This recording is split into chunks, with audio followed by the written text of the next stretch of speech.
When you do horse dance, recite the three-character classic twice. Not a single word wrong. Only then will you remember it well enough to eat, Song Ing replied coldly. After speaking, she moved the dining table into the yard. There was a rich breakfast on it. The main dish was crispy meat pies. They are a bit greasy, but since these children rarely eat meat, it's very tempting for them. There was also simple radish, mushroom, and vegetable porridge, along with fried eggs, steamed tofu, and a vegetarian celery dish. Such dishes are definitely not common in the Song family. In the past, breakfast was usually just steamed cornbread with pickled vegetables and plain grain porridge. Only the favored children or those needing extra strength would get an egg to boost their energy. But here, Song Ying's family had meat pies and fried eggs early in the morning. The three children, having run a long way, were already hungry. Seeing the food and smelling the porridge, their stomachs couldn't help but growl. They couldn't wait to start eating. Of course, Song did the same. He was fearless in the Song family. Just a few days ago, hearing Song Ying's few words of advice was rare enough. Now, with the food in front of him but not allowed to eat, he couldn't stand it. He immediately reached out to grab a meat pie. With a sharp snap, Song Ying pulled out a homemade ruler from her sleeve and struck him without mercy. I was prepared for you. If you don't follow my instructions and try to steal food, Song Ying sneered. Today you have to do horse dance.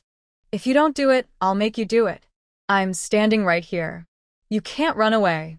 Try if you don't believe me. Song De felt a burning pain on his hand. Looking down, he saw it was all red. His second sister is really fierce. A few days ago, they were very gentle with him. Now, they have become such fierce people. Song Woo is smart. As the third child in the family, he understands how to survive. When he saw Song De being beaten, he immediately crouched down, puffed out his cheeks, and reluctantly followed suit. Since his two friends were so obedient, Song De naturally didn't dare to be an exception. Niu Shanshan and the others no longer played with him. If he offended Song Woo and Huolin again, he would have no friends left in this village. So, Song De comforted himself, thinking that once he mastered his unmatched martial skills, he would bring Niu Shanshan and the others under his command. Then he could choose anyone to play with him. At this moment, in Lixian County, the officials at the county office told Hua Xixiang about the movements of the two little thieves. Hua Xixiang frowned, and then relayed the message to Hua Zhaoyuan. Sir, those two little thieves probably won't attack soon.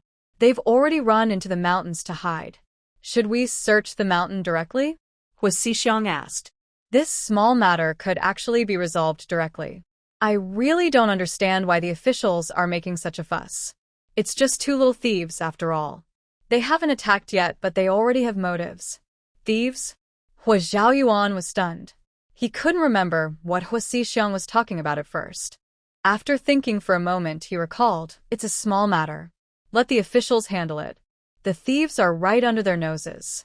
Could they really let them escape? If that happened, the county officials should be replaced. But why didn't those two rob anyone on the way? Hua Zhaoyuan's pen paused as he asked. This. The people from the county office said that the two's horses were a bit slow, and they didn't catch up with the girl's donkey. Hua Xixiang didn't really want to say this. It was too frustrating, just an excuse. How could a horse be slower than a donkey? Hua Zhaoyuan frowned slightly. He sighed, thinking there was no need to get angry over such a trivial matter. He decided to let it go. People often tell lies, and he had already dealt with those who lied before. Punishing them now would seem harsh. You don't need to worry about this, Hua Zhaoyuan said. I heard that near Lixian County, in a place called Shirtu Village, 5 or 6 people have fallen into the water at the same spot. Do you know why? Has it been investigated?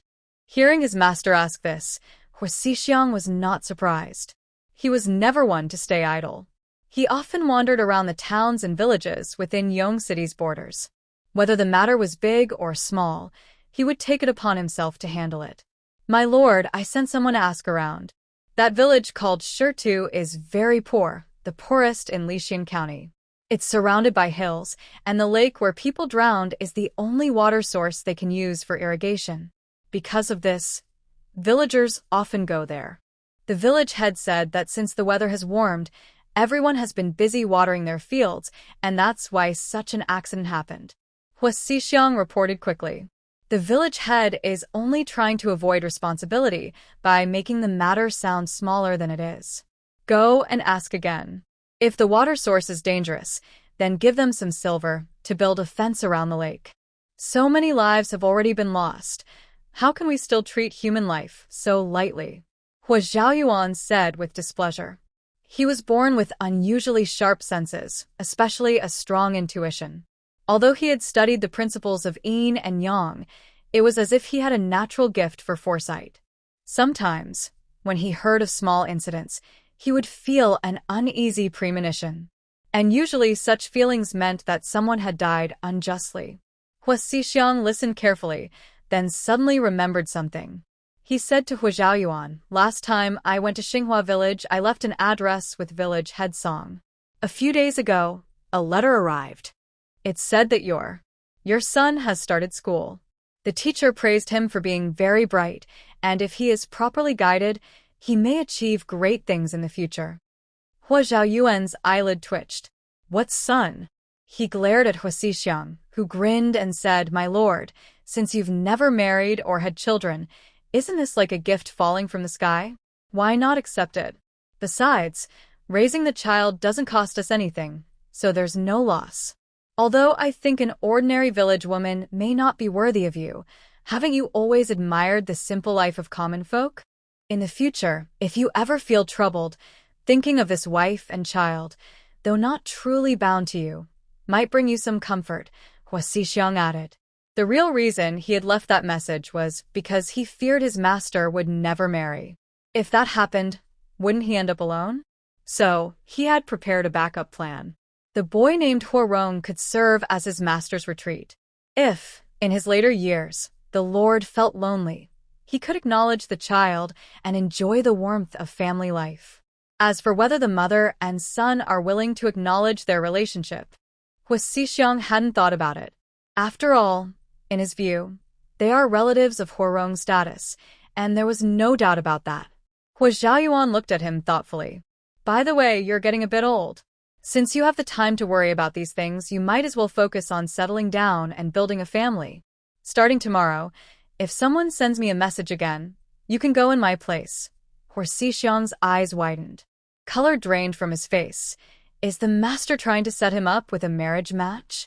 He quickly shut his mouth and hurried out. He was afraid that if he said too much again, it wouldn't be just a matchmaking effort, but he might end up getting married right then and there. Hua Xixiang calmed his mind and immediately went to do his work. That day, he secretly sent people to sneak into Shirtu village and carefully questioned many villagers. After the investigation, he realized he had only known the surface of the matter. In the past month, the number of people drowned in the lake was not just 5 or 6, but 9. It was said that the first person died from drunkenness and a fall. After that, strange things kept happening. Almost every villager passing by the lake was swallowed by the water, leading the villagers to suspect that the drowned man had turned into a water ghost and was haunting the village. In short, it was quite strange. The village chief was afraid but worried about anger from above, so he reduced the number by 3 or 4 and secretly had a half-immortal in the village perform a spell to drive away the evil spirit. Since no one was walking alone by the lake now, the village chief wasn't sure if the evil spirit was still there, but he preferred to think it was gone. Water ghost? Evil spirit? Hua Zhaoyuan sneered coldly. This was getting more and more ridiculous. He had heard many absurd stories since he was young, but most of the time, they proved to be false. It's just an excuse. Tomorrow, he would send people to enclose the lake. Also, the village chief was too stubborn and ignorant. They would find someone educated, literate, sensible, and knowledgeable about investigations. Perhaps they would use the evil spirit as an excuse to cover up some unresolved wrongful cases. Compared to Xinghua village, these villages were far worse. Xinghua village's chief and village head were truly capable and virtuous. Hua Zhaoyuan felt somewhat relieved, especially after witnessing some sordid affairs in the capital. Thinking about the harmony and stability of Xinghua Village made him feel even more at ease. Since I thought of Xinghua Village, I couldn't help but remember what fourth brother was said about a lovely wife and a child, and I found it quite silly. Right now, the silly Song Ing is like a big gray wolf, tricking the ginseng spirit. Polygonum. And you're not really family, right? Go into the woods and catch some for mom. Dig some up. We don't want those with intelligence or spiritual awareness, okay? Song Ing smiles warmly, her face full of happiness. Her heart beats fast, worried she might have said something wrong. After all, this is her own son, so she should pay more attention to his mental health. Just polygonum? I can find plenty. Mom, is this stuff valuable? Should I sell it? The ginseng spirit says casually. Song Ing grins, feeling relieved.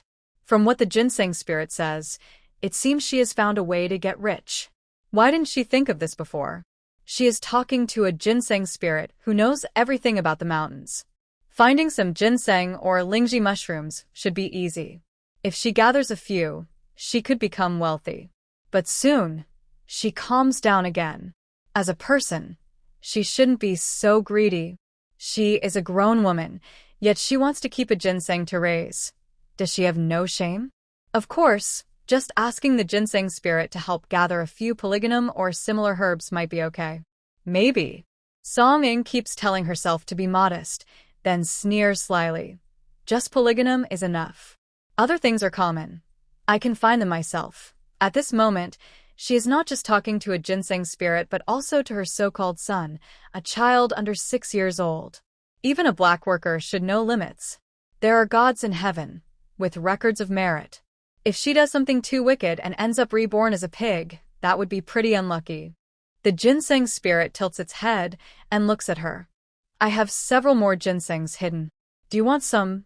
It asks. Song Ing looks at it strangely. You. Eat your own kind. No, it's not that. The ones I stored are all miserable. Some dried out, some drowned, and others trampled by beasts. I just kept their bodies as memories. But they are gone now and have no consciousness. If you need them, I can give you some. Humans eating ginseng isn't strange, it says.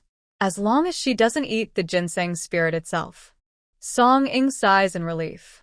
That's good to hear. However, since they are your friends, it's better to keep the body safe. If I need ginseng, I can buy it at the pharmacy, Song Ing politely said. The little ginseng had already taken care of the friend's body. If she opened the coffin again to dissect or sell the corpse, wouldn't that be unkind? The ginseng spirit, small but brave, sighed. Actually, those weren't really his friends. On Mount Xing, he was the only ginseng spirit. Because he was lonely, after becoming a spirit, he looked for others like him, guarding them in hopes that someday they might develop awareness. Even if they couldn't become spirits yet, as long as he could get a response, that was enough. But it never happened. He's a talented spiritual being, truly unmatched by other ginseng. The ginseng spirit doesn't need to sleep like Songda and the others. At midnight, he burrowed into the soil and returned to the mountain to find He Shouwu. He moved quickly, and when he returned, he pulled out over 100 jin of He Shouwu. Song Ing was startled and hurriedly stored the herbs in the warehouse. Mother, is that enough? I can find many more. He Shouwu takes root easily, unlike our ginseng, which is hard to grow. If you need it, I can find thousands of jin, the ginseng spirit said brightly, feeling useful at last. Song Ing didn't need that much.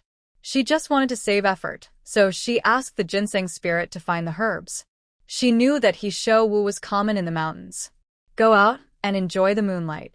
Once I brew the herbal dew, I'll give some to you first. I promise your whiskers will be soft and fragrant. Song Ing smiled happily. Oh, Mother, there's someone in the mountains, the ginseng spirit suddenly said as he was about to dig into the backyard soil. Someone. Song Ing was surprised. Yes, 2 people and a horse. They're talking, saying something about acting quickly, can't wait anymore.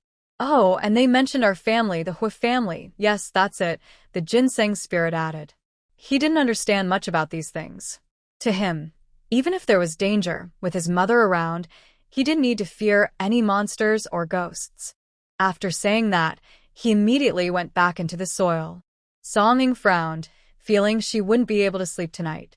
Orphaned and widowed, she is quite pitiful, and people often worry about her. This time, I don't know who it was, probably someone from the Lee family who hasn't even gotten out of bed yet. In the middle of the night, someone is climbing over the wall. Song Ying hasn't slept. She locked the rooms of Songda and Songwoo, then sat inside holding a kitchen knife. Two small thieves carefully climbed down. When they saw the little white donkey, their eyes lit up. They handed over a mountain radish they had painstakingly dug up in the mountains. Of course, the radish was prepared with something inside. They are experienced thieves, skilled in their craft, and never attack unprepared. Now they are calm and confident, only watching the donkey, not even planning to enter the house. Why risk entering? The donkey alone is enough. From afar earlier, now closer, they saw that the donkey was indeed a fine animal, quite handsome among donkeys. Not to mention, if it's worth 20 taels, maybe even 25, someone might buy it. Brother Donkey, come with us. You'll eat good food and drink fine wine, whispered the small thief, then made a shushing gesture toward the donkey. He didn't notice the donkey giving them a disdainful look. This is a delicious mountain radish, want to eat? The two small thieves eagerly looked on. The little white donkey looked at the radish at its feet, then disdainfully lifted its hoof and kicked it aside. Delicious? These ignorant humans probably haven't tasted real good food. Its owner's backyard has a large patch of juicy, big radishes. Those are the real treats. Not eating, the small thief was stunned. What should we do? Why is this animal so picky? The mountain radishes are very tasty. When they were in the mountains, they ate several. Maybe we should just lead it away? It's just an animal, maybe. It won't make a fuss. Look, it's being quite obedient now, the other small thief suggested. Song Ying stood by the window, like a shadow, staring coldly outside. They're actually here to steal the donkey. The two masked thieves looked quite professional, but they also seemed a bit foolish, standing there in her animal shed discussing. Lead it away. Finally, the small thief gritted his teeth and decided. You open the door, I'll lead the animal out. The other immediately responded, sneaking forward to quietly unlock the latch. Song Ying did not stop them. She planned to wait until the two people left her door, then whistled to call the donkey back. At that time, she would let the donkey drag them around the village. They wouldn't be able to escape. Her donkey, could it really have no self-protection at all? In her past life, she watched horses on TV that could come running with just a whistle.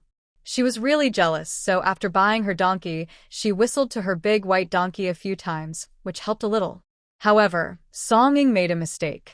Because after the little thief untied the white donkey's reins, the donkey lifted its hoof. With a kick, it kicked the little thief holding it 3 meters away. It hit the ground with a loud bang and almost couldn't breathe. It felt like its stomach was twisted and hurt badly. The rope tying the big white donkey was loose, so now it could move freely. The white donkey walked out of the shed. Why are you just standing there? Come help me pull. The fallen thief shouted to another person. That person quickly opened the door, saw what was happening, and was stunned. But they reacted fast and rushed over to help pull their brother up. But as they bent down, they suddenly felt a heavy force behind them. It was like their insides were on fire, and they couldn't help but fall forward. Bang! Another loud sound. Song Ying raised her eyebrows. Then she saw the big white donkey's hoof pressing down on the two people who were stacked on top of each other. The donkey's big mouth stretched into a strange, exaggerated smile. Ha! Ha ha! Song Ying closed the window, not wanting to watch. The big yellow chicken had been crowing early for 2 days in a row. It seemed to really understand what she said and obediently went to do it. Although it was amazing, the big yellow chicken was raised by her. From a tiny chick with fluffy yellow feathers to now having a red comb and tough feathers.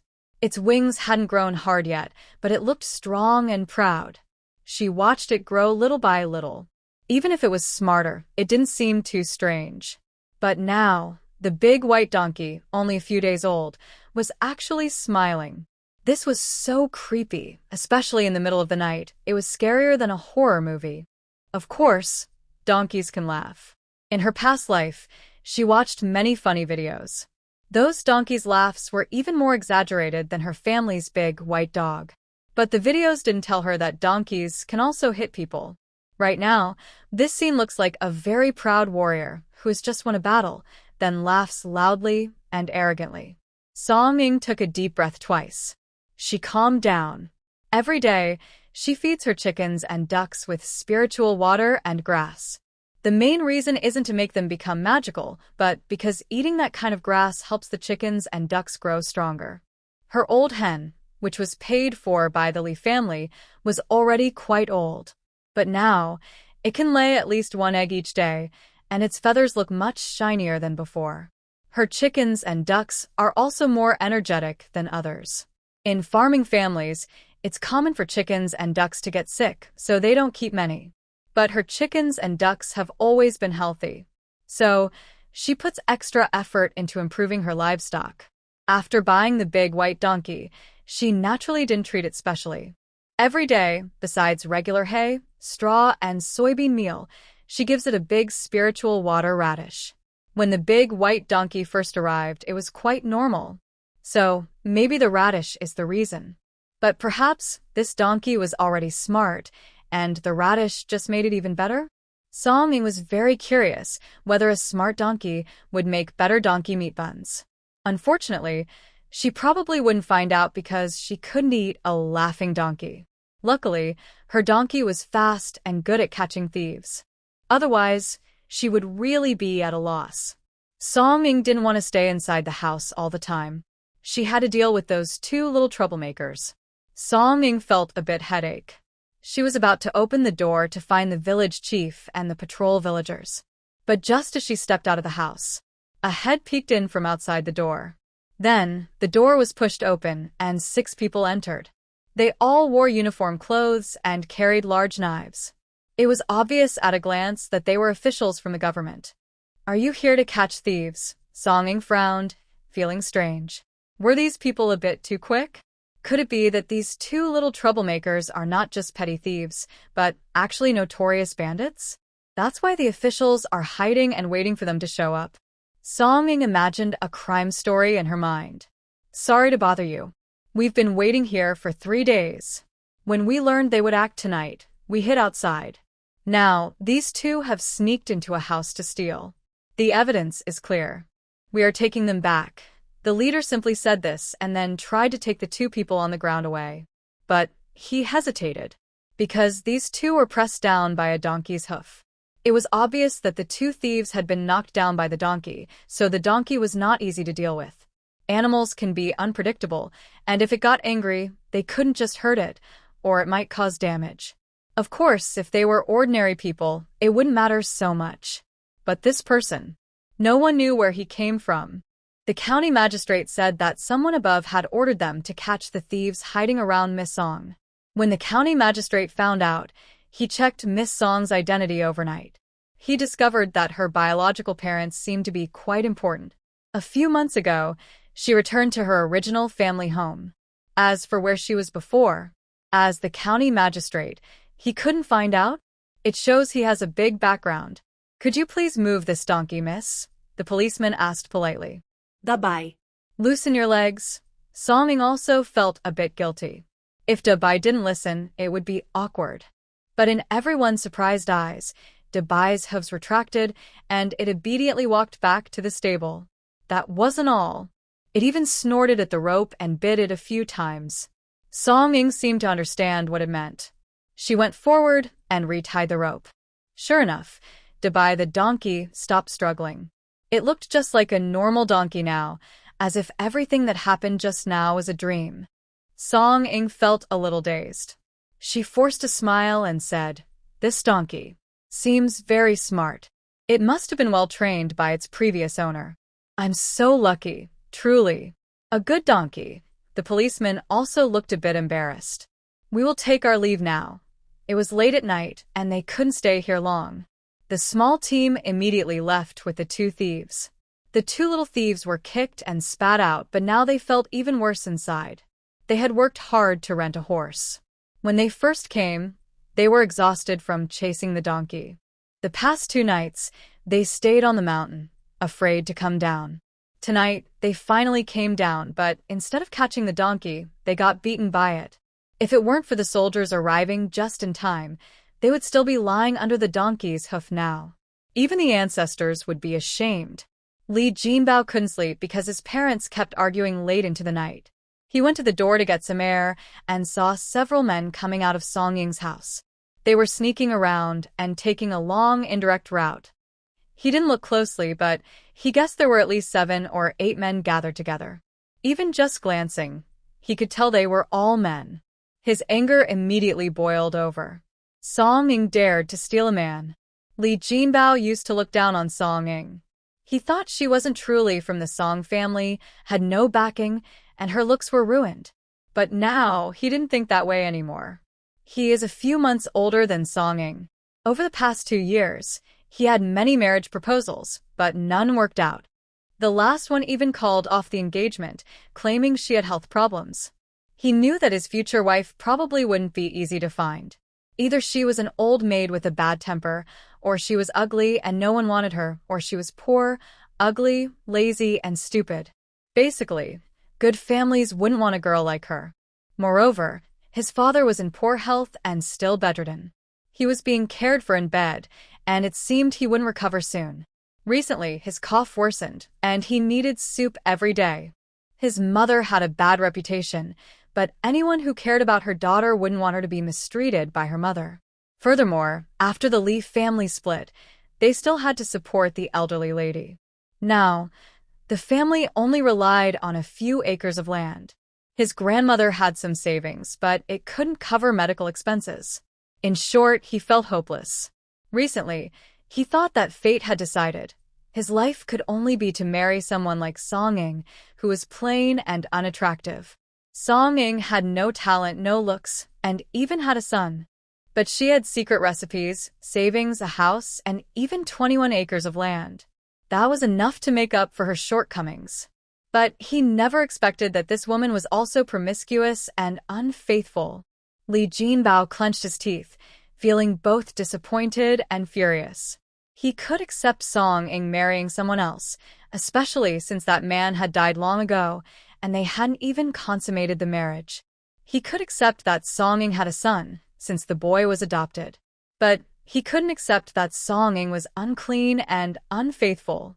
She didn't properly guard her virtue, and was secretly involved with others. I really wish I could go and punish her harshly right now. But reason told me I couldn't do anything. Even when I asked Niu Shanshan to teach Hualin a lesson before, it didn't work. Hualin is still fine, even able to run and jump. These days, he's been running around the village road, playing with many children, making the scene lively. This isn't a good sign. Usually when children gather, they talk and laugh a lot. As they get along, they naturally become friends. When children are close, adults tend to interact more. Song Ying is starting to not seem so lonely anymore. Also, I learned from Jiang Zitsong that Song Sun didn't go to the county to work, but to study. I know how talented Song Sun is. When we were young, Jiang Zitsong, and Song Sun studied together in the same private school, even in the same class. Back then, the teacher always said Song Sun was smart, hardworking, and sensible. He said as long as Song Sun was diligent, he could pass the exams and become a scholar. Song Sun quit school at 12, but actually, the teacher was already planning for him to try again the next year. At that time, Song Xian told the old master of the Song family that Song Sun caused trouble in school, was not friendly to classmates, and had poor conduct. The old master didn't believe it at first. It was only because of Song Xian and Jiang Zitsong's influence that the old master believed it and stopped Song Sun's studies. If not for that, Song Sun might already be a scholar now. It's only been 5 years, but I think Song Sun still has hope to succeed in exams. Over these years, he hasn't slacked off. Even when working, he mainly copied books. Although he mostly copied basic educational texts, Jiang Zitsong, who has been watching him, said that after finishing his copying, Song Sun would borrow other books from the bookstore and read them. He has a good relationship with the bookstore owner. If Song Sun passes the exams. Li Jinbao truly can't imagine it. Even as a common scholar, his status in the village wouldn't be low. He also knows that Song Sun cares for his sister.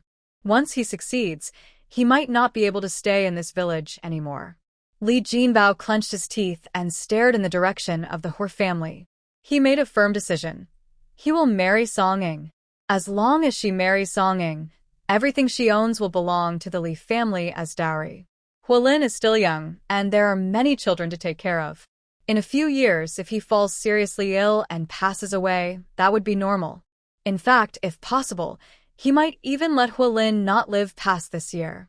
Once he becomes Song Sun's brother-in-law, even if Song Sun doesn't like him, he will have to be polite for his sister's happiness. Song Ying is a bit ugly, but she originally had a good foundation.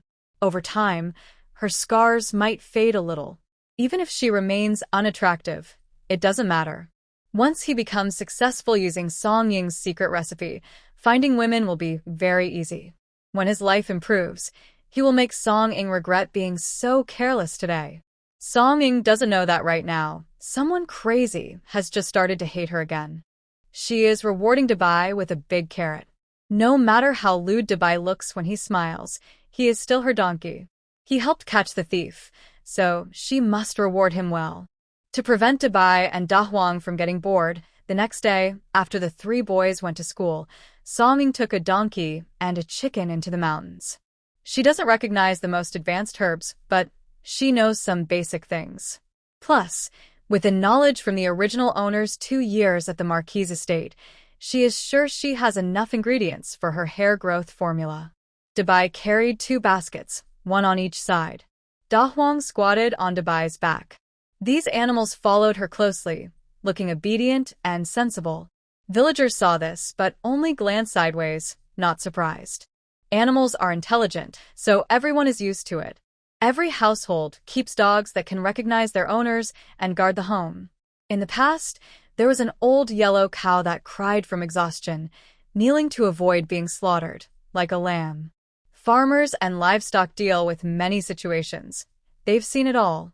Song Ying first went to find the soap pod tree. Most villagers also use soap pods to wash clothes, so these are common in the mountains and the village. It's also one of the main ingredients for her formula, so she picked a lot. She also looked for some thuja leaves. Some villagers grow mulberry trees, and there are some in the mountains. She also gathered mulberry leaves and water caltrop. Ginger isn't forbidden, and she thought adding a little might not affect the taste. In addition, ingredients like black sesame, huanglian, coptis, mountain tea seeds, angelica, and aloe vera can also be added, but their effects vary. Song Ying didn't plan to include too many complicated ingredients. In her previous life, she experimented with some out of curiosity, but now she is sticking to the known recipe she remembers. To make the smell pleasant, Song Ying decided to boil the ingredients after soaking them in fresh flowered ginseng water. She spent a whole day gathering most of what she needed. After returning home, Song Ying immediately started working. She used equal amounts of soapberry and soapnut, with the remaining ingredients used sparingly. All herbs need to soak long enough, otherwise, they won't cook properly or release their full medicinal effects. Especially soapberry, which is best ground into small pieces before boiling. At home, they have a grinder. Song Ying first cut the soapberry into small pieces, then handed it over to Big White to turn in circles. As the only working animal in the family, Big White works very hard. But with a big white radish in front, Big White seems to have a small motor installed, running happily, which makes the 3 little creatures occasionally glance over. The next day, the soaked herbs were boiled one after another. Once they were soft, they filtered out the herbal residue several times, finally boiling down to a thick, clear liquid. Song Ying sniffed it. The smell was quite good. Because it contained fresh flower juice, there was a light, fresh fragrance, but it wasn't strong. The overall scent was mainly herbal, quite light and refreshing. Although it didn't have modern thickening agents, if stored properly, it wouldn't spoil quickly in a short time. Song Ying poured these liquids into porcelain bottles one by one. The remaining large amount was temporarily stored in a clay jar, to be sold first, then used for the next batch. The second batch wouldn't contain ginseng water and would be stored in ordinary ceramic bottles, making it cheaper. After a day of work, the whole house was filled with this strange smell. All three of you, come here to wash your hair. After washing, tell me what you think, Song-ing said, placing the prepared hot water in the yard and setting down one of the ceramic bottles. Second sister, I don't want to wash. I'm not a girl, so why do I need to be so clean? Song-da shook his head directly. The ginseng spirit knew what Song-ing was doing. Just thinking about how his once shiny, black beard would become soft and smooth made him run over immediately. As for this traitorous little dog, Song-da was extremely angry. These past few days, I have been troubled by my second sister. She promised we would go through everything together, but now, Brother Lin is so unreasonable. Second sister, I just washed my hair 10 days ago. Song-woo doesn't want to move. A man shouldn't wash his hair in front of women. 10 days, Song-ing exclaimed. Song-da, how about you? How long has it been since you washed your hair? Not long. Maybe half a month. It's so hot now, I'll just go to the river for a swim in a couple of days, Song-da said casually. Song-ing feels overwhelmed. No wonder, they both look shiny and greasy. Luckily, there are no cars around, just wild grass everywhere. If dust covered their heads, they probably wouldn't be able to stand it. Resh. Hurry up. From now on, you must wash your hair at least every 3 days. If you go beyond 3 days, I'll take away a small red flower, Song-ing said with disgust. And baths too.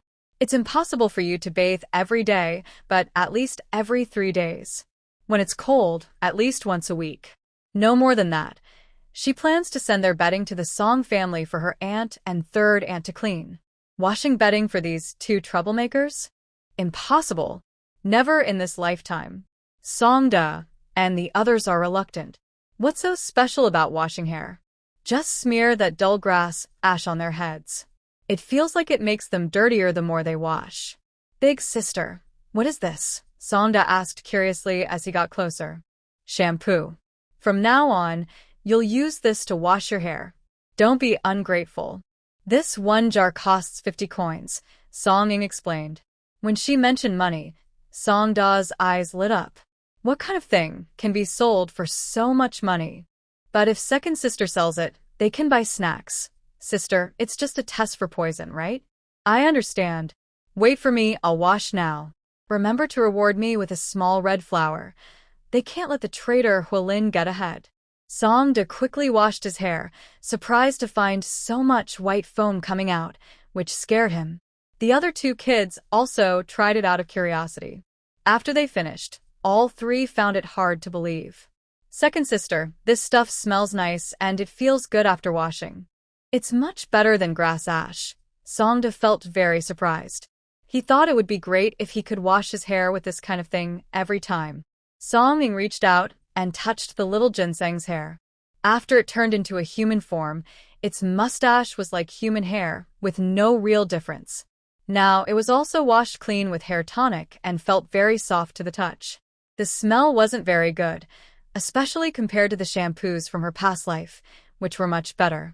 But the environment was special, so she couldn't expect too much. The light fragrance from the hair tonic was still quite nice. She had invested her family's savings into the formula and the porcelain bottle, hoping to make a profit this time. She planned to sell regular shampoo for 50 coins per bottle. She used a large pot to make the shampoo. Because she had been making zongzi, sticky rice dumplings, earlier, her family had several clay stoves, 5 big ones and 1 small one. During the cooking, she used up all the ingredients she bought and picked. The amount she made was just right, about 200 bottles, with some left over. The ginseng formula bottles didn't contain much, about 250 milliliters each, based on her past experience. The bottles without ginseng water held a little more. All the herbs weighed over 100 jin, about 50 kilograms. At first, she used 10 times the amount of water to boil the mixture. As water evaporated, it became thicker, so the final medicinal paste was only this much. But Song-ing was very happy with it. She only spent money on the soap berries and the bottles. The other ingredients she could dig up from the mountain. She planned to sell the regular shampoo for 50 coins per bottle, but the ginseng shampoo would be priced at 100 coins, targeting a different group of customers. According to her calculations, the profit from this batch of hair tonic could reach over 24 taels. The profit looked very high, mainly because of the help from the ginseng essence. But even in winter, the costs would increase, and she could only buy herbs from the pharmacy, so the profit would be very different then. Also, she got the ginseng water for free. Second sister, will people buy these? The people here have never used anything like this before, Song-woo asked worriedly. Since they had never used it, it might not sell well. Song-ing nodded. Tomorrow, I will go to the county to find a cosmetic shop to sell it. It would definitely be better than trying to sell it alone. These shops all have their regular customers. After some introductions, it's not hard to sell the products. But if she relies on herself, a new face who doesn't show her face, who would dare to buy or use her products casually. Moreover, these items are not cheap. However, Song-ing doesn't know much about the cosmetic shops in the county town. These shops aren't as well known as restaurants, so it wouldn't be appropriate to ask around on the street. After thinking for a while, Song-ing decided to go back to the Song family and ask Xiao Yao. Although Xiao Yao spends most of her time in the village, she actually knows quite a lot about the county town. Fourth uncle Song Manshan is a bit of a troublemaker, but he's good at charming women. Every time he returns, he brings back many nice things for Xiao Yao. In the entire Song family, only Xiao Yao spends her days powdering her face and wearing silver hairpins. Speaking of silver hairpins, Song-ing feels she hasn't been very filial. She earned so much silver before but didn't show respect to her parents, and she spent it all quickly. This time, Song-ing plans to improve her parents' living conditions. First, she will make her own shampoo for her family to use. She also sent the extra bottles to Rwan and specifically selected 2 bottles from the 200 bottles of ginseng hair tonic for Xiao Yao. The rest, including the old lady, each received 1 bottle. It's not because she's generous, but as a younger family member, she should maintain good relationships. If her hair tonic becomes popular, villagers will surely ask about the Song family's opinion on it. If none of the women in the family can answer properly, it would be more than just losing face for the Song family. To make sure Xiao Yao understands the effects of the tonic, Songda and Song-woo also came back. Fourth aunt, this stuff is great. Feel my hair, isn't it super soft and smooth? And it smells so good. If you use it, when fourth uncle comes back, he'll be really happy. He won't get enough of the scent. Songda said excitedly. You're such a kid.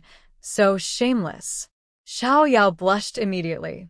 Although Xiao Yao usually acts a bit mischievous with her sisters-in-law, as soon as she mentions Song Manshan, she turns into a little rabbit. She stared intently at 2 delicate porcelain jars, seeming to like them very much. No need for you to say more.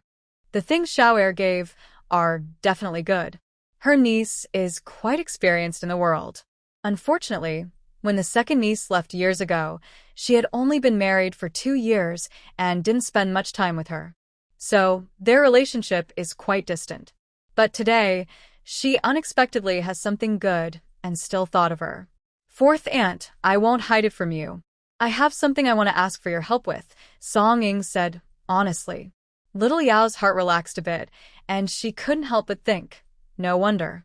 Go ahead, Little Yao said calmly. Since they exchange favors, she feels confident about her own things, which is better than asking others for help and feeling embarrassed later about encouraging her older or second sister-in-law to argue. I want to ask fourth aunt, which brand of rouge and powder did fourth uncle buy for you from the county town? How do you like it? Song-ing asked again. Little Yao looked surprised. Why do you want to know that? I'm planning to sell this hair pomade, but I don't know which shop to cooperate with. I want to gather some information first so I can have a clear plan, Song-ing explained. Your fourth uncle. He has bought me rouge and powder many times over the years, Little Yao said proudly. Every time he bought some, he would ask how I liked it. If I said it was good, he would buy from the same shop next time. So I do know a bit about those shops. The best one is definitely Cui Yanjai. Their rouge is a perfect color, and it spreads evenly on the face. You don't need heavy makeup to look bright. But their products are really expensive. Over the years, your fourth uncle only bought from them once, when we first got married. That one box of rouge cost 2 taels of silver. Song-ing raised her eyebrows slightly. At that time, the Song family hadn't split yet. Her fourth uncle was quite generous, buying such expensive things for his wife in one go. If the other families found out, there would be a big fuss. But now that the family is divided, old stories don't matter anymore. Even if she mentions it, little Yao isn't afraid. After all, the items are used up, and she's just speaking casually. If anyone wants proof, they can try to find it. From what your fourth uncle said, the shopkeeper of Chui Yanjai isn't very respectful. Business is good, but they only smile at big families. When your fourth uncle went to buy, he was about to leave after hearing the price, but someone mocked him. He's quite proud, so he bought the items anyway. Since then, he hasn't gone back. Miss Yao was very serious and said, later, your fourth uncle also mentioned that Chui Yanjai is a branch from the capital city, owned by a wealthy family, so they are a bit proud. Besides Chui Yanjai, my favorite is Yijuanfang. It's an old shop that sells very affordable items, but they haven't released new products for a long time. Your fourth uncle said that the shop used to have the best business, but after Chui Yanjai opened, they were pushed back. Now they can only attract customers with lower prices, but they probably won't last many more years. Other shops are okay, but most don't have the good reputation or the novelty of Yijuanfang or Chui Yanjai, Miss Yao added. Chui Yanjai is quite influential, so they release new products every year. Even though the prices are high and make people gasp, many women still admire them. However, her husband also said that the owner of Chui Yanjai isn't a good person. The new products seem to be stolen from other shops. I think, if you want to work together, it's better to choose Yijuanfang. You know your fourth uncle is very vengeful. It's been 4 years, and every time he buys rouge from Yijuanfang, he still goes to Chui Yanjai's door to praise them, just to make the shopkeeper uncomfortable. If you cooperate with Chui Yanjai, it might upset your fourth uncle, Miss Yao said. She always put her husband first. If Arya put her products in Chui Yanjai to sell, no matter how good they are, she wouldn't use them anymore. If Manshan is unhappy, she's unhappy too. She didn't realize before that Manshan treated her niece well, so she didn't give Arya any special treatment. But last time her husband came back, he was on the same side as Arya, so that means Arya and she are on the same team. Since they are on the same side, they should fight together against enemies. Thinking this way, Miss Yao generously took out a box of powder. Look, this is what your fourth uncle bought last time. In quality, it's not worse than Chui Yanjai, and it's cheaper. It's just a pity that their styles are too few, just one color and scent. Using the same thing too often gets boring. Song-ing understood Miss Yao's meaning. But to find out more, she also reached out and touched the powder. It was good, no grains, fine as dust, and it didn't smell harsh. It was clear at a glance that it was a good product. Additionally, this shop has always been suppressed by Chui Yanjai, yet it still manages to maintain good quality, which shows that the shop owner is probably a good person. Fourth aunt, don't worry. Fourth uncle is very loyal to me. I wouldn't betray him just to make money. Tomorrow, I will send a messenger to Yijuanfang to talk. If we can't reach an agreement, I will think of other ways, Song-ing said. She naturally wouldn't upset her family just for money. Some small conflicts are better avoided. Since we are family, we should compromise and help each other. Besides, this isn't a major principal conflict. When Xiao Yaoshe heard her words, she was overjoyed. Your fourth uncle really does care for you. Last time, he even said that in the provincial city, there's a scar-removing medicine. Once he makes a lot of money, he definitely wants to buy you a few boxes to apply. Of course. Our second sister doesn't need to worry too much about looks. You have a good foundation, and I can see that your scars have faded quite a bit. Better days are ahead, Xiao Yaoshe said happily, not holding back her kind words. Song-ing knew she was not pretty, so after crossing over, she didn't look in the mirror much. Her hair was casually tied up with a hairpin, and she faced each day with a plain face, never applying powder or cream. Now, after Xiao Yaoshe mentioned it, Song-ing took the mirror and looked carefully. The copper mirror wasn't very clear, but she could still see her face. The scars on her face had indeed faded. The thick scar tissue had long fallen away, and now new flesh was growing underneath, slightly pink. It didn't look as shocking as before. Song-ing wondered if this was related to the wild vegetables she ate daily, soaked in spiritual water. Anyway, it was a good thing. Women all like to look good, and even she hoped her appearance wouldn't scare others. After all, going out with a veil was troublesome. With Xiao Yaoshi's words, Song-ing felt more confident. She then looked at Wanshi. Wanshi had just used the shampoo she gave her and washed her hair. After washing, she couldn't stop touching her hair, saying, "My girl is really good-looking. The stuff you gave me is really nice.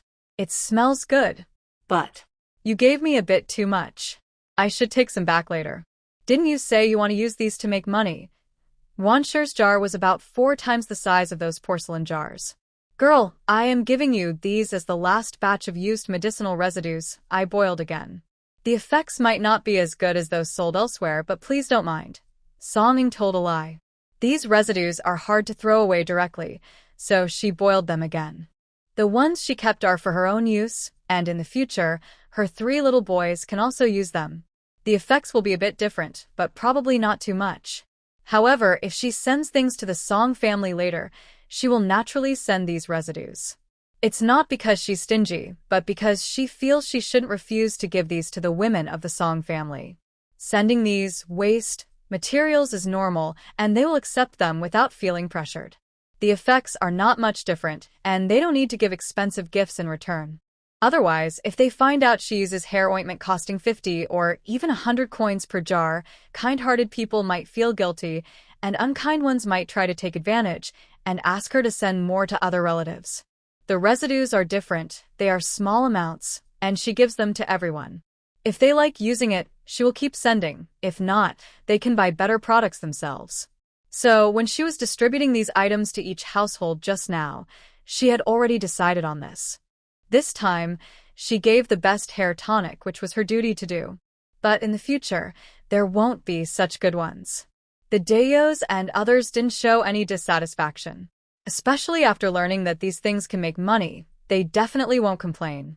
It was made clear from the start that things would get easier later. At this moment, Mrs. Wan naturally wouldn't dislike it. "Have you been helping your eldest aunt take care of Dagura these days? Is it troublesome? If you find it hard to ask, I can talk to your eldest aunt. You're already tired enough, and taking care of 2 more little boys. How can you manage everything?" Mrs. Wan said again. "It's not too bad.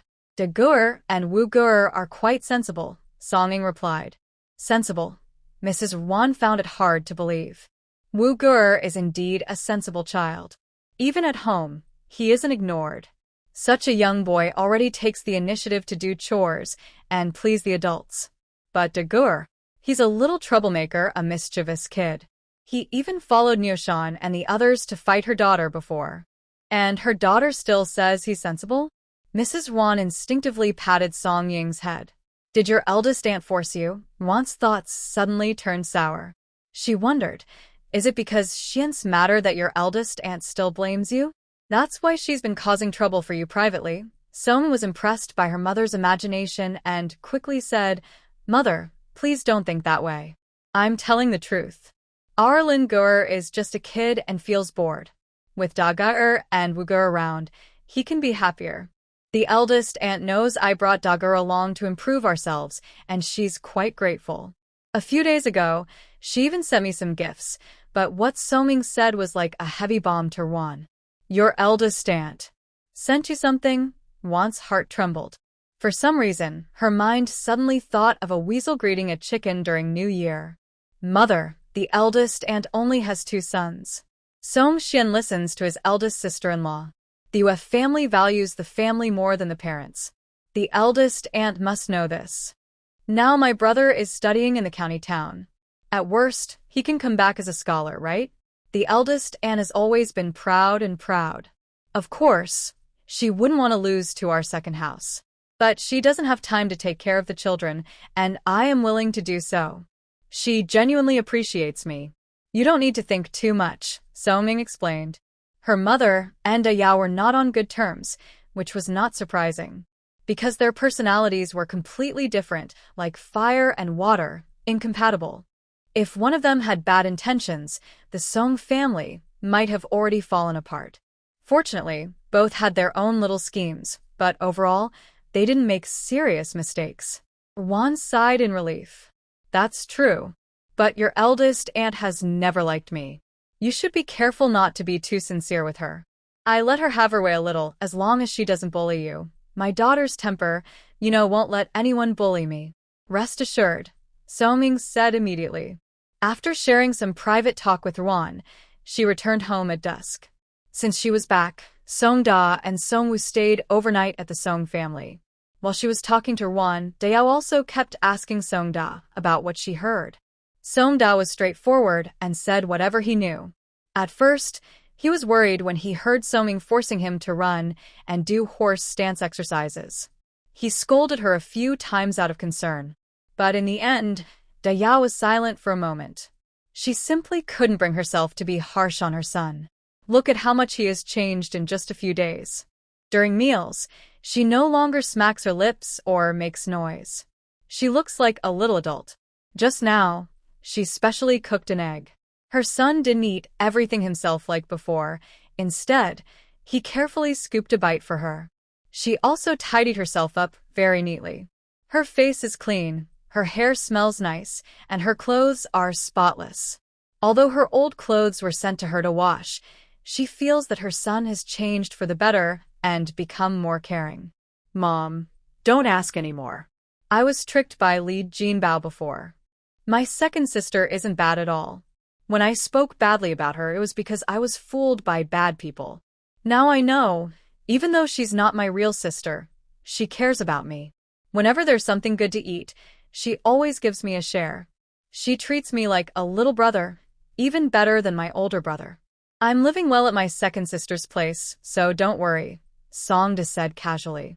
His second sister cooks eggs every day. He's almost tired of eating them. Of course, he isn't just eating for fun. He also cares about Wu Ge and Lin Ge. They can play together now, and he doesn't have to look at the face of the cowherder like before. It's a bit tiring, but he can bear it. Your second sister has come up with a new recipe now. We need to be careful. Before, when your older brother stole things, the neighbors looked down on us. Living at her place, some nosy people might say you're up to something. Son, if you can't stand it, come back and live here, Old Yao said with a sad look. Who dares to say anything about me? Wu Ge and Lin Ge will fight him, Songda snorted. Old Yao thought her son was brave. Good. As long as you don't get bullied, I support you. But there's one thing. You must stay far away when your second sister is making her ointment. Don't watch her at all. You must be more successful than Sun Ge in the future. Never be like your older brother, understand? Old Yao was truly scared. She always cared about her reputation. Recently, she felt that the neighbors were mocking her. Now that Song Ing has a new recipe, even if the big family is jealous, they must stay far away and not get involved. It's better to listen and behave obediently. She will also give me tasty food, Songda said casually. Second sister hit someone. Madame Daya's heart skipped a beat. Yes, she made a ruler to punish us. If we play around and don't study properly, she immediately hits our hands, Songda continued casually. Hearing this, Madame Daya felt a pang of sympathy. She couldn't bear to hit her precious son herself. How dare second sister hit someone? Madame Daya felt anxious and wanted to confront second sister, but then Songda said, But, mother, second sister is more generous than my older brother and my sister-in-law. Last time, when my brother came back from the county, he didn't even buy a candied hawthorn for me, but second sister did. A few days ago, she bought osmanthus cake. She looks fierce, but she doesn't lose her temper easily, unlike my brother. I didn't do anything wrong, but he still takes his anger out on me. Hearing this, Madame Daya's anger suddenly subsided. She didn't want to admit that her eldest son was not as good as the children of the second household. But now even her youngest son was saying this. Your older brother is having a hard time, Madame Daya quickly explained, not wanting her youngest son to resent his older brother. But Songda was clever. As soon as she opened her mouth, he said, Mom, Big Brother isn't suffering. He's doing much better than us. He used to have a house in the county, and even Neo Mountain and the others envy him. Plus, you and Dad give my brother a lot of money every month. I know that too. Don't try to fool me. His brother's life is hard? No way. Last time my older brother came back, he and his wife were wearing clothes even newer than my mother's. His sister-in-law's outfit could outshine Aunt Four's. And my older brother and sister-in-law spend all day inside eating good food. I was hungry, so I sneaked in when my brother wasn't around and found lots of snacks. My older brother has money. He just doesn't want to spend it on me. Songda spoke confidently, clearly not wanting his mother to mention his older brother's good qualities again. Madame Dia felt a twinge of sadness and grew more resentful toward Mrs. Pei. Before she had a daughter-in-law, the brothers got along well, but now it seemed that Brother Xian didn't care about his younger brother at all. Otherwise, De Gur wouldn't be like this. At home, Songda vented his frustrations, but also spoke well of Song Ying. The next morning, Madame Dia asked Songda to bring her a set of clothes. My mother said that she promised to make clothes for second sister last time, and now it's finished. Second sister can try it on. If it doesn't fit, my mother can make adjustments, Songda said happily as he put down the items. Having said everything he needed to, he happily went to school with the other two. Song Ying looked at the clothes in surprise. But she didn't refuse and accepted them naturally. She was kind to Songda, and her clothes and supplies were as good as those of Huolin. It was only right that Daoshi gave her a new outfit in return. As for the Jiao family, even if they were a bit stingy, they still knew how to socialize. Song Wu had sent her a pair of shoes, which fit perfectly. Song Ying decided to change into this new outfit. She rode her donkey cart toward the county town. The white donkey looked impressive, and many passers-by turned to look at her. Song Ying wore a veil and held a small whip, feeling like a mysterious martial arts master from a novel. On the road, she saw a strange group of people. They were officials, along with about 10 monks and Taoist priests. Early in the morning, they seemed anxious and hurried along. When they crossed her path, she noticed that the lead officer was probably the same officer who had caught 2 thieves at her house before. That officer also saw her. And her donkey. Honestly, her donkey was so unique that it was unforgettable. Not only was it pure white like a horse, but it was also very brave. It fought off 2 thieves, and even now, those thieves still felt resentful, always saying their encounter with her donkey was extraordinary. The officer hesitated for a moment, then unexpectedly stopped Song Ying's donkey cart. Official, Song Ying frowned slightly. The officer was impulsive and suddenly felt he might have been rude. But thinking about her donkey, he said, "Miss Song, what a coincidence. We are heading to Shirtu village to perform a ritual.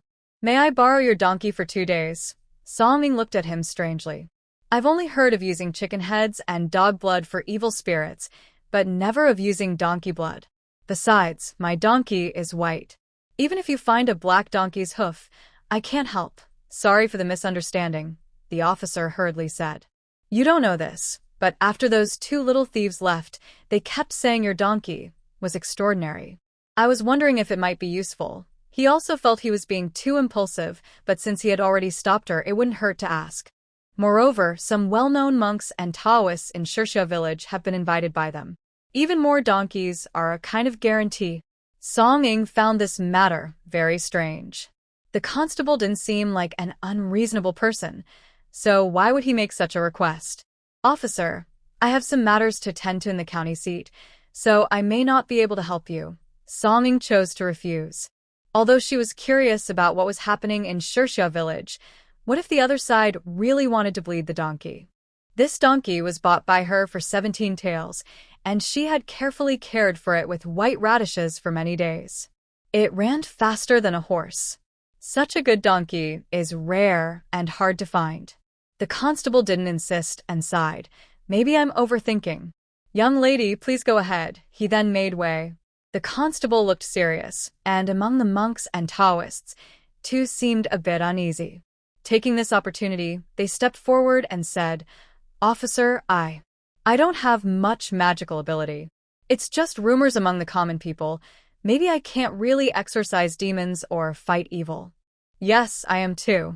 I accidentally broke my vows last month and was about to leave the monastic life. The constable heard this and immediately got angry. You refused to perform the ritual?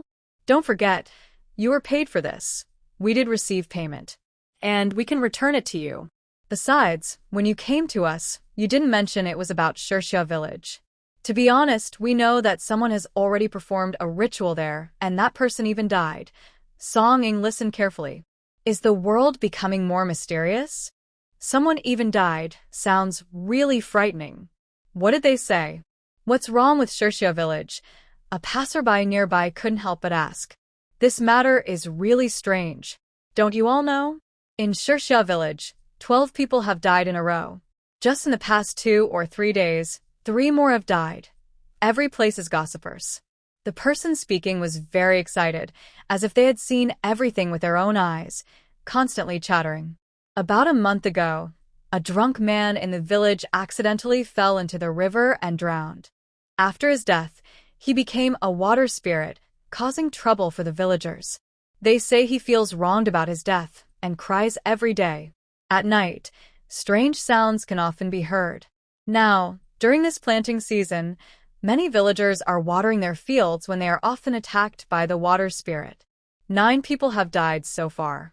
After these 9 deaths, the village head was very worried. He secretly asked a priest to perform a ritual. The priest said that after the ritual, no more accidents would happen. For a few days, the village was peaceful. But then, the county officials built a low wall on the riverbank. One worker fell into the water and disappeared. The village head was scared again. He called the priest back. Interestingly, the priest was walking along the riverbank, pointing and saying the place had bad luck and the lake needed to be filled in. Just as he finished speaking, he slipped and fell into the water. A man tried to help him, but was also pulled in.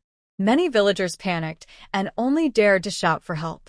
They watched helplessly as these 2 people drowned. Oh, 12 lives lost.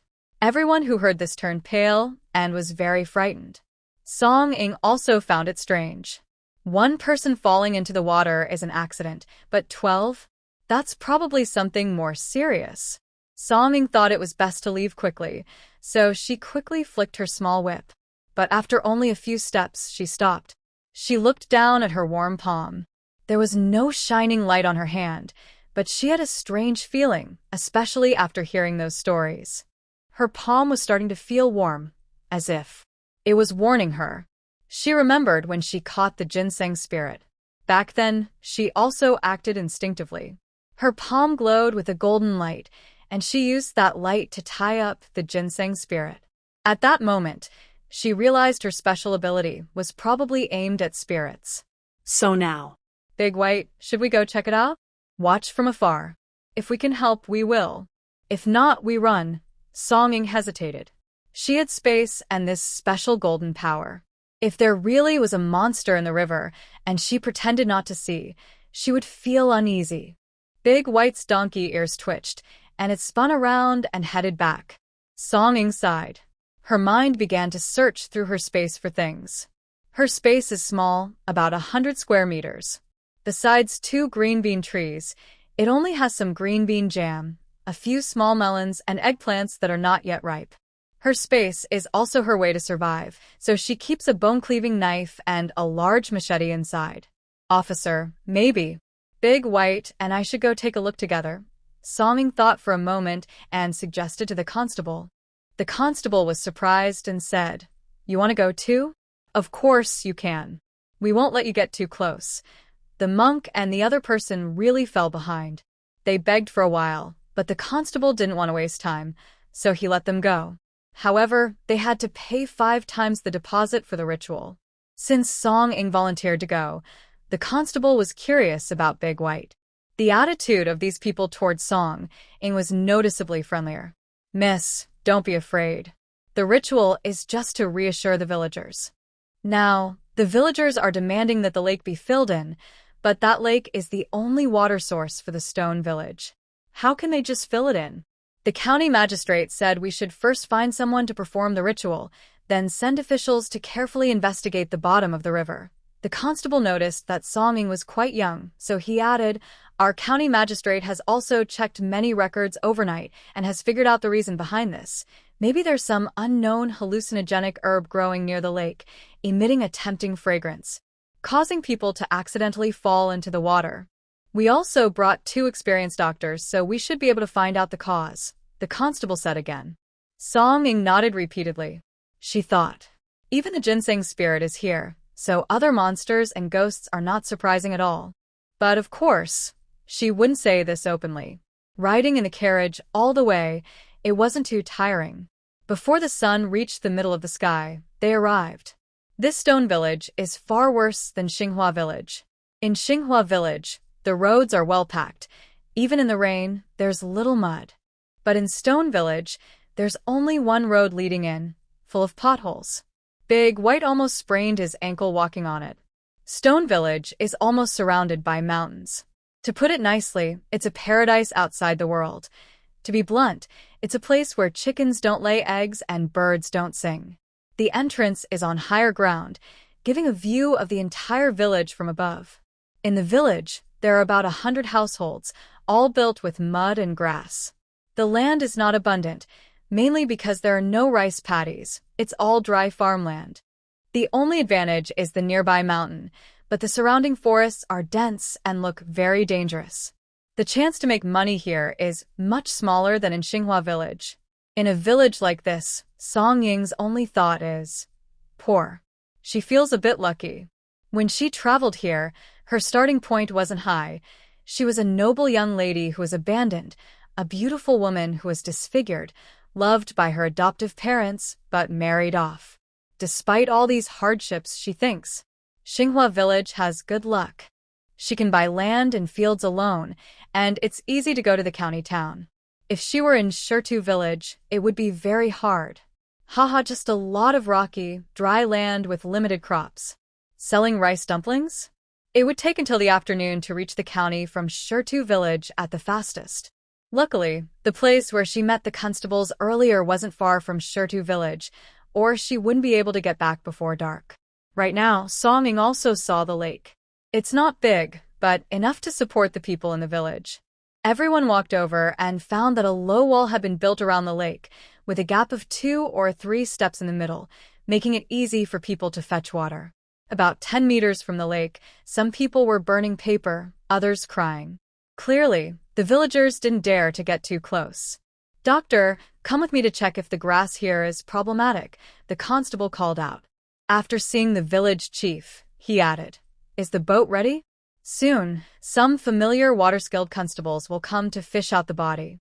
The village chief nodded repeatedly. With so many eyes watching, the 2 old doctors hesitated but stepped forward. They knew this was to save someone, so although they were a bit scared, they remained calm, which made Song-ing secretly admire them. It really is a healer's caring heart. After examining for a while, both doctors shook their heads repeatedly. These are just common wild grasses and water plants. Nothing hallucinogenic here. But the water does seem a bit strange, one doctor added. The constable hurriedly asked, "How is it strange?" "The water seems to have a slight greenish tint and it has a smell." The 2 doctors looked at each other. The water's color was not very clear, but the doctors sensed a slight difference in smell. When they just stood by the water's edge, they faintly felt that something was unusual. The constables thought this was a good sign. That means the water is poisoned. If that's the case, it's not good to send people to fish out things. The lead constable frowned. "Let's have the others perform a ritual for the deceased first. The 2 doctors can check the water to see what kind of poison it is and find a way to deal with it quickly. But villagers are still using this water for irrigation, so we don't know how much it might be affected. If it affected the crops of a whole village, the county magistrate might go crazy." Song-ing felt her palm was even warmer. She stared fixedly at the lake, feeling that something was swimming inside. It was probably fish, right? But the shimmering light seemed a bit too broad. The 2 doctors moved closer again to try to take water samples. This time, everyone was more nervous. Last time, they only needed to look at the grass and staying back was fine. But now it was different. If someone accidentally fell in, splash, Someone fell into the water. The villagers, seeing this, were so scared they ran away in a panic, afraid of being drafted by the officials to rescue the person. Even the village chief took several steps back. A few constables trembled and hurried to help, but it was as if they were cursed. One after another, the people leaning forward suddenly fell into the water. The monks and Taoists saw this, and their faces changed drastically. They sat cross-legged, reciting their prayers. Song Ying's face also changed. This was too strange. Thinking quickly, Song Ying used her mind to try to summon the golden light in her hand. A light appeared, but it was not gold. It was red, and she directed it toward the lake. Her eyes turned slightly red, and she felt her strength almost drain away. After a moment, the red light formed a rope-like shape and pulled up a large catfish. The fish was covered in a bluish hue, with long barbels around its mouth, looking quite eerie. Song Ying wanted to put the fish into her space. But no matter how hard she tried, she couldn't move it. So she could only hold onto it and slowly drag it toward the riverbank. Once she controlled the fish, people in the river started climbing out. I just now felt something pushing against my buttocks. Lifting me up, one of them muttered after finally climbing ashore. The others didn't pay much attention. Everyone had swallowed water. Surviving was lucky enough. They naturally wouldn't forget this strange scene. They only saw that Miss Song, wearing a hood, stood there still, and for some reason, there was a feeling of being untouchable. Also, the river suddenly jumped with a big fish. It was a really big jump, at least a meter long, round and thick, looking quite scary. Others couldn't see the red light used by Song Ying to tie the catfish, so they all went closer to look. Song Ying felt a bit embarrassed. She thought she was running out of strength. The red light grew thinner and thinner, and in half a moment, it disappeared. Song Ying's body went limp, and she hurriedly held onto a big tree. Suddenly, the originally still catfish jumped again, making a baby-like cry. Everyone who was watching nearby was startled. Is there really a monster? How can there be such a strange fish? Has it become a spirit? Just then, someone appeared in front of Song Ying. Hua Xiaoyuan frowned slightly. When he saw Song Ying, he didn't speak but went straight to the catfish on the ground. The sharp cry of the fish suddenly weakened when Hua Xiaoyuan arrived, and it looked like an ordinary fish. At this moment, Song Ying used her last bit of strength. She tightened the red light, and the catfish flopped twice before going completely still. She immediately felt as if something had entered her space from the fish. Song Ying didn't know what it was. She leaned on the big tree and probed her space. It was a reddish pearl. Inside the pearl, strange sounds came out, like a baby's cry or a woman's angry scolding. It was very unusual. The pearl was very restless, making her feel annoyed and a bit disturbed. Instinctively, she wanted to make it go away, but as soon as she thought that, the red pearl suddenly shattered out of thin air. The dust from the explosion fell like fertilizer under the big tree in her space. After a while, she felt the big tree seem to gain some vitality. It grew 2 tender buds. Song Ying's mind was full of wild thoughts, while at that moment, Hua Xiaoyuan approached the catfish. "Sir, this is a monster," someone said, scared. Hua Xiaoyuan kicked the big catfish. "A dead monster? Huh, it's just a bigger fish. If it were a monster, how could it die just by leaving the water?" The others were also confused, especially the guards. Just now, they saw the big catfish look lively and seem ready to attack. But as soon as the Lord arrived, the fish died instantly. Yes, fish can die out of water, but was it so quick? "Have you found out why the villagers fell into the water?" Hua Xiaoyuan asked. Well, "It seems to be the water. But when the 2 doctors checked the water earlier, they accidentally fell in. we Did the same. So we haven't figured out what's in the water yet," the guard said sadly. Hua Xiaoyuan frowned slightly. He took a scoop of water and walked to the riverbank. He looked at the water but didn't see anything special. He scooped some up and placed it in front of the senior doctor. "Check it. This falling into the water had caused so much trouble for days." Now, the strange things in Stone Village were known to everyone. People said monsters were causing trouble. Such rumors were not good. The guards were a bit stunned but didn't dare say anything. The two doctors examined the water. About 15 minutes later, they said, "Sir, this water should be non-toxic. It smells like it has frog mucus mixed in, but we don't understand why there's so much. Since it dissolves in the lake, most people can't see it. Is that all?" Hua Xiaoyuan asked. "Yes," the senior doctor replied nervously. "Did you all feel anything special when you fell into the water?" Hua Xiaoyuan asked. They quickly remembered and looked pale, recalling the feeling of near death. "I felt like something was wrapping around my feet. I was the same. I was about to surface when I felt a pull, but after the big catfish was thrown out, the force disappeared.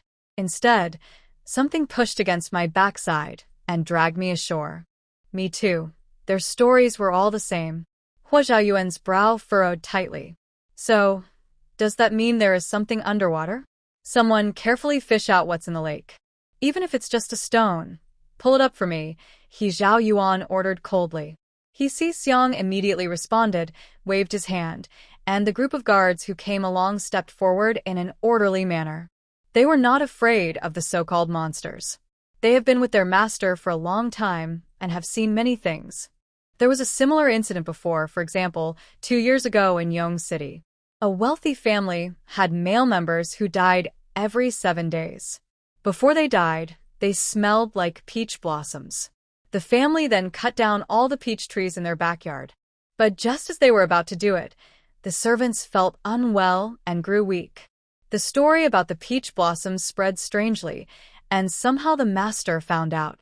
The master personally led people to the scene and successfully cut down all the peach trees. They even dug 3 feet into the ground, and there was no sign of any peach blossom spirits. There are also strange illnesses in this world, so it was probably because the family's diet was problematic and conflicted with the peach blossom scent, which caused the trouble. Right now, a group of people quickly boarded the boat. The villagers had already prepared the fishing tools, and they immediately started working. He Xiaoyuan then turned to look at Song Ying. "Miss Song, why are you here?" He Xiaoyuan asked, somewhat confused. Out of sympathy for the girl, his tone was a bit cold, but not harsh. Of course, this was his own opinion. To Song Ying, this official looked like he was angry and about to throw her into the river to drown her. Before she could speak, the constable said, "Sir, I asked Miss Song to come. I was lucky enough to see her donkey spirit catch a thief, which was very unusual. So I specifically brought this donkey here, hoping it could ward off evil spirits."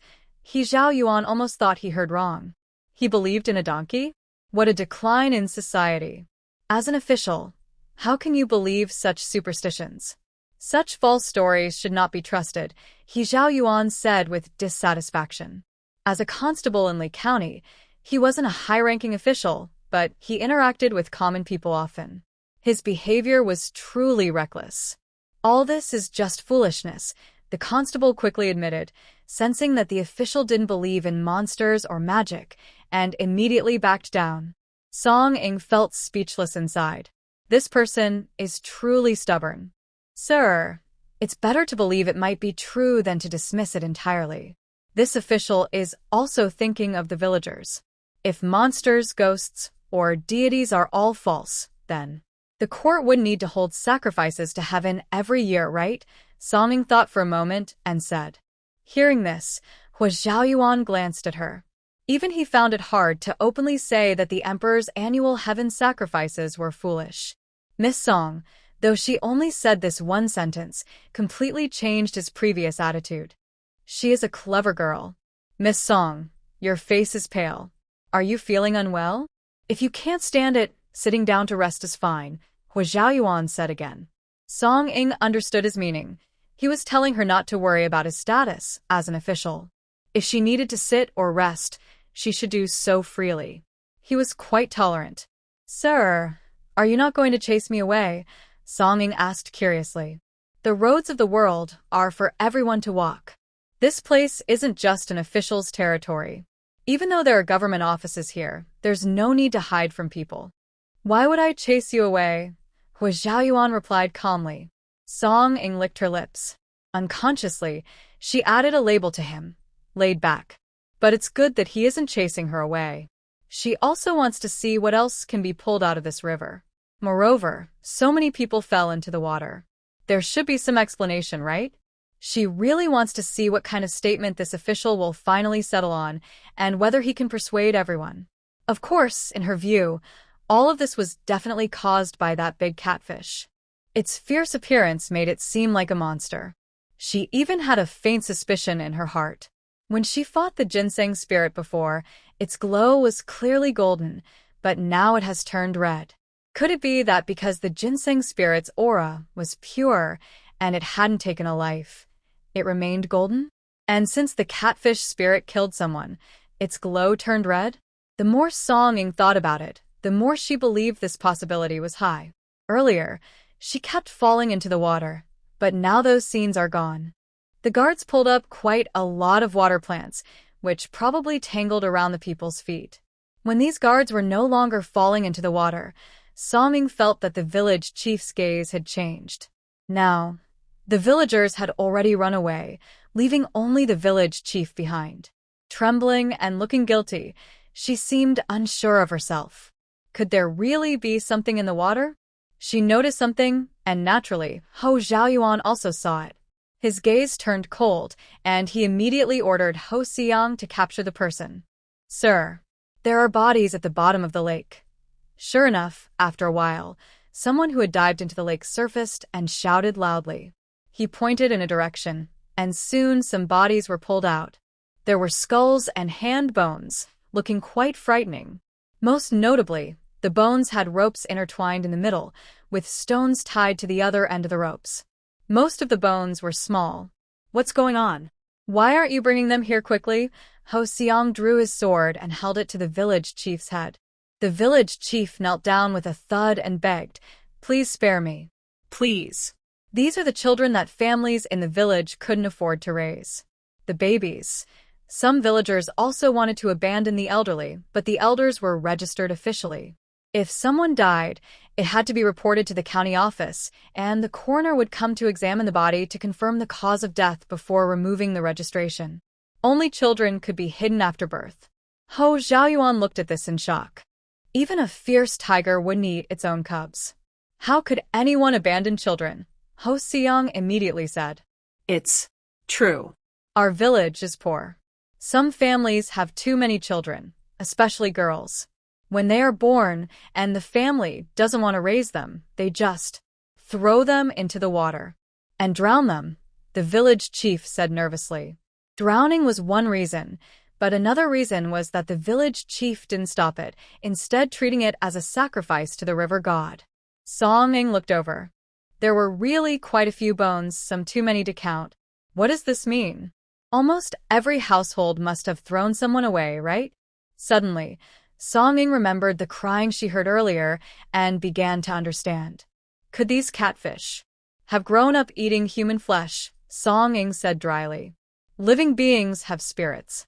If they eat too much, then they could become harmful. Especially since these catfish had eaten children harmed by the villagers, they naturally harbored hostility toward the villagers, almost eager to eat everyone in the village. Before she finished speaking, a woman suddenly ran from afar. When she saw the ground full of bodies, she immediately rushed forward and started searching frantically. "The daughter is useless. She can't even recognize you." The woman searched for a long time and finally sat on the ground, crying loudly. "There are so many bodies, with no flesh left. How can anyone tell who is who?" "Is your child here?" Ho Xiaoyuan asked. The woman knelt on the ground.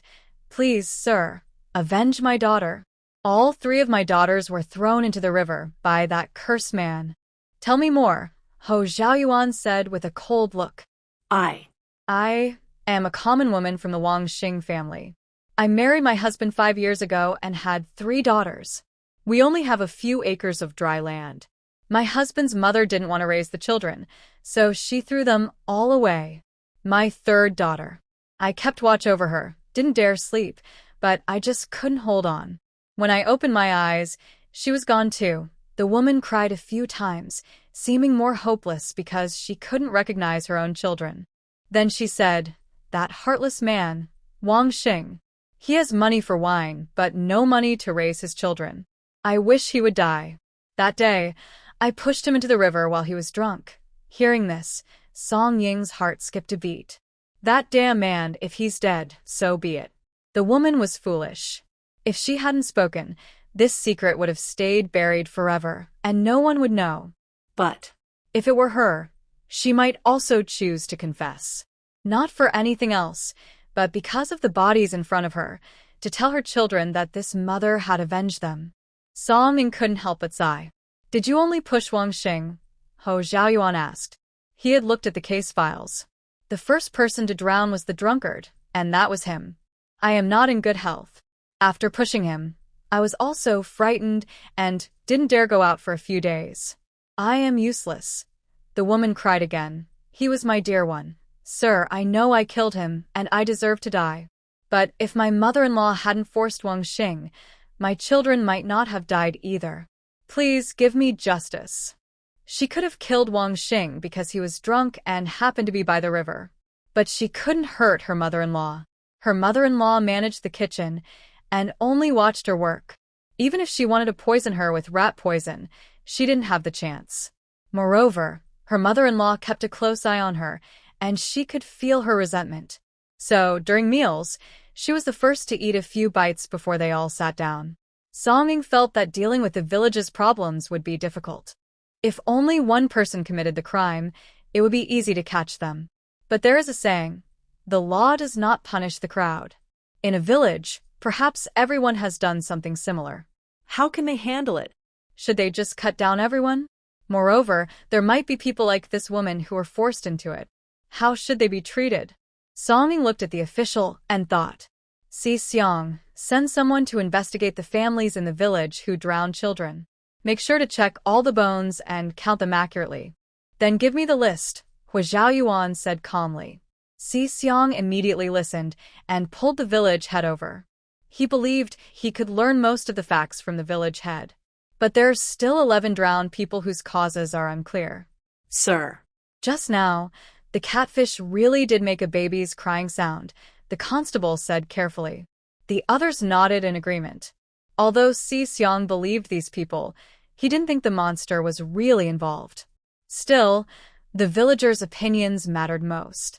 So he said, this fish might have eaten human flesh. Call the monks to perform a blessing for those it ate. Erect an unmarked monument nearby and carefully bury the bones.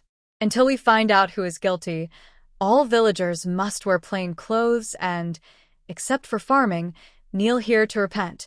This village, except for innocent children, everyone is guilty. Starting today, all children under 12 will be taken by the authorities for education, Hu Xiaoyuan added. His purse would get lighter again. Sir, taking the children away, won't that ruin our future? The village head suddenly looked up. You're good at killing children. Why not? If you don't want children, then whether you are guilty or not, all newborns in Shirtu village will be taken by the government for 10 years, Hu Xiaoyuan said coldly. 10 years is enough time to raise the children again. When they return, they will be less influenced by their parents. No matter how careful, evil intentions are hard to prevent. It's better to cut the roots directly. Like farming, if the roots are bad, the crops will be empty shells. Hu Xiaoyuan looked at the bones, feeling the urge to kill. He also couldn't believe that within his own territory, such a terrible case had occurred. Although a 10-year sentence was decided, it didn't mean that those who drowned children were innocent. Hu Xiang had already gone to investigate. They brought many people, all fierce and intimidating. Everyone was gathered together. Some pushed others, others pushed back, talking over each other. It took more than an hour to thoroughly check all the villagers who had drowned children. Of course, the numbers still didn't add up. But they also included some elders who had no descendants left. So, the figures were bound to be off. These villagers were afraid of saying too little, fearing they might be blamed more, so almost everyone spoke openly about what they knew, each accusing the other, with no falsehood. There were also people who hadn't drowned anyone. But Hu Xiaoyuan didn't think so. They all lived in the same village, shouldn't they know each other? For such a heinous crime to happen, and no one report it or even cover for each other, that's a crime. Some people, he thought, didn't commit crimes because they couldn't have children or only had boys, so they were reluctant. That was why they didn't do it. If all the children born had been girls, the situation might have been different. In Hua Zhaoyuan's eyes, these people were all criminals. He believed they all deserved to be punished. Anyone who kills or encourages others to do so will serve a month in the county jail. Each time, they will be whipped 50 times, for a sentence of 5 years, Hua Zhaoyuan said casually. He had checked carefully who personally drowned someone who couldn't bear to part with their daughter or granddaughter. Everyone admitted their guilt, with no mistakes. Song Ying raised an eyebrow at this. Isn't that the same as chopping people? Please, Your Excellency, have mercy. If we get whipped every month, how can we farm? The village chief begged. Farming, Hua Zhaoyuan smiled slightly. Even dry land is better than raising you wicked people. I am giving you a way to survive. If you endure 5 years, I will forgive your past. If not, you will pay with your lives. In a way, the living benefit and the dead suffer. Song Ying thought this was quite fair. 5 years isn't long, and most won't survive it. Even if they do, they'll be weak and sick. It's pitiful, but those who are pitiful often have their faults. Does being young mean they are destined to die? Song Ying originally thought that Lord Hu would just give a light punishment, as in those times, killing a child was not considered a serious crime. But she didn't expect that, although he didn't draw his sword, he was actually punishing them in a cruel way. As for people like Wang Xing's wife, who committed murder, she was pardoned but still held responsible as part of a group. However, that woman didn't drown her baby, so in the future, her main job would be to support the family and take care of the farmland. Since her mother-in-law and father-in-law were involved in the case, they might be punished severely or even killed. Farming is hard for a woman, but supporting herself isn't impossible.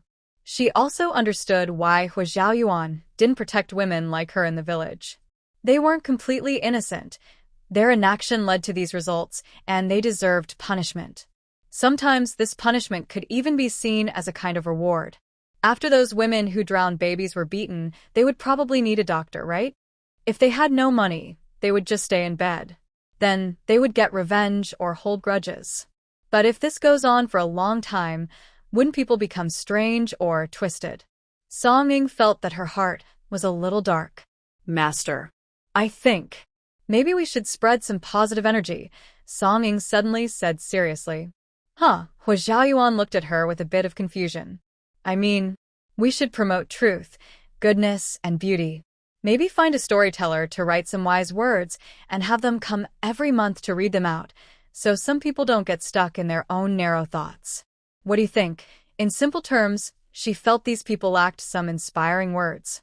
5 years of punishment, 10 years apart from their children, and a generally sad environment. This isn't good. Positive stories are definitely needed. People should listen to more stories about truth, goodness, and beauty, or read sayings from Buddhism and Taoism to broaden their minds. This can also help those with harmless hearts stay optimistic. Otherwise, if life feels too hard, they might give up completely, losing their original purpose. Most importantly, Song Ying thought that because the village was remote and villagers found it inconvenient to travel, few people left the village. Over time, even if something happened, they would only think of the village chief and wouldn't contact the authorities. So, they needed some people to interact more with the villagers. Broadening their horizons could naturally change some of their nature. However, Song Ying knew she had spoken too much. After she finished, she forced a light laugh and said, My lord, I was just speaking offhand. You are right. I will ask the county office to send more people to teach them, He Zhaoyuan replied. Song Ying pursed her lips. Besides the storyteller, I think we could set up a women's group. A women's group? He Zhaoyuan looked at her in surprise. Song Ying really wanted to slap herself. Why did I speak so carelessly? It's a women's organization responsible for protecting women and children. They could visit homes regularly, help women with their mental health, and mediate marital conflicts, she said bravely. In this era, there was no concept of gender equality, so her suggestion probably wouldn't be very useful. He Xiaoyuan understood her meaning after a moment and nodded. Very good. I will have someone take care of it. Such a reasonable idea? Is there anything else wrong? He Xiaoyuan asked. No. Song Ying quickly shook her head, but then remembered the monster issue still hadn't been resolved, so she asked, My lord. Although there are some problems in this village, the murderer of the other 11 people hasn't been found yet. What are your thoughts? What do you think, Miss Song? He Xiaoyuan asked. In the past, when he heard about Miss Song, people only sighed and felt sorry for her. He knew that she was in poor health as a child, so she rarely appeared in public and was even raised by relatives. Later, she married the old Marquis, and everyone knew that the Yanping Marquis's household was quite ridiculous, but no one stopped her. Moreover, Miss Song had no fame or reputation and was not favored. Some even said that this Miss Song of the Song family, though beautiful, was somewhat dull in personality. She wasn't foolish, but she wasn't as clever as ordinary people. But since returning to Yongqing, he had seen her several times, and she didn't seem as exaggerated as the rumors suggested. I think it's better to believe it if it exists, rather than not, Song Ying said sincerely. If this lord wasted more effort investigating, he might find nothing at all. Miss Song, do you believe in ghosts and monsters? He Xiaoyuan frowned slightly, which was not a good sign. I just think that if vengeful spirits are seeking justice, it might make those evil people a little afraid. If you haven't done anything wrong, you shouldn't fear ghosts knocking on your door. But if ghosts really exist, then those who have done wrong might never dare to open the door again. Song Ying thought of a reasonable explanation. Hua Xiaoyuan did not speak. He believed they should continue investigating. Some innocent people came to work in the area, and they deserved an explanation. However, the coroner at the county office had examined the bodies many times. There were no external injuries, and all victims had drowned. This was surprising and made people think more carefully. The water plants in the river grow wildly. Once someone falls in, they get tangled around their ankles and find it hard to escape. It's okay for the wicked who drown, but for innocent people, I will send someone to comfort them. It's hard for him to admit that monsters or evil spirits are involved. But Miss Song was right. Keeping some mystery helps scare the evil people in the village, especially when they can't find any real evidence. That's all they can do now. After hearing him, Song Ying understood what he meant. The authorities blamed the incident on water plants, but how people talk about it among themselves is beyond control. Water plants can trap ankles, but they can't make so many people fall into the water at once. After this, some people still think it's strange. Some villagers who are more afraid won't dare to do harmful things anymore. Most of the work was done, and it was getting late. Song Ying was very hungry. She had gone out that day mainly to go to the county town and wanted to eat there. She hadn't brought any food, only some mung beans and a white radish for to buy, but those wouldn't satisfy her hunger. From Shitu village to Xinghua village, it would take at least another hour or two. While she was thinking, she heard some sounds. She turned her head and saw a guard pulling out a big pot and 2 mountain chickens, preparing to cook them right there. It made sense. Everyone had traveled a long way, and no one was not hungry. Men especially burn more energy than women. These people had just been busy with the corpse and the investigation, so they must be starving. But is it really okay to eat mountain chicken? The villagers probably hadn't tasted meat in a year or more. And with so many people, 2 chickens might not be enough. Song Ying licked her lips, feeling a bit useless. She sighed and climbed onto her donkey cart. Goodbye, let's go home. When she got back, she planned to buy a hen from her neighbors to try. Miss Song. When Song Ying's donkey cart reached the road, the noble person behind called her to stop again. Eat first before you go. Is that okay? Song Ying glanced at the mountain chicken. It looked very tasty. This was a rare wild delicacy. In her previous life, she couldn't even get to eat it. In this life, mountain chickens are not easy to catch. They can fly, and she has no wings. But looking at these 2 chickens, they must have been shot with arrows. How sad. She could eat 2 big bowls. Miss Song's suggestion just now is good. Let's treat this meal as a reward, said Hua Zhaoyuan. A noble young lady should be sitting in a carriage or a sedan chair, but now she had to awkwardly climb onto a donkey cart. The cart was full of bottles and jars, crowded and cramped. She, a young lady, curled up in a ball. Moreover, just now Miss Song looked very eager. After all, she was only about 17 or 18, maybe a bit childish, craving meat so much that she wanted to try some. Ordinary people would naturally feel afraid of him and wouldn't invite him. But Miss Song's status was different. Her words and actions earlier didn't seem like those of a timid person. Song thought for a moment, then, lacking courage, she nodded. She pretended to rummage through the straw on the cart and finally took out a few large white radishes from her space. Thank you, sir, but I can't just eat your food for nothing. I'll use these radishes instead. I know a bit about cooking, so I'll handle the meal, she said, immediately getting off the cart. She also threw one large radish to the white donkey. Hua Zhaoyuan watched the donkey nibbling on the radish, then looked at Song Ying's hands. Actually, it was a bit unappetizing. But he quickly understood that she was poor, so she ate with the animals. This nobleman carried quite a few things when he went out. One of his guards even took out many seasonings from his bag, including scallions, ginger, and garlic, all prepared in advance. For food, besides the wild mountain chicken caught on the way, there was dried meat and large pancakes. Song Ying accepted everything. With a swift knife, she cut the prepared mountain chicken into pieces, stir-fried it with oil and spices until fragrant, and slightly fried the chicken for color. She added some seasonings, and soon the aroma spread. The mountain chicken was fresh and tasty. When it was almost done stewing, she sliced the large radish and added it, instantly elevating the flavor. During the stew, Song Ying wandered around the area. Although Shirtu village doesn't have rice paddies, it isn't very dry, so there are many wild vegetables along the road. She picked a few, washed them, and stir-fried them with dried meat to make a tasty dish. Song Ying just likes to eat, and since she is alone, she had to cook for herself. Her cooking isn't as good as top chefs, but it's still quite decent. The large pancake was placed by the pot, soaking in the hot stew, and soon, they started eating. However, Song Ying thought everyone would share the 2 mountain chickens, but when she started eating, she realized the guards were only eating plain dried food. The 2 chickens were for the master alone. Even the most capable-looking subordinate was quietly nibbling on dry bread nearby. This meant she and Lord Ho were sitting face to face on stones, eating separately. Such a strict social hierarchy. But Song Ying didn't try to stand out anymore. She just ate quietly. Hua Zhaoyuan wasn't very hungry, but as soon as the smell of the stew reached him, his stomach protested.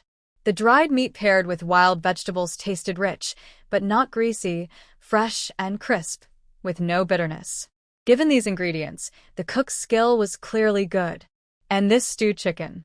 Hua Zhaoyuan picked up another piece of meat. The fresh aroma of the radish seeped into the meat, making it smooth and tender. The broth was topped with a few tender leaves, turning the soup into a vibrant green, full of color. Hua Zhaoyuan thought of Yefeng Tower. It also had good business, and the signature dishes always pleased him. But the 2 dishes made by Miss Song were special. One had a wild, hearty flavor and was very appetizing, while the other was incredibly delicious. Yefeng Tower rarely matched her level. If Miss Song didn't want to be a noble lady, she could make a good chef. But Hua Zhaoyuan wouldn't say that aloud. He knew that these young ladies from noble families valued dignity and reputation. Complimenting her cooking skills over a professional chef might earn him not gratitude, but disdain. At this moment, Song Ying had no idea what was going through the man's mind. She only thought the mountain chicken was really tasty. Being alone can be inconvenient. Let 2 guards escort you back, Hua Zhaoyuan said politely after finishing his meal. Song Ying shook her head. Thank you, sir, but I am just a woman. I have no companions with me, so it wouldn't be proper for 2 officials to escort me. People who didn't know might think she had committed a crime. Song Ying always wore a veil hat.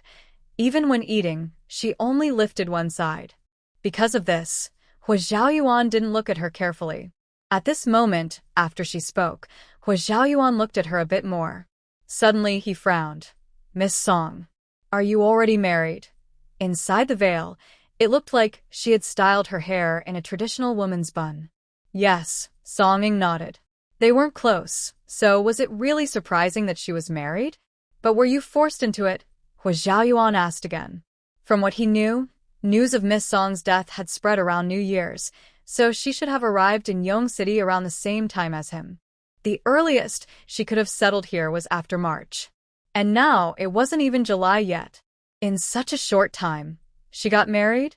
Hua Xiaoyuan felt a bit annoyed.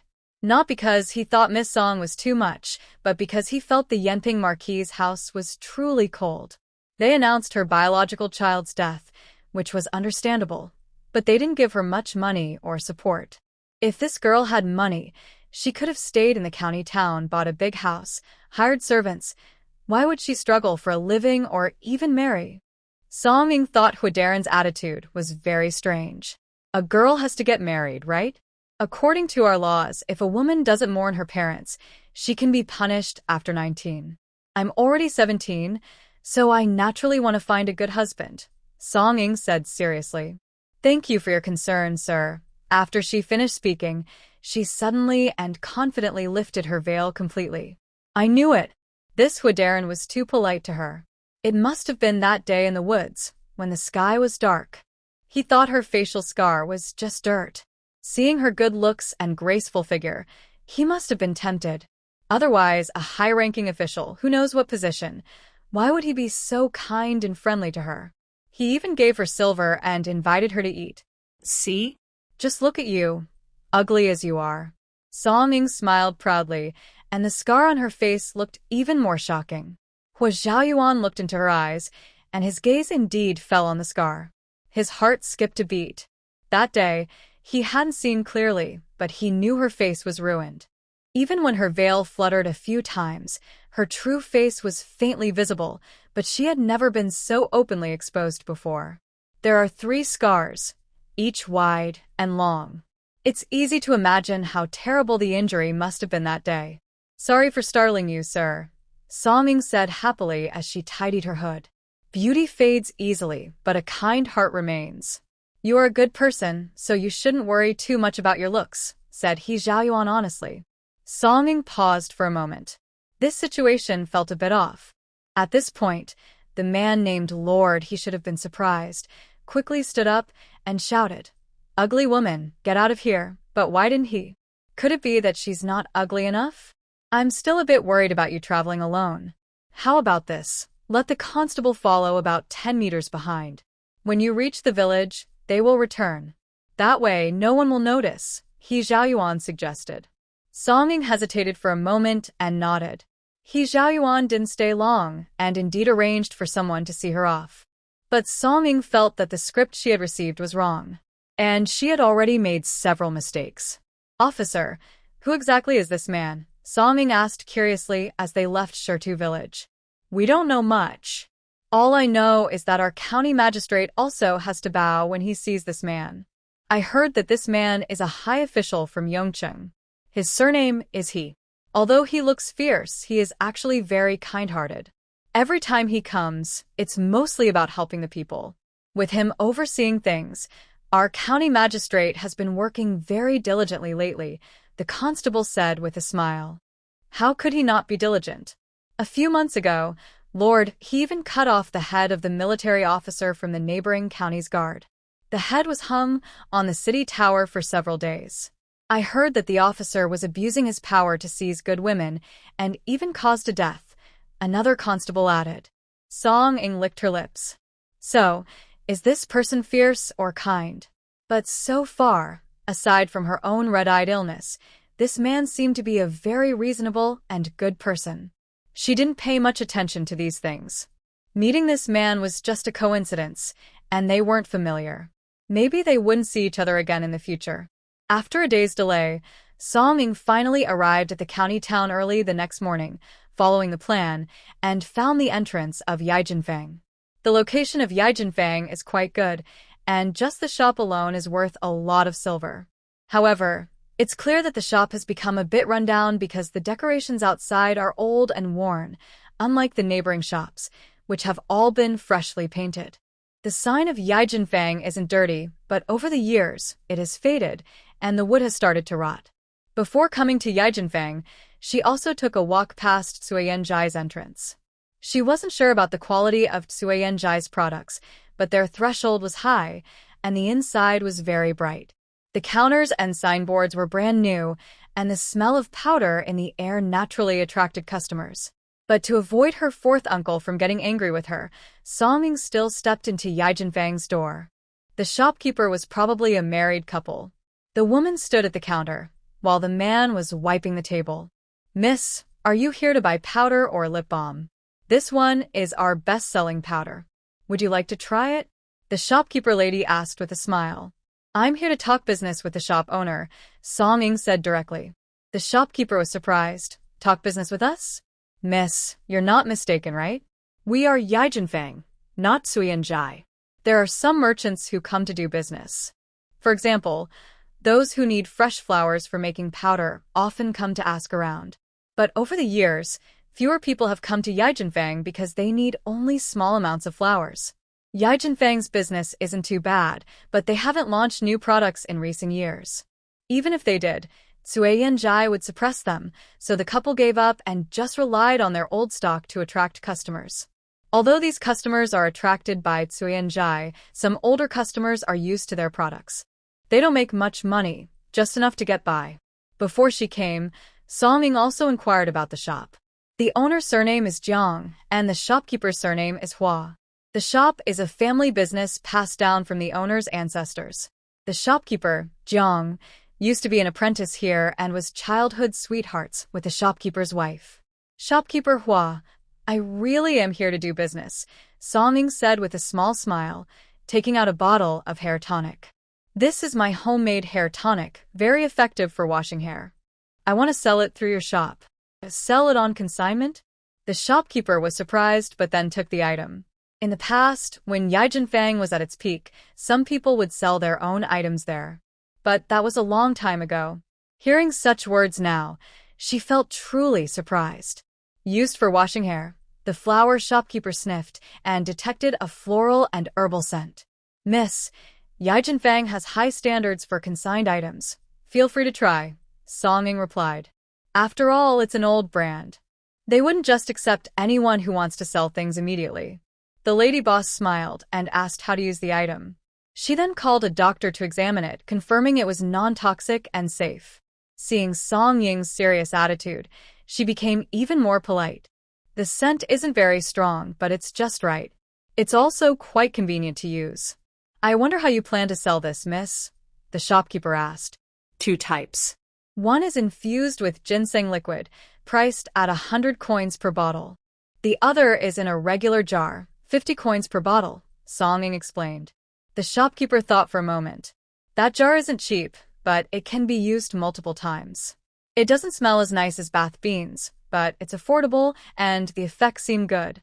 Song had researched cleaning products of this era. Besides some natural herbal leaves, there are mainly two types.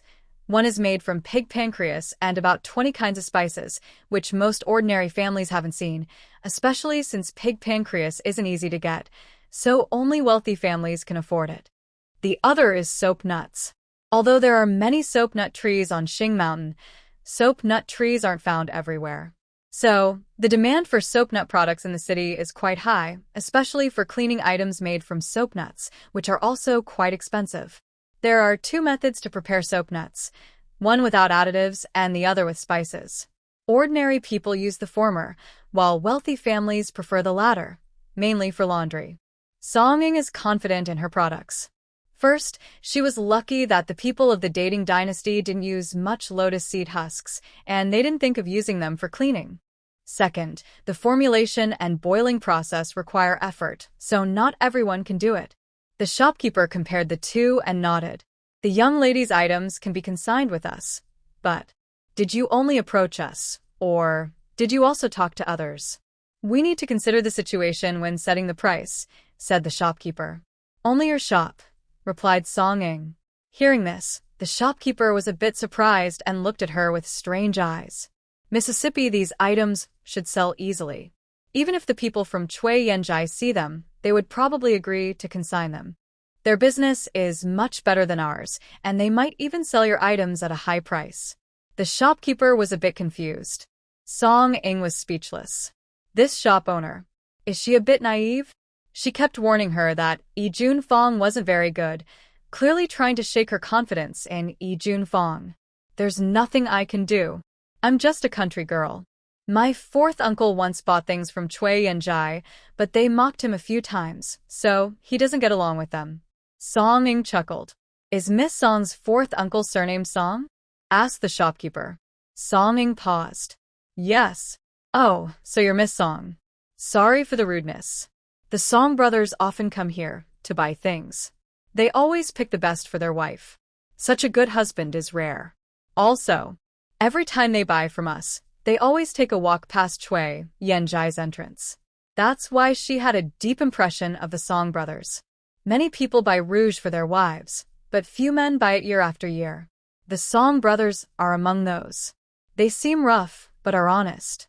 When buying, they always mention Cui Yanjai, as if they have a big grudge. Curious, she asked about it, so whenever this girl mentioned it, her mind immediately thought of such a person. She didn't expect it to be such a coincidence. Song Ying's lips twitched slightly, thinking of her fourth uncle's annoying look. If Miss Song only approached us, we would place this facial powder prominently and try hard to promote it to customers. Also, our shop takes a commission on consigned items. We can't ask about the cost of your items, so we can only set a price. Do you think? For each bottle of this ginseng-flavored product, we would take 5 coins, and for the regular ones, 3 coins? Is that okay? Said the shopkeeper. Song Ing was quite satisfied. Her initial expectation was only 10%. But it's not yet the right time. Yes, Song Ing replied. Follow. Although this name is straightforward, it's not very elegant. Could you choose a more suitable name? The shopkeeper asked again. Do you have any good suggestions, Shopkeeper Hua? Song Ing is not good at choosing names. Just thinking about her own white and yellow makes it clear. Shopkeeper Hua smiled, finding this young girl quite interesting. Luckily, she didn't go into business at Suiyin Studio. Otherwise, with her relaxed and calm attitude, she might have been overwhelmed and lost everything. Of course, Shopkeeper Hua didn't know that Song Ing is naturally easygoing. When the people she meets are not dangerous, she quickly lowers her guard and becomes more relaxed, as if afraid of tiring herself. It doesn't have to be complicated. How about calling it green silk ginseng paste? Since you added such good ingredients, it should be known to others, the shopkeeper suggested. This falu is so sticky that ordinary doctors can't figure out its recipe. If an experienced famous doctor examined it, they might be able to tell if ginseng is included. But Song Ing doesn't seem like someone who would lie. She thinks the name is good and didn't object. I brought nearly 200 bottles of the first batch. In 5 days, I'll come back to see how it sells so I can decide whether to increase or decrease the stock. How does that sound? The shopkeeper agreed naturally. They signed a contract. Song Ing doesn't have much silver left, but she has enough to buy a set of rouge and powder. Plus, Yi Jun Fong's products are not expensive. Before leaving, Song Ing picked out some items to take back as gifts for Wan. Wan is a frugal person. Even if it's just a wooden hairpin, she would be delighted. As soon as Song Ing left Yi Jun Fong, a customer came in. It was a regular customer of Yi Jun Fong. Shopkeeper Hua has reasons for keeping the shop open despite the pressure from Suiyin Studio. She knows her regular customers well. When she sees someone, she greets them with a gentle smile. Young lady, I remember you asked me a few days ago if there was any powder that could cover the smell of hair, the shopkeeper said with a smile. Her attitude is just right, neither intrusive nor distant. Especially for young ladies who come here, unless they are very proud, most won't hide their true nature. Does the flower shopkeeper have good products to recommend? The young lady was surprised, then sighed. Honestly, I've wanted to support your business, but this hair problem really troubles me. A few days ago, I went to Suiyin Studio, planning to buy some bath beans, but the price was just too high for me. The bath beans from Suiyin Studio smelled wonderful. It is said they contain 18 different ingredients. 11 of those are flowers. Right now, Many flowers are not in bloom, so the shop sells stock they stored earlier. During the season, prices tend to be higher. Of course, we don't have such luxurious bath beans. Our shop is small and simple. However, it's a coincidence that today we just received a new product, green silk ginseng paste. When used to wash hair, it leaves it clean and not greasy. It doesn't have the fancy scent of expensive spices, but it has a fresh herbal smell and helps with dandruff and itching. You might want to try it, young lady. Ginseng paste. It probably isn't cheap, right? The young lady looked worried. It's just a simple extract made from soaking ginseng, but it works very well. A jar costs only 100 coins. If used sparingly, it can last 3 or 4 months. If you think it's too expensive, we also have a version without ginseng, which costs only 50 coins. Only 50 coins? The young lady's eyes lit up. Does it really work? The shopkeeper thought for a moment and called over a young girl who had just washed her hair. Look at her hair. It's been washed with the green silk extract. Isn't it soft, smooth, and fragrant? The shopkeeper knew the young lady from the Wang family. She had oily hair and dandruff, which made her scalp uncomfortable. Others like to put hair oil on their hair, but she couldn't do that because her hair already had a strong smell, and adding oil would only make it worse. Plus, oily hair and dandruff are very visible. The young lady from the Wang family looked at the girl's hair. After a moment of thought, she clenched her teeth and decided to buy the ginseng paste. All right, I'll try it first. My sister and I are the same. If it works well, I'll recommend it to her. Although she said this, she didn't have high hopes. After all, 100 coins is a lot, and how could it really contain ginseng? But since she and the shopkeeper had known each other for many years, she decided to give her the benefit of the doubt. Over the years, the shopkeeper had never sold anything false. Oh, I think she was pushed to the limit by that Cui Yanjai. She was an honest businesswoman, but now she's starting to have some tricky ideas. She still felt a little upset inside.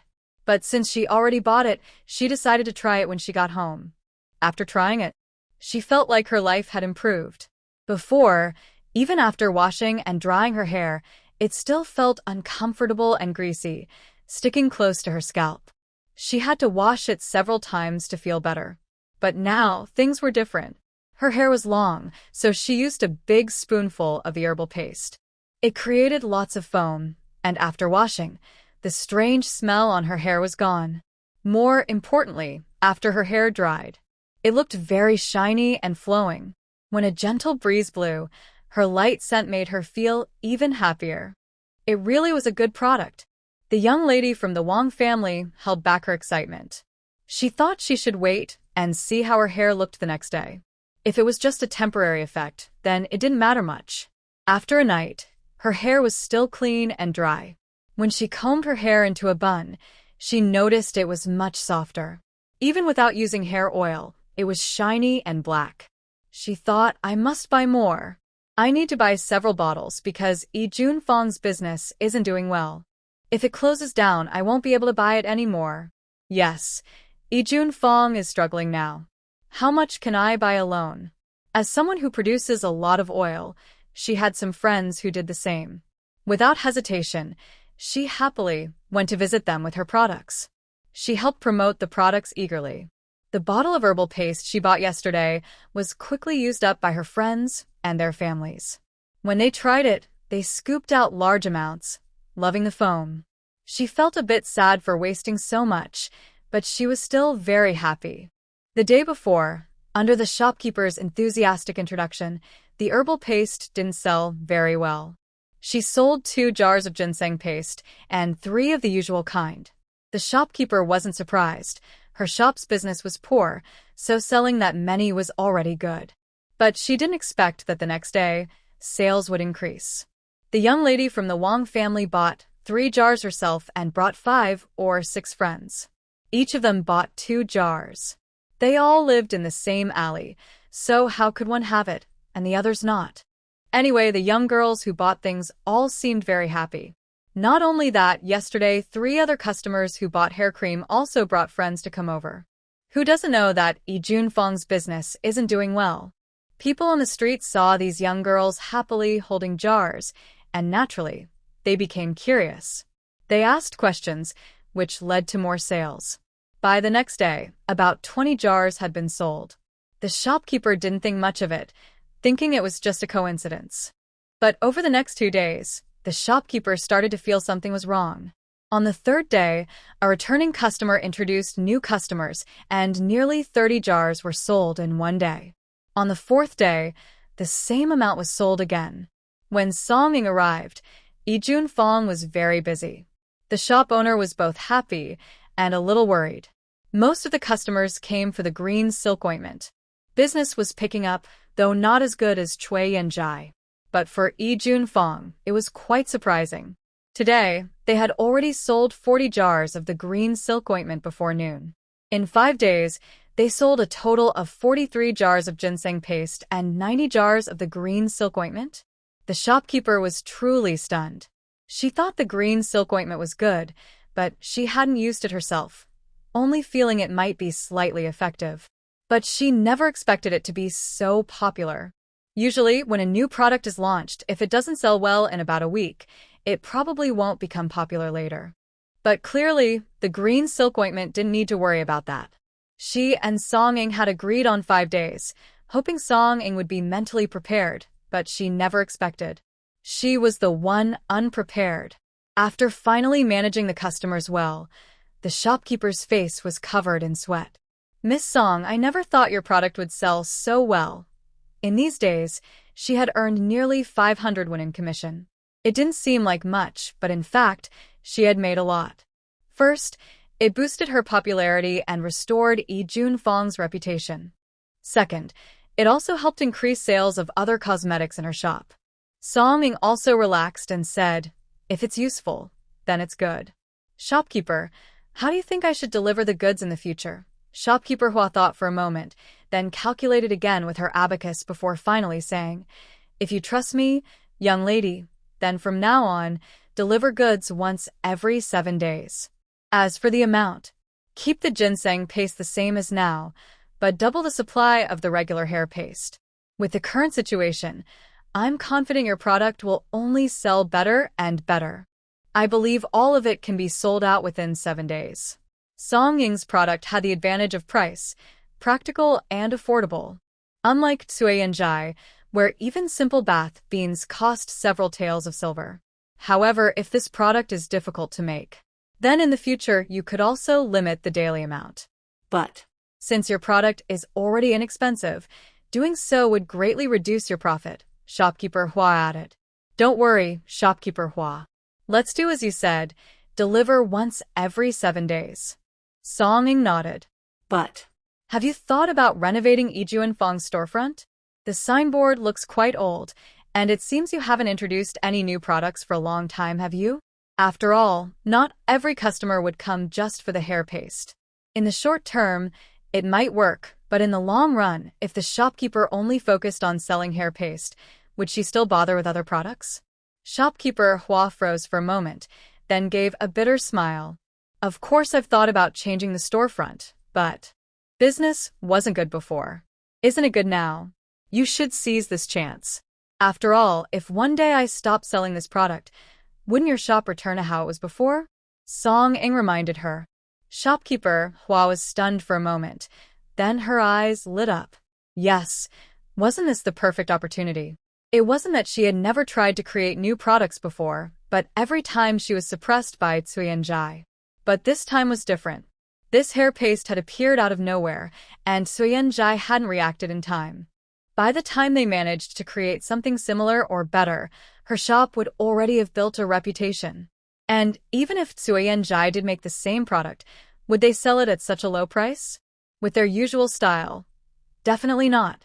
Shopkeeper Hua felt a surge of excitement. After all, this was her family's business, and she didn't want it to fail in her hands. Still, even though this was a great opportunity, she couldn't help feeling a little uneasy. She glanced at Song-ing, her eyes carrying a trace of careful observation, as if trying to judge whether this person could truly be relied upon. The shop's increasing customers are mainly because of this young lady. But what if, right after she finished tidying up the shop, she had partnered with Cui and Jai? By then, she would not only lose face but also fail to keep her regular customers. Thinking of this, the shopkeeper's heart skipped a beat. Looking at today's sales, she felt a bit worried. Having too much business can also bring trouble. If this young lady was sent by someone else to undermine her, it would really be the end. Song Ying didn't like fighting, but she understood others' intentions. Her past experience of being dependent on others made her better at judging people and situations. Shopkeeper Hua, why don't we sign a new agreement? Song Ying suggested. What? The shopkeeper was surprised. Are you unhappy with the previous contract, young lady? Not exactly. I just think, to protect both our interests, we could deepen our cooperation, Song Ying replied. The shopkeeper looked at her, thinking about the possibility, but didn't speak immediately. Song Ying thought for a moment and said straightforwardly, this Qingxi Gao shouldn't only be popular in Lixian County. It should do well elsewhere too. But it's not easy for me alone to grow this business. Even in other places, shopkeepers might not be as polite as you, Shopkeeper Hua, to leave items on consignment. Don't you think? Young lady, this product is quite rare. No one has used it before. It's normal for cautious business people to be careful, the shopkeeper replied. If her shop hadn't been doing poorly, she might not have agreed so easily to consign. Although consignment is a profitable business, most decent shops are reluctant to do it. If they promote someone else's product and it becomes popular, and the owner then pulls out, they would suffer losses. They only make quick money. It's not like embroidery shops that want to gather all the talented embroiderers. So, I want to renew our cooperation, Song Ying smiled.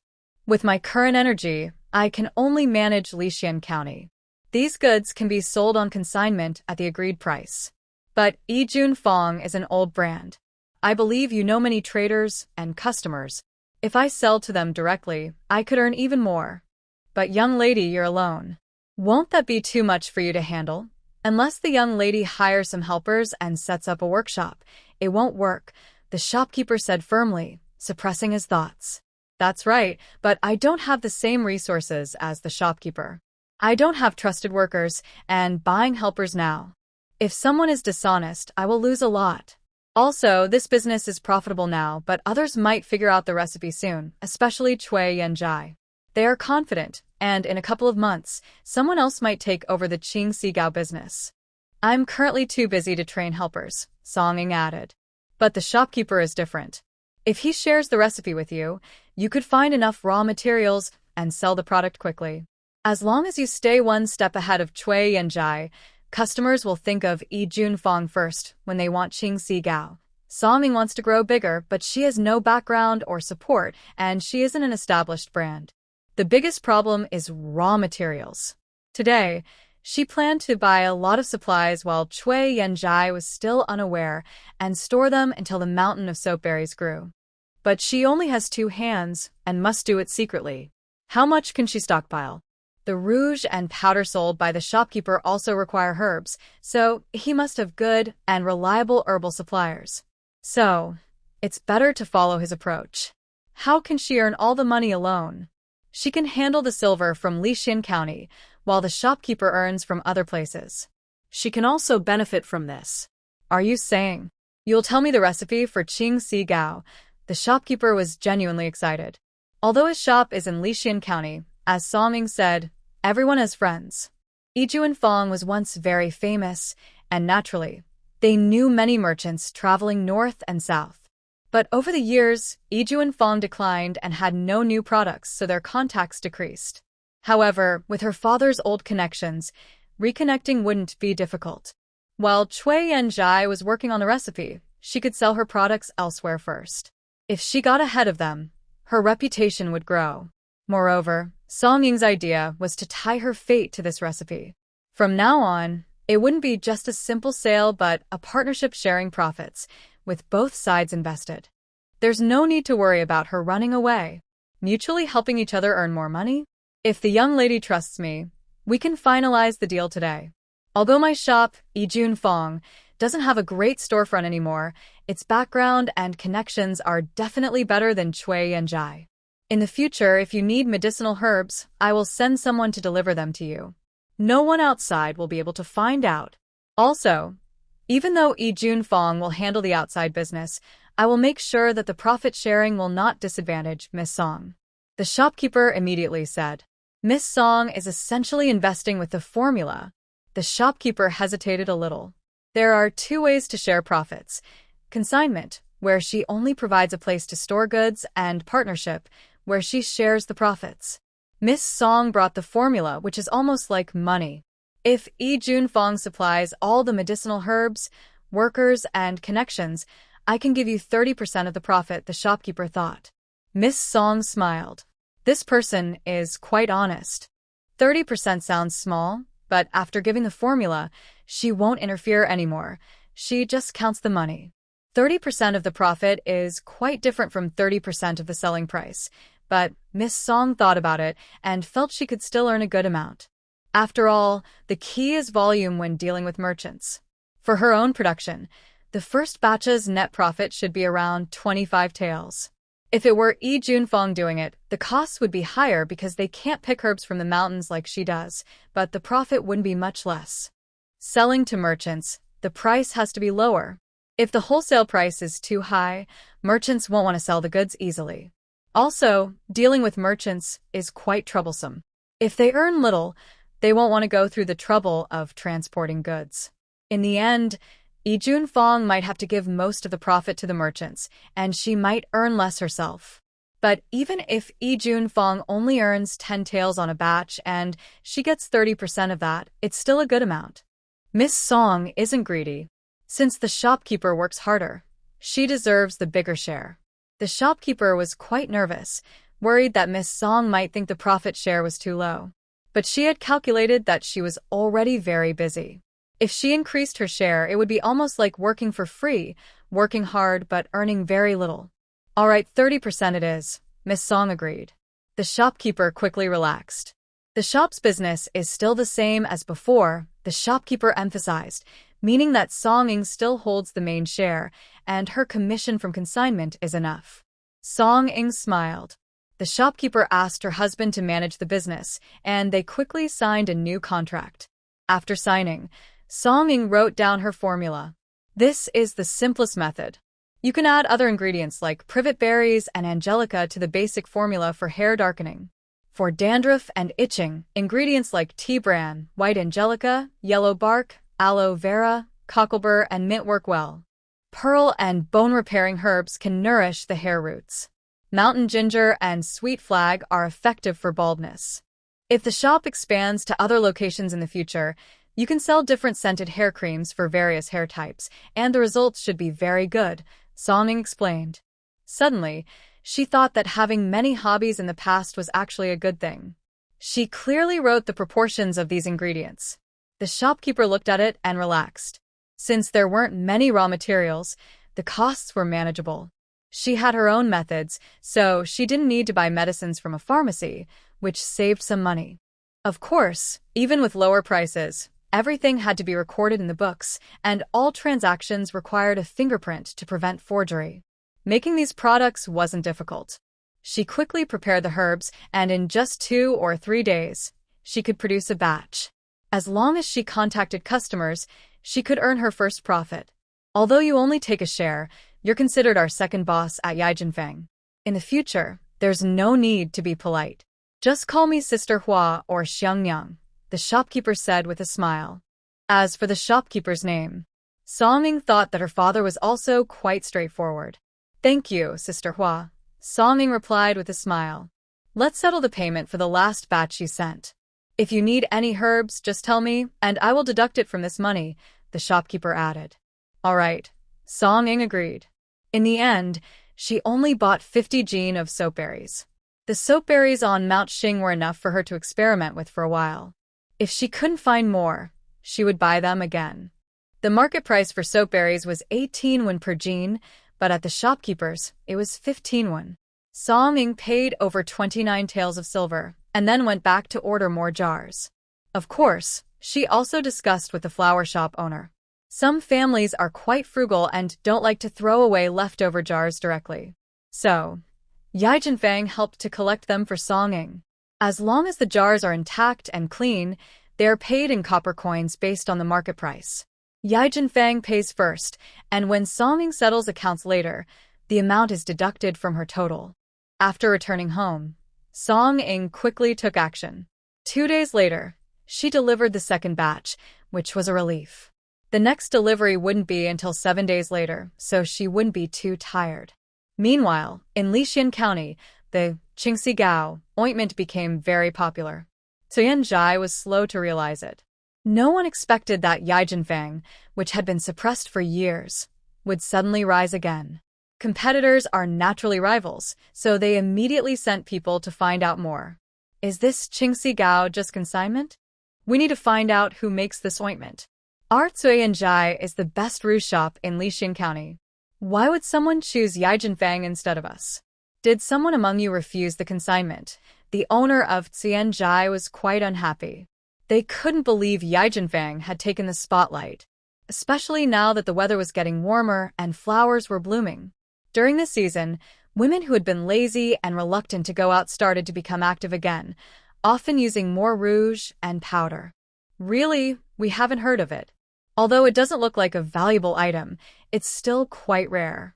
If someone wanted to consign it, we would definitely have our shopkeeper examine it first, the staff said.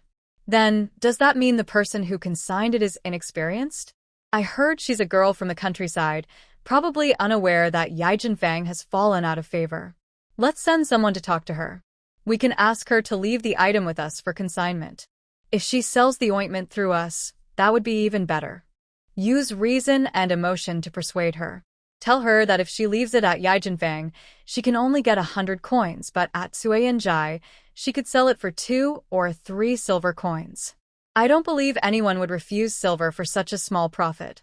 Although the price might be high, 2 or 3 silver coins after selling, there wouldn't be many buyers. But making money easily is what matters. Only fools wouldn't take the opportunity. Wealthy families find money the easiest to earn.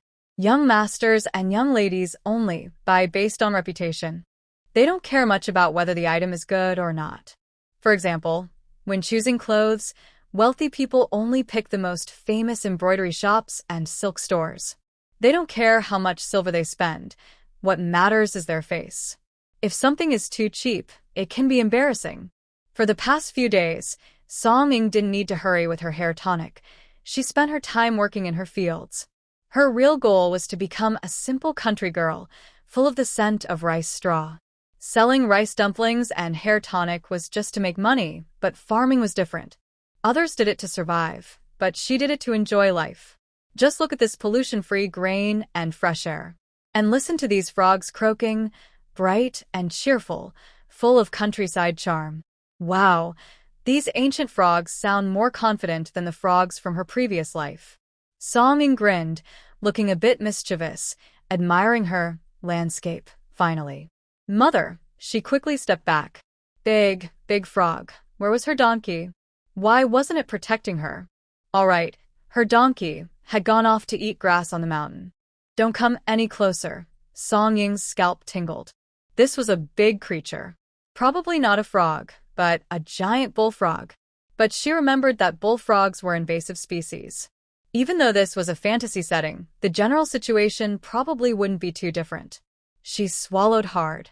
Spicy frog legs, dry pot bullfrog, water-boiled bullfrog, and lily mushroom soup with snow fungus. She couldn't tell what this huge thing was exactly. It didn't look like the frogs she ate in her past life, nor like the small frogs she knew. It looked more like the frogs her childhood hero used to catch to eat pests, but it was way too big. It was hiding in the water, with bulging eyes staring at her, its head still as if hunting. If you come any closer, I'll put you in the pot. Song Ying took a step back. She was a woman and she found these green-skinned monsters a bit disgusting. Of course, if it were smaller, she wouldn't be afraid.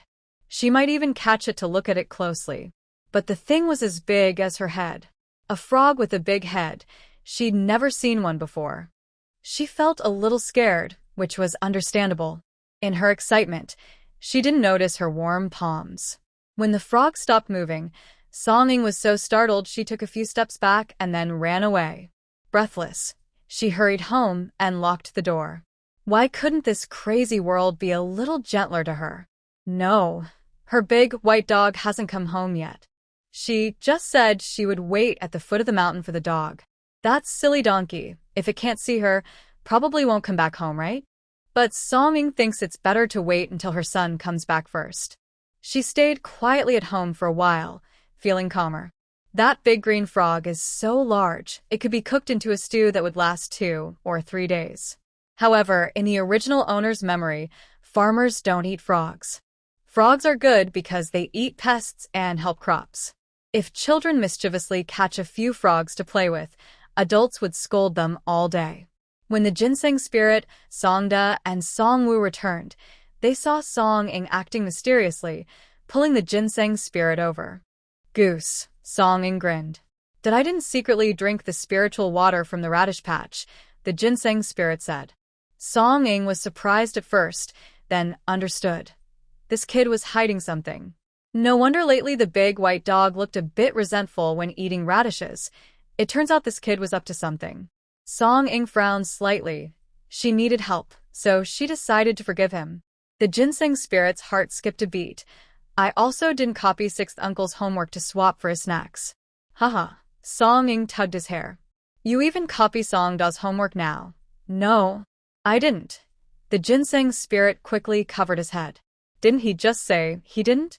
How did his mother find out? Lying will make your 1,000 roots fall out, Song-ing said through gritted teeth. I only copied twice.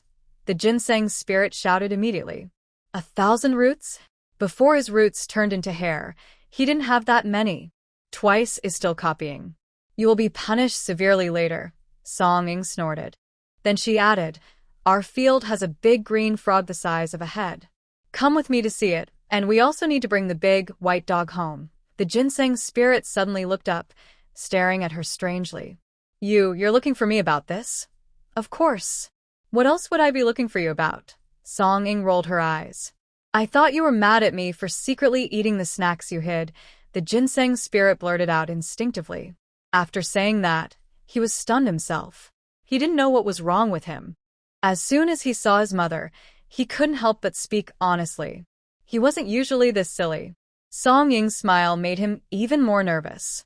Mother, can my son go with you to see the big frog? Hualin forced a sad and funny look. But that's a big frog. Aren't you afraid it might like to eat ginseng? Song-ing said slyly. Of course. I'm not afraid. Well, maybe he was. But at this moment, Hualin didn't dare to provoke Song-ing anymore. He had a big appetite, so she often didn't give him enough pastries. He wanted to steal a few pieces, but he knew Song-ing, if he made her unhappy, he might go without food for several days. Not just pastries, Song-ing might also cut off his spiritual water, stop him from digging soil, prevent him from sunbathing, or even stop him from absorbing moonlight. Thinking this way, the ginseng spirit felt like he had no future. It was better to be eaten by the frog. Let's go. I just want to help you build courage. When we get close, hide a bit. White is also here. Our White is quite a strong guard. If that frog dares to stick out its tongue, White can kick it away with one hoof, Song-ing said. Thinking this, Song-ing felt that raising White was really worth it. Song-ing wasn't really afraid of the ginseng spirit being eaten. After all, her son had no other skills, but he was excellent at running away. As a rare creature and a monster, the ginseng spirit wasn't very brave. She needed to give him some tough love and education. After telling Songda and his brother, Song-ing took the ginseng spirit and left. When she arrived, she hadn't seen White yet. That silly donkey must have thought the mountain scenery was nice and refused to leave. Just stand here and watch, Song-ing said, then carried her basket and moved forward. Although frogs eat pests, she really didn't dare keep such a big frog. She either had to catch it and cook it or release it back into the river to prevent it from suddenly jumping onto the road and scaring people. As she approached, she saw the frog sticking out its tongue. In a flash, it swallowed a flying insect. It was so fast that Song-ing didn't see clearly. Perhaps because she was calmer this time, she felt her palms getting warm. She was startled. Could it be another monster? A few days ago, there was a catfish monster. Now, another frog monster? Song Ying suddenly thought that what the ginseng spirit had said earlier was unreliable. It claimed that there were very few plants and animals that could become spirits. But was that true? How long had she been here? How many have you seen already? Even if Big Yellow and Big White are just a bit smarter, that's okay, but that catfish is definitely a monster, no doubt about it. The bead that exploded in her space might even be the monster's demon core. The frog monster looked back at her. Song Ying prepared to act. After what happened with the catfish monster last time, her strength was gone for a while. But after eating a big white radish, she felt that strange power inside her slowly returning. Also, since 2 leaves grew on the tree in her space, it looks much more lively than before. Song Ying secretly feels that the tree symbolizes her strength. She needs to do something good, like catching the catfish monster, to help the tree grow. She has a connection with her space and can sense its effects, including on the tree. A glow appeared in Song Ying's hand.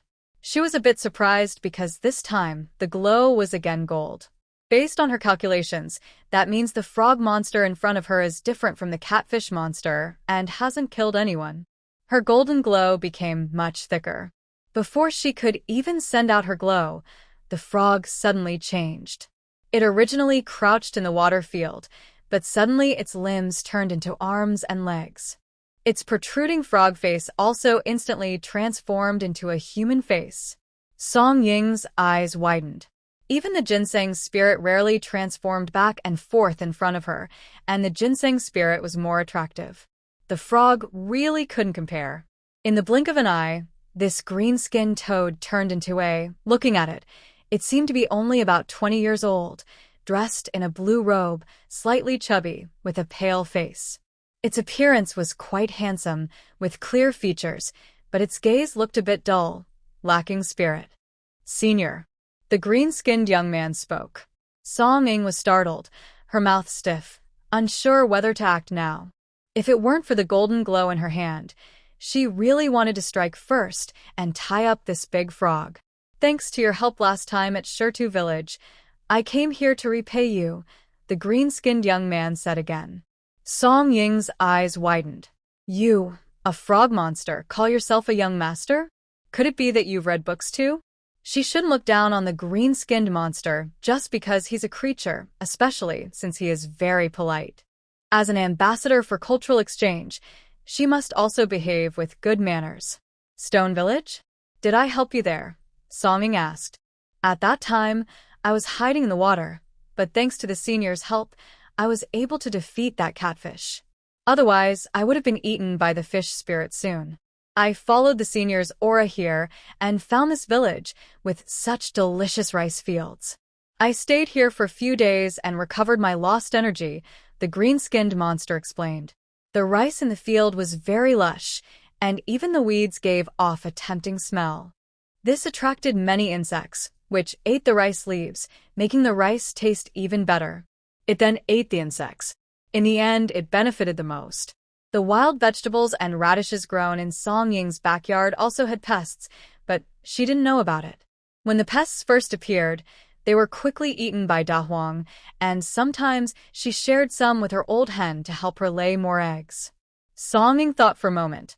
I remember the people who fell into the water all said something pushed them up. Could it have been you? She asked. Exactly, it was me. The green-skinned monster replied with a dull look, as if he was looking at Song Ying but not really seeing her. She thought there was something strange about his eyes, but then she remembered something. His vision seemed a bit off. It is said he is better at catching moving images but can't see still ones? Song Ying pursed her lips and waved her hand. Sure enough, she saw the green-skinned monster's eyes light up, as if he quickly pinpointed her exact location. Back then, you were also in the water. Did you know everything about the people falling into Stone Village's lake? She asked again. The frog monster nodded seriously. I have always lived in the lake of Stone Village. The place has good feng shui. During the day, sunlight shines on the lake, and at night, the moonlight also falls into it. Because of this, the creatures in the lake develop some intelligence. There are many intelligent creatures in the lake, but only 2 can transform into spirits, me and the catfish. However, Our relationship is not very good because the villagers of Stone Village often throw children into the lake. At first, we both focused on cultivation, but later, the catfish spirit accidentally ate a person, ruining its path to enlightenment. It then resented the villagers, and every time someone was thrown in, it would eat the flesh and spit out the bones. Recently, another adult was pushed into the water. The man's smell was dirty and not as pure as a child's. The catfish thought the villagers wanted to harm it again, so it became angry. As a result, people near the lake kept falling in. Besides eating people, the catfish also ate many intelligent fish in the lake, so it became more powerful than me. I couldn't confront it directly, so I secretly helped. I released mucus to turn the lake green, trying to scare humans away. Unfortunately, the lake was too big, and the color wasn't very noticeable, so it didn't work. Song Qing was stunned listening to this frog monster's story. She never expected there was such a thing. That catfish spirit disliked the smell of human flesh? He's so handsome, just having some food is good enough. Are you here to thank me? Song Qing asked. Of course not, the green-skinned monster said boldly, not feeling embarrassed at all. He continued, I saw a faint red glow around the girl's body under the lake, which restrained the catfish. It shows you are a great person. I am willing to follow a master like you to learn cultivation. Song Qing was overwhelmed. Is she a great master? No, she's quite short, only about 1.65 meters. Not only is she short, but she also has little ambition. After crossing over, she just wanted to eat, drink, and wait to die. But now, a green-skinned monster has become her follower. Master, please accept my bow. Song Qing remained still. The frog monster could only faintly sense her position but couldn't see her clearly. Finally, it squinted and then knelt down with a loud thud. Song Qing was so frightened she stepped back. The frog monster looked a little excited. A great master would surely be pleased with him. Look, it even jumped up just now. No. I don't take disciples, Song Qing said. Talking across species, she wondered if she could honestly say she had no cultivation skills and was just a useless waste. It didn't sound very impressive or intimidating to humans. I am different from that catfish. I have never dared to harm others. When the catfish didn't eat people in earlier years, I would carefully help anyone who fell into the water to get back to shore. Because of this, I have accumulated some good deeds, and I also have a bit of talent in cultivation, the frog monster said again. That's not just talent. You and I are from different races, Song Ying replied, trying to explain. Rest assured, senior. I know I am just a small frog. I would never dare to be your direct disciple. As long as you allow me to practice here, I can just watch your appearance all the time, the frog monster quickly added. The bugs here are surprisingly tasty. Song Ying sighed and looked at her farmland. Just then, she saw a flying insect pass by. Thinking for a moment, she asked, Can you catch insects? The frog monster was clever. He often came ashore to watch farmers working, and even though he lived in the lake, he used to hunt in the fields when he was young because the food there was tastier. I am very skilled at catching insects, and I have a big capacity. I can protect the farmers' fields from pests, he said quickly. He was a frog ancestor, and summoning some frog brothers to eat bugs was no problem. However, he knew he couldn't clear all the insects completely, as that would go against nature. But the field under his feet was different. If it wasn't managed, the pests might get to the crops before the harvest, and the owner might lose the crop first. The field under your feet is mine, Song Ying said. The frog monster's eyes lit up. No wonder it tastes so good. Song Ying hesitated and then said, I have a few other fields elsewhere that are just as delicious. Since you are good at catching bugs, how about I give all of them to you? Really? Such a good deal, the frog monster said excitedly. Thank you, master. Song Ying nodded, feeling a bit embarrassed but agreeing. May I ask, what should I call you? She inquired. The frog monster replied, I named myself Qinglian. Song Ying almost spat out a mouthful of old blood. Qinglian? Lotus? Although this green-skinned monster wasn't ugly, he still looked like a man. Naming himself after a lotus flower made her think of strange things, and it felt quite odd. Blue. Little Blue. Song Ying hesitated, then said, I'll keep calling you that. Do you need me to come with you to recognize Tian? Don't worry, Master. I can recognize him. Your Tian is special, the frog monster replied.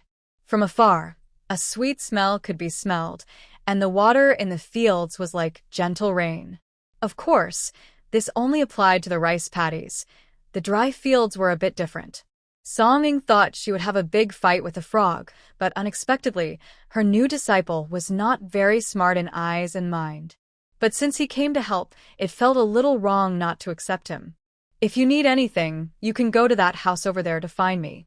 But since you're new here, it's better to come in your true form when you look for me, Song Ying said again. I understand, the frog monster quickly replied. He had lived with humans since he was young, so he knew their rules. That's why he had been hiding in the rice field and only showed himself when he saw the wise master passing by.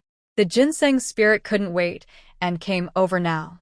It circled around the frog monster, looking him up and down. The frog monster was also looking at the ginseng spirit. After a moment, suddenly, he hugged it. Wow. I thought I was the only monster around here. I didn't expect to find others like me. Exactly.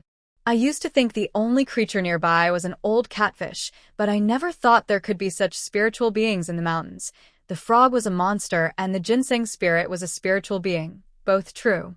But no matter what, they were both grown-up spirits, sharing the same fate, and their auras were very pure, so they naturally felt a kind of mutual respect. Song Ying's eyes twitched. Just now, she thought they might fight.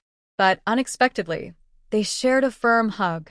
Brother Frog, was your old home fun? Are there other monsters there? I used to have a grandpa, but he passed away.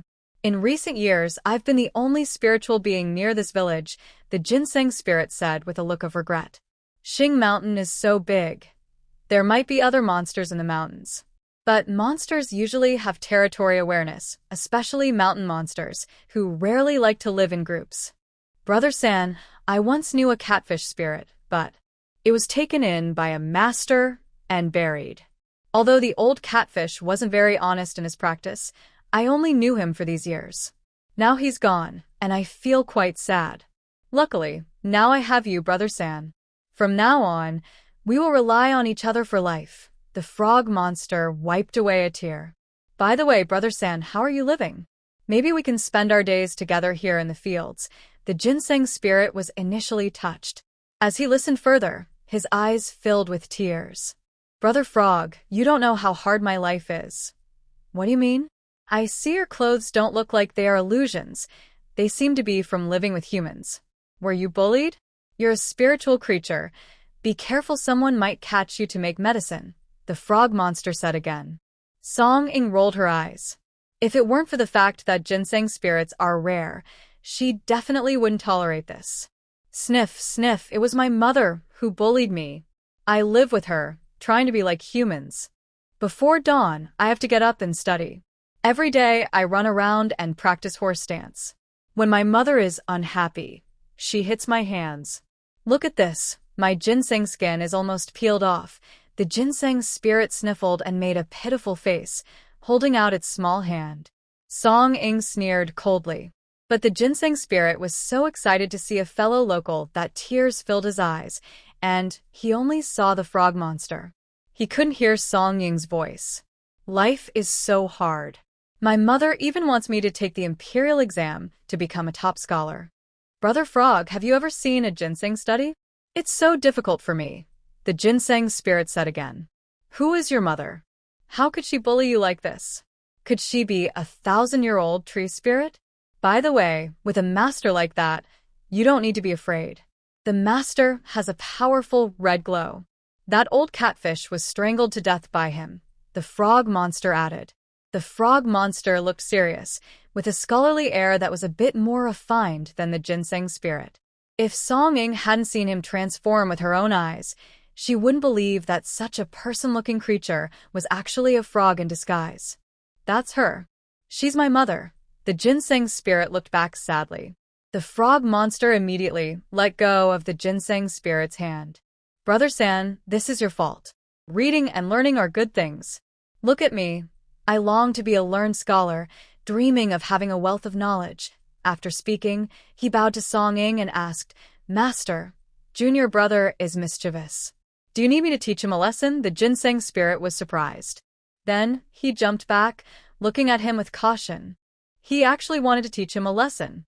Does this mean no one loves their kind anymore? Although he is a plant and Frog Brother is an animal, they are both monsters. What skills do you have? Song Ing asked curiously. The ginseng spirit only knows how to eat. He eats her food and drinks her drinks and still complains she's fierce? She's already very gentle. As a son, he should have the attitude of a son. Which little rascal isn't beaten by his mother? It's just a few smacks on the palm. The frog monster understood that humans who take apprentices usually test their talent. So, he tried to lift his barely open eyelids and said, I don't have many skills. Besides protecting farmland, I can jump very high. He looked up at the nearby mountain and continued, a 10-meter tree is no problem. If Master needs something picked, just ask me. Also, don't be fooled by my seemingly dull eyes. In fact, I have excellent eyesight. Under unobstructed conditions, within 100 meters, whether day or night, I can see clearly, the frog monster added. I have one more skill. I can secrete some mucus from my body. The mucus I secreted in the lake at Stone Village was quite ordinary. But if Master needs, I can produce a liquid that stops bleeding, reduces inflammation, detoxifies, and reduces swelling. The frog monster said again. Song Ing frowned slightly. I remember toads produce venom. That's right. I am related to toads, so after I became a spirit, I also have this ability. But I don't like to harm others. Because I can jump high and hide or escape easily if there's green grass around, I prefer not to use venom for self-defense, to avoid accidentally harming humans and accumulating bad karma, the frog monster explained. After hearing this, Song Ing was quite surprised. The ginseng spirit was far behind him. He even had the nerve to look down on her. Look at him, his secretions can be used as medicine, and the effects must be good. The ginseng spirit is also medicine, but it can't be sliced directly. At most, it can be soaked in water or used for its medicinal aroma. Seeing that Song Ing and the frog monster seemed to get along well, the ginseng spirit felt threatened. Mother, he immediately ran over and clung to her leg. Let the frog guard the farmland here. I still need to do my homework. No, I mean, we need to go up the mountain to find Big White. Let's go, Mom. Hee. Song Ing chuckled softly. Didn't I just call that frog brother earlier? Since we're not very familiar with him and don't know if he's good or bad, we should be careful, the ginseng spirit said seriously. The frog monster looked innocent and confused, watching him. Then, the ginseng spirit dragged Song Ing away, even giving him a sharp look before leaving. The frog monster felt like an arrow had pierced his chest. The ginseng spirit, with his carrot-like legs, climbed the mountain seriously, looking much more honest. He thought carefully and felt like his advantages were disappearing. Before, he was the only monster, and his mother spoiled him. Now, that was no longer the case. Big Yellow could crow, lead hens to lay eggs, watch over chicks, and even take care of ducks. Big White could guard the house, carry goods, and do chores. Big White and Big Yellow were okay, since they hadn't transformed into full monsters. But Frog Brother, he has so many skills. Mom. Wait here, I'll dig into the ground and see where Big White is. The ginseng spirit suddenly remembered his abilities and quickly said. He could dig into the ground, so Big White probably wasn't too far away. His whiskers were enough to find him. All right, give it a try, Song Ing agreed without hesitation. She looked at him with a smile. In her eyes, the ginseng spirit and other monsters were a bit different. Usually, he appeared in human form, pink, round, and healthy-looking, full of energy. She truly regarded him as her son. Otherwise, why would she let a monster go to school? Could he really take the imperial exams? As a human, she had hopes of becoming an immortal after death, but the chances were slim. So, after a few decades, she would turn to dust, while the ginseng spirit could live much longer. For his future, it was good for him to learn human skills now, so he wouldn't be tricked later. The ginseng spirit dug into the ground and explored like a fish in water. After a while, he poked his head out and said, "Mom, if we go east a little more, we'll see him." Big White seems to be hurt. Songing frowned and immediately ran in that direction. The ginseng spirit didn't dare stay in the ground anymore and hurried to catch up. Soon after, she saw the big, white donkey clearly. There was another person beside the donkey, Li Jinbao. When Songing arrived, Li Jinbao was looking at the big, white donkey with a worried expression, holding a vine rope, as if trying to catch the donkey's neck. The donkey had a trap on it and was bleeding, looking a bit restless. "What are you doing?" Songing asked angrily. Li Jinbao was startled, then quickly said, Ing, you're just in time. I saw your donkey was hurt and wanted to bring it back for you. But the donkey is stubborn and hard to approach. Be careful, Ing, Li Jinbao shouted. This donkey is very angry after being hurt. Be careful, it might kick you. I think I should watch it and you go down the mountain to call someone to help bring the donkey back. That donkey is quite famous. Because Songing treats the donkey well, even though she makes it work, she often lets it go for a walk on the mountain when she has free time. The donkey is quite clever and often eats grass on the mountain and then goes home on its own. It's a white donkey, which looks a bit special. The villagers see it and can't help but smile and point at it. Some brave children even go up to pet it or sit on its back. At first, everyone thought the donkey was gentle and easygoing. But after all the trouble earlier, it refused to follow him. Songing looked at him coldly and asked, "How did my big white donkey get hurt? Why are you here at this exact moment?" She really didn't like Li Jinbao at all. She was just too tired to bother with him. Li Jinbao looked sad and disappointed. Ying, I know you have opinions about me. Yes, I wasn't a good person before and misunderstood you. Now my father is seriously ill, and I feel anxious. I realize I haven't been good enough before, but I think I am still young and can change. So I come up the mountain every day to pick wild vegetables and fruits to help ease our family's hardships. Today is just a coincidence. If you don't believe me, just look. I still have a lot of things in this basket, Li Jinbao added. Songing glanced over and saw that Li Jinbao's basket was full of freshly picked vegetables, and he had dirt and grass on his hands. However, Songing never trusts people easily. She doesn't just listen to what others say, but prefers to observe their expressions and eyes. Right now, Li Jinbao looks fine, but when she approached earlier, she clearly felt that his gaze on her big white dog was a bit fierce. Of course, even if he has truly changed, what does it matter to her? My donkey is injured.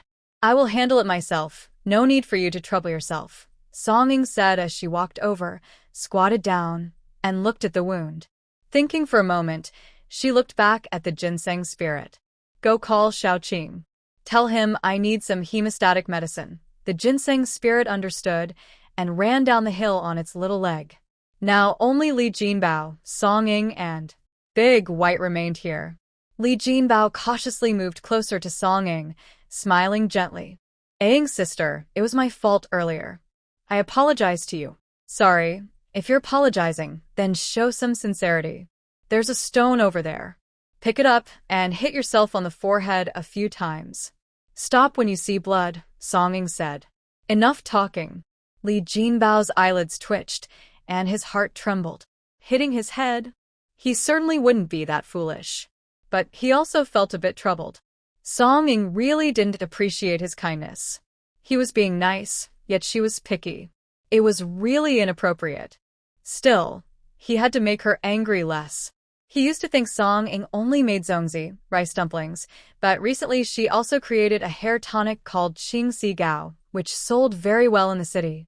They all came from the same village. Whatever she sold, it couldn't be kept secret. Moreover, she always gave some to her neighbors, maintaining good relations.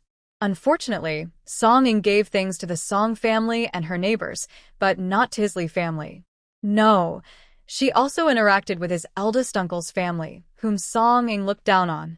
Only he was left out.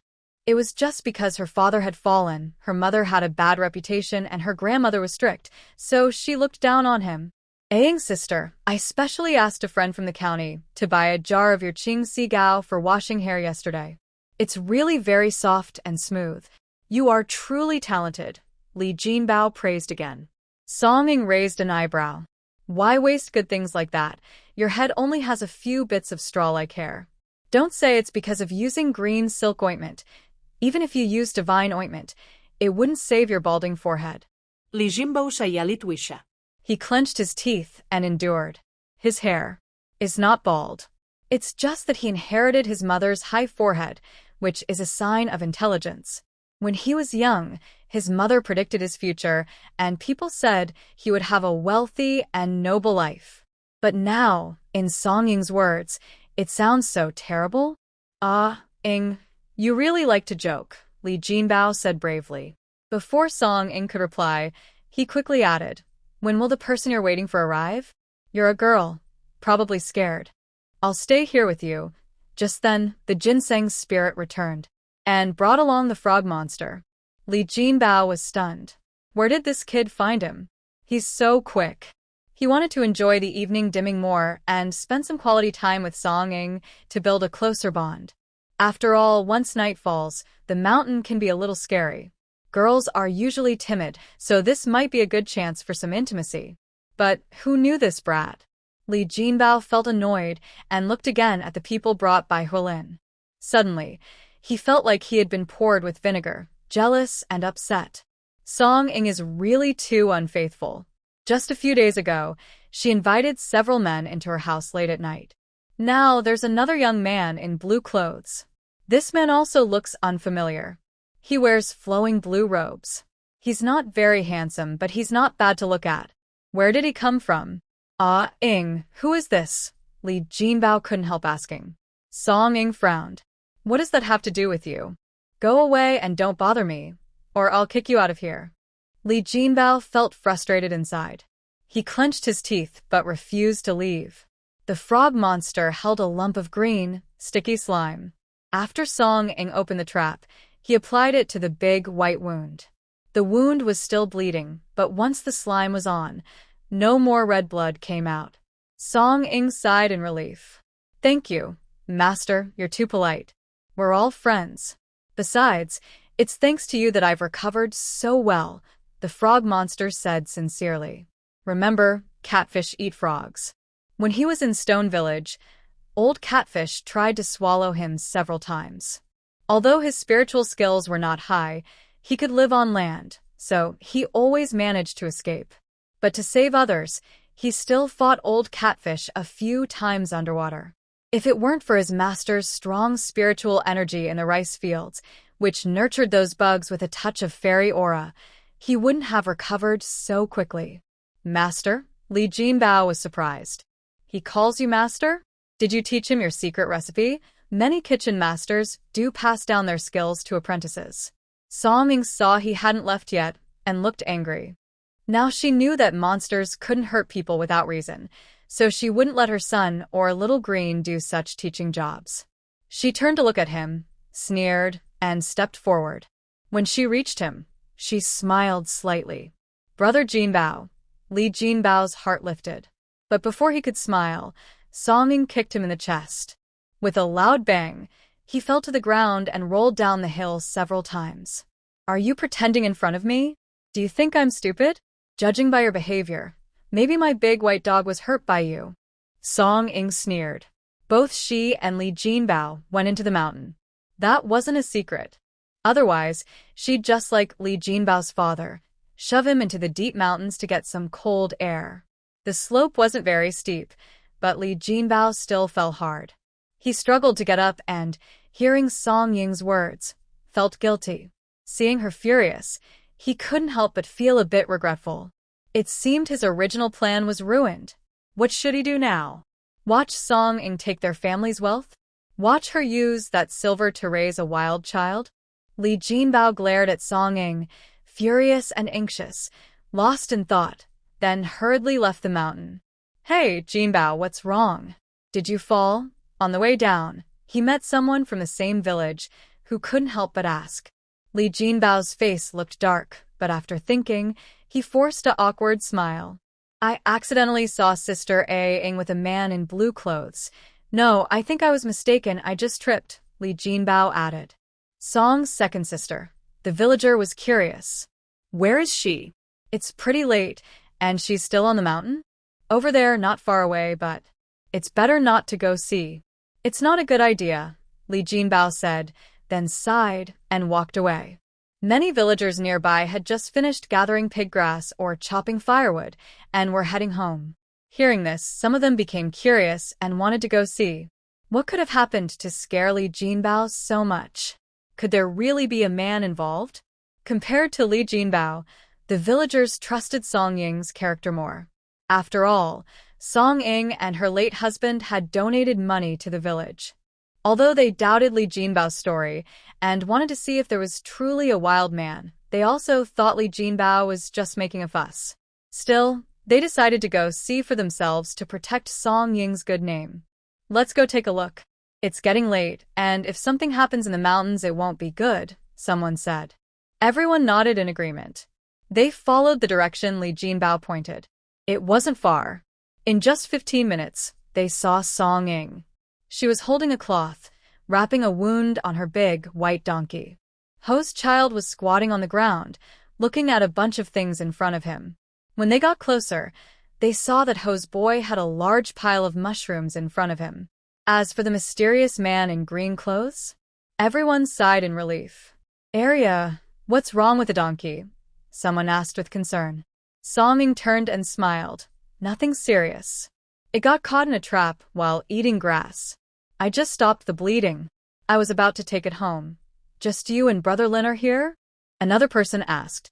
Song Ying frowned slightly, looking innocent. "No, I just arrived not long ago. When I came, I saw Li Jinbao holding a vine rope, trying to tie up my big white. I scared him off after a good scare. Didn't you see him come down the mountain?" When Song Ying said this, a few older women looked at her with uncertain expressions. They hesitated and asked, "Li Jinbao tied up the big white?" "Why, I really don't know. Maybe because my big white kicked him earlier. But ladies, you know my big white is very smart. When village children pass by, it even kneels so they can ride on it. How could it kick someone easily? And this area is where we gather firewood and wild vegetables, so there shouldn't be any animal traps." Song Ying made this very clear. Everyone understood what she meant. Song Ying was right. This place is often visited by villagers. Although it's not exactly at the mountain's edge, there are many mushrooms here, and some children often come to look for them. To prevent accidentally harming villagers, the hunters in the village usually move traps and animal snares further into the mountain. Dabai is indeed quite clever.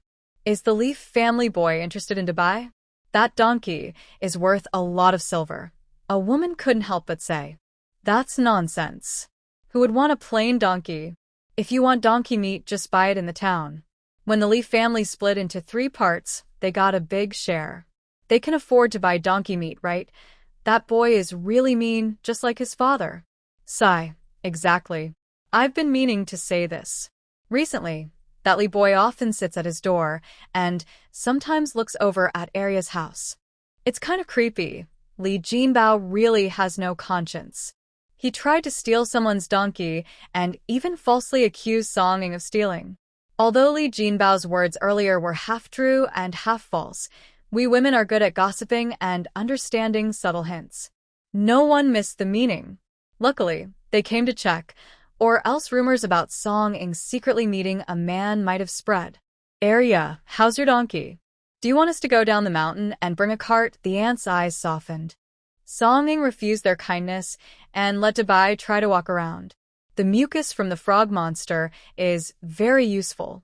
Dabai's walking looked a bit strange, but the wound no longer bled. "Just now my brother Lin found a bunch of Bigfoot mushrooms nearby. We can't eat them all ourselves. Would you like some, ants?" Song Ying said. They took her things, but they also wanted to talk badly about Li Jinbao, right? The Bigfoot mushrooms were indeed found in the forest, but a little farther away. Song Ying only asked Hualin to find some non-toxic mushrooms to make soup.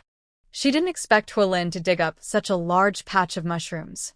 The smell was the freshest and hardest to find. If you can't finish eating it, take it to the town to sell. You can make a lot of money. The women had just seen the type of mushroom. Farmers like to call this mushroom Bigfoot mushroom. but when taken to the town, it's known as pine mushroom, which sells for a high price. Song-ing was very lucky. The Bigfoot mushroom she dug up weighed more than 10 jin. Really amazing. Aunties, please don't be polite. You came to visit me out of kindness, so I can't let you go home empty-handed. Usually, I also need everyone to take care of me. Without your help, I, an orphaned girl and a widow, would be easily bullied, Song-ing said. Everyone couldn't help but think of Li Jinbao earlier. They felt a bit guilty. Although they believed in her, when they first saw her, they had some doubts. But now, hearing her words, they saw her as someone who truly cared for them. What a kind girl. Arya, you really have a good heart. A few days ago, you and your mother even gave us some hair tonic. That stuff is quite expensive in town. Now you're giving us these Bigfoot mushrooms to eat. We really feel bad as elders, they said awkwardly. Song-ing had given some of her kindness, but later, Mrs. Won also took out a jar of hair tonic Song-ing had given and shared it with some good women in the village. That's right. You can't be too honest, girl. Like that Li Jinbao just now, he's really no good. Next time you see him, don't give him a friendly look, or he might follow his father and try to climb higher. Such a shameless person. The Bigfoot mushrooms are more valuable and tasty. Each of us can take 2 to stew in soup. The rest, you can keep for yourself, they said. Song-ing used the basket Li Jinbao left behind. It even had wild vegetables inside, so she didn't need to pick more. With so many people, they only divided about 2 or 3 jin of mushrooms. The rest went into her basket behind her. Then everyone escorted Song-ing down the mountain. After returning home, Li Jinbao kept staring at the mountain path. He saw a group of people coming down from afar and felt nervous, a bit regretful. He thought he shouldn't have said that Song-ing was unclear with others earlier because he might have let that young man in blue get a good deal. But he was just angry and didn't think much. Li Jinbao felt uneasy and kept watching without blinking. He saw Song-ing walking down the mountain slowly, holding a donkey in one hand and a child in the other. Around her, the women from the village gathered, all smiling. Where was the man in green? Li Jinbao didn't understand. After the women sent Song-ing home, they passed by Li Jinbao's door and stopped for a moment. I tell you, Jinbao, you're not a kid anymore.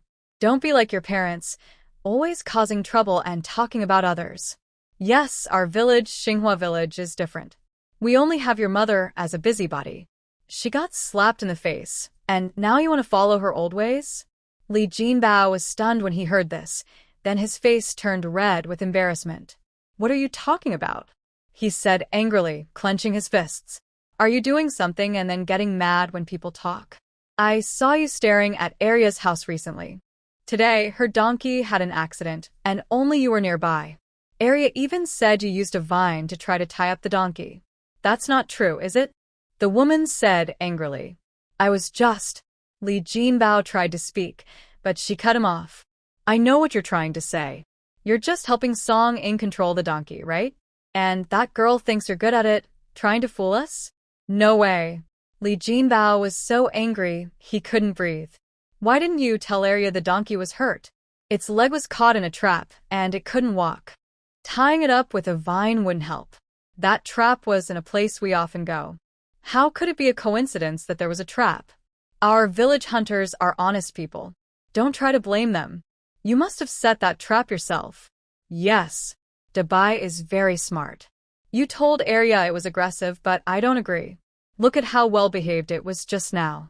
We all gathered close, and it didn't kick or anything. Why would it target you?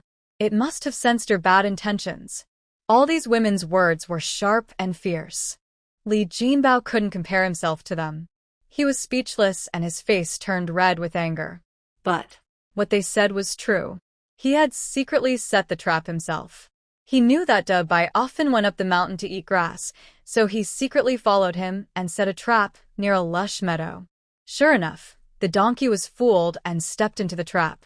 But he didn't expect that this donkey was so stubborn and refused to follow him. He thought that if he heroically saved the donkey, Song-ing would at least thank him a little, which could help improve their relationship. But instead, this group of crazy women actually started to suspect him. If she's so good at judging, why not become a county magistrate?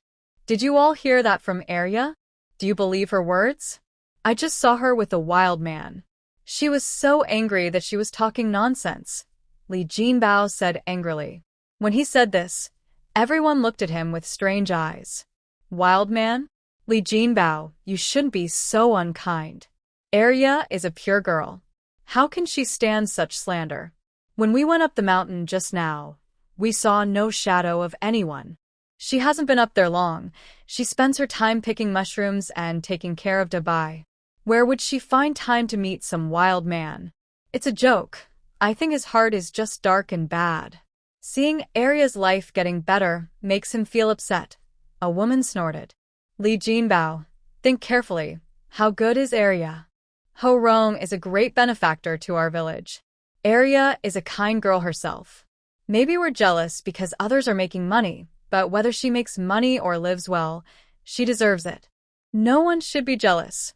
After hearing this, several women felt their initial envy and jealousy towards Song Ying disappear. That's right, she's the wife of a great benefactor.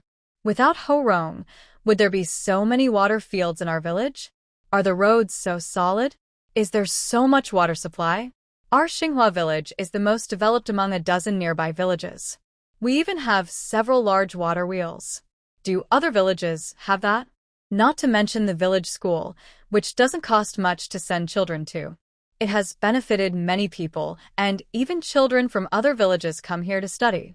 All of this is because of Ho Rong. A husband and wife are one, so all the credit belongs to Song Ying. As a kind person, good deeds are surely rewarded. Everyone knows that Song Ying comes from a distinguished family. She has the ability to earn money, so why should anyone be jealous? When second sister was lying on the bed almost lifeless, Li Jinbao backed away at the mention of Song Ying's name. Now he's eager to get involved. Everyone talked more and more excitedly. At first, they were just scolding Li Jinbao, but later, they started to shame him. In no time, everyone started to leave as if they were avoiding a plague, acting as if just seeing him was disgusting. Li Jinbao was truly confused. What did he do? He only set a trap and casually said something ambiguous. Why did it turn out like this? When his mother falsely accused Song Ying of flirting with his father, no one came to scold her like this. Why is that? Song Ying's family lives not far from Li Jinbao's, and they probably heard some of the commotion. They were very happy. They thought it was a powerful person, but it turned out to be just a useless piece of metal. How dare he try to ruin her reputation? He was practically offering himself as a target. Song Ying sneered and didn't bother with him. While the mushrooms she picked were still fresh and slightly dirty, she washed them with spiritual water to help them absorb nutrients. Huolin went to do homework with brothers Songda and Songwu. Thanks to Song Ying's small rewards of red flowers and snacks, the three kids had made great progress in the past few days. Songda was smart, Songwu was diligent, and Huolin was naturally gifted with spiritual abilities. At first, Song Ying only asked them to practice writing 10 big characters a day, but after 3 days, she increased the workload to 100 characters daily. The teacher's lessons were also checked by Song Ying, and their answers were quite good. They seemed to listen carefully during class. The three kids practiced writing seriously, while Song Ying picked some large foot mushrooms to prepare for stew. Just as she was about to start, people began sending things over one after another. Last time, your hair tonic worked well. Annie hasn't had a chance to thank you. Today, I received your Bigfoot mushrooms. These are 2 fish I caught from the river. They're not big, but at least they have meat. Try them, they're very fresh. That's a coincidence. I bought some tofu today and brought a piece for second sister. This is a small green shrimp I caught from my family's river. Song Ying was a bit stunned. She didn't give out many Bigfoot mushrooms. Although they were quite valuable, the amount each person received was minimal. Who knew these people would be so enthusiastic in returning the favor? Before De Yao's family even entered, they saw this scene and were truly shocked. She originally came to call her son home for dinner. Today, there was meat at home, but when she saw the scene, her heart skipped a beat. After thinking for a moment, she immediately went home, brought a bowl of meat, and delivered it. Second sister, you've worked hard taking care of brother Da. This meat is cooked by me. You and the boys should try some. As the wife of the eldest uncle, she was at least a relative of Song Ying, right? How could she be outdone by these neighbors who weren't too close or too far? But she hadn't realized before that these people could be so influential. Seeing second sister making money, they all came eagerly to give her things. Looking at second sister's silly smile as she happily accepted, she wondered if these people knew how to keep their distance. Oh. Wanshi, that useless woman, should teach second sister properly. Daoshi returned home full of worries and bumped straight into Wanshi. Wanshi's heart skipped a beat. She looked like a frightened little flower, staring at Daoshi in shock, as if she might be bullied at any moment. Daoshi was furious. Second sister-in-law, is your eyesight bad? How can you not watch where you're going? Even your daughter is the same. One has no eyes on her face, the other has no eyes in her heart. She'll be tricked sooner or later. You don't even teach her a few lessons. If you don't know how to raise children, you shouldn't have kept second sister. It would have been better to give her to our main family. After saying this, Daoshi rolled her eyes and stormed back into her room.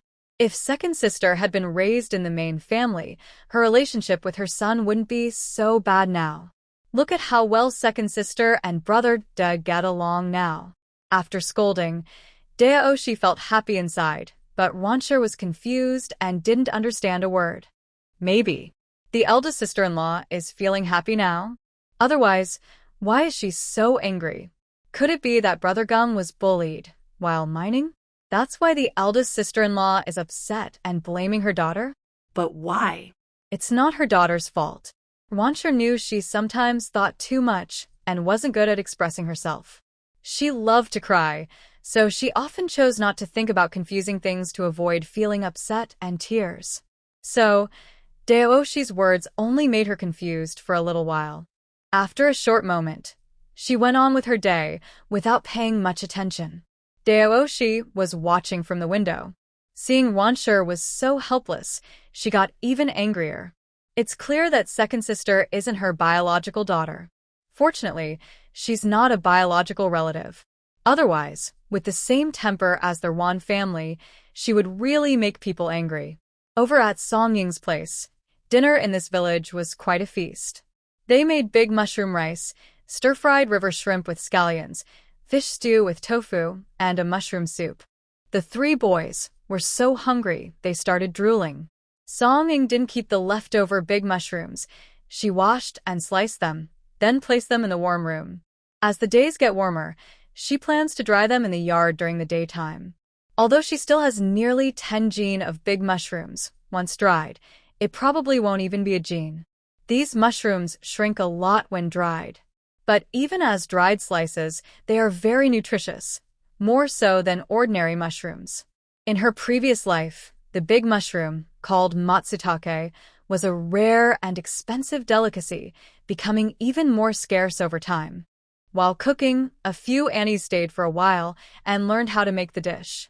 When they went home, they also made mushroom rice.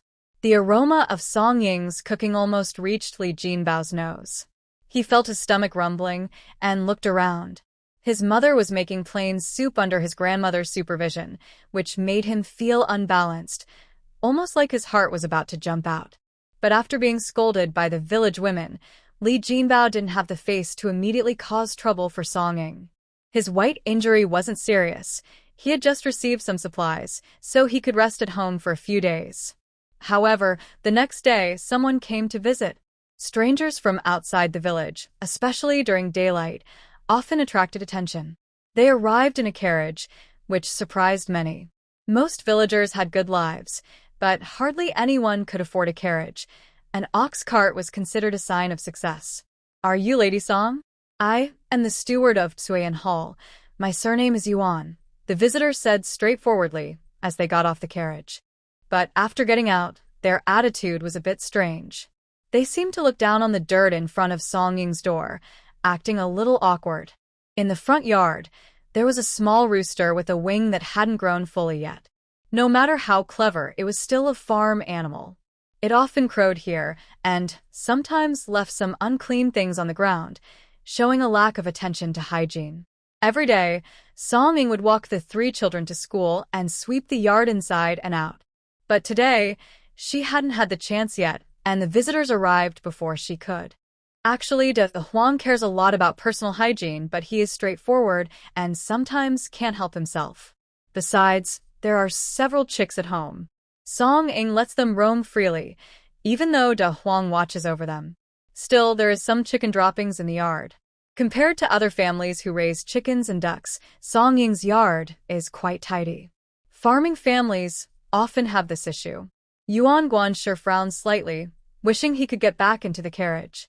"Good day, Yuan Guanshi," Song-ing greeted politely, then said nothing more. Yuan Guanshi felt a bit annoyed and asked, "Aren't you curious why I came to see you?" "Why should I be curious?" Song-ing replied casually, seeming indifferent. Yuan Guanshi hesitated, thinking this woman really lacked insight. She was just a farmer and not good at socializing. He had come as a guest. At least he should be invited inside for some tea. "Today, I came to talk to you about your green silk ointment business. May I come in and discuss it in detail?"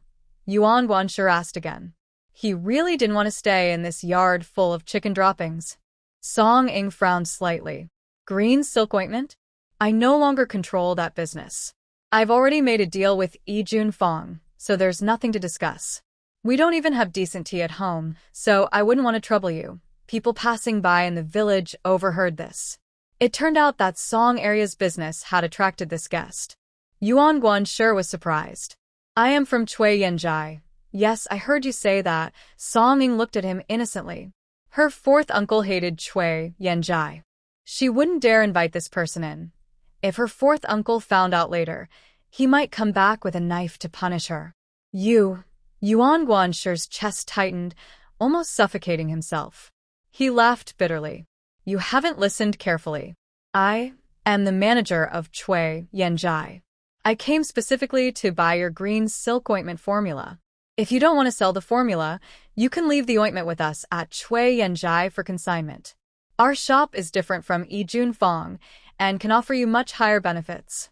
"But I have already arranged for Jun-fong," Song-ing said calmly. There's no point in talking about it anymore. She didn't seem at all excited. This was completely different from what Steward Yuan was thinking. Their Chui Yanjai was very famous in Lixian. To be honest, Chui Yanjai was definitely the top among their competitors. No one dared to challenge them. In front of Chui Yanjai, who would choose Jun-fong. He had already made his intentions very clear, yet this woman remained indifferent? Steward Yuan was stunned and didn't know what to do at that moment. After controlling his emotions for a while, he tried to keep his temper and said, "Madam Song, do you know what benefits Jun-fong has given you? Our Chui Yanjai can double that. Also, if you want to buy things from us in the future, we can give you discounts." Chui Yanjai's discounts were very rare. "Thank you, Steward Yuan, for your kindness, but business must be based on trust. I have already agreed with Jun-fong, and I will never switch to another shop," Song-ing replied firmly. Hearing this, Steward Yuan almost cursed. What kind of trust is there in consignment sales? He was a bit afraid of the villagers nearby, as there were too many of them, and he couldn't be too arrogant. So he lowered his voice and said, "Madam Song, don't you know how well your green silk ointment sells? Jun-fong really doesn't have the ability. They sell something that normally only earns a few coins for 100 coins. Don't you feel distressed about that?" Song-ing truly didn't. She was a bit of a money grubber, eager to fill her purse with silver coins right away, but that was impossible. In her mind, the value of her jar of green silk ointment was 100 coins. If she sold it for just a few coins, she felt like she was being scammed, not selling a skill. Moreover, she was already making good money now. Based on her current sales, she could earn at least 120 to 130 taels of silver each month, not counting the 30% profit share from the shopkeeper. In a month, she could add another 7 or 8 acres of good water fields. In a year, she would own over 100 acres of fertile land. Oh, and she also wanted to study soap making. Maybe she could make another profit, and if she worked hard enough, she could buy a farm. The fields are filled with clear water, and the frog monsters are catching insects to watch over the crops. Soon, she will have a big harvest. Isn't this a good day? Why bother earning money that hurts your conscience? Manager Yuan, Suayan Studio has many new products. If I really put my green silk ointment in your shop to sell, it might only be popular for 3 months. After that, the ointment will lose its charm. By then, your shop will have figured out the formula and might push me aside. What would I earn then? Even if you keep letting us sell your products, such high prices are hard for ordinary people to afford. Wealthy families might not be interested either. Eventually, your shop will just sell the ointment at a loss. So, I appreciate your effort in coming all this way, but I can't agree to your request. Please go back, Song Ying said honestly. Song Ying spoke openly. Shopkeeper Yuan's face flickered with a pale color. She was right. Suayan Studio never makes a loss. Over the years, they have figured out most of the formulas from those who come to sell. Even popular products from competitors are often copied by them. But in business, whoever is capable makes money. She didn't expect a young girl to point this out directly, which made her a bit embarrassed. You also know that Suayan Studio can copy products? Today, I came to see if I could get some advantage. If you become arrogant, don't blame us for being rude. Once we figure out the formula, you won't get anything. The shopkeeper snapped angrily. Let's see who's better at it. Song Ying smiled softly. Hearing this, Yuan quickly turned around and got into her carriage. She came and left quickly, and the villagers couldn't help but sigh. Second sister, why is this person so fierce? Did you offend someone? They didn't dare get too close, so they only heard part of the conversation. The man seemed quite fierce and intimidating. Song Ying didn't mind. Seeing everyone's concern, she smiled sweetly and said, No, I didn't offend anyone. He's here to do business. Maybe he saw how well the green silk ointment sells and wants me to break our agreement and work with them. I don't want to, so he got a little angry. They all lived in the same village, so she couldn't hide things from them. Besides, everyone was worried about her now. If she didn't show respect, that would be unwise. Want me to break the agreement? That is definitely not a good thing. This person is so fierce. Arya, you must be careful. Everyone couldn't help but worry. Song Ying smiled and politely thanked the neighbors. In this Xinghua village, she generally didn't have to worry about her safety. A few days later, when Song Ying delivered goods again to Yi Junfeng, she clearly felt that the flower shop owner was in a good mood. It was probably because the business with the merchant had been successfully negotiated. Yi Junfeng had been standing for over 100 years. Even though business was not good now, the family still employed many workers. These trusted confidants of the flower shop owner, she wouldn't easily let them go unless she was completely out of options. Even if she had to spend silver to support them, she would keep going. Now, with the recipes Song Ying provided, the originally idle workers at Yi Junfeng became busy. In just a few days, they produced batch after batch of green silk ointment. The flower shop owner specifically took her to see the large workshop at Yi Junfeng. She found it quite safe, with guards at each corner and everyone busy in the yard. When my father was alive, he had several good friends. Now I've contacted those uncles and brothers. They're willing to buy some green silk ointment to try. They don't need jars anymore, which are inconvenient. They'll use large barrels, and I'll sell them at a low price. After they deliver to other counties, they'll repackage and sell. But don't worry, these people are trustworthy and won't tamper with the products, the shop owner said with a smile. As a merchant, trustworthiness is very important. Knowing their background, the flower shop owner was very confident. How much did you sell? Song Ying asked curiously. That big barrel of green silk ointment can hold about 500 jars. The 4 uncles and brothers each took a barrel of 2 types of ointment. It's not a lot, but this is just a trial sale. If it sells well, the amount will be much larger next time, the shop owner quickly added. Song Ying nodded and did some quick calculations in her mind. This green silk ointment takes up a lot of space, so transporting large quantities is difficult. But the people the shop owner found are planning to sell these in nearby counties. The round trip isn't hard, so the profit could be quite good. After deducting labor and costs, the first batch, 8 barrels of 2 types of ointment, would probably earn her about 30 taels of silver. But Song Ying didn't think that was a small amount. If the green silk paste sells well, the merchants will naturally buy more. With such a close distance, they can easily transport 10 jars at once. When that happens, her income will naturally increase several times. Once we confirm the sales volume, and if it sells well, Sister Hua, will you consider hiring more staff? It's also time to launch new products for your rouge and powder, Song Ying said. That's right. The people left are all old friends of my father. But to keep going, I've let some workers go over the years. Luckily, I still keep in touch with them.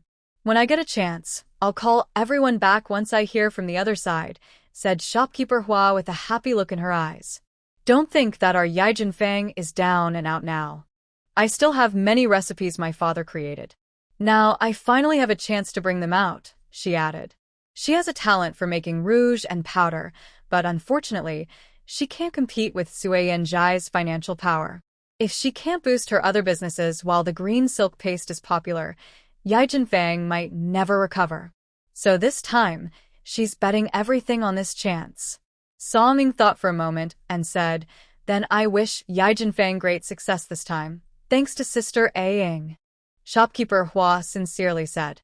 If it weren't for Song Ying's sudden popularity with the green silk paste, she wouldn't have this opportunity. In the past, her family's actions were closely watched by Sui Yanjai. She had no chance to launch new products, and even if she did, there would be conflicts. But this time, everything is different. The 4 merchants didn't sell the green silk paste too far away. Each took it to 4 different counties around the area. Once there, they immediately found people to praise the product. Using Li County as a model, within just 2 or 3 days, the green silk paste became very popular. The 2 large jars they brought weren't enough to last more than a few days. Moreover, judging by the development, it's clear that this green silk paste will have a steady group of customers in the future, and it might even become a daily essential. Following shopkeeper Hua's instructions, they all mentioned Yijin Fang when selling. Even if Sui Yanjai develops its own green silk paste later, it'll be hard to match the brand effect of Yijin Fang. Meanwhile, in Li County, shopkeeper Hua acted quickly. Taking advantage of the hot sales, she launched a whole series of rouge and powder products. Of course, I didn't give Song Ying many sets of things. Song Ying damaged her face, so she doesn't use these items often. But as a business partner, she needed to understand the strength of Yijin Fang, so she tried some of their products privately. The products are really good. The powder puff feels soft and fine on the face, the blush is charming but not gaudy, and the lipstick has a sweet scent. It feels moist and not dry, without looking greasy. Song Ying thought that any girl who tried them would be interested. After all, the prices are reasonable. The remaining 4 sets of blush and powder she naturally gave to her mother and the women in her family. Recently, Song Ying's things have been in high demand at the Song family. Even the old master has started using Song Ying's hair oil. He is still upset with Song Ying, but he knows his anger is unreasonable. Also, Song Ying visits often and chooses times when he's not around, which he also notices. A few days later, there will be a family banquet. Second sister should come back to see everyone. I haven't seen her in a while, the old master told Song Jinshan and his second son. Song Jinshan quickly agreed. He knew what kind of banquet it was. The old master is turning 60, so it will be a lively celebration. If second sister knows that her father cares about her, she will be happy, Song Jinshan said, flattering him. The old master snorted. You don't really understand your daughter. What makes her happy? Is it just that her father favors her? He could tell that second sister only acted politely with him as an elder. Otherwise, she wouldn't have forced him to choose sides back then. Song Jinshan was stunned for a moment, then heard the old master say, Do you think I just called her here for a meal? When the banquet day comes, the Pei family will also attend. Your sister has sent her son-in-law to work in the coal mines. Do you think that family will have a good impression of her? Besides me, who else in our family has the standing to compete with the Pei family? Are you counting on your mother or your older brother and sister-in-law? If that girl keeps hiding and doesn't show herself, she might be eaten up by the Pei family. Hearing this, Song Jinshan's heart tightened. The Pei family has a wife and mother-in-law who are of higher rank than his brother and sister-in-law. When it comes to competing with them, only the old master and the grandmother can do it.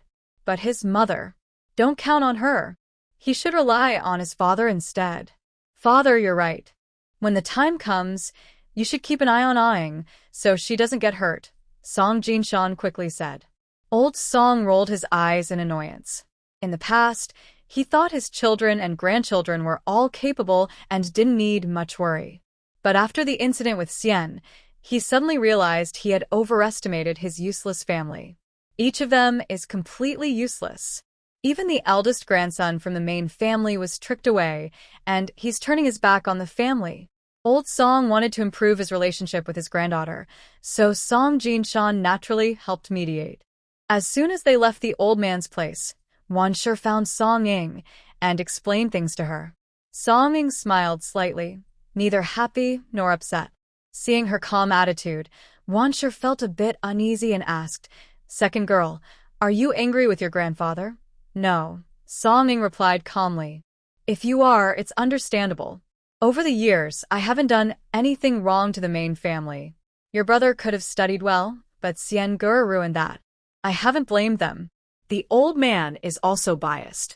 Wan Shi's heart wasn't truly free of resentment, but she paused and added, "Well, your grandfather was very reasonable when he was young. Otherwise, he wouldn't have been able to control your grandmother's temper. But as he gets older, he becomes more obsessed with his grandchildren. His obsession is with the main family. Mother, I really don't blame him. Grandfather is the elder, and I will definitely show filial piety where I should," Song Ying immediately said. "There's no point dwelling on unnecessary things. The Song family raised the original owner, and she will do her best to repay them. But first, she must be true to herself. This time, your grandfather was acting with good intentions. You haven't seen the Pei family. They're so greedy. Their eyes seem to be on their foreheads. If you send Xian Ge to the county office, they might hold a grudge against you. But your grandfather is celebrating his 60th birthday. As his granddaughter, you should go. The Pei family is your in-laws, and you can't ignore their invitation," Wan Shi nagged. Song Ying felt Wan Shi underestimated her. In Wan Shi's mind, she was just a naive girl easily bullied. Old Song's birthday was in half a month. Although he favored the main family, Song Ying couldn't be too stingy. After all, she wasn't the old man's biological granddaughter. He had helped her with her marriage and land purchases before, showing great kindness. So this time, she definitely wanted to show filial piety. In the past few days, Song Ying's herbal business was doing very well. Yijinfang is currently very popular, and the newly launched rouge and powder products are highly praised, with strong sales. Song Ying has some extra money, so she naturally wants to choose a birthday gift for her grandfather. However, finding the right gift is quite difficult for her. Her grandfather was born a commoner and doesn't like fancy things. He doesn't read much or appreciate art, so the luxurious items that wealthy people like are useless to him. He also has 4 sons, and the gifts from them are usually just cloth or shoes. Recently, Song Ying has been in the spotlight, and everyone knows she has earned a lot of money. So, the gift she gives her grandfather can't be too shabby. But if she chooses fine cloth, it might offend her uncles and aunts. She sighs, wanting to give something good, but not too similar to others. It should also be practical and make her grandfather happy. "Mother, I already have a gift in mind," Hualin said, teasing her. Then he added, "But I won't tell you." Song Ying rolled her eyes at him. Do they need to guess what his gift is? It must be a local specialty. The ginseng doll looks cute, and almost all elders like it. Even her grandfather, who isn't very fond of fussing over children, showed a kind smile when he saw the ginseng doll and gave it some snacks. So, in the eyes of the ginseng doll, Old Song is a good person. Song Ying naturally wouldn't gossip about her own son in front of others. There's no need. After thinking for a few days, Song Ying decided to keep a low profile and finally chose 2 bottles of the best wine from a tavern in the county town. Old Song is a respected elder in the village. On his birthday, almost all relatives and villagers came to congratulate him. The gifts were simple, mostly candies and eggs. The Song family isn't wealthy and the feast was modest, but it was still decent. As the granddaughter, Song Ing arrived early to help her mother-in-law, Rwan, prepare the food. Of course, she didn't get many chances to do the work herself. With many neighbors and relatives visiting, the Song family paid attention to manners. Since Song Ing is a married daughter, she is considered a guest, and it wouldn't be proper for her to do the heavy lifting. Big sister has arrived. Go talk to her. What are you standing here for? Your mother doesn't need your help right now. If your grandfather sees you, he might say you're meddling too much. Mrs. Rwan pushed her away, looking annoyed. Song Ing rubbed her nose. She only thought that since her mother was working, she should help a little. It didn't seem right not to. But since it was like that, Song Ing had no choice but to sit quietly somewhere. Not only has the eldest sister come back, but her brother Song Sun also arrived late last night. There are many people, and many relatives are chatting in front of the brothers. She didn't get a chance to talk to anyone. Song Sun saw her long ago. After a while, he finally squeezed over to her and wiped the sweat from his forehead. Ing, later you stay with Grandpa. Don't run around. His mother had told him this last night. Got it. Song Ing nodded obediently. Song Sun looked at her, hesitated, then took a silver bracelet from his pocket and put it in her hand. This is the money I earned from copying books. Keep it. He was in the county town and knew how popular the green silk ointment his sister sold was. He thought his sister was doing well and should take care of herself. But every time he saw her, she still wore that dull wooden hairpin, and her hands had no jewelry. Her clothes looked old-fashioned, not like a girl of 17 or 18. Song Ing frowned. You went to copybooks again? Brother, your main focus should be on studying. You don't need to worry about earning money. I already gave you your share. The money from selling zongzi, rice dumplings, was over 100 taels of silver, right? She had worked hard to get Mrs. Rwan to accept that money. I want to keep that money for later. Copying books won't affect my studies. Don't worry. Besides, at my age, I'm not a child who needs family support. I can work with my own hands. It's not right to just eat without working, Song Sun said seriously. He wanted to save that money, just in case. If his sister ran out of money in the future, he, as her brother, would still have something valuable to offer. Song Ing pouted. She saw that scholars could be stubborn. But honestly, Song Sun's idea was quite rare. Many people in their 30s or 40s who still studied didn't work at all, they just relied on others. She was talking with Song Sun when she saw Song Manshan stride over with a happy face. Before he reached them, he shouted at Song Ing, "My good niece, you really make me proud." Even though Song Ing had a thick skin, she couldn't help but blush when many people turned to look at her. Fourth uncle. She and Song Sun respectfully greeted him. Suddenly, Song Ing felt Song Sun tremble and look fearful. Song Sun's health and strength had improved a lot, especially since she often brought him white radishes grown with spiritual water and bathing water from Hualin whenever she visited the county. Now, seeing how strong he was, he still shrank back at the sight of Song Manshan, showing how deep his childhood fears were. Dear niece, I heard from your fourth aunt that those shameless people from Chui and Hall even came to ask for your goods. I knew you were the most loyal girl. This time, I'll get angry for you and treat you to a drink. Song Manshan's face was flushed with happiness. When he found out that the green silk ointment was made by his second niece, he was so excited he wanted to jump 3 feet high. Later, he heard that Chui and Hall's people came again but were turned away, and he was even happier, eager to praise his niece. He had been angry at Chui and Hall for 4 years, and now that the anger was finally gone, he felt very relieved. Song Ing scratched her ear, feeling almost deaf. Why was his voice so loud? Today is a good day for drinking, so there's no need for fourth uncle to invite us, Song Ing said with a playful smile. That's right, Song Manshan said casually. The old master was looking for you earlier. Go see him. The main banquet will start soon. Song Ing nodded immediately. She and Song Sun went to see the old master, who was sitting with a few distinguished guests. First was the older brother of the Daoshi family, who looked honest and refined, truly a scholar. Then there was a relative from the Wan family who had many members, so they didn't often visit the Song family. Song Ing and Song Sun's uncle and aunt didn't know them well, but they pretended to be friendly and greeted them politely to show respect. Then came the Gao family, her maternal relatives. They were poor and came in large numbers, mostly hoping to get some benefit. Compared to the main house, the second house, or even the fourth house with the same surname Yao, they had little face. No wonder Gao looked indifferent earlier. Although she had many children, now her family was burdened, and she couldn't hold her head up in front of her sisters-in-law. After meeting these relatives one by one, it was the Pei family's turn. Everyone else today was just younger family members. But the Pei family was different. The visitors were the grandmother of the eldest sister-in-law, Pei Shi, and her own mother, Pei Pai. They hadn't met Songing before, but when they heard others call her second sister, they recognized her immediately. "Oh, so this is your capable second sister, Song Arya? Why is she wearing a veil when meeting elders? Is there something shameful?" Pei Pai's eyes looked sharp, as if she wanted to tear Songing apart. Poor her son-in-law, who only took a few rice dumplings, was sent to the government office by this ruthless woman. The Song family's useless members didn't stop her, letting a wild girl take over the family.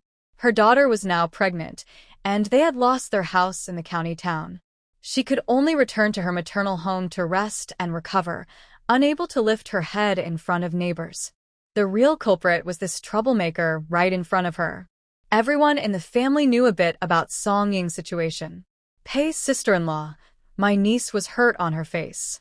She wears a veil because she's afraid of the wind, Ruang's aunt quickly explained. They didn't have much contact before, just exchanging gifts during festivals. But even if they were strangers, the Ruang family was the closest relative to the second house. If they didn't speak up for Song Ying now, they would be enemies of the Ruang family. Moreover, they had heard that this niece was capable and earning a lot of silver.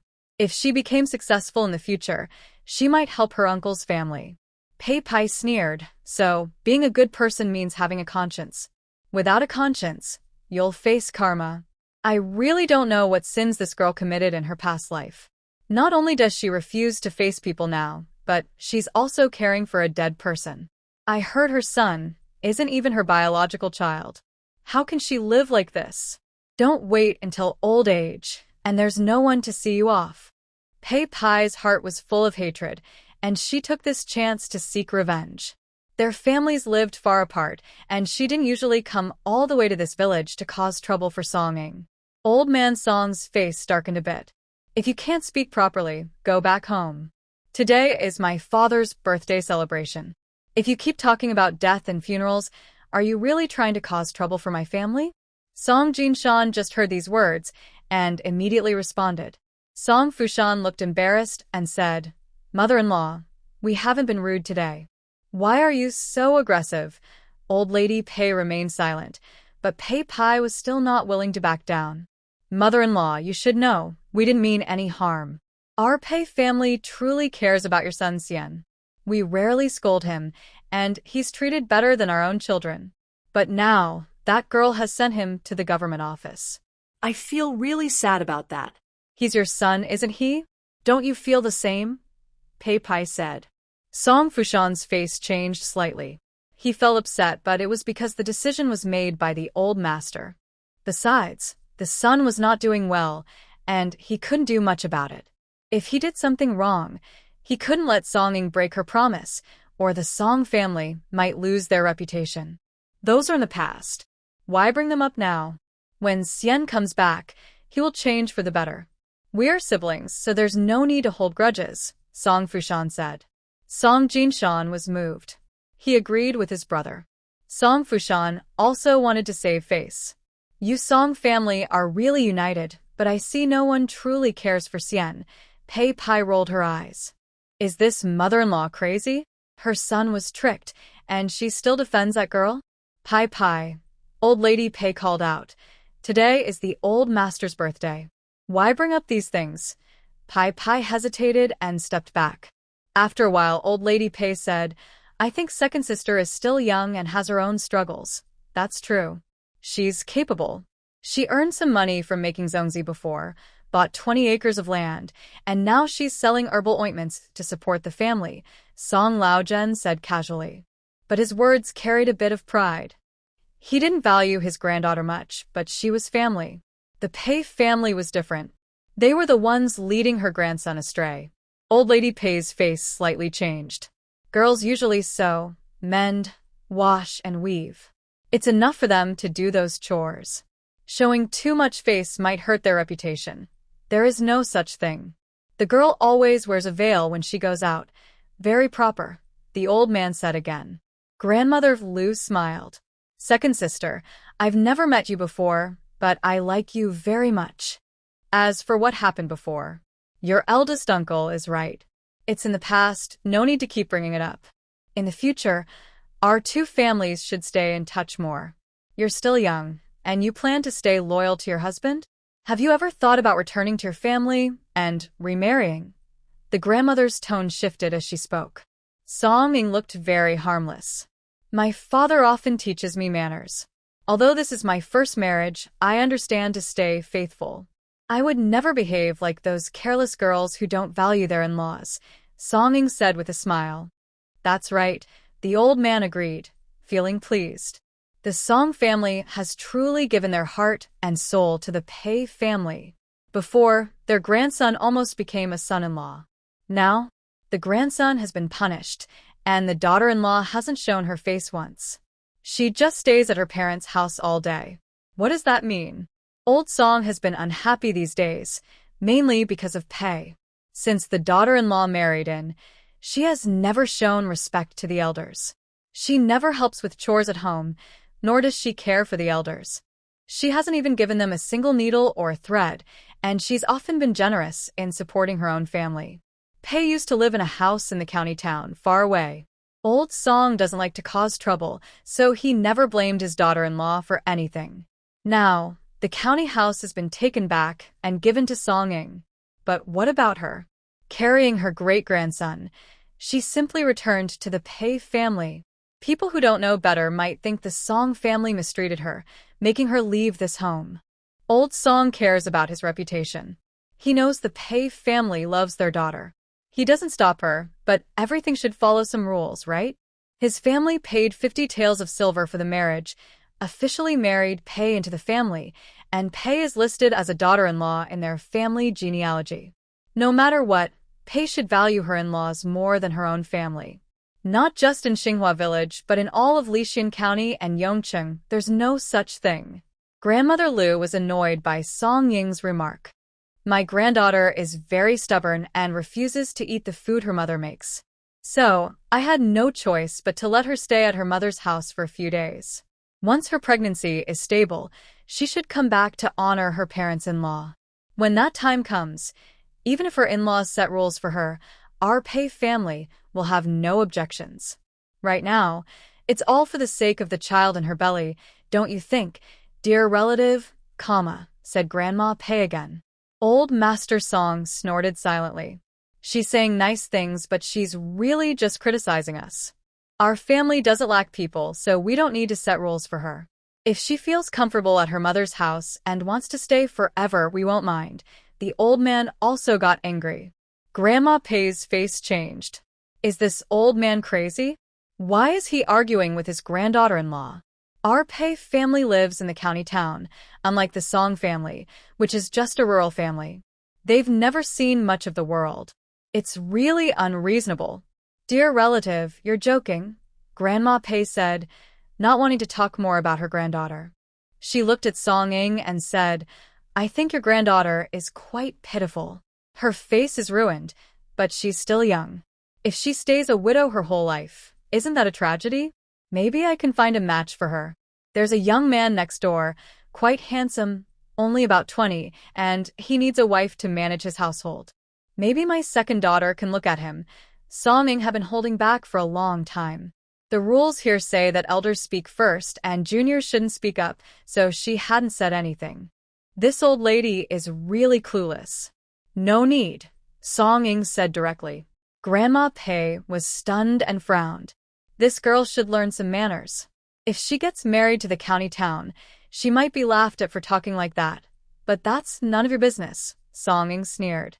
Grandma Pei, if you want to show off, go back to your own house. Today is my grandfather's birthday. According to family rank, you should be at the back. We have so many relatives, it's not right for you to speak for everyone. If you think I'm rude, then I'll be rude, she continued coldly. Remember, I'm just a room away from your grandson-in-law. Who do you think you are to be our elder? Coming here to boss us around about marriage. If you feel sorry for yourself, I think your life is pretty tough too. Don't your children care about you? Why are you here bothering us at the Song family? There's one more thing. My older brother stealing rice dumplings was all your son's idea. If my brother hadn't protected his father-in-law, do you think your family wouldn't have been taken to court? It seems your family has become addicted to stealing. First, you stole rice dumplings, and now you want to steal Song family's granddaughter? You treat me like an object, but whether I am worth your attention depends on whether I am interested. Song finished speaking in one breath, but still felt a bit unsatisfied. Seeing the angry look on Mrs. Pei's face, she snorted softly. You old lady, you look like you're losing your mind with age. Otherwise, how could you say such ridiculous things? If I were to say, if you're too old, then stay at home. Take me, for example. I don't dare to speak harshly to you now, afraid you might lose face and lie on the ground to threaten me, Song casually added another remark. The old lady was so angry she spat and gasped heavily. Old Master Song was stunned for a moment, feeling like he was hearing things. The person who just spoke. Was it his second granddaughter? But she seemed more like Madame Yao. No, Madame Yao doesn't sound like her. The eldest daughter-in-law has a fiery temper and would definitely speak loudly. This girl's voice is soft like a cat's, but every word she says hits hard. Of course, old Master Song felt happy inside. Cough. The old man cleared his throat. Second girl, what nonsense are you talking? What kind of person is the mother-in-law of the Pei family?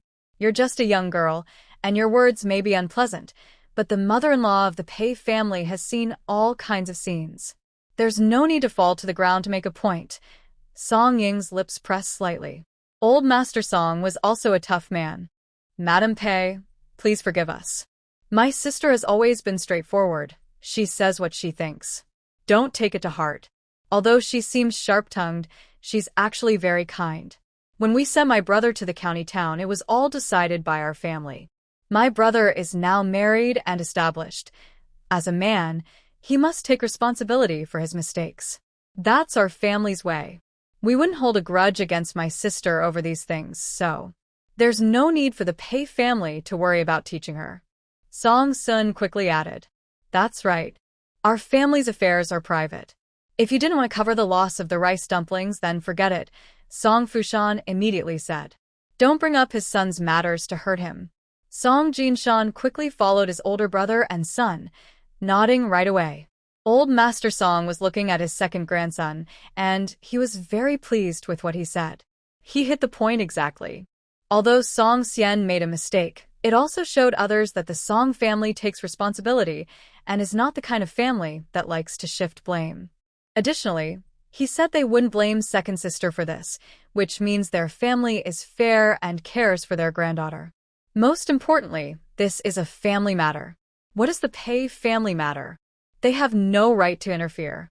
Old Master Song felt very relaxed. Today is his birthday, but he was originally a bit reluctant to see people, worried someone might ask why his eldest grandson wasn't here. Now he feels much better.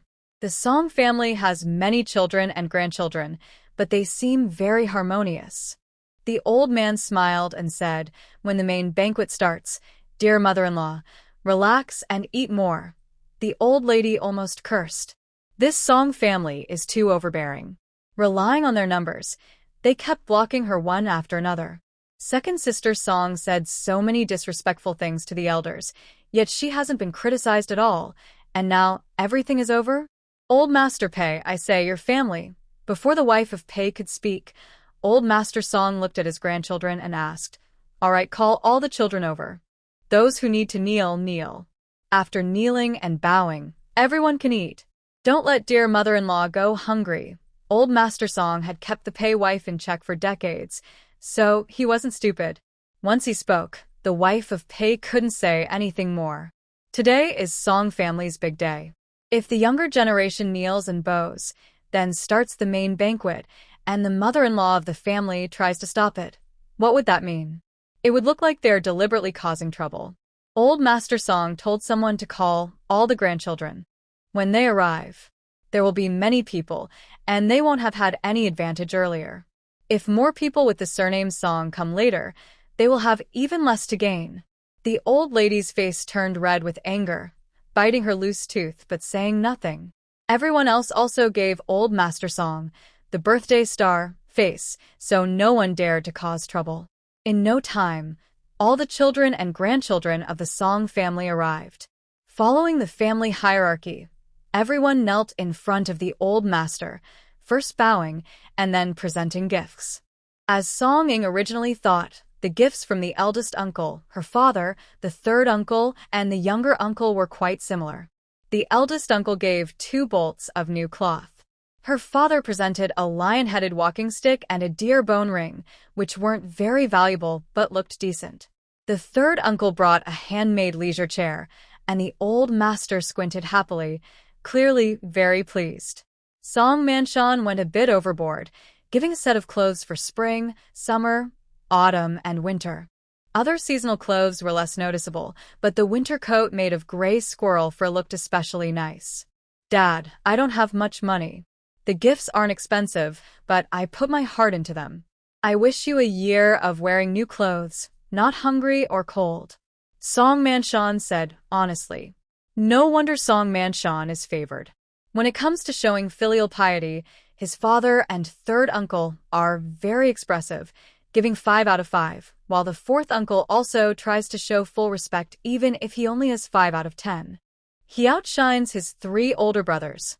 Look at what Song Manshon said. At first, it sounded simple and insincere, but in fact, it made the old master feel very secure. At this age, the old master only worries about his later years. His youngest son is clearly promising that when he gets old and can't take care of him anymore, he will still serve him well, feed him, and keep him warm. How thoughtful is that? Originally, Song Inshon's leisure chair was slightly better, but now it's been overshadowed by Song Mansion's words. Jiaoshir's jealousy grew stronger, glaring at her younger brother-in-law but feeling powerless. That leisure chair wasn't easy to make and could sell for quite a bit of money. Her husband had been preparing it for over a month, carefully polishing it after work each day, afraid there might be a rough spot or a splinter. But it still couldn't compare to Song Mansion's words. All good, all good.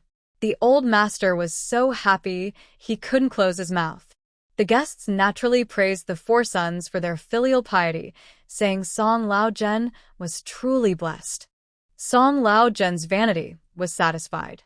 Next, it was the grandchildren's turn to give gifts. Except for the eldest grandson, the others hadn't married yet, so their gifts didn't need to be too valuable, just some simple presents would do. Song Sun gave a shoehorn.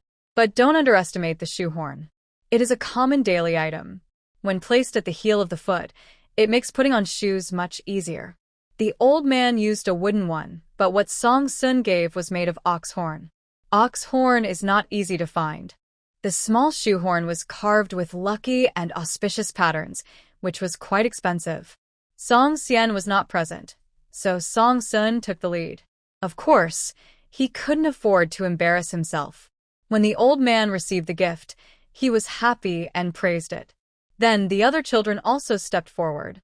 Brother Xing's shoes were probably made by the Jiao family, Brother Wei's gift was a sweat towel, and Brother Wu and Brother Da, being younger, each gave characters with blessings for longevity and happiness. Being able to write characters brought honor to the old man and was also praised. The remaining gift was from Brother Kong of the 4th household. Since he was young, he only said a few words of good luck before giving his gift. After the grandson finished, it was the granddaughter's turn. Song Dia and the eldest granddaughter's husband gave ordinary gift boxes containing some fruits and preserved sweets. Only then did it come to Song Ying. Song Ying quickly bowed to the old man with Huolin. Granddaughter wishes great-grandpa a bright sun and moon, everlasting pine and crane, a happy smile, and eternal family happiness. Great-grandson Hualin wishes great-grandpa a long life like ginseng, Hualin also honestly said. After speaking, they presented their gifts. Song Ying's gift was obvious. 2 jars of wine. Hualin's was wrapped in a piece of cloth, so the contents were not visible. Second girl, you make so much money, and you give your grandpa a drink. Grandma Pei snorted. Song Ying smiled. I'm a junior, so I shouldn't surpass the elders. The Pei family also gave some cakes, didn't they? The gifts from these less important people had been registered earlier. Village exchanges are simple. Even if someone gives an egg, no one would say anything. But now, Grandma Pei was the first to speak. Dad, when will I have a drink with you? The wine's second girl gave. I think it should be quite expensive, Song Manshan said shrewdly. He could tell that Song Ying was not stingy. Otherwise, why would she help her older brother and third brother raise children for free? According to his wife, these 2 boys had a good life at Song Ying's place. In a short time, their faces had become rounder. Song Manshan said this, and went over to take a look. He liked good wine too. He approached the jar, sniffed the aroma, and his eyes lit up. Oh, this is Zui Xian wine. 3 or 2 silver coins for a jar. Song Ying was surprised when she heard this. What a keen nose. So accurate. The old man's hand trembled, almost spilling the silver. No, almost spilling the wine jar. He knew well that the gifts from his sons were definitely worth less than 3 or 2 coins. Even the cloth from his eldest son was probably only worth about 1 or 2 coins. The value was just in the thought. But this girl. The old man loved wine, but he also felt a little embarrassed. Since it was his birthday, it wouldn't be proper not to accept gifts from the younger generation. He pretended to be calm and nodded. Second girl is sensible. But in the future, don't spend money like this. Save it for when Lin Gur gets married. I'm already half a body. How can I drink such good stuff? Isn't that a waste? Grandpa, it's my duty to give a gift for your first birthday, Song Ying said confidently. Mrs. Pei snorted. All the money was earned dishonestly. Stepping on her own brother's earnings, she felt ashamed to face others. But she couldn't help feeling jealous. If she also had such capable grandchildren. The Pei family's pastry shop was getting worse and worse. That's why they had targeted Song Ying's Zongzi earlier. Great-grandpa, you haven't seen my gift yet. Hualin was very excited. He had lived so many years, but this was the first time seeing such a lively scene. Especially since everyone had been showing off their treasures, each gift different, like flowers in the mountains competing for beauty. Old Master Song liked Hualin's enthusiasm. Hearing him speak, he smiled happily. All right, let's see what you've brought. The old man chuckled and didn't think much more. Kids are kids. He guessed Hualin had brought his favorite food. But having this intention was good. The old man calmly unwrapped the cloth that was wrapped in several layers. What good thing is this? So many layers, 3 layers outside and 3 inside. A 3-year-old can see through this. Look at this, not a single bit of promise. Mrs. Pei opened her mouth to speak, but before she could, the scene fell silent. Not only her, but others also looked stunned, staring intently at what the old man was holding. Song Ying pursed her lips and glared at Hualin. She had told him before not to give ginseng, as it was too expensive, and not to prepare 2 large mountain goods either. For example, he should avoid big, shocking herbs like polygonum. If they were too big, it would scare people. Hualin listened carefully, and the gift was not very big. It was not ginseng but lingji mushroom. The ginseng spirit sent a purple lingji mushroom. Fortunately, it was small. If it had been large, Song Ying couldn't bear to think about it. Of course, even though it was a small purple lingji, its value. At least dozens of silver coins. Song Manshan, who was nearby, was stunned. Father, can you take a look? He quickly tried to grab it. The old man was quick and blocked him immediately. Don't move. If you break it, can you pay for it? That's Song Manshan. Where did this come from? The old man looked at Hualin. Brother Lin, this thing is valuable. You can't just give away things from home. Take it back and let your mother keep it. The item was good, but only a fool would give it away freely. Even if he was the girl's grandfather, the girl wouldn't be so generous. Grandpa, I found this gift in the mountains. Do you think it's too small? The ginseng spirit felt a bit embarrassed. It had seen a lingji mushroom before, but at that time, it didn't dare pick it because lingji was a spiritual thing. It thought that growing such a mushroom was rare, and maybe in the future, it could develop intelligence. So, it listened to its mother and chose a small, ordinary one. The old man's eyes twitched. Nonsense, it's not small. It's quite big. Did you find this in the mountains? The outer mountains definitely don't have it. Are you going deep into the mountains, little one? Are you risking your life? The old man suddenly said. Everyone knew there were good things in the deep mountains, but ordinary people dared not go there. I took him there. We accidentally went a bit too deep, and when we felt something was wrong, we immediately came back, Song Ying quickly explained. Then she looked at the lingji. I don't know if Brother Lin also picked this thing, but since it was found in the forest, he wants to give it to you. Just keep it. You can eat it yourself or sell it. She wouldn't take away the gift her son gave. This time, she and her son didn't explain clearly enough. She only thought the boy would choose a big mushroom he liked to eat. Who knew? Next time, she would be more careful. The old man stared in disbelief. He couldn't believe Song Ying was teaching the child this way. The gift was given away. And now it was up to the boy? No, it's too valuable, the old man said with difficulty. He also wanted it, but not because of the money, rather because this was a rare Ganoderma mushroom that appeared on his birthday. Ganoderma is a magical herb that can bring good health and longevity. It is a symbol of good luck.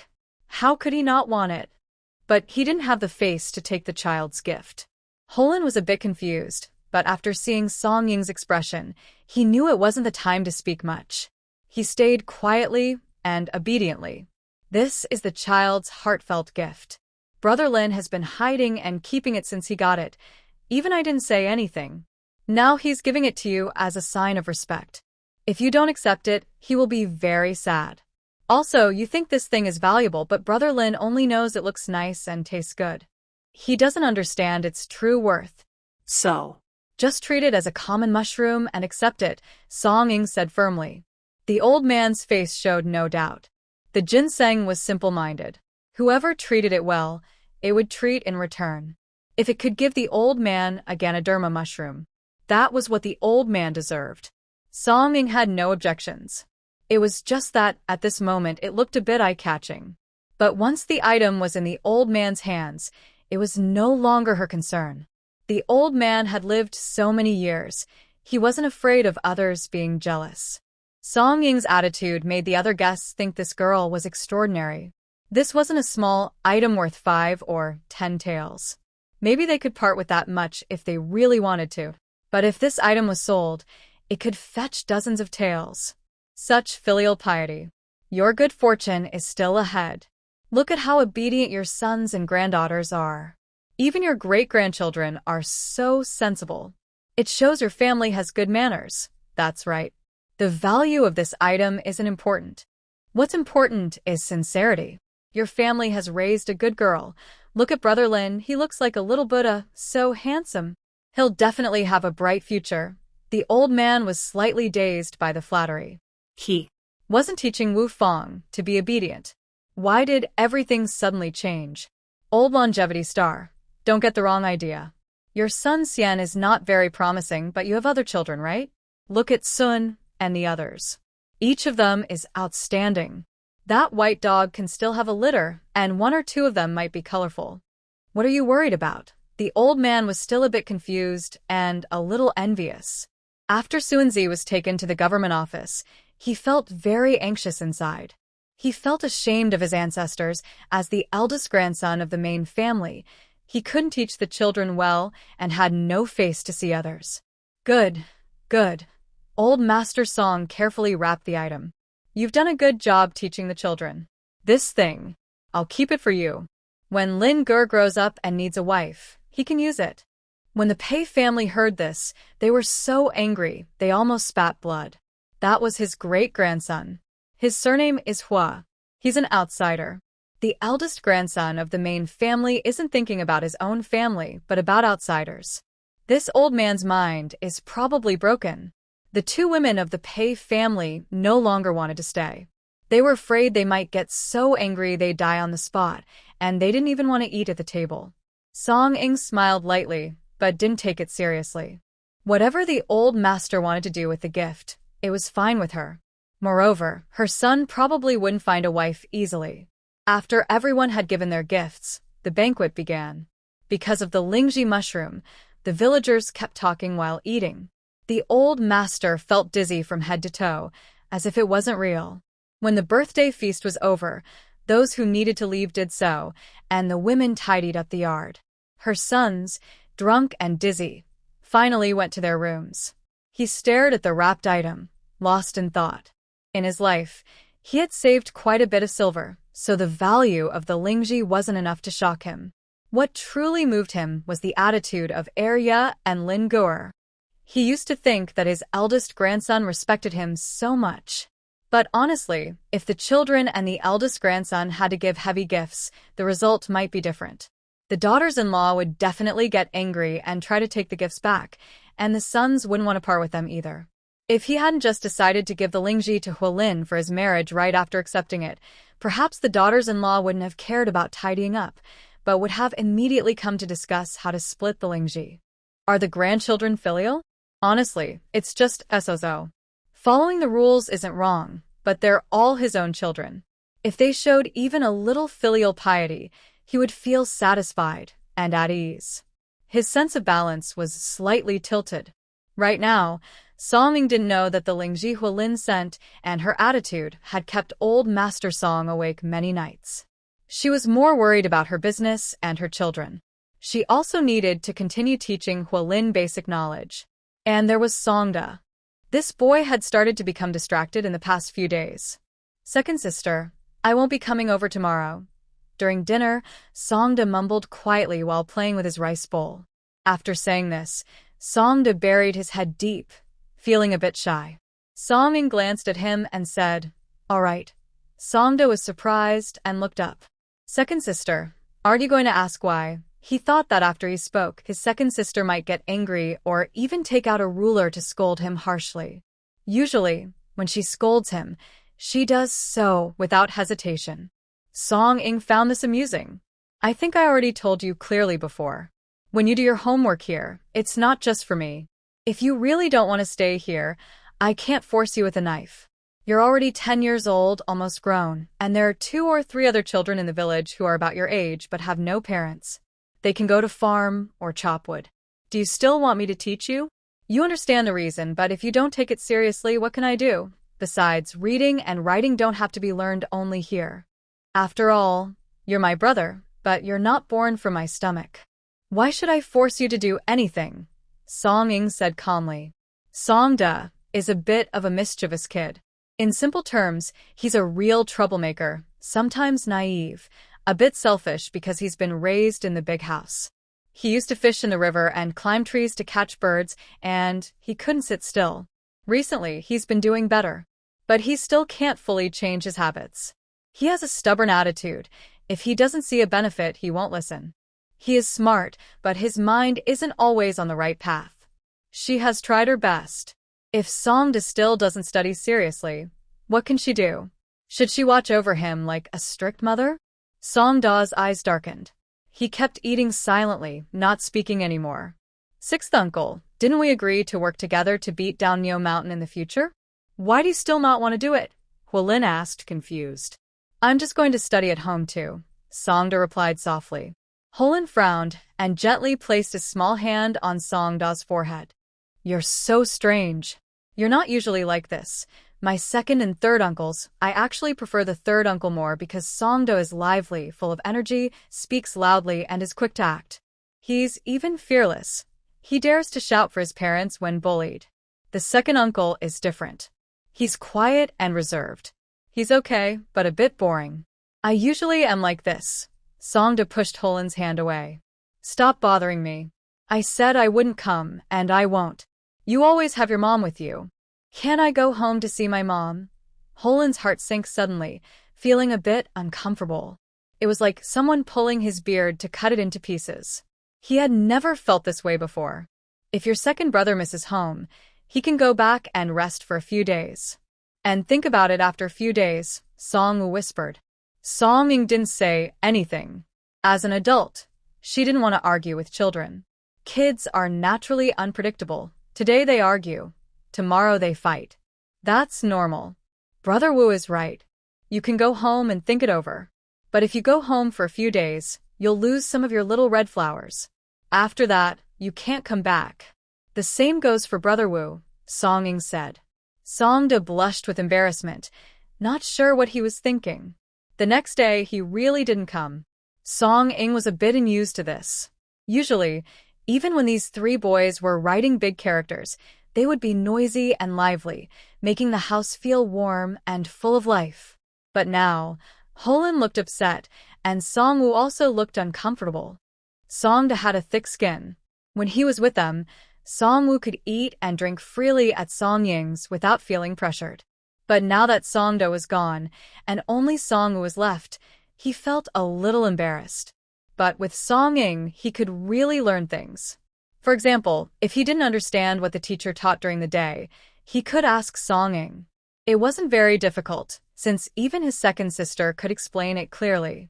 Moreover, he really liked Lin-gur, his little nephew. Being with him always made him feel clear-headed and refreshed. The ginseng spirit was truly a bit angry now. If you're not coming, then forget it. I won't bother with him anymore. Gritting his teeth, Lin-gur threw a big character writing paper aside. Wasting paper, deduct a small red flower. Song-ing didn't even lift her eyelids and firmly refused to indulge him. The ginseng spirit was already a bit angry and sad, feeling confused about what he had done wrong to make Song-da abandon him. Now, Song-ing was harshly taking away his beloved little flower. His eyes immediately turned red, and his heart warmed with emotion. He leaned on the table and started crying. Song-ing was stunned, a little surprised. Then she stepped closer and looked at him. Seeing that he was truly crying, she was speechless with shock. Her son. Is he a little fairy? His intelligence was a bit low, but he had lived for many years. When she first tied him up, he cried loudly, but it was just thunder without rain, no real feelings. But now he was crying and sobbing, looking very sad. This was the first time Song-ing had raised a son. She felt conflicted, happy but helpless. As the saying goes, all good things must come to an end. Life is like that. Today, you and I are close. Tomorrow, if we have different paths, you can turn around and find other friends. Of course, there are also friends who stay loyal.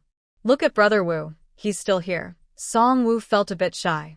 Actually, he wanted to say that if Song-da didn't come back, he wouldn't want to stay much longer unless his mother was willing to give some benefits to his second sister. But his mother was so stingy, she wouldn't give anything. I won't bother him anymore. The ginseng spirit continued crying and couldn't help but shout. Humans are all liars. They promise to travel the world together, then turn around and forget about you. They don't even tell him why. Son, you're thinking wrong. Song-ing rubbed her head. First of all, it's Song-da who is ignoring us. We are the ones being abandoned. If you're upset, you can ask him clearly. Friends are most afraid of misunderstandings. If you really can't bear to part with him, go and persuade him. If that doesn't work, then fight back. And if fighting still doesn't work, then we cut ties with him. I don't mind Song-da coming home, she added, but you're his friend, so you should try to save the friendship. There's no need to cry about it. A proud ginseng spirit crying? How embarrassing. And look at those big tears. So many. So unmanly. Hualin was stunned by her words. I think my mother is right.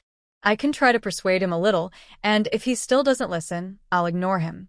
The ginseng spirit is feeling much better. Song-ing also relaxed, realizing that raising children can be very heartbreaking. Hualin and Song-woo decided to stop Song-da and ask him clearly when they went to school the next day. Unfortunately, Song-da didn't go to school, and when Hualin came back, he lost his temper for a while. Even Song-woo was a bit angry. It's okay not to study together but not going to the private school at all? At this moment, over at the Song family, Dame Yao was also worried. Since her son came back from Song Ying's place, he hadn't spoken a word, unlike before when he was sweet-talking and asking for treats from her and her mother-in-law. After a day at the private school, he looked even worse, very listless. At such a young age, he was sighing and complaining all night, and then he simply stopped going to school. She had hoped her son would be more successful than Song's son. "Dagur, has someone bullied you?" Dame Yao had to think more. "Could it be your second sister hit you? But you said she's doing it for your own good." "No, mother, don't worry about me," Songda said, lying on the bed and staring out the window like a dead fish. Lin Gur was probably practicing big characters with Wu Ge now. Without him, they probably had more snacks. Fifth brother wouldn't keep lecturing him all the time, and he might be much freer. Dame Yao was anxious and worried. She'd rather see her son acting out than looking so listless. It was too frightening. No. "You must have been bullied. If you don't tell me clearly, I'll go find your second sister." Dame Yao thought for a moment, then spoke quickly, glancing at her son and deliberately adding, "And I might need a knife. Your second sister is so fierce, I might not even be able to beat her." Songda suddenly jumped up. "Mother, why would you bully my second sister?" Dame Yao felt a pang of sadness. But she still said, "Isn't it because she doesn't like my son? I already said it's not my second sister." Songda shote. Dame Yao rolled her eyes inwardly. Of course, she knew it wasn't second sister. That girl wasn't petty enough to pick fights with children. Da Yao looked furious, ready to rush to the Hor family and confront Song Ying. Songda knew his mother was very protective of her children, so he didn't hide anything. He looked sad and said, "Mother, people say I stayed at second sister's house and won't leave, that she feeds me well and takes care of me, and that I have bad intentions like my older brother. They also say I want to steal the medicinal recipe and that Lin Gung's Lingji mushroom will definitely end up in my older brother's hands." Daya was stunned. Her mind buzzed with anger, shame, and embarrassment. Who the heck is talking nonsense? I'll tear their mouth apart. Da Yao was about to lose her temper. She was the eldest wife and sister-in-law. Her family background was simple. Her father was just a scholar. Since the day she married in, she knew she couldn't be inferior to the other sisters-in-law. She was the face of the Song family. When the older generation was gone, she would be the leader of the family. So she absolutely refused to be seen as inferior. Da Yao felt her blood rush to her head. "Mother, but what they said isn't wrong, is it? I eat and drink at second sister's house. When my older brother comes back, won't he want the Lingji? Even if there's no Lingji, I'm sure my older brother won't let second sister go. What should I do then?" Songda asked again. His mother had told him before that once second sister's business improved, people would start gossiping about him, wanting the recipe.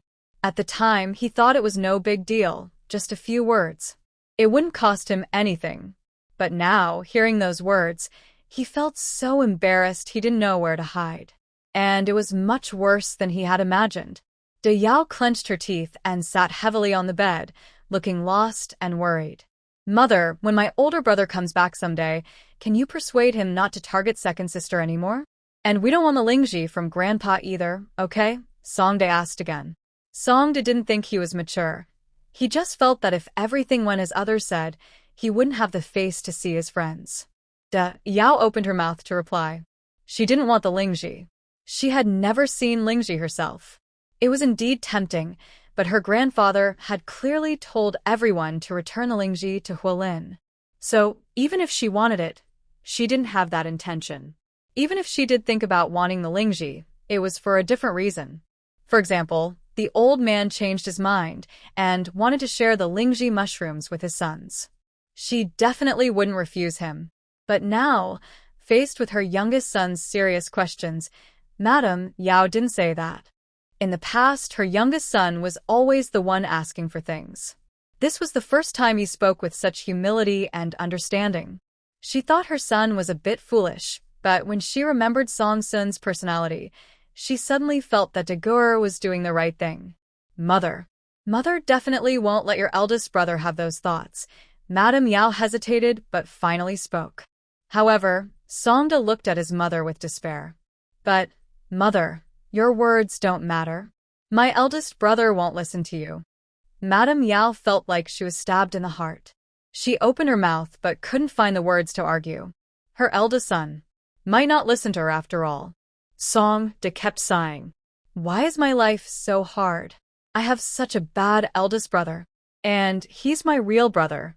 Look at second brother. Last time he came back, he was so gentle with me, asked about my studies, and praised me a lot.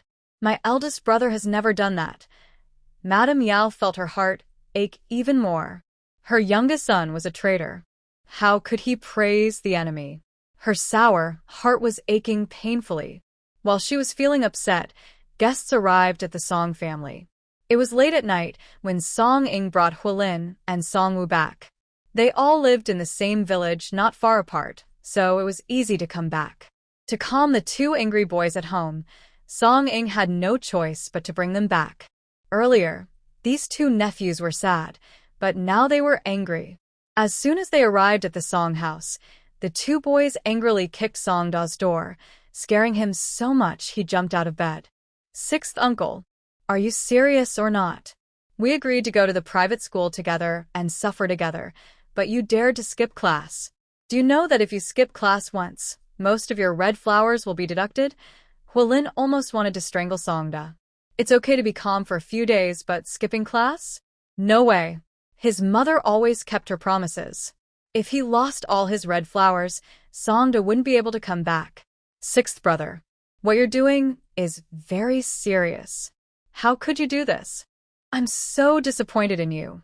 Song Wu also felt betrayed. Song Ying covered her ears. Kids are so frustrating.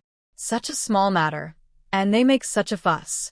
Songda immediately saw the visitor and quickly hid under the blanket. Mrs. De Yao couldn't bear to see her son misunderstood, so she hurriedly stopped the two younger children and repeated Songda's words exactly as he said them. My brother Da is really kind-hearted, but people just like to talk behind his back. Mrs. De Yao smiled awkwardly and glanced at Song Ying. Song Ying frowned slightly, surprised to learn the real reason. Because when she traveled here, Songda had done some bad things to her, so she had a bit of a bias against him. When he spoke, she honestly thought he was either tired of studying or feeling upset about the situation with the eldest brother. She never expected that someone was gossiping behind his back. With Songda's temper, typical gossip wouldn't have much effect. The reason he backed down was because he didn't trust Song Xian. He thought that sooner or later, Song Xian and his second sister would clash. Instead of facing that embarrassment later, he decided to leave early. Song Ying looked at Songda in surprise. Songda felt a bit embarrassed. Second sister. I will definitely protect the spiritual herb that belongs to Brother Lin in the future. Song Ying suddenly felt a little guilty. Huilin and Song Wu were both a bit stunned. They didn't expect that the reason their little friend betrayed them was for this. Their anger grew. Sixth brother, was it Niu Shanshan's doing? No, Songda muttered, glancing at Song Ying. Niu Shanshan was just the middleman stopping me for a while. Later, it was Brother Li who stepped in. He told me clearly not to stay at second sister's house, saying my mother is petty, and she keeps everything under second sister's control. He also said that when our eldest brother returns, he wouldn't recognize me as his brother if he saw me like this. He said that our eldest brother and second sister don't get along. I didn't really believe it at first, but recently, I overheard some private talks at the private school. They said, I just want to stay at second sister's house to take her inheritance. Second sister, I really didn't mean that. I just want to eat good food. I don't want money, Songda added. His mother's cooking was not tasty, unlike second sister's, who is generous with oil. You clearly just want to play with me. Huilin frowned, unhappy with Songda's words. Yes, Songda nodded immediately. Huilin was satisfied. Damn it, Li Jinbao, what does my son have to do with him? There are so many problems. I must teach him a lesson, comma. Mrs. De Yao gritted her teeth. Song Ying didn't expect Li Jinbao to be so free. What good would it do if Songda didn't go to her house? Mrs. De Yao's temper was fiery, and the more she thought about it, the more she couldn't hold back.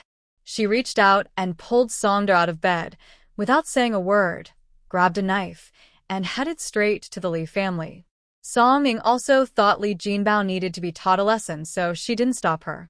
Mrs. De Yao stormed toward the Lee house, shouting and cursing all the way, attracting the attention of passers-by, many of whom came to watch the commotion. Li Jinbao, come out here. You good-for-nothing, greedy pig. What did my Song family owe you? Why are you talking back in front of my son? You sneaky, long-tongued troublemaker. Aren't you afraid of being cursed and having your tongue pulled out in hell? Mrs. De Yao yelled loudly. Come and see for yourselves. Their Li family is shameless. They falsely accused my niece, and now their son is copying her, saying my son is up to no good just because he learned from his sister. Yes, my eldest son took a wrong path, but we sent him to the government office, and we don't owe anyone anything. Not even Arya. What does that have to do with our Dagur? My son is so obedient, and he's too scared to even come out after hearing that scoundrel's words. Our Dagur is such a brave kid, but he's been frightened like this. Thinking about her son throwing stones at Song Ying earlier made Mrs. De Yao even angrier. This shameless thing has always been against my niece. It was him who encouraged the village kids to bully my niece, and he almost caused her to bleed to death with a blow to the head. Li Jinbao, If you have the guts, come out and see how I'll cut you into pieces. Li Jinbao dared not come out. He knew what he was doing was risky, but he did it to gain favor with Song Ying. He didn't believe Song Ying could like those two freeloading cousins. If he secretly drove them away, Song Ying would surely thank him, right? As for Mrs. De Yao, she probably wouldn't rush into the house. He would just stay out of sight. Li Jinbao pretended not to hear the commotion. His mother, Lu, was not a patient person. She wanted to go out and scold Mrs. De Yao loudly, but the wife of the Li family directly locked the door to her daughter-in-law's room. This daughter-in-law had been loudly accusing her son and Song Ying of some affair, which led to her being slapped. In such a small village, it was rare to find someone punished in the ancestral hall, yet the Li family had such a troublemaker. In the future, this will be recorded in the village records, and descendants will know that there was such a woman in the family. After causing such a big fuss, she still wants to go out and stir trouble? Mrs. Li snorted, ignoring the barking outside, as if it were just a mad dog. Brother Bao, what exactly is going on with that Yao family woman cursing outside? Mrs. Li still wanted to ask her grandson. Seeing his face look bad, she added, your reputation is already difficult. Why are you getting involved with such a troublemaker for no reason? Will it make your marriage prospects even harder in the future? When she mentioned marriage, Li Jinbao's face finally showed some life. Auntie, I want to marry Song Ying, Li Jinbao said straightforwardly. Song's second girl? Mrs. Li frowned. No, that girl is a widow and has a son. How can she be a good match for you? Her status isn't perfect, but although Song Ying is a widow, she hasn't been intimate with her late husband. If I marry her, others won't say I'm just picking up scraps. As for that child, it's not even her own. I think. I'm not afraid of losing anything. And if her real mother comes back looking for her, Song Ying can't just hold onto the child forever, Li Jinbao explained. Mrs. Li still wasn't happy. Bauer, I can see that Song's second girl is quite proud. Now she's holding some money, probably trying to marry into a wealthy family. Your father is bedridden now, and with her restless nature, how could she be willing to serve her in-laws after marriage? Mrs. Li said. Her point was to find a decent, honest family for her grandson, one with some silver in the family, easy to control, and not too ambitious. But they must be honest, hardworking, not too ugly, and kind-hearted. As for Song's second girl, her face is ruined. How could she face people? Thinking of the recipe in Song Ying's hands and her 20 or so acres of land, Li Jinbao felt a bit excited. In the village, girls are married off for just a few silver coins. If a family doesn't love their daughter, they just give her a quilt and send her away. How could they support him? He also wanted, like his friend Jiang, to move to the county town and open a shop, living a relaxed life. Auntie, I won't marry anyone but Song Ying now. If she doesn't want to marry me, I have my ways, Li Jinbao said again. Mrs. Li frowned. her dislike for Song In growing. Her face was ruined, and yet she could still make her grandson so obsessed? She must be a sly fox. Outside, Madame Dayo shouted for about 20 minutes, but no one came out. She sneered, "Shameless troublemaker. If you dare to speak badly of my Song family again, I will report you to the authorities." Madame Dayo felt a bit upset too. This Li family's 3 generations are not patient people. They should have come out to fight long ago, but they haven't made a move even after so long. It's like hitting cotton, very frustrating. "Big Auntie, don't be angry." Songing smiled and stepped forward to comfort her. Everyone knows today's trouble is all because of Li Jinbao. In the future, our family's children will stay away from him. After all, Li Jinbao is quite clever. He tricked the children into throwing stones at me before, and then convinced my brother Dagur to stay away from me, his sister. He's quite capable. If he doesn't like someone later, he might trick the children into throwing knives at them. That's possible too. Hearing this, Song Ing suddenly exclaimed, "Wow. Isn't that worse than a flower-picking game?" Kids don't understand much, and if someone whispers bad things in their ears, they might be tricked into selling themselves. Think about my Dagur, he's smart and quick, but he's been tricked by him. A few villagers nearby looked surprised. Song Ing looked back and saw Niu Shanshan's mother. She looked worried and said, "Aunt Niu, you should pay more attention. Your Shanshan seems to listen to Li Jinbao a lot." When Li Jinbao told him to hit someone, he did it without hesitation. Maybe he got some candy from Li Jinbao, but what if he's involved in something serious? What if Li Jinbao is completely innocent? Aunt Niu's face changed. She knew her son was close to Li Jinbao, and that Li Jinbao often gave him good things to eat. But now, thinking carefully, Li Jinbao had done many things, most of them mean. He had beaten Song Ing before, almost causing serious trouble. "Second sister, don't talk nonsense. My Shanshan doesn't hang out with Jinbao anymore," Aunt Niu quickly said. As she spoke, the parents of the children who often played with Niu Shanshan also came back to their senses.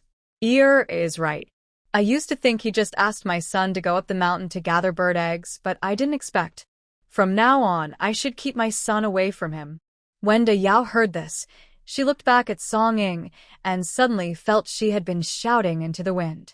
Her words were not as effective as Song Ying's. She winked at Song Ing, signaling her to continue speaking. Song Ing was just waiting for everyone to open their hearts. Seeing many people criticizing Li Jinbao, she said again, "Earlier, Grandpa Li Jing told me that our Xinghua village is a good place with talented people and a great reputation. It's close to the official road.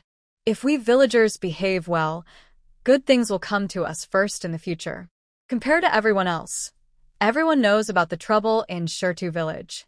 Because some people there commit crimes, it's probably famous all over the world. In the future, we won't be able to lift our heads for generations. So I think, don't do small bad things. If Brother Li can do petty tricks behind the scenes today, he might do bigger things that harm everyone's interest tomorrow. To prevent that, we should advise him to turn back to the right path," Song Ing said, shining with a kind-hearted glow. Da Yao nodded repeatedly. "That's right. It's because our village has a good reputation that every year when we buy grain and seeds, we get priority," she added quickly. Everyone thought about it and agreed that Song Ing was right. Their village was well regarded because Song Lijing was the town's official and the local customs were honest, with few criminals. That's why they were rated as a good village every year. Good villages get first pick of various grains and good farming tools. They also get priority for good instructions from above. How could one bad apple spoil the whole barrel? At first, these people just came to watch the fun. But after a few words from Song Ing, they no longer thought Li Jinbao's situation was unrelated to them. Song Ing stopped there. After saying these words, she gently persuaded Da Yao to go back. As for Song Da, she softened her tone a bit. "I've never blamed you for what happened to Big Brother. We're both Song. If this accusation also affects me, wouldn't I have to resent myself?" Song Da's head was almost touching the ground. "But Brother Li is right too. What if my brother comes back to trouble second sister? You think I, second sister, am worse than Big Brother? Will I be scared and run away, When my older brother gets angry? Song Ying raised an eyebrow. Song Da's heart tightened. Of course not. Second sister, you're much better than our older brother. He spoke about how painful the beating was and how well she spoke. And now everyone in their family treated second sister very well. Grandpa didn't need to say anything. His previous respectful attitude made Grandpa very pleased with second sister. His mother now looked at her with admiration. Even the third and fourth uncles wouldn't look down on second sister. But thinking about this, Songda suddenly felt that their older brother was no match for second sister. There was no way he could fight her. And besides, Grandpa might not be so confused. They had agreed to collect spiritual herbs for Brother Lin, so how could he suddenly give them to their older brother? He must have been overthinking. As for the formula, second sister, are you really not afraid I might steal the formula? Songda hurriedly asked. You? If you dare to steal, I will break your legs, Song Ying said with a smile. Songda's eyelids twitched. But everyone says so, and my classmates look down on me. What should I do? If you study well, others will think you're serious and hardworking at my house. But if you slack off and aren't sincere, it's no wonder they doubt you. Of course, if you always do your best and behave properly but still get criticized, then it's their fault. Since it's their fault, why bother yourself with it? Song Ying thought for a moment and tried to persuade him. It was a bit complicated. Songda thought for a long time. Finally, he understood. His second sister meant that he used to be untrustworthy, so others wrongly accused him. But if he studies properly in the future, no matter what others say, it's their fault. He just needs to focus on himself. It made sense, but as he kept thinking, Songda felt like he was caught in a trap. Could it be that his second sister was just trying to push him to study harder again? On the way back, Songda's face slowly turned a little red. Just now, when Mother angrily scolded Li Jinbao, he thought of many things. When the second sister was still in the capital and hadn't returned home, Li Jinbao was very kind to him. He often gave him food and drinks and asked him to check on second sister's news at second aunt's place. Later, when second sister returned, he immediately informed Li Jinbao. Li Jinbao then rushed to their Song family and saw second sister in a sorry state. After that, Li Jinbao's attitude changed a bit. In front of him, Li Jinbao no longer spoke well of second sister. He didn't mention being her brother-in-law. Everything was turned upside down. At that time, he truly believed that second sister had done something wrong to Brother Li, which caused his change. On the day second sister was attacked by Niu Shanshan and others, he held a stone and cheered along with everyone. Back then, second sister was different from now. Her gaze swept over him, looking very angry and a little sad. Thinking of this, Song Da's steps paused. Second sister, do you still blame me? That time, I and others laughed at you and called you ugly, Song Da said painfully. Yes, I do blame you, Song Ying replied softly. Why not? You are family to second sister, but you stood on the opposite side and helped others hurt the Song family. If it were you, wouldn't you hold a grudge? Song Ying was determined not to deceive children. At 10 years old, she was no longer young. She should understand things. What she did, she must take responsibility for. She didn't want to pretend everything was fine, like Madame Yao, who comforted children by saying it was because they were still young. Song Da trembled all over, looking at Song Ying in disbelief, with tears in his eyes. Then you still treat me so well. Song Da was a little scared of Song Ying now. The mistakes you made before, I will remember for a lifetime. But considering that you were deceived and didn't understand right from wrong at that time, I can choose to let it go for now. Now, I encourage you to study. In a few years, if you can understand shame and manners, I won't mention the past anymore. But if you turn out like your older brother, then old grudges and new ones will be settled together, Song Ying whispered again. Madame Yao didn't hear what these two siblings were saying. She only felt that their relationship was surprisingly good. But at this moment, Song Da shivered. Seeing Song Ying's sneaky gaze, he felt that his second sister wasn't joking with him. so, If I were like Li Jinbao, would my second sister beat me to death? Song Da was a bit overwhelmed. No, Beating you to death would be too light, Song Ing said seriously. I would ruin your reputation, make you a laughingstock, and you would wish you were dead. Song De curled his lips, feeling like crying. Don't worry, everything my mother said is true. Just behave well, Hualin whispered beside him. Song De didn't feel comforted. For days, he had been worried about his second sister, afraid she would be bullied by the older brother in the future. But at this moment, he suddenly felt he was worried about the wrong person. He should be worried about the older brother walking into a dead end. Song De swallowed hard and cautiously looked up. Song Ing seemed to see nothing and smiled again, asking, Will you come to class honestly tomorrow? Yes, I will go to class, Song De quickly nodded. Good. As for the little red flower who skipped class today, I will deduct points according to the rules. For a long time in the future, you probably won't get any snacks, Song Ing said with another smile. Song Da's scalp tingled. Although his second sister spoke softly and gently, for some reason, he always felt her gaze was cold and creepy, even scarier than a ghost. The next day, many people were still talking about what happened last night. Some women moved in unison. Even while working, they kept an eye on the Li family. When Li Jinbao went out, he immediately sensed something was wrong. First, the children saw him and ran away. He used to be very popular with children. Why was this happening now? He quickly went to find Niu Shanshan.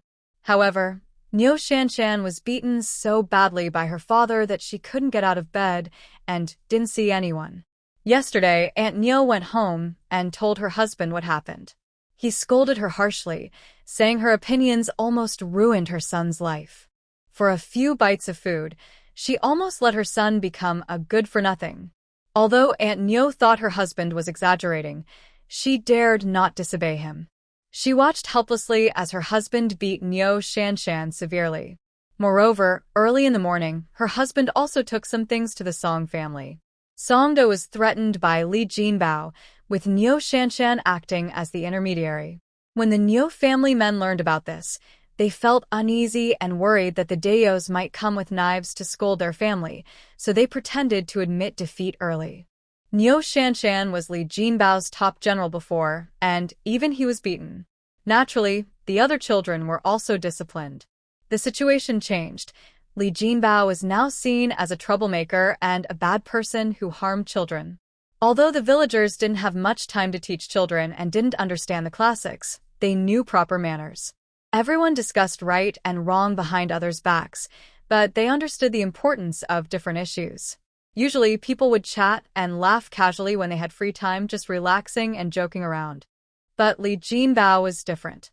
He not only spread rumors and accusations, but also encouraged others to do bad things. He even meddled in other people's family affairs, which made him more annoying than a gossiping woman. As Song Ing said, everyone was really afraid that Li Jinbao would lead the children astray. Li Jinbao thought for a while but couldn't find a child to ask. He accidentally stepped on some wild vegetables and immediately, a woman jumped out. Li family's boy, why are you walking around so aimlessly? The things under your feet could be on the table. Didn't your parents teach you not to waste food? You're already 17 or 18, not even a little kid. Waste today, and tomorrow the crops could be burned. Li Jinbao looked at her blankly. He was so angry his face turned red. He took a few more steps to the riverbank, heard frogs croaking, and felt restless. He picked up a stone and threw it casually. What are you doing? Someone shouted behind him. The stone dropped, and Li Jinbao was startled, nearly falling into the river. He turned around and saw an unfamiliar old man, who looked angry and said, Those frogs are pest control. Even a 3-year-old knows that. How can you throw stones at them? Do you realize how much food you could waste? Li Jinbao's jaw trembled, feeling overwhelmed. He was just upset and wanted to vent. What did it have to do with them? Li Jinbao was filled with grief and anger, but the situation was not over.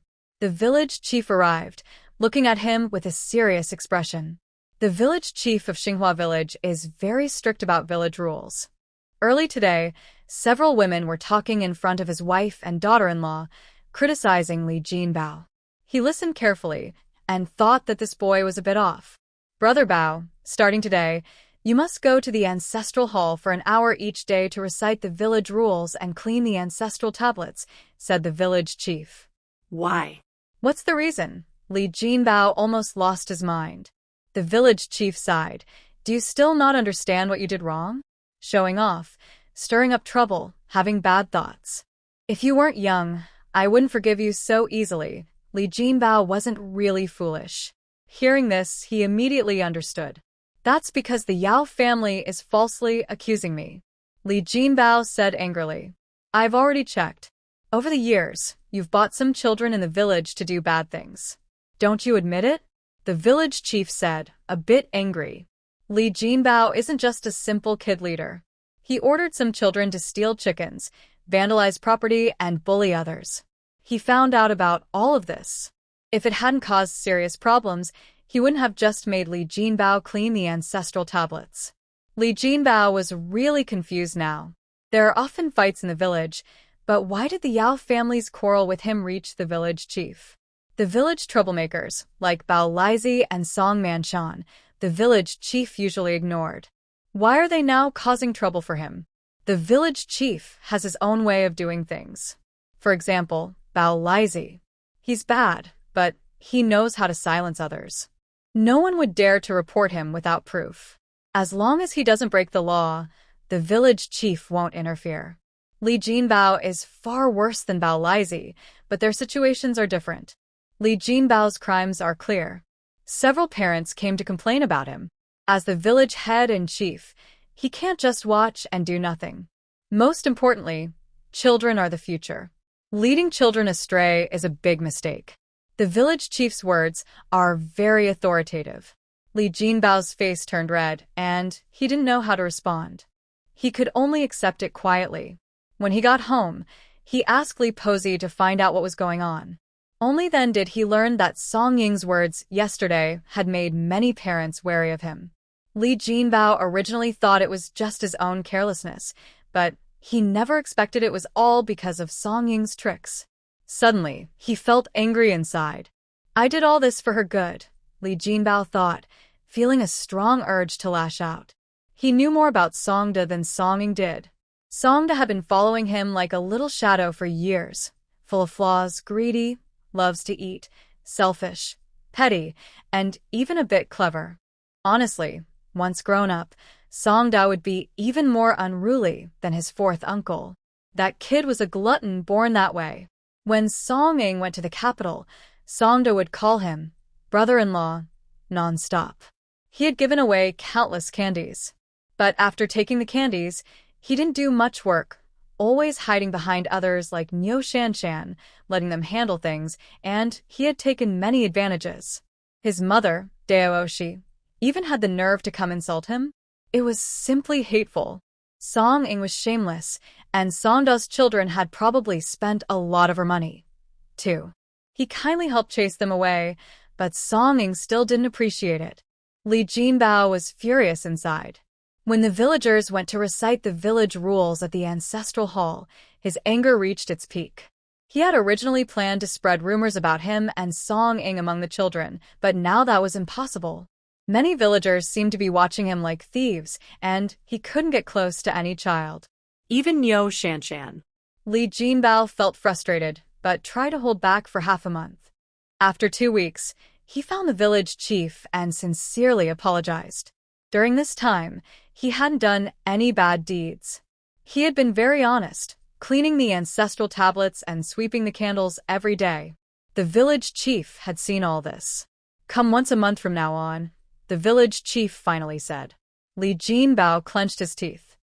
He didn't expect the village chief still wouldn't let him go. He had done so well, yet the village chief still didn't trust him. In these 2 weeks, he had lost face everywhere.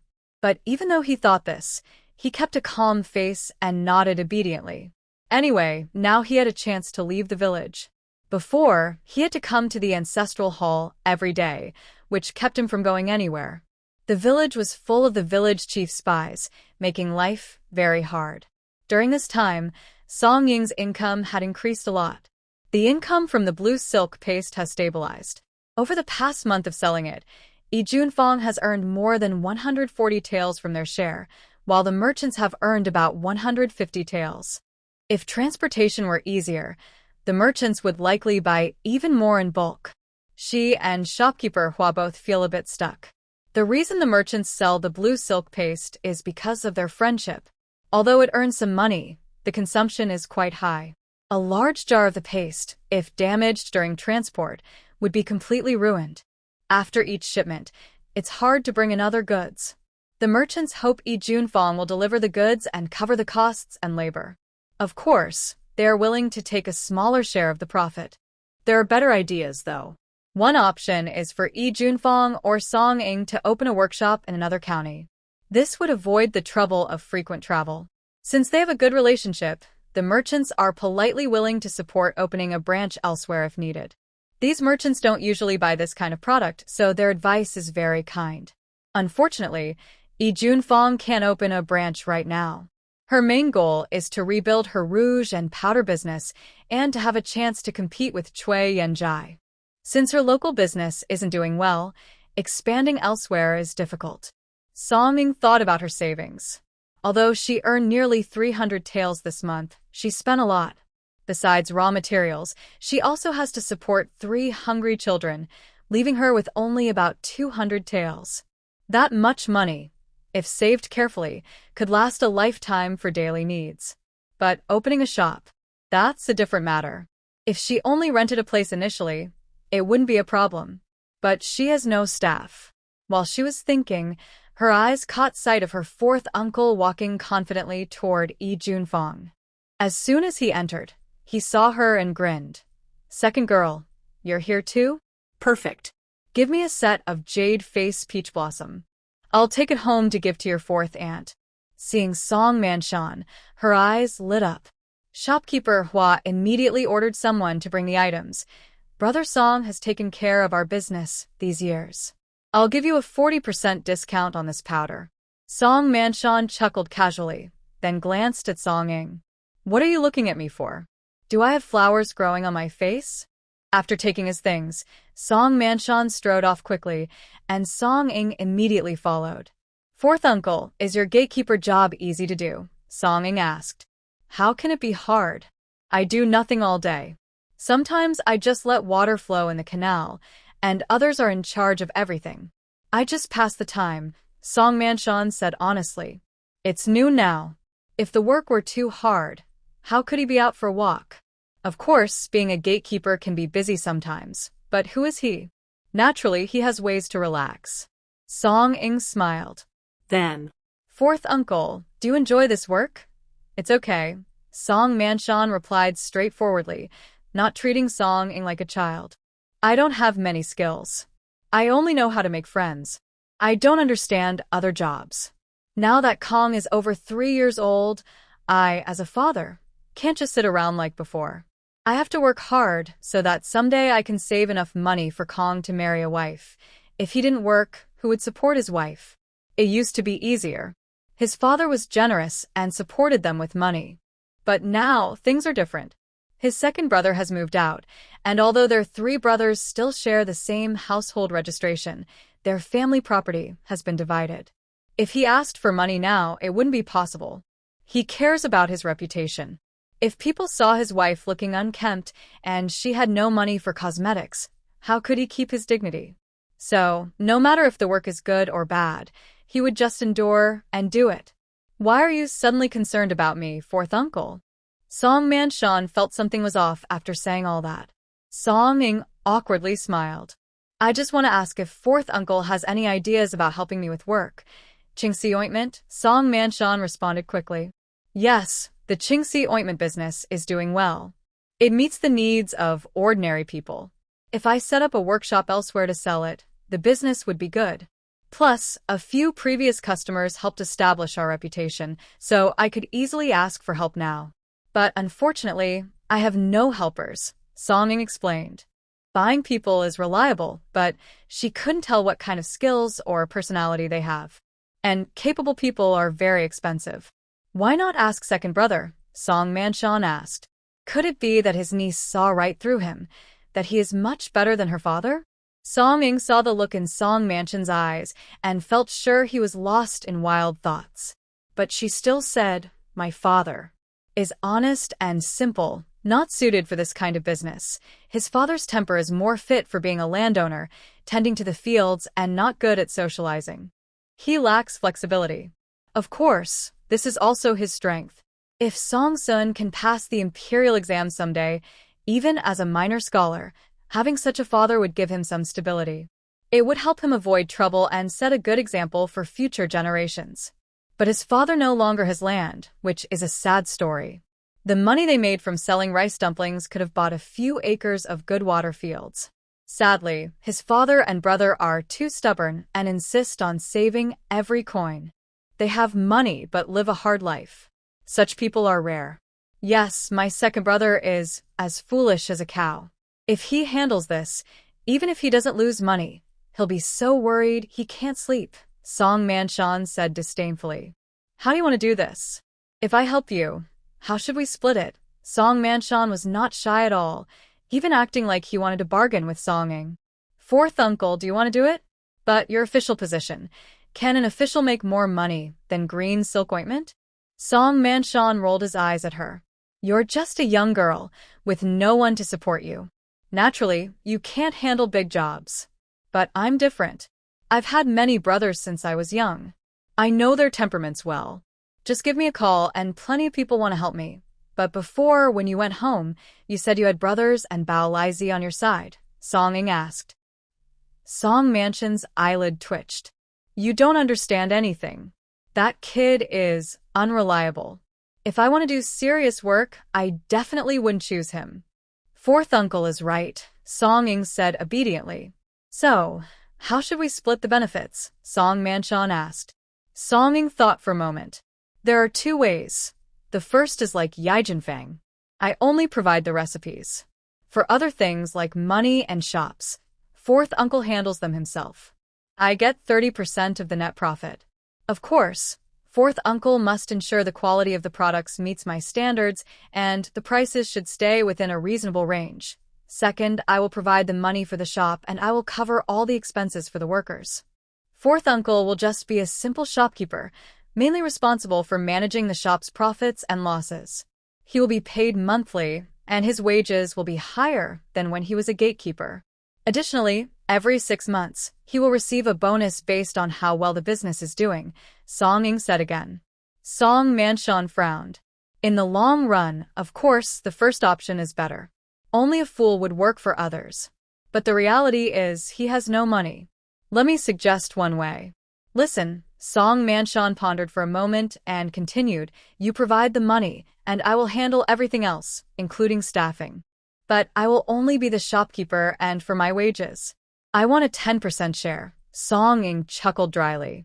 10% doesn't sound like much, but if the business is good, he could earn dozens of taels a month.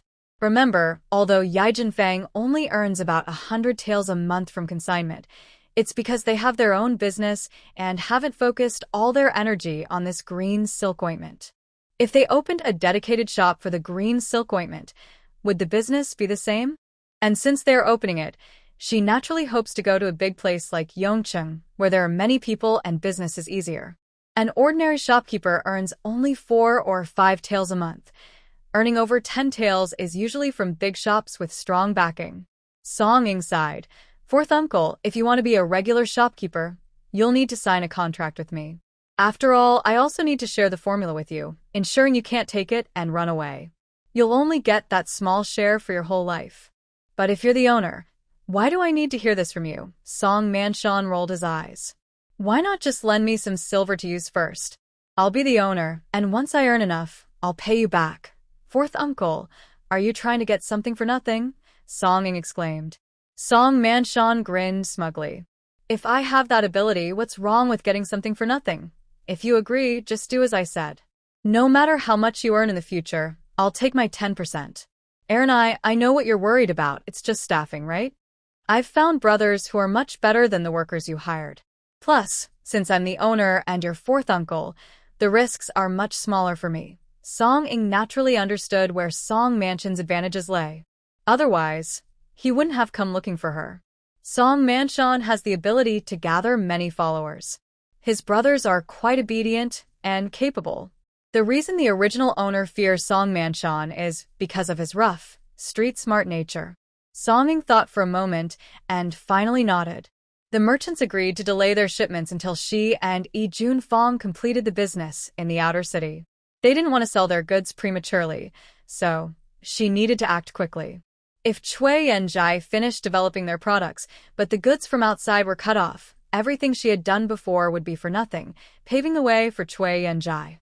She couldn't be so foolish. Uncle Fourth wants us to hurry. Shopkeeper Hua said the 4 merchants are only willing to sell us goods for 2 more months. We need to set up the shop within that time, Song Ing said. 2 months? That's a bit tight, but it should be okay, Song Manshan replied. By the way, how much silver do you have? 200 taels. Song Ing felt guilty. 200 taels? That's quite a lot. We don't need to buy a house right now, just rent a place. I've been to Yongcheng and know where to rent. Your green silk ointment isn't expensive and the raw materials probably aren't too costly. With this money, we can manage, Song Manshan said confidently. His niece is really capable.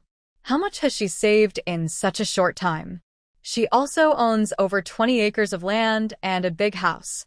That's why the green silk ointment business must succeed. Excited, Song Manshan took Song Ing, and they went to Cui Yanjai's door, carrying Yi Junfong's products, walking proudly. Song Ing felt a bit speechless. A small matter like this, she had been remembering for 4 years. Second sister, this is where you don't understand men, Song Manshan said with a smile, glancing at her. A man's face is very important. If this shop disrespects me, I will remember it for life. I don't plan to do much, just occasionally make them uncomfortable. You have a point. Anyway, she didn't understand men, and she wasn't one. Come on, Uncle Fourth will take you to Yefeng Tower for a meal, he added. What could she say? Of course she agreed when there was food. But when they arrived at Yefeng Tower, Song Ing saw Lord Hua again. He was sitting calmly in the first-floor hall, eating 2 dishes, braised radish chicken and stir-fried wild vegetables. The dishes looked somewhat familiar. Uncle Fourth happened to sit at the neighboring table, glancing over at Lord Hua's table. He said to her, Second sister, let's eat this too. It looks pretty good. Get another jar of good wine. Song Ing nodded, and Song Manshan immediately called the waiter to bring the dishes. Take off your veil too. Yes, you're a bit ugly, but that doesn't matter to others. Besides, the dishes at Yefeng Tower are so good. Everyone is busy eating. Who has time to look at you? Song Manshan spoke very bluntly. He is an elder and has bullied the younger ones since childhood, so he's used to speaking directly. At this moment, Lord Hua turned around and saw Song Ing, frowning slightly. Song Ing wore a veil not because she thought she couldn't face people, but just to avoid some trouble. So now, she obediently took it off. When will you pay me the silver? Song Manshan asked again. I only have part of it on me now. I'll give you these first. The rest, we'll talk about it when we go home, Song Ing replied. Song Manshan definitely needed silver to pay his brothers. She knows her uncle's temper well and isn't worried about him running off with the money. The remaining amount will be paid after she finds a guarantor and signs the contract. She took out 150 taels of silver notes and handed them over. Next to her, Hua Zhaoyuan's brow furrowed even more. Soon, the dishes arrived. Song Manshan, who liked to bully others, knew Song Ing wasn't short of good food, so during the meal, he paid no attention to her. He almost stuffed all the meat in his bowl into his stomach. Not only that, after a few bites, he poured wine for Song Ing. You should drink some too. If you get drunk, I'll be here for you. He thought that his second niece must be hiding a lot in her heart. Drinking wine to ease worries, a few sips might make her feel better. But in others' eyes, it was different. Hua Zhaoyuan felt like there was a sneaky little person sitting next to him. This little person not only looked down on Miss Song's appearance, but also tricked her out of her money. That 150 taels probably was all her family's fortune. It had all been taken by this lecherous little man. He didn't want to interfere in others' private affairs. This person was quite troublesome, even encouraging her to drink more. Miss Song of the prominent family, a young lady from a noble background, although now living in the countryside, remains a gentle and elegant person. Drinking a few sips of green plum wine is fine, but the man's offering is indeed strong liquor. Hua Zhaoyuan feels a bit displeased. Especially when looking at the radish stewed chicken in front of him, he finds it dull and tasteless. He never expected that Miss Song would marry such a scoundrel. It's truly a pity. I'll go talk to my brothers first. You can take this stuff back and give it to Nyang, Song Manshan said, pushing all the purchased items in front of Song Ying. Yunyang is Xiao Yao's wife. Song Ying honestly accepted the things. Hua Zhaoyuan feels a heavy frustration in his chest. Miss Song, he finally speaks. Both Song Ying and Song Manshan are surprised and turn to look at him. Song Manshan asks suspiciously, "Second miss, do you know her? Why didn't you say so earlier? If you had, we could have sat together. Why bother ordering the same dishes? If he ordered different dishes and everyone ate together, it would be more lively." Miss Song, it's better to be cautious. Even someone close might not be as trustworthy as gold and silver, Hua Zhaoyuan adds. Song Ying nods. That makes sense. But what does that matter? Thank you for the reminder, Lord Hua. Song Ying appears obedient. But Hua Zhaoyuan thinks she doesn't understand. 150 taels of silver. How can such a large sum be handed over directly? Even if she is his wife, it's not appropriate. This person clearly has a reckless temper. Once he gets the money, he might go use it or gamble it. If this man truly cares for her, that's fine, but he even asked Miss Song to deliver rouge and powder to other women. How can it be so unreasonable? Miss Song, although your appearance is damaged, your virtue and character are not lacking. Not all men judge by looks. Don't sell yourself short. You should treat yourself better, Hua Zhaoyuan said again. Song Ying was stunned by Hua Zhaoyuan's sudden praise, then looked at him suspiciously. What was this Lord Hua saying? That her looks are not good, but she has talent? It sounded as if he knew her very well. Not only that, he even told her to be kinder to herself. No, he also mentioned not all men judge by looks. It seemed to carry a deeper meaning. Song Ying thought for a moment. She and this nobleman had only spoken a few words before, just sharing a picnic together. She looked at the dishes on the table and suddenly understood. There's a saying, to win a man's heart, first win his stomach. Last time they met, she carefully cooked a radish chicken stew. She used space water to nourish the big radish, making it taste wonderful. Her cooking skills are not bad, and combined with the dish, it was truly memorable. This nobleman must be very interested. Lord Hua must have liked her because of the food, so he was sincerely confessing? Although it was a bit subtle, it probably meant more than just friendship, right? Cough. Song Ying awkwardly cleared her throat, then slightly lifted her head and looked into Lord Hua's eyes. She said seriously, Lord Hua, you are handsome and charming, but I am plain and not worth your attention. Thank you for your kindness. Lord Hua was momentarily stunned. Seeing his serious, slightly disappointed expression, Song Ying thought for a moment and added, to be honest, my husband may not match your elegance, but I am his wife in life and his ghost in death. I will never change my loyalty. At this moment, the honest Lord Hua Si Xiang finally came back to his senses. He looked at his master with disbelief. So, the master admired this woman? Hua Si Xiang frowned deeply, suddenly recalling many incomprehensible things. His master, though kind-hearted, was cold in personality. Many people in the world are pitiful, but the master was not always generous in helping. He once said that many tragic people chose their own paths, like beggars on the street, who are miserable but for a reason. Usually, the master just watched and maybe gave a few coins. But with this woman, it was different. First, he watched her sell wild fruits, then learned she was followed by thieves, and even involved the authorities. And in that dark forest, it was even worse. His master was so stingy. Yet he gave her silver. Silver.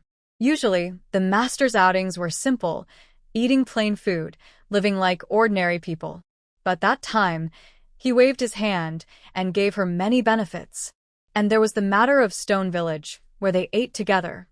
Thinking this way, Hua Xiong suddenly felt that this affair had been planned for a long time. Hua Xiong swallowed hard, then took this chance to secretly observe the other person carefully since they had no status at the moment. TSK, although he had 3 scars on his face, his foundation was quite good. He looked fair and white like jade, with starry almond-shaped eyes, really attractive, and his figure was also impressive. If he hadn't been disfigured, he would be a top beauty. Actually, Song Ying's skin was cultivated over the past 2 years at the Marquis's residence. It wasn't like this before. Even if she had a good appearance, her darker complexion hid her shine. Her manners and habits were also completely different from now. Hua Xiong felt a mix of emotions.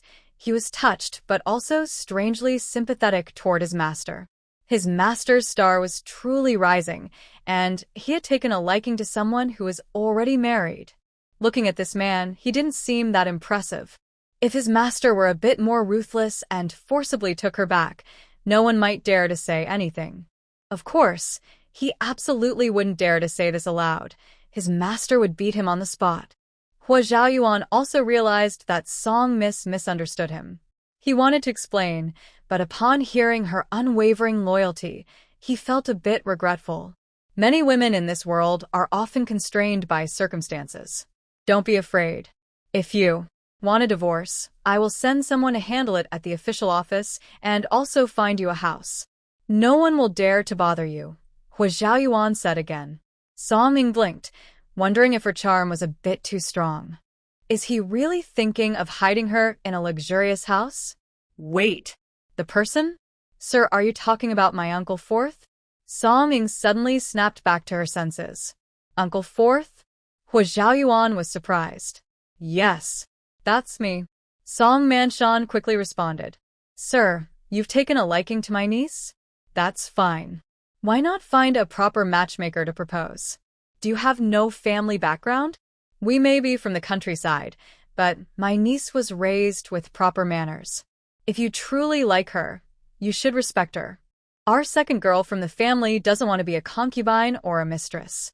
Song Ying is from the Song family. How could she become a concubine?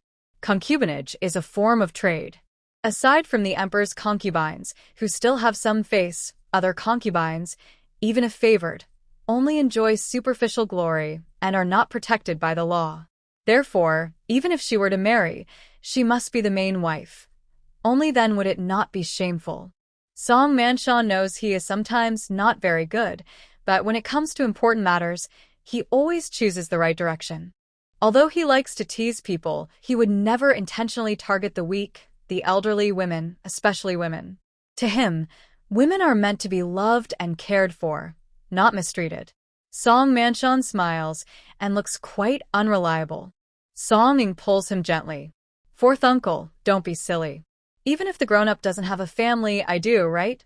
That's true. Song Manshan glances at him and then smiles at Lord Hua. He looks a bit timid but speaks quite straightforwardly. Listen, sir. My niece is already married, and she has a young son at home.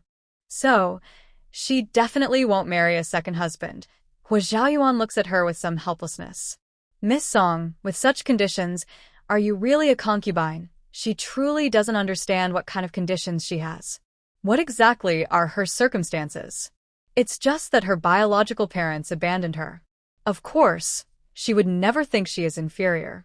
She is very talented herself, but in the eyes of the world, she's just an ordinary girl. Nothing special. The Lord's kindness is appreciated, but I am not fortunate enough to accept it. My fourth uncle speaks more directly, so please don't blame him. Also, I am not a concubine. I am the proper wife. Hua Zhaoyuan thinks for a moment. Since she is the main wife, that means the man already had a son before marriage. A person with poor morals is unworthy of respect. But society is changing, and there's not much time to care about such things. It's a pity that another woman is caught up in worldly struggles. He had thought that Miss Song, despite experiencing hardships, was strong and decisive, never underestimating herself. Song Manshan feels that their words are a bit off topic, but agrees with what Song Ying said. It's better not to explain too clearly. What if this lord finds out her husband has died and develops other thoughts? Although he seems quite decent, he looks to be in his 20s and probably already married, which makes him even more attractive. Their daughter from the Song family must not go down such a wrong path. Seeing that his advice was ignored, Hua Xiaoyuan didn't say more. After recalling the events in Shirtu village, he invited Song Ying to sit with him. "Miss Song, did you notice anything special the other day?" Hua Xiaoyuan asked. "Nothing particular," Song Ying replied calmly. Hua Xiaoyuan looked at her carefully, thought for a moment, and then said, "On the day of the Ghost Festival, I would like to invite you to come to Yongqing Puhua Temple for a gathering. Would that be all right?" "That might not be good. I already made that clear just now. It's not what you think. You can bring someone to accompany you. I will cover the transportation costs. On the Ghost Festival, Puhua Temple will hold a religious ceremony. The master there said he just wants to invite you to watch," Hua Xiaoyuan added. That day, after Song Ying left, he had someone carefully examine the catfish. The coroner checked it, and the fish's belly was torn open, missing a piece. It was very strange. He didn't believe in these supernatural stories, but to be cautious, he went to the temple to ask a senior monk. The monk said it was a demon. The condition inside the belly suggested that a demon's core had been taken out. He also asked the people present that day and found that only this girl showed some unusual signs. Some said that on that day, the girl had a bright glow above her head, shining so brightly that she seemed invincible. The monk also said that some people naturally carry righteous energy, so evil spirits wouldn't dare approach. But He had never heard of someone removing a demon's core. He didn't really believe these stories. But since he had heard it, he wanted to find out the truth. Every year on the Ghost Festival, Puhua Temple holds a religious ceremony. The monk said that at that time, the sound of Buddhist chants would guide spirits away, ensuring the safety of the city.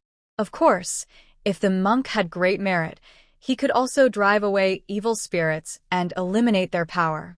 It sounded very mysterious, so he thought it was worth seeing. How many monks are there at Puhua Temple? Only one. To verify the monk's words, he even sent a letter to invite many monks from different places. They're all on their way now. He wanted to see if such miraculous things really happen. Song Ying felt that this man's attitude could change suddenly, and his gaze seemed to suggest she couldn't refuse. Anyway, she wasn't a demon, ghost, or monster. Going along wouldn't hurt. Besides, she was planning to do business in Yongqing, so it was a good chance to take a look. "All right, I will go then." Song Ying nodded. "That's good," Hua Xiaoyuan said with satisfaction. The man looked much colder now. Song Ying felt a bit helpless. Men are often petty. Just because her confession was rejected, he even looked upset. But little did she know, this was Hua Xiaoyuan's usual state. After giving a simple explanation, the adult left. Once he was gone, Song Manshan quickly let out a breath of relief. "Who is that adult? He looks pretty intimidating." Song Manshan frowned slightly. He was usually fearless and had met the county lord before. He could chat happily with the county lord after a few flattery words, but he felt differently about this person. That person's gaze was deep and empty, like looking at a dead person. There was no light in his eyes, and he seemed to be lost in thought. Although he spoke some admiration to Arya, he seemed to lack the energy and sincerity of young people. Maybe he was holding a grudge. I don't know either. He's probably an official from Song City. He often comes to our Li County. Although he looks cold and fierce, his heart is kind, Song Ying said. A good official who gives silver, an honest man. People like him are not someone we can afford to offend. Arya, I know you hold a grudge against that family, but you shouldn't sell yourself just to get revenge, Song Manshan added. Song Ying smiled helplessly at what Song Manshan said. She had merged her feelings and memories with the original owner, so she was essentially the same person now. But even the original owner didn't really hate that family. The original owner was a simple, honest girl. She resented the Ho family, but mostly felt despair and fear because their status was so high that she dared not provoke them. She was happy just to escape from that place. There was no reason to hate. She was different from the original owner in that she disliked the Ho family. But she knew the difference was huge, so she wouldn't seek trouble. As for selling herself for revenge, she wouldn't even think about it. Living a good life was hard enough. She just wanted to live well, have enough silver to spend, and when she died, to have a peaceful end. She hoped to live a few generations, work hard to become a little fairy, something beautiful. Using others for revenge would be unkind. Fourth uncle, who would choose to walk a safe path instead of a dead end. I just barely came back after working so hard. Would I be foolish enough to go back? No, I wouldn't be that stupid, Song Ying said with a smile. Hearing this, Song Manshan looked at her face. He didn't know much about that family, only that when this girl returned, she was missing a toe and her face was badly injured. Did she lose her toe and get her face hurt? He really didn't understand. Losing a few toes wasn't a big problem. A good daughter is a blessing, and being born peacefully is a great fortune. Why would she refuse? Wealthy families really have many bad habits. All right, as long as you understand, I'll go now. You eat well, and then head back, said Song Manshan, and then he left. After Song Manshan left, Song Ying remembered that her fourth uncle hadn't paid the bill. That greedy uncle. She underestimated him. Fortunately, she knew to keep some tricks up her sleeve. She gave her uncle many silver notes, but kept some money for herself. When it was time to pay, Song Ying was stunned. It turned out that Lord Hua's bill wasn't settled yet. Since she and her uncle had sat and talked with Lord Hua for a while, the bill was now on her. This lord is quite unusual. A man who failed to confess and is now even more stingy. Oh no! Lord Hua Xixiang had just returned to the mansion in Lixian County with his master, when suddenly a message arrived. He looked awkwardly at his master. I forgot to settle the bill earlier. Lord Hua Zhao Yuan frowned. I was just a bit shocked, so I forgot to leave the silver on the table. But, my lord, Miss Song might be kind-hearted. Hua Xixiang said sadly. Send the money. If Miss Song pays it, then you can send the silver back to the village, Lord Hua Zhao Yuan said firmly. How can one owe others? Also, find out what kind of person Miss Song's husband is. If he's not honest, give him a good lesson, he added. Hua Xixiang nodded carefully.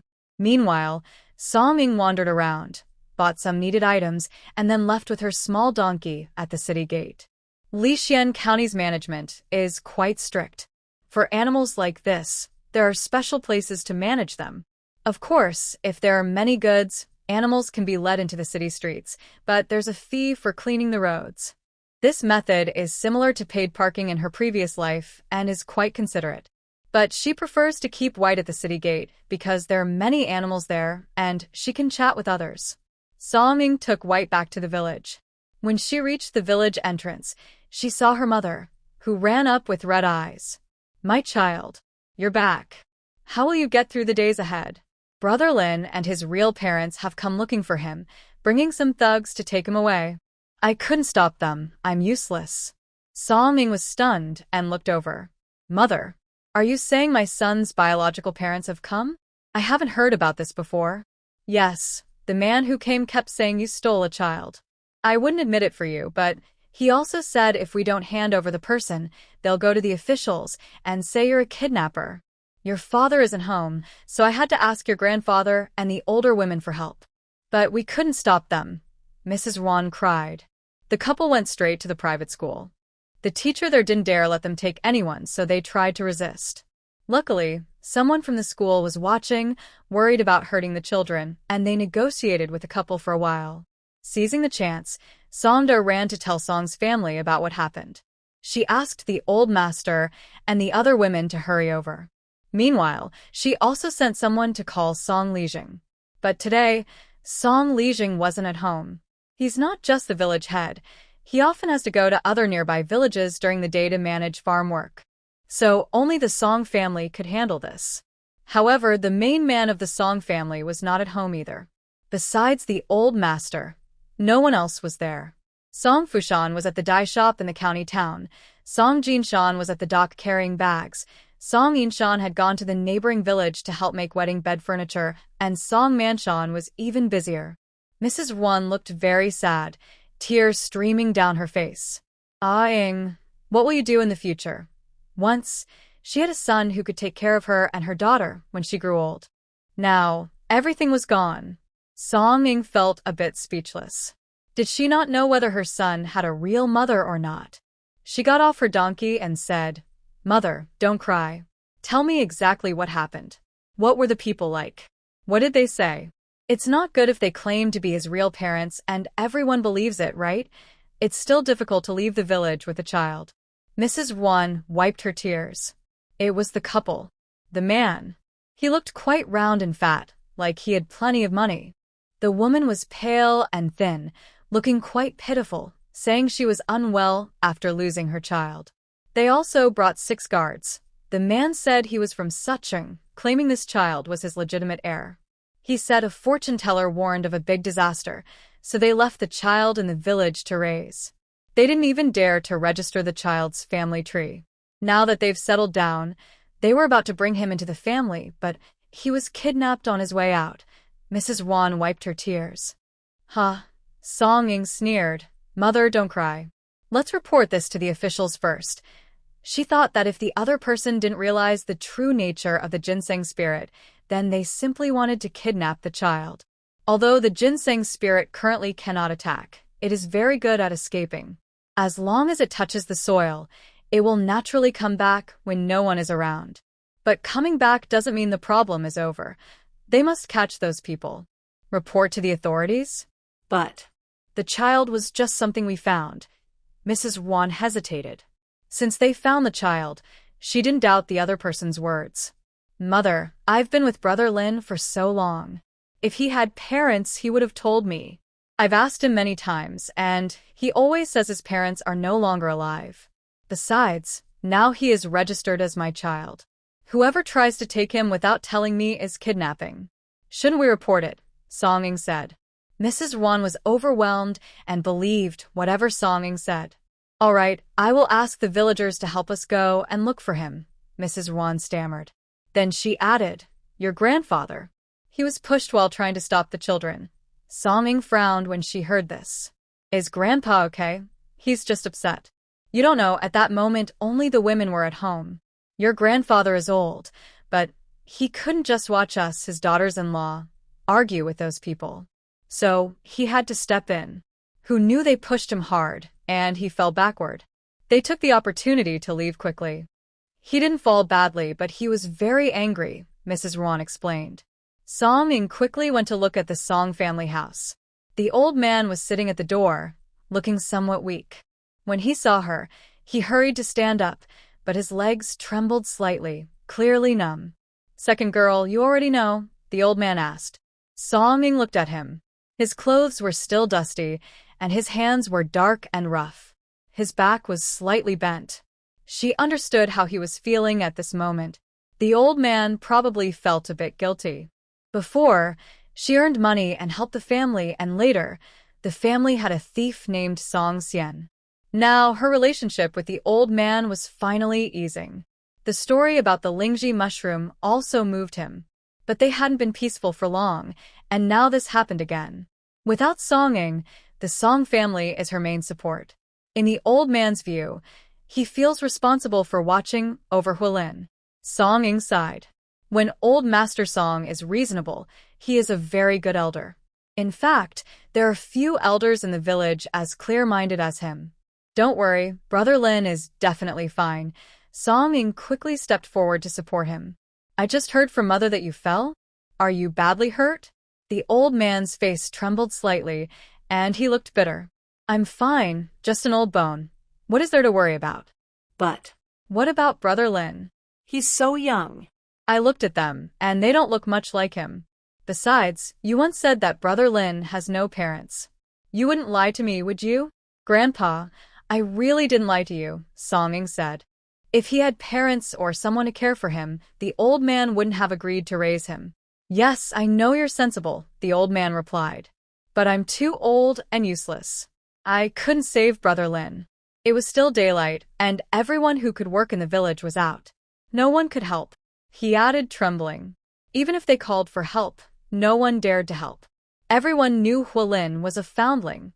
If his real parents came looking, how could they stop them? So everyone just watched, afraid to cause trouble. Moreover, those people are really fierce. The guards look tall and strong, very intimidating. Second sister, you must bring Brother Lin back. Songda and Songwoo were panicked, their eyes red. Daughter Yao and others came out after hearing the noise, looking at Songing with some sympathy.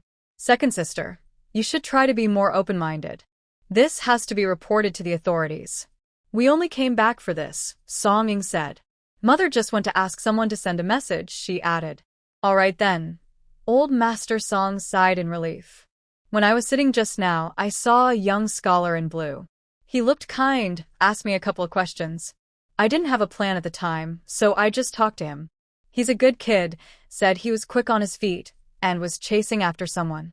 I thought, even if he doesn't bring the person back, at least he'll know where they went. The old man was able to do this, and she felt grateful inside. After all, if Hua Lin wasn't a special person, the future would be very uncertain. Moreover, this matter wasn't very dangerous for her, but it was different for the old man. Seeing his trembling hand, Songing understood what he meant. Brother Lin. Such a well-behaved child. He must be lucky and will be fine. The old man didn't know if he was comforting himself and quietly said, Your fourth uncle works in the government office. He knows many people. If he goes home and asks around, and if that doesn't work, we can give some money to the constables to help find him. They might pay more attention. Second sister, I feel sorry for you. The old man sighed. Such a big child, and I couldn't watch over him properly under my own roof. At his age, he mostly looked after little children, and he felt more at ease when he saw them. He had many grandchildren, but they were all lively and strong. He wasn't the type to coax children, so he wasn't very close to his grandchildren. But only this brother Lin. He hadn't seen him many times, but every time he came over, the child's sweet smile and chubby face looked like a little angel. How could anyone not be happy? Grandpa, don't be sad. Brother Lin is smart. He might find his way back himself. I've told him our home address many times, and he remembers it clearly. I'm sure he'll be fine. Songing thought for a moment and said. Xiao Qing had gone to help, so the chance of danger was very small. Hopefully so, the old man sighed. Just as he was about to go back inside, someone rode up nearby. The rider looked elegant and confident, very impressive. Hua Sijiang asked around and finally arrived at the Song family's door. Seeing Songing, he quickly dismounted and handed over some silver. Miss Song, my master asked me to give you the meal money. I was a bit distracted earlier, so I forgot to pay. When he arrived, Song Ying's eyes lit up. Official, you're just in time. We just encountered some human traffickers, she said immediately. The people around Lord who looked trustworthy and reliable. Traffickers in the village. Hua Sijiang was very surprised. Are people so reckless? This year, the city of Yongcheng is cracking down hard on child trafficking. If they catch anyone, they'll be in serious trouble. Miss Song, has any child gone missing? Hu Xixiang was a bit confused. This didn't seem like a son had been stolen. Suddenly remembering his master's instructions, Hu Xixiang quickly said, Madam Song, don't worry. I will send people to search soon. Please also tell me the child's features so I can recognize him. Also, it would be helpful if you could describe your husband's situation so if we find the boy, he can identify him, Hu Xixiang added. Officer, my son is probably under 6 years old. He has a top knot on his head, and as for his clothes, Songing paused. Since those people took the child, they probably also changed his clothes and jewelry. It's hard to recognize a child by appearance, so instead, it's better to describe the kidnapper's features. His son has a fair face, no moles, and looks like a little golden boy. He is a ginseng-shaped doll, handsome but with no distinctive marks. Officer. Is that so? I know the features of those people. You can ask me, Old Song quickly said. Old Song was excited. He didn't expect to meet such an officer just after reporting to the authorities. He didn't know his background, but seeing the young girl being polite to him, he thought his status was definitely high. Old Song didn't care whether Hu Xixiang wanted to listen or not. He hurriedly said, The leader, he has a slightly rounded belly, a large black mole under his ear, tiger-like eyes, a flat nose, and a face with pits. Although Hu Xi-xiang wanted to learn about Song Ying's husband, he couldn't ignore the main matter. He immediately took out a small bag he carried, took out pen and ink, and started recording. Having been with the master for so long, he still had basic skills.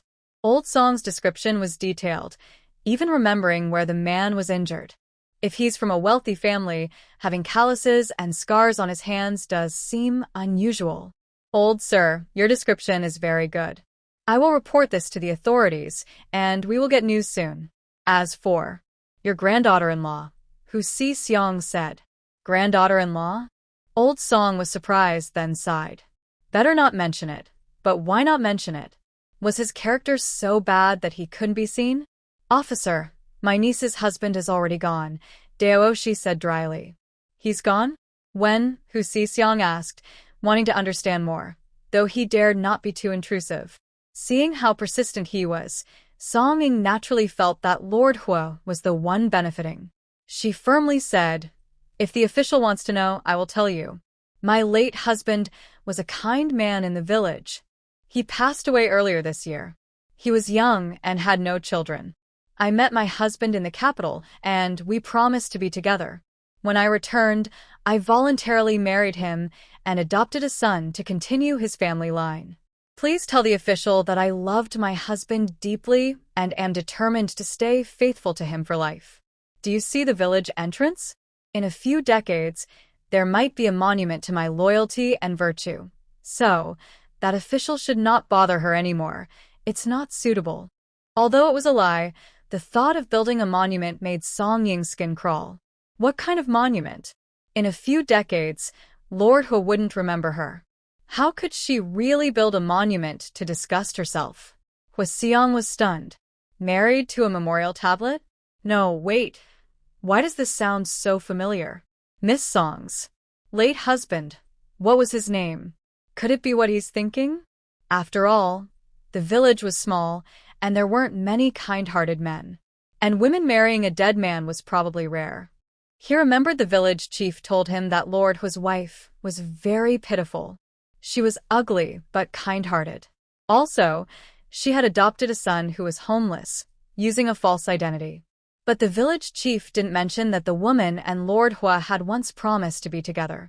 His name is not worth mentioning, just happens to share the same surname as Lord Hua. Hua Ming'an with the courtesy name. He and she said, choosing the name herself. In ancient times, given names often related to the character of the person. Rome means weapon, associated with battle, so Hien sounds like a fitting pair. No. Hua Xiang bit his tongue. Huarong? What a coincidence. But Lord Hua's courtesy name was Minglian. No, that doesn't make sense. Huarong's identity didn't have a courtesy name.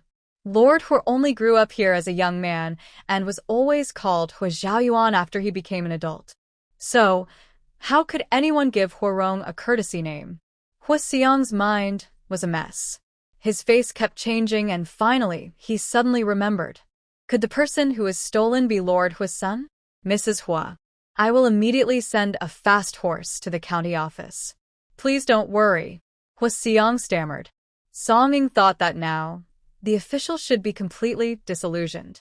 She nodded happily and took out a small purse, handing over a few silver coins. Thank you, sir. This small token isn't much, but please keep it for tea. Hua Xixiang saw the silver as a dangerous thing and dared not accept it. Although this person's status was somewhat embarrassing, and she was only the widow of another of the official's past identities, with no real connection to him. Before the official knew she was Huarong's widow, he treated her very kindly. Hua Xixiang couldn't understand this relationship and felt like she was going crazy. She quickly threw the purse back and turned to ride away. On the way, she felt very conflicted. When she told the official she had a wife, he was very calm, since it was just an unnecessary identity. The official was already interested in married women, and now knowing that this woman was herself, wouldn't that make him even more reckless? Maybe he would even pretend to be dead. Bah! Her master would never be that kind of person. Even if this woman was her own, she wasn't entirely her own. Anyway, her master's son was lost, which made things even worse. He should at least tell her, right? Song-ing looked at the purse on the ground and paused. Old man Song sighed, saying, "It seems the official cares a lot about Brother Lin's matter. He's truly a good person, but it's just some tea money, not much, and he doesn't even want it? Truly a good person." Song-ing felt she had misjudged him. In the past, she thought the official was decent, but seeing his subordinate, no, his follower, she noticed a strong masculine nature.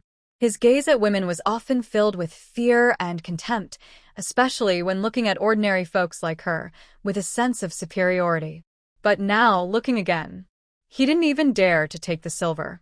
The way he looked at her just now was like seeing a tiger, which was really puzzling.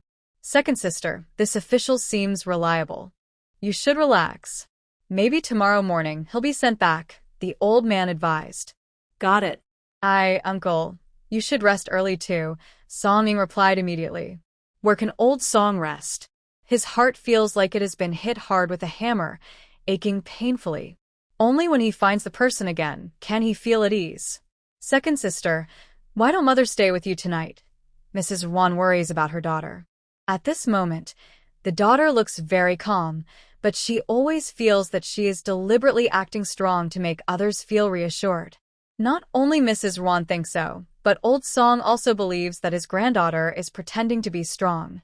In fact, he secretly feels that her nature is even stronger than that of boys. She remains calm in difficult situations, can handle things well, and even takes care of and comforts elders. She has the qualities of a family leader. Having spent 2 years at the Marquis's estate, she is definitely different from the village girls. He simply cannot understand why the Marquis's estate would be willing to let such a well-behaved child go. Old Song has seen all kinds of people in his long life. When he was young, he even saw children born with 2 heads sharing one body. Those children died at birth.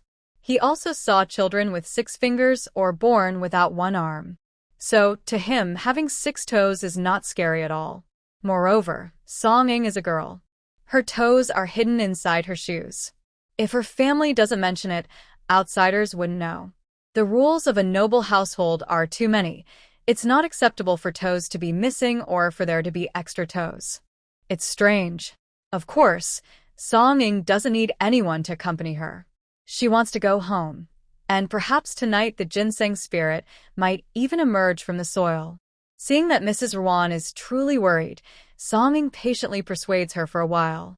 Mrs. Wan is kind to her, but her gentle nature makes it hard for her to speak directly. On the other hand, Lady Dia is straightforward. She speaks plainly, which is refreshing. Of course, Song-ing still has filial piety. She may not have the same pure love for Mrs. Wan as the original owner did, but as a child, she still does what she should. Today, Songda and Songwoo are both staying at the Song family, so Song-ing can wait quietly. Meanwhile, Fourth Xiong runs all the way to the Yamen, telling the officials the details and asking them to gather people to catch the culprit. The county magistrate knows this person well and dares not slack off. Although he feels some pain, like a heavy mountain pressing down on him, he thinks carefully. With this mountain on his back, his achievements are secure. When it's time for evaluation, he might even get promoted. After handling this matter, Hu Xixiang quickly returned to the Hu residence and headed straight for Hu Zhaoyuan's study. Hu Xixiang was so energetic that Hu Zhaoyuan was no longer surprised. This young man was a bit impulsive, but he was careful in his work and capable. Plus, he was a descendant of the old Hu family, so his connections were quite special. "Sir, it's urgent. Your son has gone missing." Hu Xixiang knelt as he entered and spoke. Hu Zhaoyuan frowned. "Think carefully before you speak. Is that how a person talks?" "It's about Hu Rong's son. His son is missing," Hu Xixiang said with a distressed look, thinking to himself, "Isn't Hu Rong's son just your son?" "Did that family report it to the authorities?" Hu Zhaoyuan asked calmly. Hu Rong was already dead, and his son was born after his death. How could he possibly acknowledge him? Besides, he couldn't control everything. Otherwise, wouldn't the local officials be useless? Those county magistrates might as well sit in the sun with their stools, collecting their salaries without doing any work. But Who Rome's wife is. That Miss Song we saw earlier, who Xixiang whispered softly, looking aggrieved. If it weren't for your special regard for Miss Song, I wouldn't have reported this. After all, the master had already said that after Hu Rong's death, he was no longer connected to him and he should be treated as an ordinary citizen. As for the widow and the child, there was no need to interfere. Hu Zhaoyuan paused his actions. Song Ying, yes, her. The magistrate mentioned her last time, but we didn't know her at that time, so we couldn't get in touch, Hu Xixiang explained. Hu Zhaoyuan thought quietly. Whether she was the widow or Miss Song didn't make much difference. He couldn't really consider her his wife. But thinking of how Miss Song, a young lady, was selling fruit on the street with dignity and composure, he felt a bit soft-hearted. Also, her personality was as bright as the sun, calm but warm when she smiled. Seeing this, Hu Zhaoyuan's face slightly changed, but he still stubbornly said, "Find the child. The officials will handle it. Sir, Miss Song also asked me to pass on a message to you." Huasiang then said, She said. She and Huarong are deeply in love and loyal. She will stay faithful to Huarong her whole life, and in the future, she wants to apply for a marriage monument at the village entrance for everyone to see. When did you start flirting with such a passionate girl? Only 17 or 18, and she wants to stay faithful her whole life? During the dating dynasty, supporting women to remarry was quite common, wasn't it? Song Ying was definitely not the kind of woman with strong traditional virtues. The words she spoke at that time were just to make Lord Hua leave, so, of course, she was misunderstood. Hua Zhaoyuan was also shocked when he heard this. Could Miss Song be crazy too? How can she say she will stay faithful her whole life? Deep love and loyalty. If she truly loved and was loyal, how could she not recognize him in person? Hua Zhaoyuan frowned slightly and thought carefully. When he was in the capital, he only saw Miss Song once at a banquet, and they were separated by a pavilion, just a distant glimpse. If it weren't for her fame being so great back then, everyone knowing she was going to marry that old, lecherous prince, he wouldn't have paid her much attention, just remembered her appearance and figure. So, he and Miss Song definitely had no secret affair. But if that's the case, how could she say such things? Hua Zhaoyuan thought about the scene when they met during the day, and suddenly a new idea came to him. Could it be that this girl really thinks he has other intentions, so she uses her late husband as an excuse? In other words, does Miss Song hate him deeply? Hua Zhaoyuan's brow furrowed tightly, feeling a bit blocked in his chest. He was always a self-reflective person. Xixiang, is there anything wrong with me? Hua Zhaoyuan asked. Hua Xiang's heart skipped a beat. Although his master was the king of Wuchen, personally appointed by the emperor, he was never obsessed with titles of other kings, nor did he act arrogantly. Now, calling himself that might mean he was a bit temperamental? You are wise and brave, kind-hearted and generous, naturally without flaws, Hua Xiang immediately flattered. And what about your appearance?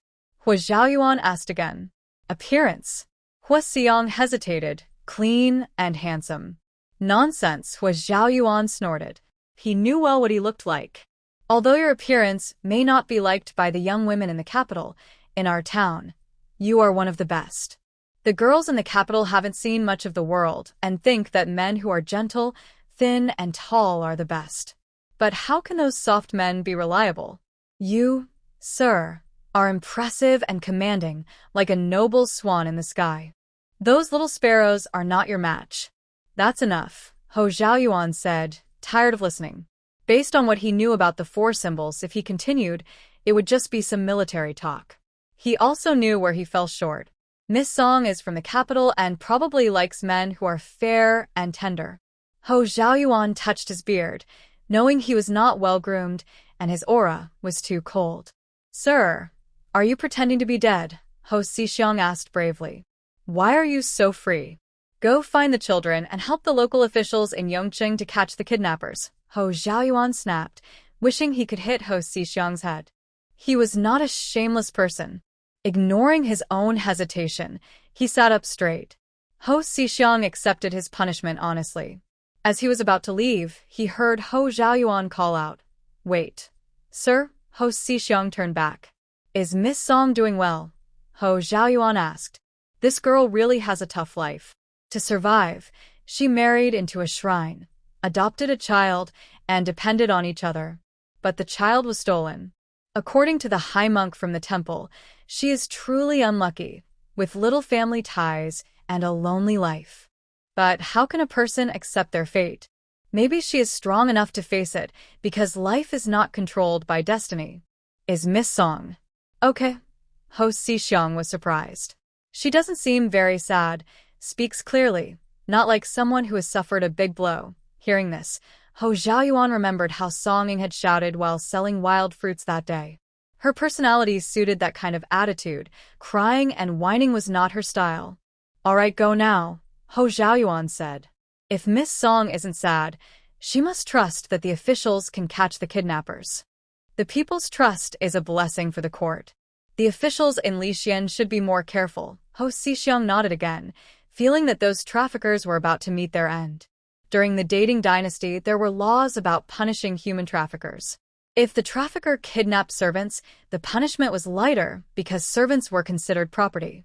But if they kidnapped good families' children, the punishment was much harsher. The law stated that if someone kidnapped a child from a good family to sell as a servant, they would be sentenced to death by hanging. If they sold the child to become a soldier, they would be exiled 3,000 miles. If they sold the child to become a wife or a concubine, they would be imprisoned for 10 years. If the traffickers were caught during their crime, they would be severely beaten and questioned thoroughly, including their accomplices. After the investigation, they would be punished according to the law. If they were not habitual offenders and failed to sell the children, their punishment would be lighter, but they would still be made to walk in the streets for a few years. Besides the law, local customs varied in different places. Today, in Yongcheng, the local officials are in charge. If the officials want to punish someone by beating them, it is allowed. Even if it results in death, it is considered acceptable. Why? Because these people committed serious crimes of kidnapping.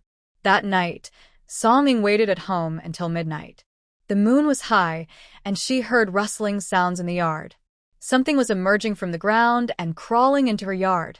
Then she heard a noise, and something jumped over the wall. Song Ying was not nervous. When she looked carefully, she saw a ginseng spirit coming out of the ground.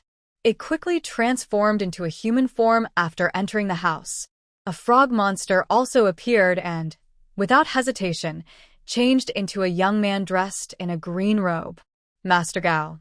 Both of them called out to him at the same time. Hearing the title, Master Gao, Song Ying felt a bit strange.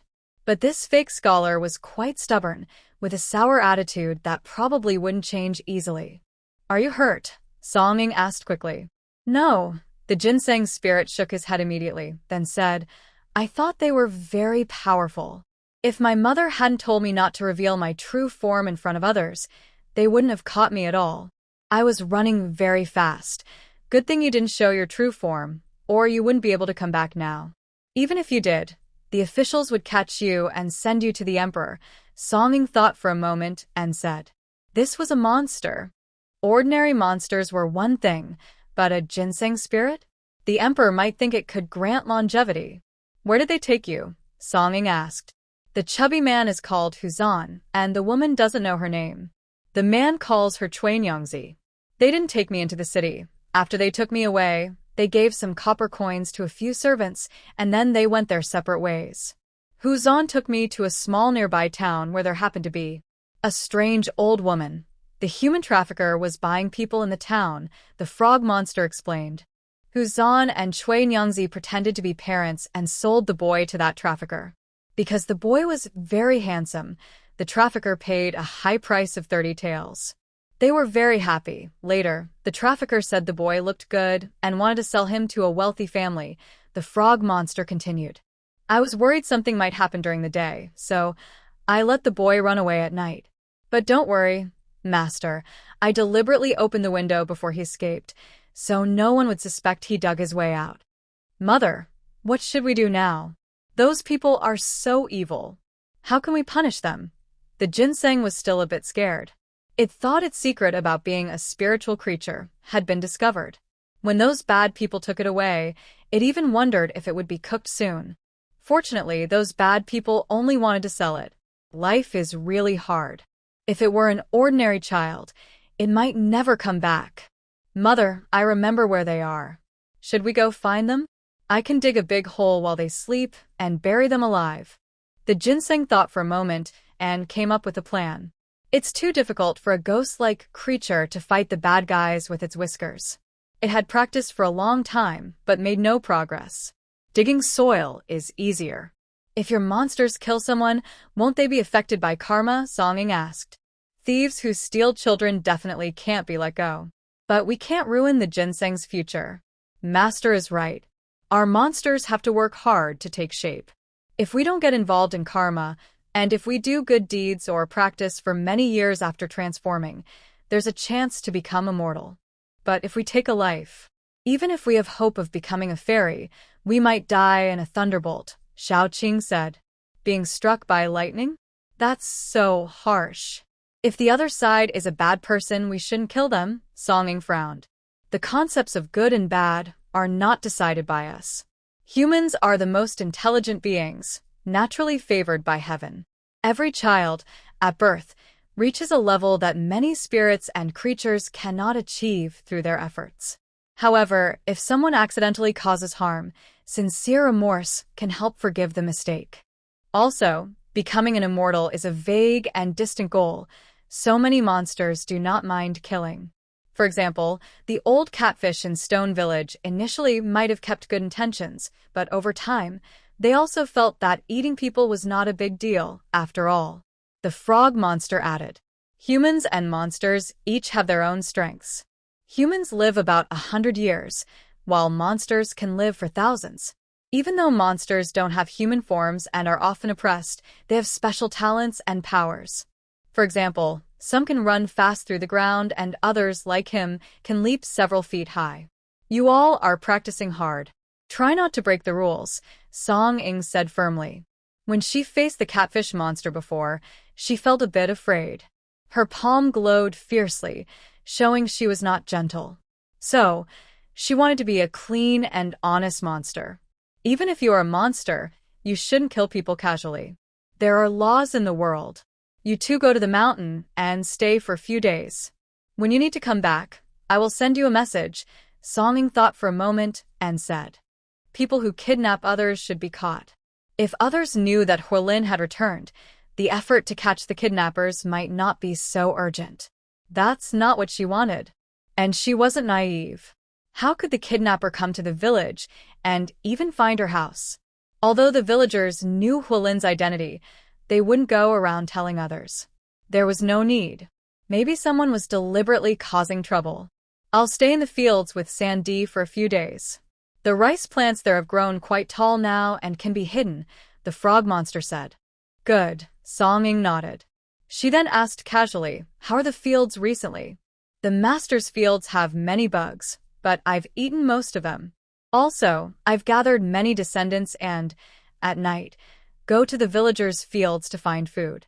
This year, the harvest should be better than before, the frog monster replied. Song Ying smiled. Thank you for your hard work. Relying only on the frog to catch pests isn't enough. These days, crop yields are low. The reasons are not just the lack of pest control pesticides, but also many other factors. The biggest problem is the lack of proper water facilities, followed by poor seed quality, then fertilizer and farming tools. She didn't study agriculture professionally, so she doesn't know much about these things. But she's not someone who is lazy or unaware of farming. When her life gets better, she plans to learn how to increase crop yields. Right now, she needs to earn some money and stabilize her life before thinking about other things. That night, the frog monster and Huolin hid together in her field. But that night was not peaceful. The authorities received orders to strongly catch human traffickers within the city, so the local police were very busy. In Lixian County, the situation was especially tense because Lord Sishang was personally overseeing the operation. The county magistrate didn't dare to sleep all night. Although Sishang was just a guard, his official rank was higher than the magistrate's. In front of him, the magistrate had to respectfully call him Lord Sishang. Moreover, Sishang had an even more powerful supporter behind him. The magistrate wiped his sweat. Not bad. The number of missing children in your county hasn't been too many in recent years, and many have been found. It shows you're good at handling practical matters. I will recommend you to the higher officials later, Sishang said while looking at the case files and nodding slightly. His master was really impressive. The strict management of his own territory led to a significant decrease in criminals. The magistrate continued to wipe his sweat. My work is not enough. It's good that you're so humble. Later, I can assign some people to help you train the police here. I guarantee you'll become even more capable, Sishang said with a more steady tone. When outside, it's not good to cause trouble and embarrass his master. The magistrate forced a smile. The sun was about to set, and the sky was turning dark. There was still no news. The magistrate was very anxious. The missing person must be quite important, or Sishang wouldn't insist on staying. This was a big matter. Some children who went missing in previous years were even forced into performing arts or had limbs broken and ended up begging. It's been so long. He hoped the body wasn't already cold. Another day passed. In the village, the villagers couldn't help but sigh, feeling hope was fading. Some people, more sensible, didn't dare to visit Song Ying or bring up the matter. Others, kinder-hearted, tried to comfort her by bringing food and drinks, saying a few words. Of course, there were also some who gossiped too much. Like Lu, the mother of Li Jinbao, who secretly wished Song Ying's life would not go well. She gathered a few similar busybodies to chat. The Song family was feeling quite down. At this moment, a woman came to Song Ying's door. Although she didn't know her name or family background, Song Ying saw her waving a handkerchief and dressed happily, instantly thinking she was a matchmaker. "Second miss, I've come to visit and have some tea," the matchmaker said with a smile. "You should think more openly. Maybe your child was taken by his biological parents? You only raised him for a few months, and your feelings aren't very deep. If you really want a child, I suggest you have your own. No one can take your own child away." Song Ying was a bit helpless when she saw this person at her door. "There's no need for tea. Are you here to be a matchmaker?" Song Ying asked coldly, sneering.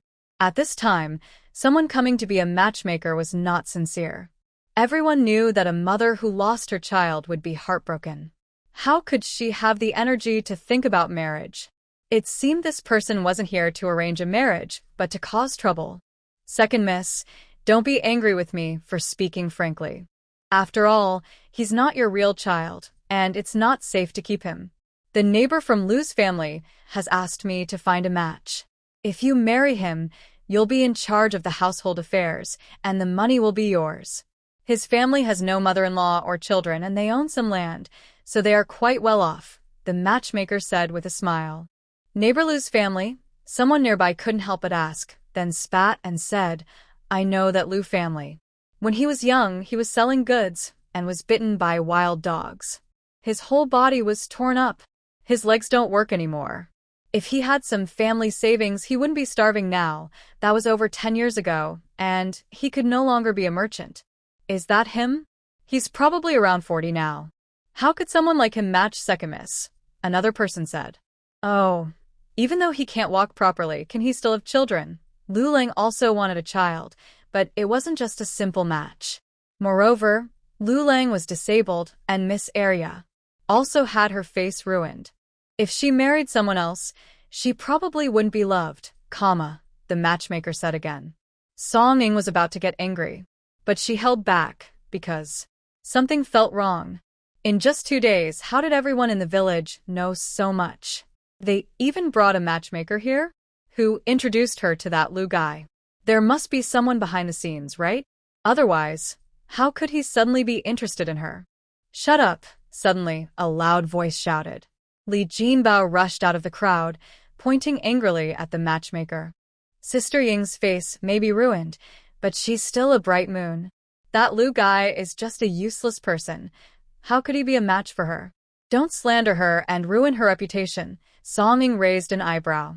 Oh, Her face is like that, and she's a widow. Why are you still criticizing?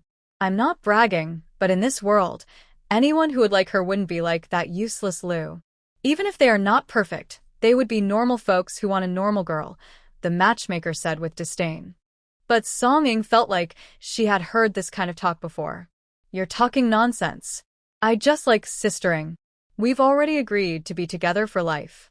Don't try to shame her with someone like Lu, Li Jinbao said angrily. Young man, do you think I'm stupid? You say you've agreed to be together for life? Without proof? Don't talk nonsense, the matchmaker replied again. Song Ing was no longer angry. She leaned against the door and watched the scene. This kind of act was quite good. First, her son was stolen, and now someone came to propose marriage. Did they think she was so sad and helpless that they could humiliate her and she would be grateful? If she opened her mouth to help herself out of this misery, she might just die from shame. If she were a shy girl, hearing these words from the matchmaker, she might really be so embarrassed she wanted to die. Which girl would want to be pointed at and called ugly and useless? Compared to being called useless, whatever Li Jinbao had done before seemed insignificant. Song Ing already saw Li Jinbao as the main suspect, especially since he had previously wanted the children from Niu-shan-shan to beat her son. He had a record. Li Jinbao's face turned red, and he stammered for a moment before pulling out a handkerchief from his pocket. Song Ing glanced at it and thought, wow, it really is hers. He came prepared. It must be him. He didn't run away. This handkerchief was embroidered by the original owner before she went to the Marquis's residence.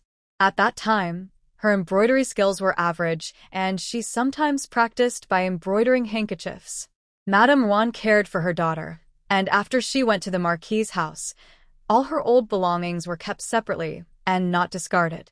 When the original owner returned, she naturally wanted to look at old things and reminisce about the past. During her 2 years at the Marquis's residence, her embroidery skills had improved a lot. Seeing the slightly awkward stitches, she couldn't help but feel a bit sad. Later, she traveled here. Her feelings and memories merged with the original owners almost being the same person, so she also felt a bit nostalgic about these things. She didn't need them anymore but couldn't bear to throw them away. She kept 2 handkerchiefs for herself, and the rest she gave to her third aunt's daughter. Madame Jiao was stingy and didn't even spare her own son much, let alone her niece Xian. A few handkerchiefs were nothing to give to Xian to use. Right now, on this handkerchief, there was an embroidered wild duck. It wasn't a mandarin duck, but a wild duck. The original owner couldn't tell the difference between a wild duck and a mandarin duck.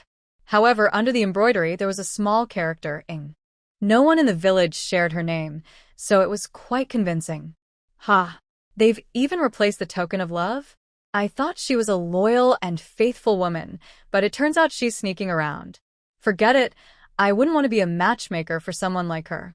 I'd be worried she'd ruin a good young man. Marrying such an unruly woman, he'll regret it someday, the matchmaker said. Don't trouble yourself. Ing is the best. We love each other deeply, and I can't help it, she replied. Clap, clap. Song Ing clapped her hands. Li Jinbao and the matchmaker were both stunned. Well said, Song Ing smiled. You two are acting so interesting. I guess once the matchmaker leaves, my marriage with Li Jinbao will be a done deal, right? Ing. I know I'm telling the truth, but if I don't tell everyone about us, more matchmakers will come. They might say things that insult you. I can't bear that, Li Jinbao sighed inwardly. As long as others believe it, Song Ing must marry, or else everyone will think she is careless and wild. You're right. She said so many disgusting things to me. I can't stand it. I will call my mother and my older aunt to come and talk to her, Song Ing immediately said. Then she looked at the handkerchief. This handkerchief is mine. Li Jinbao was happy inside. But it's strange. I already gave my handkerchief to my sister. The one I'm using now was embroidered only this year. Could this be my sister's? Well, she often goes to gather pig grass and mushrooms, and sometimes she loses a few handkerchiefs. Since they're old, I don't mind. She then took out her own handkerchief. Suddenly, her handkerchief was compared to Li Jinbao's. Li Jinbao's handkerchief was made of plain fabric with simple embroidery, not very special. But Song Ying's handkerchief was made of light yellow silk, softer and more breathable, perfect for hot summer days. It also had some embroidery, an intricate pattern of a ginseng plant with leaves. Though a bit strange, the stitching looked different from usual. Song Ying shook her handkerchief lightly and smiled. Since it's a token of love, it should be something close to me or precious. Since I returned from the capital, I've been using different handkerchiefs. The ants probably saw that. It would make sense to use good ones myself and give away the bad ones as tokens. Li Jinbao's handkerchief wasn't bad, just not as nice as Song Ying's. Third sister is young and often helps the Jiao family with chores. Even if she had good handkerchiefs, she wouldn't dare to use them. So, simple handkerchiefs are the best for her. Third sister isn't a full sister to Song Ying. Even if she wants to help, they live in different houses and can't do much. Unless the Jiao family changes their stingy ways, third sister will always be busy. Many children in the village are like that. I remember second sister has quite a few handkerchiefs, right? I was just saying the other day she keeps changing her handkerchiefs every day in red, yellow, white. The fabric doesn't look bad at all. I have indeed seen the child from the Song family use this handkerchief. I even took a look at it and asked her whether it was a wild duck or a mandarin duck. The girl said it was a duck. I thought the duck looked lively and liked it very much. If it weren't for the embroidery of Arya's name on the handkerchief, I would have asked her for it, she said. This aunt spoke honestly. Although I grew up in a farming family, no one from the Song family forced me to work. Even during busy farming seasons, if I didn't want to, I could stay inside the house and rest. Old Song Go also thought I was a noble girl from a wealthy family, so he didn't ask me to do hard work, which made me feel a bit relieved. Because of that, I had more free time, mostly used to learn embroidery. My stitches were rough, but compared to now, they were still better than most villagers. Li Jinbao looked unhappy. This is a gift from Sister A Ying. Before she went to the capital, she said she would only marry me. We understand and cherish each other, Li Jinbao said nervously. Song Ying looked at him carefully and smiled. Nonsense about understanding and cherishing each other. Li Jinbao, have you forgotten that you already have a marriage engagement? Li Jinbao's heart trembled. After all, the engagement was arranged quickly and was broken not long after. Later, with many family matters, that small broken engagement didn't matter much to him anymore. The matchmaker's eyes flickered and said, "Oh, this girl doesn't seem to like such a handsome young man. Could it be that she's after someone else?" Song Ying frowned and walked over directly. With a slap, she hit the matchmaker's face. "Ever since you looked at me, you've been talking nonsense. I always felt you weren't a good person. How dare you offend me like this? Maybe someone is encouraging you to cause trouble. You little brat." The matchmaker was startled and then furious. She reached out to grab Song Ying's hair. Song Ying snorted softly and swung her fists left and right, hitting her repeatedly. "If you don't tell me who asked you to come, I'll punch out all your teeth." Then she tightly grabbed the matchmaker's chin. The force was so strong it seemed like she was trying to choke her to death. Doing this in front of so many people, she definitely couldn't really hurt her. Song Ying knew her limits. Like her, getting into fights and knocking out a few teeth of others isn't a big problem. Even if someone reports her to the authorities, she would just have to pay some money. If she can find out the reason, she might not have to pay anything at all. Everyone was startled by Song Ying. No one had seen her so fierce before. Even when they heard she sent Song Xian to the government office, they thought it was because old Master Song made the decision and didn't consider her. But now, her eyes looked fierce and cold, which was quite frightening. "Oh, second sister, please don't really strangle someone to death. If she dies, it won't matter much, but it will cause you trouble. The women also know you're upset, but don't be too hard on yourself." The matchmaker's eyes rolled up, and when Song Ying loosened her grip, she quickly grabbed her again and slapped her to the ground. The matchmaker gasped and felt a bitter taste in her mouth. She spat out a tooth, which was a serious matter. She made her living with her tongue, and losing a few teeth meant she might not speak clearly anymore. "Are you trying to kill someone in Xinghua village?" she shouted loudly. But no one dared to step forward and stop her. Because Song Ying's aura was truly intimidating now. Her fierce attitude made everyone afraid to get close, so they could only try to persuade her gently. But Song Ying didn't listen. She held tightly to the matchmaker, refusing to let go. "You scream all you want. If you can walk out of here unharmed today, I will kneel to you as my ancestor." Little sister A Ying, Li Jinbao, was worried. Song Ying then took out 10 taels of silver from her pocket, sneering. "You have 2 choices. 1, ruin my reputation. Since I can't live anymore, I might as well beat you to death now. Someone will accompany me on the way to the underworld. Or 2, tell the truth about how you found me. If your story makes sense, this silver is yours." She liked the feeling of using money to get what she wanted. Originally, Song Ying planned to invite some elders from the Song family, like old Lady Diao, who was very accomplished and wouldn't lose to this matchmaker. But now, she thought this plan was better. Li Jinbao's face changed drastically. "Little sister A Ying, be merciful when you can. You've already taught this gossiping woman a lesson. If you keep bullying her, what if her family comes looking for trouble?" Song Ying pretended not to hear Li Jinbao's words and looked at the matchmaker with a smiling gaze. "If you don't want to make money, I won't be polite. Everyone here can testify that today you came to insult me willingly. Even if I report it to the officials, the county magistrate will judge based on fairness. Besides, you should have heard that I have some silver. If I spend a little to smooth things over, I could even turn you into a toothless old woman," Song Ying said again. "Serious injuries definitely need to be punished. But some crimes can be settled with money." The matchmaker's face changed. From the way Song Ying slapped her hard, she could tell that this girl was fierce. "I said, do you really have silver?" The matchmaker spat blood. "Of course. With so many people here, do you think I would lie?" Song Ying smiled. The matchmaker hesitated and then looked at Li Jinbao. "What are you trying to do?" Li Jinbao's face changed. The matchmaker gritted her teeth and said, "This young man came to find me. He gave me 500 coins and asked me to introduce a man to you. That Lu fellow was also chosen by him, and he's quite troublesome. This young man also told me to say some bad things." As soon as she finished speaking, she reached out to take the silver. Song Ying's eyes froze for a moment, then threw the silver into her hand. She then glanced at the big yellow dog on the wall. The matchmaker was overjoyed, her face showing pain, but 10 taels of silver was a lot. She could endure some grievances. Without hesitation, she immediately stood up.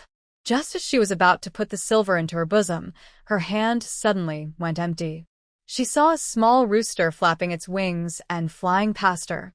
Its claws clung tightly to her silver, and with a few flaps, it wobbled and ran away. "My silver," the matchmaker shouted, staggering to chase after it. Big Yellow ran towards the mountains.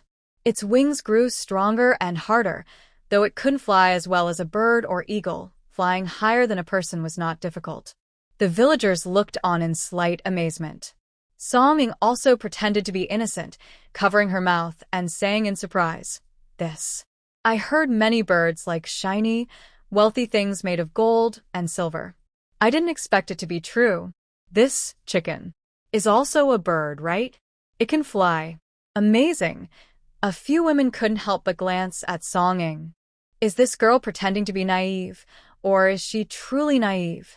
Everyone in the village knew that Song Ying's chicken was the best. It's the village's chicken king.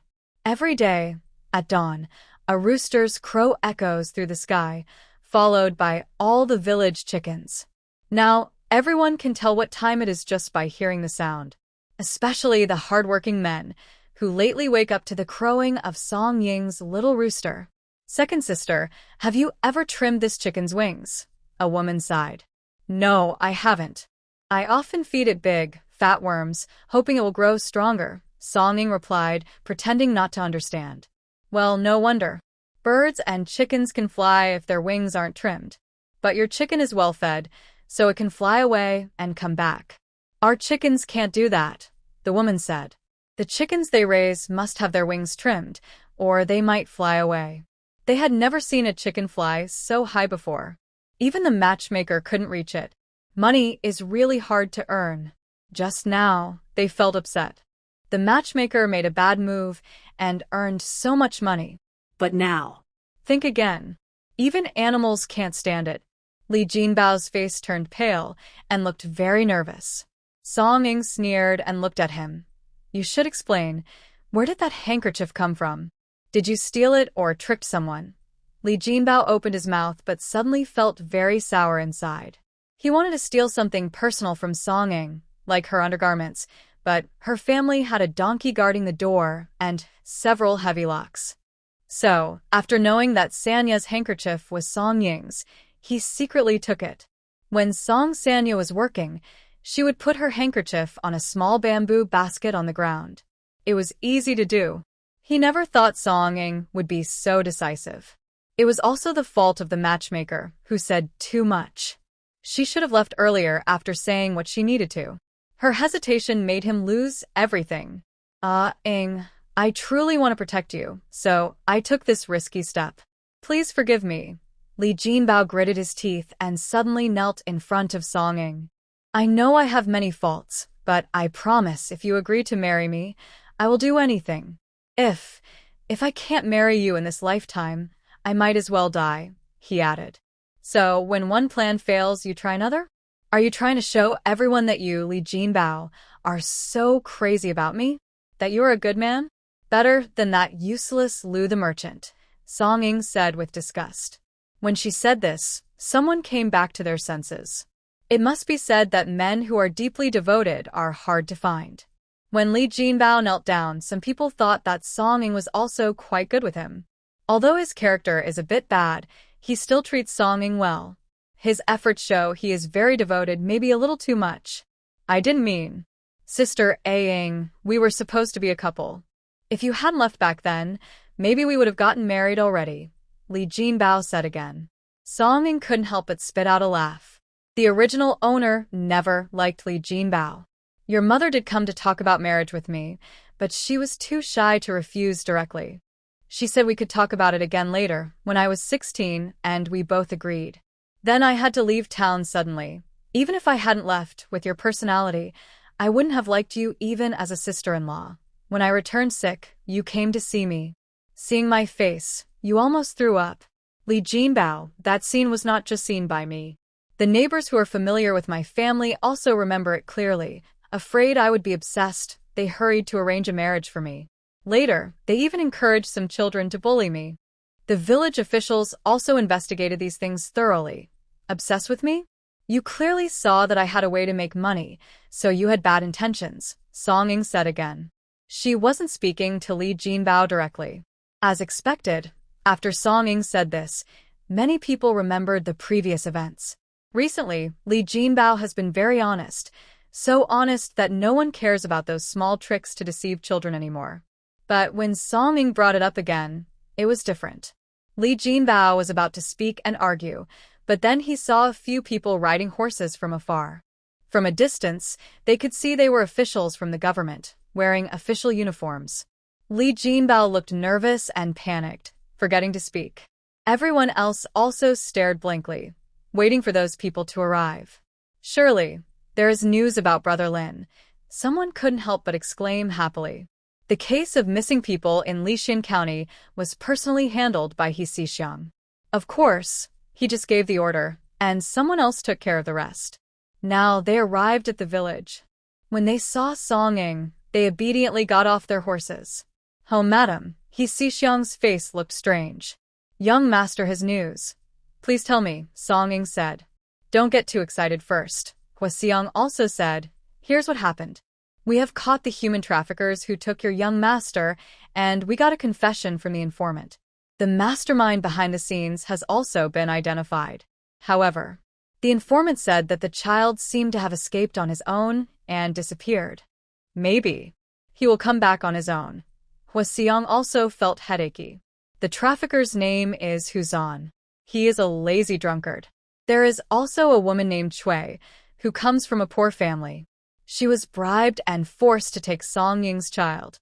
That day, the informant reported to the officials, saying he was tricked. Someone brought the child to sell him, but suddenly the child was gone. The child was worth 50 taels, so the seller must have used some trick. When the informant saw the child was missing, he stopped Huzan and the others from leaving, successfully bringing them to the authorities. It was like catching a thief in the act. But after searching for a long time, they found no trace of the child. Master behind the scenes? Sir, what do you mean by that? We don't understand. Someone asked nervously. Hua Xiong turned around. I was about to ask that. May I know where Li Jinbao's house is? Huzan's confession said that this person ordered him. Huzan has children at home, but they have all been sold. He is very experienced in selling children. Li Jinbao came to him, paid 2 taels, but promised that all the money from selling children would go to Huzan. So, Huzan hired a few people to help. Those servants are from Linjin. They wait on the street every day for work. Huzan pretended to be pitiful, acting as if he was the child's father. They believed him, helped him find the child, and got paid. Naturally, they agreed. But after Hua Xiong spoke, villagers who were originally close to Li Jinbao suddenly took a few steps back. Li Jinbao's legs went weak. He wanted to run but felt trembling all over and couldn't move his feet. The villagers were truly frightened. They had seen villains before, like Bao Lizi, who stole chickens and scared children, or peeked at women bathing. But even Bao Lizi had never done such a crime as selling children. Everyone knew that trafficking children was a serious crime, like arson or grave robbing. Li Jinbao, how dare you? A man shouted angrily. Li Pozi and Lu, who had been secretly watching from the door, hurried over when they heard this. It's not true. My grandson didn't sell children. That's not Song Aria's doll? Granny Li quickly said. She knew her grandson wanted to marry Song Ying. He had asked her for silver to start with, saying that after marrying Song Ying, there would be plenty of silver. Later, when Song Ying's child was lost, she suspected her grandson might be involved, but he never said anything. He only said he had found a matchmaker to help, so she believed him. But now the officials had found out. If she had known her grandson was taking such risky steps, she would have stopped him. Mrs. Lu's voice trembled. Official, my son is a good person. He wouldn't even kill a chicken. How could he sell a child? Maybe you've made a mistake. That's right. It's definitely that wicked girl who's to blame. She's always looked down on our family, and she probably hid the child herself. She must have hired those traffickers to frame us. Official, you have to help us. Mrs. Lu threw herself at Officer He Si Xiong, reaching out to grab his leg. He Si Xiong quickly pushed her away. What does she think, trying to hold his leg? No way. Mrs. Lu fell backward, then hurriedly tried to pull her son. Bauer, tell the official. Why are we so unlucky, getting involved with such a jinx? She's a curse to men. Whoever marries her will be unlucky. Didn't they say that when He Rong and Song Ying were in the capital, they had even been engaged?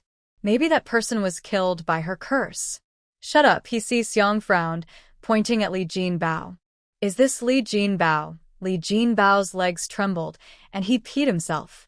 He had studied, so he knew what human trafficking was a crime. He was finished. He rolled his eyes and fainted. With such a little courage, you dare to be a trafficker. Take him away, He Si Xiong snorted coldly. Don't take him. Why are you arresting my son? It's all her fault. It's this wicked girl who's to blame for my son's trouble, Mrs. Lu shouted. He Si Xiong turned to look, then thought for a moment. Family members, take everyone away. Anyone who knows and doesn't stop them will share the same punishment. As soon as he said that, Mrs. Lu's mouth trembled, and Granny Li was so scared, she looked like a quail. She tried to run, but couldn't escape and was quickly caught and locked in a cage. They searched the Li family's house again. In the third household, no one else was there. Li San was still lying in bed recovering. Since he was barely alive, He Si Xiong didn't bother with him. The other branches of the Li family are really going to be furious. If only Li Jinbao had committed the crime alone, it would be understandable. But if even the old lady was involved, their family would become a joke. As the saying goes, when a mother is at fault, the whole family suffers. If the old lady committed a crime, her sons and grandsons would lose face. There would also be a stain on the family tree. The Li family has many households in the village. Everyone is very nervous. The elders immediately planned to remove the old lady from the family records before they could be blamed. If it weren't for the old lady spoiling her third son and Li Jinbao so much, this wouldn't have happened. No, it's not just the old lady. The third branch of the Li family must also be removed. How can the Li family still be respected in the village? When children see them, they would be scared and run away. That day, the Li family members became very anxious. Several elders gathered and even had someone bring Li San out of the house. In front of Li San, they removed the old lady and the third branch from the family records. The other two branches of the Li family were also very nervous, especially the Li family, who had always been wary of their third brother, fearing he might do something terrible that would drag down the family. But before Li San could do anything serious, Li Jinbao had already betrayed them. It's like the saying, a dragon gives birth to a dragon, a mouse's son digs holes. Li San had been living in a daze for the past 2 or 3 months. Since he caught a cold in the mountains and returned, his health had declined. He often had fevers, and his strength was failing. But his mother, Li Pozi, took good care of him, giving him medicine. Now he was feeling better, and with some more rest, he should recover. He knew his illness was slowly improving. He was lying in bed, but during this time, Li San sometimes thought about other things, like Song Ying's family. Song Ying was really living well. Lu said Song Ying made a hair tonic and sold it in the county, and it even contained ginseng. That was definitely his ginseng. That stubborn girl took his ginseng and sold it for money. Li San had long hated her for it, but he couldn't do anything because of his health. He could only endure it. When Li Pozi said her son was going to marry Song Ying, he thought about it, but didn't stop her. If she married into the family, the ginseng would be his. When she moved in, and he recovered, he would see how he would deal with that wild girl. Li San instinctively tried to forget what happened that night. Sometimes he even thought it was all just a dream. Song Ying was just a young girl. How could she have such strength? It must have been a dream. He dared not think about it, he couldn't. Li San was originally quite proud, but now he couldn't feel any pride. The elders of the whole clan had come, saying they wanted to disown him. Why should that be? His voice was hoarse, unrecognizable. Lida was furious. If it weren't for your family's gain, you wouldn't have done such a bad thing. Luckily, I separated from you some time ago, or you could have really caused harm to me and my second son. From now on, I don't have a brother like you. Whether you live or die, get out. I don't care anymore. If they hadn't separated, Lida might have really cried now. His son was grown up, and after his daughter got married, in a couple of years, his son could get married too. Within 5 years, they might have a grandson, and in about 10 years, the grandson could start school. There were quite a few children from Xinghua village going to school. He also wanted to have grandchildren someday, so he planned to send his grandson to school. Life was better now than before. But anyone going to school had to have a clean record for 3 generations in their household registration. If they hadn't separated, Li Jinbao's influence on his children would have been a problem. Of course, it wasn't a big deal if they weren't from the same family. But how terrible it was to be related to such a person. Li San was still a bit confused. Third brother, your son kidnapped Song Ying's doll. I heard that the doll was even sold to be a servant. They've signed a contract, and the authorities will surely investigate soon. When that happens, you better find a way to see your son. Well, seeing him once is better than never. Maybe you won't see him again after this, said the second elder of the Li family.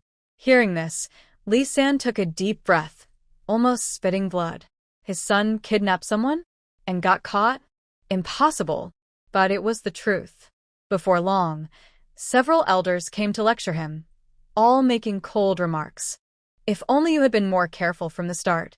Your careless fatherly ways made your son follow suit. When he was young, Jianbao was a good boy, wasn't he? Now that things are like this, you can't blame others. In the future, you won't be part of our clan, but for the sake of past friendship, when the case is examined, someone will be sent to the county to look into it for you. If your mother is fine, wait for her to come back and take good care of her. At her age, she still faces the risk of going to jail, which is all your fault as her son. Lee San, listening, suddenly coughs up blood. What a precious son he has. Meanwhile, Li Jinbao, on his way to the county office, slowly regains consciousness. Seeing that his mother and grandmother have been arrested, he is shocked. Suddenly, he remembers something and tightly grabs the old lady's hand. Grandma, mother, Please help me. if buying and selling people is a crime, I don't want to die. The prison cart rattles as Li Jinbao tries to speak softly. Mrs. Liu wipes her tears and sobs hoarsely. My son. Li's wife remains calmer but is trembling. How can we save you now? We've all been caught. If I had known it would come to this, I wouldn't have let you marry that Song Ying. She's just bad luck. Grandma, it's your fault I did this. Please take the blame for me. I believe it will work, Li Jinbao quickly says. Li's wife pulls her hand back in disbelief, staring at her grandson. She is old and has worked hard her whole life. Does she really want to die for her grandson? Her feelings for her grandson have changed. She has other grandchildren in her older and younger brothers' families, but Li Jinbao is the only one who is sweet-talking and looks like her third son when he was young, so she favors him. You used to say you'd take care of me when I got old. Bah. Is that how you show your respect? Do you want to drag me to die too? Li's wife is furious. She loves her grandson, but she doesn't want to die. Moreover, she's lived her life without ever truly enjoying happiness. Li Jinbao is stunned. He thought that since Grandma loved him so much, she would agree. Besides, he's grown up now and doesn't have many years left. He's young. Shouldn't he try a different way? Mother. Li Jinbao quickly changes his approach. Mrs. Liu's heart sinks, feeling disappointed and sad, but looking at her own flesh and blood, she feels deeply upset. I want to help you too, but the people who came earlier said they betrayed you. If they took the blame, could they still spare you? Mrs. Liu says sadly. Li Jinbao hears this and feels like he's been struck by lightning. Yes, even if he took the blame, he was the one who did those things, and the witnesses only recognize him. I'm going to die. Are you all satisfied? Li Jinbao suddenly lost his temper. Mrs. Liu was startled. You little brat, aren't you hurting my feelings with those words? When did I ever want you to die? It's you. When I was young, you told me that Song Ying's real parents were wealthy and from a big family. You told me to get along with Song's son and make her like me so I could marry her someday. But in the end, she was abandoned, and things turned out completely different from what I expected. Li Jinbao broke down. Mrs. Liu stared at him with wide eyes. Memories flooded back, and she remembered those past events. Song Ying has always been different from other children. The Song family, including old Song Zhen, has always been polite to her. In the countryside, girls rarely learned embroidery. Most focused on weaving cloth. Embroidery requires a good teacher, but weaving is easier and can help support the family. When Song Ying was young, old Song Zhen spent a lot of money to invite a village woman skilled in embroidery to teach her personally. He rarely let her go to the fields, not even to chop pig grass or gather firewood. But the girl was sensible and would help out on her own. There have always been rumors about Song Ying's background. Many people asked old Song Zhen about her, but no one got a clear answer. Everyone knows that the Song family has high-status relatives. She wanted her son to marry someone with a good background. Was that wrong? First, the Song family is well off. Even if Song Ying's biological parents don't take her in, the family would give her a good dowry. The Song family is a big clan, and in the future, they could support each other. Second, if she married into a wealthy family, her son would become a high-status son-in-law, rising in the world. Mrs. Liu couldn't believe her son would blame her. Li Jinbao was acting crazy. When I was a kid, I liked playing with the third girl from the Wang family in the village. What did you say? You said she had 2 brothers, and they looked like a burden. You told me to stay away from her, but I didn't listen.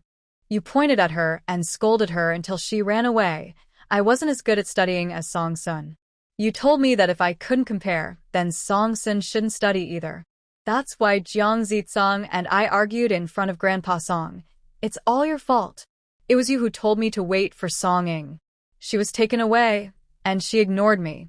It was you who asked me to find a way to contact her. All your fault. Mrs. Liu listened. At first, she felt heartbroken and regretful, but as she listened, she also became angry. Yes, at first, she was responsible for what happened to San Nyo, but later, most of the matters related to the Song family were decided by her son himself. She only nodded along, thinking her son was doing well and was clever. Did I give birth to you just so you could think of your mother like this? I am your only son, and I've given you everything. It's all for you. If it weren't for you, I wouldn't be sitting in this prison cart now. And yet, you still say these things to me. You ungrateful, heartless wolf. Mrs. Liu shouted loudly. Why is my life so hard? Did I ask you to give birth to me? You're just a shrew, and a shrew doesn't deserve to be my mother. If you hadn't given birth to me, I might have been born somewhere else. Li Jinbao only thought about dying himself, feeling scared and anxious. Mrs. Liu was so furious when she heard this. In the narrow prison cart, she suddenly stood up and grabbed Li Jinbao, hitting him hard. Grandma Li also stopped caring. If it had been before, she would have scolded her daughter-in-law. But now, her grandson wanted her to take the blame. Hor Sisheng shook his head and sent the people to the government office. The case was taken seriously by the county magistrate, and the trial began the next day. That day, many villagers came specifically to see the court. The county magistrate also gave Song some face, allowing people to watch from nearby inside the courtyard. Over the years, only this one thief had appeared in the village. The magistrate had to come, and he was very angry. Afraid he might faint from anger, he specially supported himself with a cane and watched the trial scene, tears of frustration in his eyes. He was the one who raised the child. He was only about 17 or 18, but how could he be so bad? He didn't understand, didn't know about manners and shame.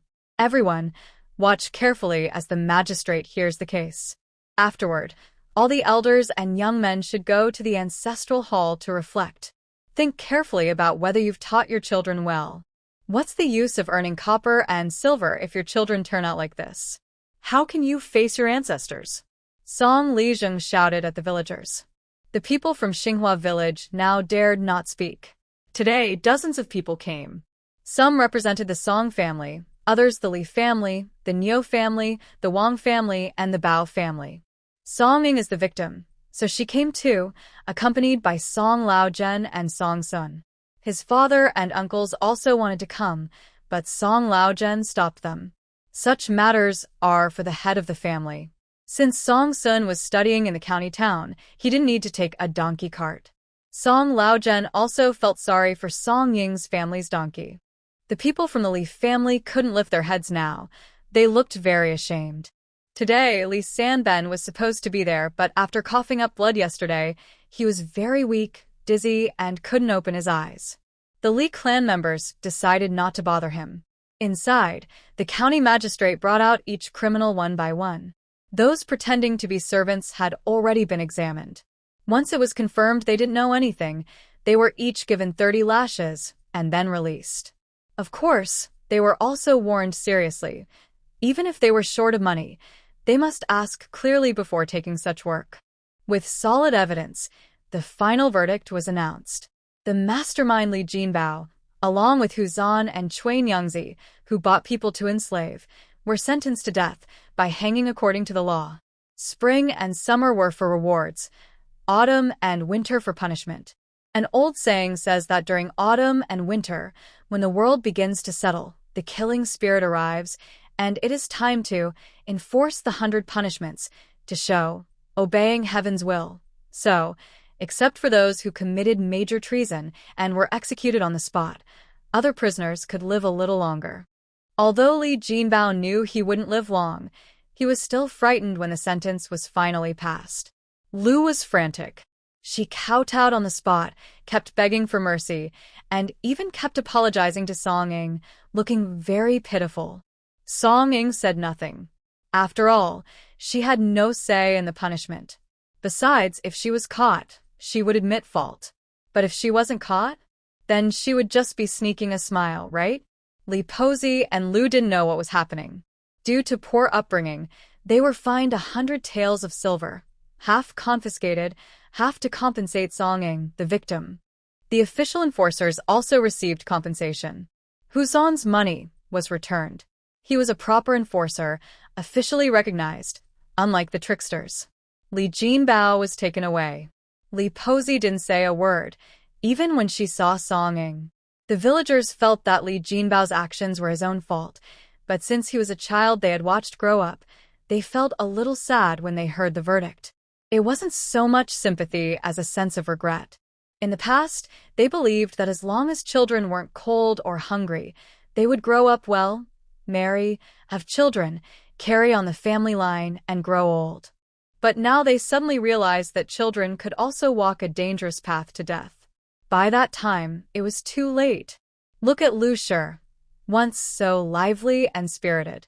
Now she was lying on the ground, her eyes swollen as big as melons, her hair messy and unkempt, which was truly sad. Everyone felt a bit scared inside. If it had been their own child, what would they do? The village chief was right. No matter how much money they earned, if the children didn't have the luck to spend it, it was all useless. Regarding the compensation money, the authorities came to search Li San's house that day. They turned over broken tiles and old pots, and finally found 18 taels of silver. That was quite a lot. Li San had been sick for a long time, and he usually spent a lot of money on treatment. But Li San's family still owned land, 10 acres of good water rice fields and 10 acres of dry land. After dividing the family, Li San's branch was relatively well off, especially since his family still had a house, while the other two branches had been forced out. The water rice fields were rare, so they wouldn't be used for compensation money. In the end, Granny Li decided to give up all 10 acres of dry land and the 18 taels of silver savings. Song Ing took half of it. This money was hot to the touch, and accepting it wasn't a good idea. Now that something had happened, people would blame Li Jinbao for his evil deeds. But over time, especially after Li Jinbao was executed, people's feelings toward the villain would fade. By then, her son would be attending school happily, but Li Jinbao would be gone. She still occupied someone else's land, which might make others feel uncomfortable. Of course, she believed she had a reason, so she wasn't afraid. Grandpa Village Chief, I'll be honest and keep this land. But since my son is still missing, I want to use 5 years' worth of harvest from this land to pray for him. There are some children in the village who have no parents, right? I want to use the food from this land to feed them. What do you think? Song Ing said. The land she received was 7 acres of dry land. She could earn money on her own, even by simply giving the land to the village. But she made a big decision, and others only remembered it for a short time. Over 5 years, she kept doing this every year. In the long run, people would remember her kindness. Doing good without expecting anything in return? That's a divine idea. Becoming a saint is just a dream. As an ordinary person, she should try to get the most benefit for herself. All right, I thank you on behalf of those children. Today's matter was decided by the county magistrate. You shouldn't feel guilty. Li Jinbao did something wrong and deserves punishment. If anyone dares to gossip about you in the future, tell me and I will deal with them. Song Lijing thought clearly. People tend to forget easily. Today, Song Ing lost her child. She is weak, so Li Jinbao must be punished. Tomorrow, if Lu's family loses their child and she is weak too, some might think Song Ing caused trouble for Li Jinbao. Old Song had wanted to advise her to handle the land, but now that Song Ing spoke up herself, he felt both pleased and a little surprised. This child is smarter than he thought. The big group of people, noisy and lively, all walked back to the village. They chose to walk. The uncles and elders had strong legs and didn't want to rent a cart. They had plenty of time, so they took a leisurely walk like a spring outing. Song Ing had money, but in front of her elders, she stayed modest and supported her old father. Li Pe and Lu's family also headed home, but Lu was being pulled along by Li Pe. She was her daughter-in-law. Even if her grandson had died, she still had her son. Her daughter-in-law wasn't at home. Who was taking care of her son? No one paid much attention to them. They didn't look twice. When they got back, the heads of each household held a group meeting at the ancestral hall. Song Lijing talked until he was out of breath, then started giving verbal lessons. After the lessons, every family became much more serious. All the children, big and small, lined up in the yard. The head of each family carefully checked whether these kids had done anything bad in the past year. Honest children were praised, while naughty ones would be scolded. Some families who spoiled their children were also called out and taught a lesson. Afterward, they all warned their own kids seriously, and no one dared to stop them. No one wanted their child to become the next Li Jinbao. Song Ing listened carefully in the yard. She had good hearing, and even the sharp cries of children could be heard clearly, so she heard many children crying loudly. If anyone's child in the village is suffering the most right now, it would be the Niu family. Niu Shanshan used to be Li Jinbao's top follower. His father had beaten him before, and now the Niu family was also marked by Song Lijing. After returning home, the head of the Niu family gave him a stern warning. Niu Shanshan felt like his world was falling apart. His father changed, his grandfather changed, and now even his mother no longer protected him. Oh, and they also said that in autumn, Brother Li would die. Brother Li is a criminal. This news stunned Niu Shanshan and a few other mischievous kids. The original owner was actually harmed by these children, but Song Ing couldn't bring herself to punish them. She knew that these kids had no guidance from above. Their parents were busy working to make a living and didn't teach them right from wrong. She had some feelings for these children, since they all came from the same village, and she had watched them grow up. Especially after returning from the capital, she felt close to every plant and tree in Xinghua village, and even more so to the children. So, killing them was out of the question. Song Ing knew she didn't have that power. Now, it was actually quite good. Let them get beaten a few more times. When they grow up, they won't forget the foolish things they did with Li Jinbao. They will remember it for a lifetime, always reminding themselves. At this moment, hearing the crying of the village children, Song Ing felt a wave of relief wash over her. The person has been sentenced, and Huolin should come back now. It wouldn't be good to keep asking the officials to find someone all the time. The next day, Song Ing went to the fields. By evening, her son was indeed found and brought back. Song Ing wasn't foolish. She arranged for a person disguised as a spirit to wait near Xinghua village. When they saw officials coming, she showed her face and was naturally taken back. To make it look real, the spirit's clothes were torn, and his face was dirty, making him look very pitiful. When he returned, Song Ing, like a caring mother, hugged her child, shed 2 tears, and then thanked the officials. Lu's mother was already emotionally unstable. Now, seeing Song Ying's child return, she felt even more unbalanced. Her son was about to die, but Song Ing had indeed brought her son back. Song Ing had lost nothing, but her son had paid with his life. Unfortunately, Lu had no chance to run in front of Song Ing and cause trouble. Li's wife wouldn't allow it. Li, having lived to this age, was quite clever. After her grandson was born, she suddenly understood many things. Getting involved with Song Ing would definitely bring trouble. Moreover, with her grandson gone, what was Lu still causing a fuss about? She should stay at home quietly to take care of her son. That's the right thing to do. Lu's health was ruined. She could no longer have children. So, Li decided that once her son's health fully recovered, she would have him divorce her, sell 2 acres of waterfield, and find a poor woman to carry on the family line for her 3rd son. She and her 3rd son had been disowned. Her other 2 ungrateful sons were just a waste. She was determined to make a good life for herself. Li gritted her teeth and endured, scolding Lu constantly. Inside, she even resented Lu for encouraging her grandson to marry Song Ing. If it weren't for her, Her grandson wouldn't be so reckless, and she wouldn't have to take the blame. Li's third son was not in good health. After learning that Li Jinbao had become a prisoner on death row, he coughed up 2 more mouthfuls of blood and suddenly grew weak. His illness was worse than before. Li's wife shut the door and cursed Lu nonstop. Lu was already angry inside and had no mind to care for her husband. One night, she ran to the county town like a madwoman, talking to herself and acting strangely.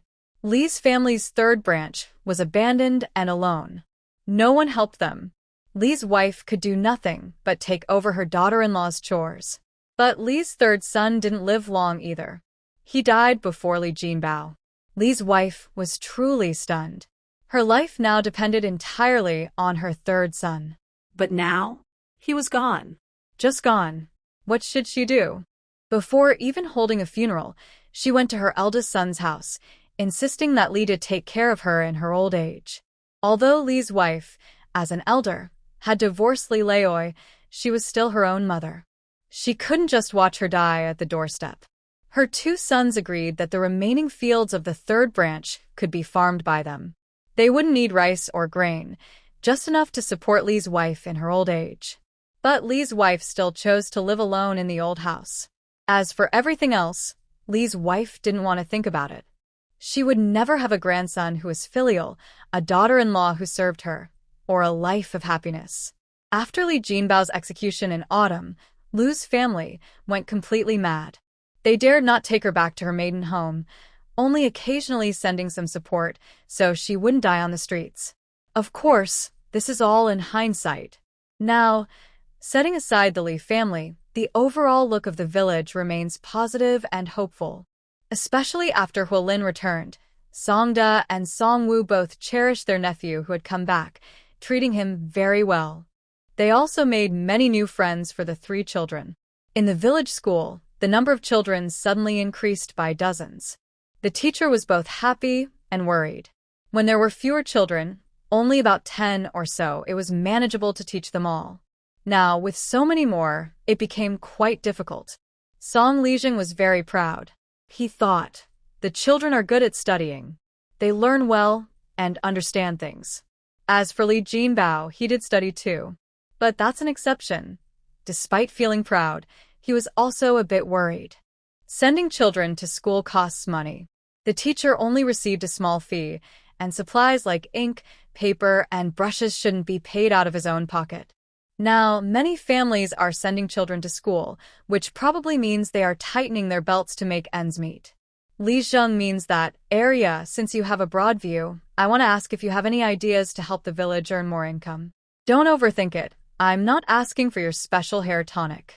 I just think, since you're the only one who has traveled far and seen the world. The old man kept explaining. He was afraid Song Ying might be overly sensitive. Song Ying frowned, thinking about ways to make money.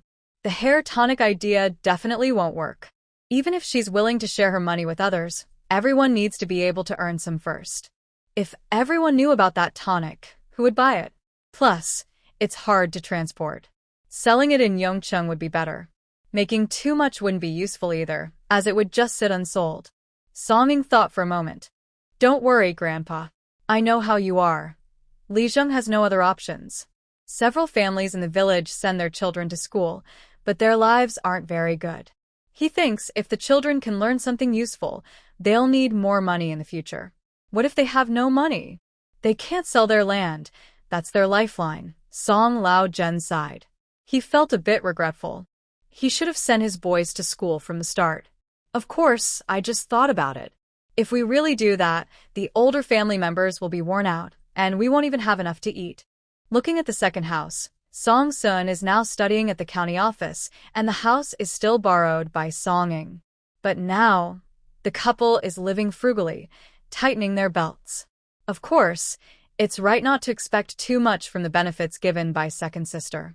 Our Song family shouldn't rely on the daughter, who married out to fill the gap for the son. There are some ideas, but they might not make a lot of money. Song Ying thought for a moment and said, being able to help with household expenses is good enough. Don't expect you to become a rich landowner overnight. Even a generous girl, like you doesn't have that much money to spend, Old Song quickly said. Old Song didn't really expect his granddaughter to come up with a way to earn copper coins. If there was really such a good method, he wouldn't need to ask her. But since the village chief asked him to inquire, he decided to speak up. It didn't take much effort. He didn't expect Song Ying to look so relaxed right now, so he held on to some hope and watched her eagerly. Before, I read in a book a sentence that said, "The fruit of the gourd vine can also be used in the universe," she said. I was puzzled at first, so I asked Brother to ask the teacher. I learned that it's about the gourd vine growing gourds, with vines climbing up to the eaves. I noticed we have something similar in our village called Heavenly Gourd after name change, but it's not used much. But the book also said that its roots can be made into powder, which is pure white and beautiful, like snow. Wait, the old man looked confused. The book says? Yes, Song Ying nodded. Can you explain it more simply? The old man asked, feeling a bit embarrassed. He really couldn't understand what Second Sister was talking about. It means that the ancient people knew that the roots of the gourds we grow can be turned into powder, which is still a medicinal ingredient. If you sell it to a pharmacy, it's useful. We don't grow many, but we have the apricot mountain, right? I see there are quite a few on the mountain. We can pick them, plant the seeds again next year, and sell the gourd skins and roots. Speaking of apricot mountain, the mountain apricots should be ripe now, right? I know they're sour and not tasty, but the almonds are also medicine. If we pick them and process them, we can sell them to pharmacies. The price shouldn't be low. Right, the sour taste of the mountain apricots can probably be removed. Boil them in water, squeeze out the almonds, then soak the pulp in cold water, changing the water daily. After 5 or 6 days, they should be ready. Song Ying is someone who remembers her original life and her past 2 lives. When her original owner was at the Marquis's residence, she heard about a medicine called bitter apricot kernel. She was curious and asked about it. Her family is from Xing Mountain, so hearing about apricot kernels felt familiar. In her previous life, Song Ying loved eating and read many miscellaneous books.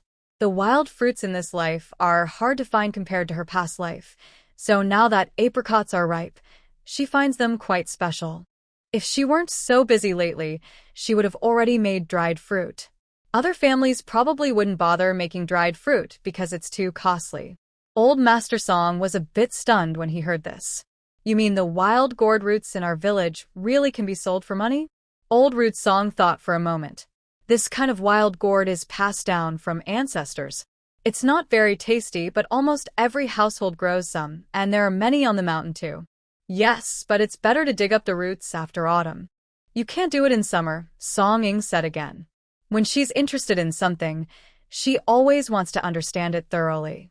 Once the root is turned into powder, it becomes a medicinal ingredient called Manhwa powder, which was quite expensive in her previous life. Old Master Song chewed his lip thoughtfully. Is it easy to make this powder? Yes, it's simple. Just peel and cut the roots into pieces and dry them. As for apricot kernels, you can use the simplest method. Either dry them in the sun or roast them lightly until golden. But, Grandpa, since our village's apricot kernels are bitter, we need to be careful during processing. They're not edible raw, and eating too many can be poisonous, especially if children are around, Song Ying explained. Eating a small amount is fine, but to be safe, she made sure to emphasize this. Old Root Song nodded repeatedly. Medicinal herbs can be somewhat toxic, he said. Second Sister, if this really can make money, Grandpa will thank you on behalf of the whole village. The old man looked much humbler than before. Song Ying smiled wryly. Even if Grandpa doesn't ask, I'll bring it up in a few days. I can't just watch the mountain apricots fall and rot. Besides, even for the sake of Song Lijing's reputation, I should give back a little. As for the Tianhua powder, Song Ying suddenly remembered it. Now that she thought about it more, she decided to keep it for her parents. She couldn't let her father keep carrying bags at the dock all the time. That's physically demanding, and after a while, his back might give out. You are such a kind girl.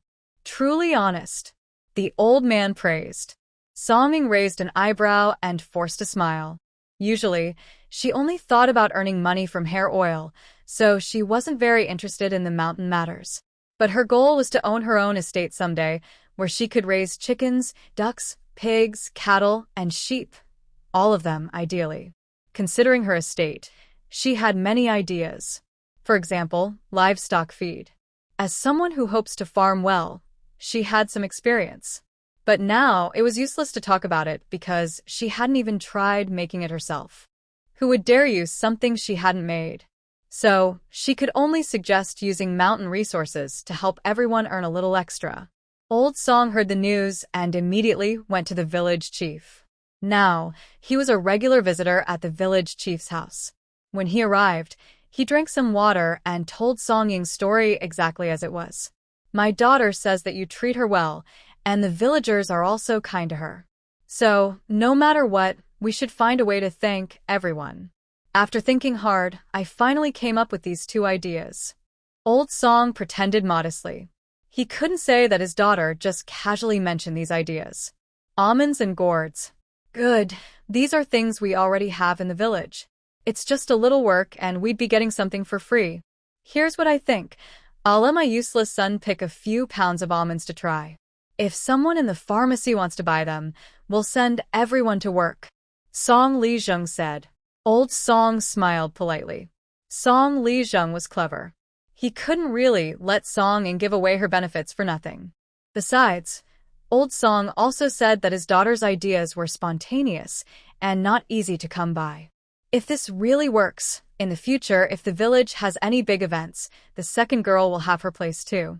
Her status will be just like yours, and no one will ignore her just because she's a girl. Song Lijung promised. Old Song's eyes lit up when he heard this. It sounded simple, but it actually meant that the second girl's future status in the village was secured. In the village, there was only one person with the surname Hua. Without support, it was hard to stand firm. When the village built the ancestral hall, Song Ying and her mother, being orphans and widows, were at the bottom of the list. They had no say in big matters. But with the village chief's words, things would be different. From now on, the second girl would be respected just like the head of the Song family or other respected elders. In the future, several prominent families will offer incense, and Song Ying will be able to stand at the front. It may seem insignificant, but in reality, from now on, any woman or older lady, as long as she is not surnamed Song, who sees her, will no longer call her second sister casually.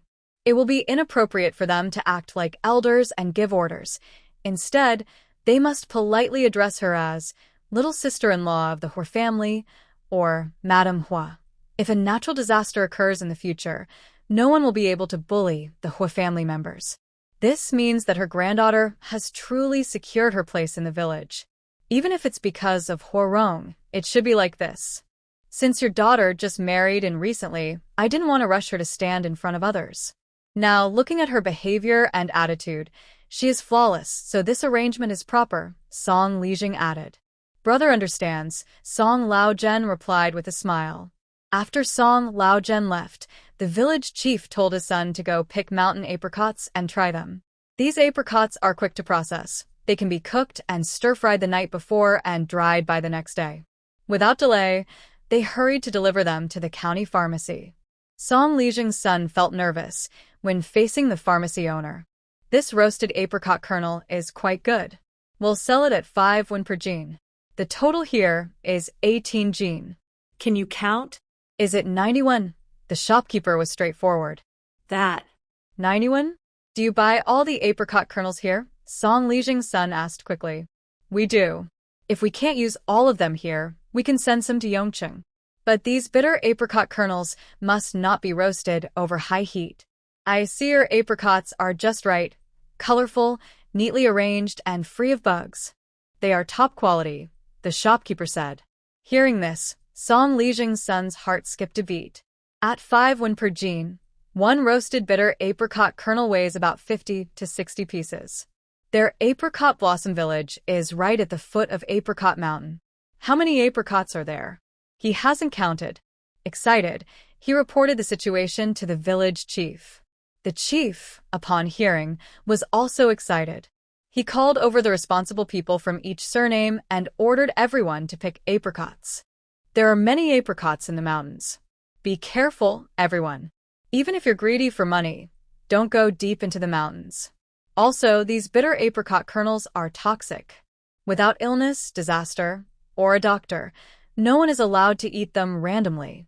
Thanks to Madame Huisong's reminder, every household that picks apricots must give her 10 gene of fresh apricots. Those who don't comply will be banned from picking apricots every year, the village chief arranged. He didn't do good things specifically for Song Ying, but wanted the villagers to feel grateful. The elders in the family knew about the importance of reciprocation, so the children would watch and learn by example. Taking benefits for free? That's not acceptable. Song Ying was a bit surprised. She didn't expect the village chief to give her such a big favor just by speaking. Currently, there are 160 households in Xinghua village. Anyone with hands and feet would go to pick apricots. She did nothing and still got over 1,000 gene of fresh apricots for free. Song Ying responded naturally. That day, almost everyone in the village went up the mountain, including the Song family. The teacher at the private school even gave the children a day off. Though there are many mountain apricots, they will eventually be finished. With so many people, it won't take long, and more children mean more helping hands. In the Song family on the third branch, Mrs. Jiao called all 3 children back.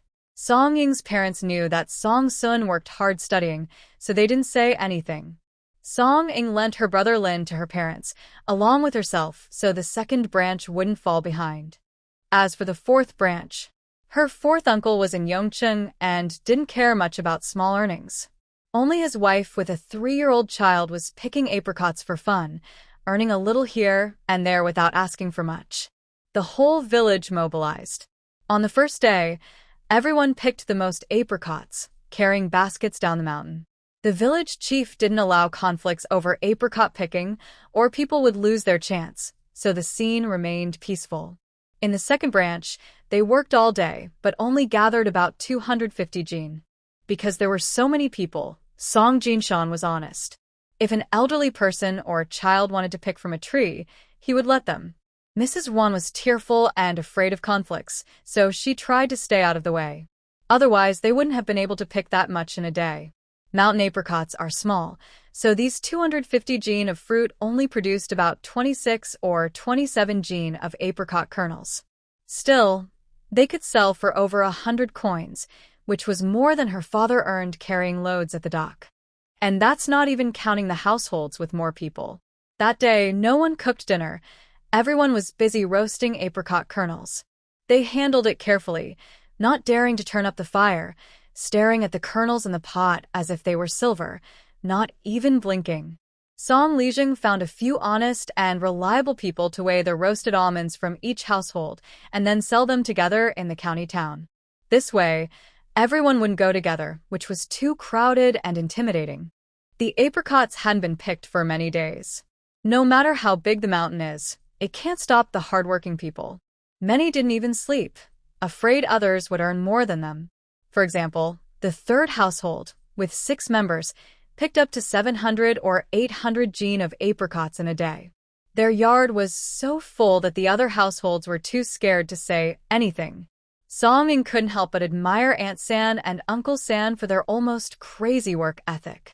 Of course, with so many apricots, the third household didn't even have time to breathe. But Jiao's family didn't care about that.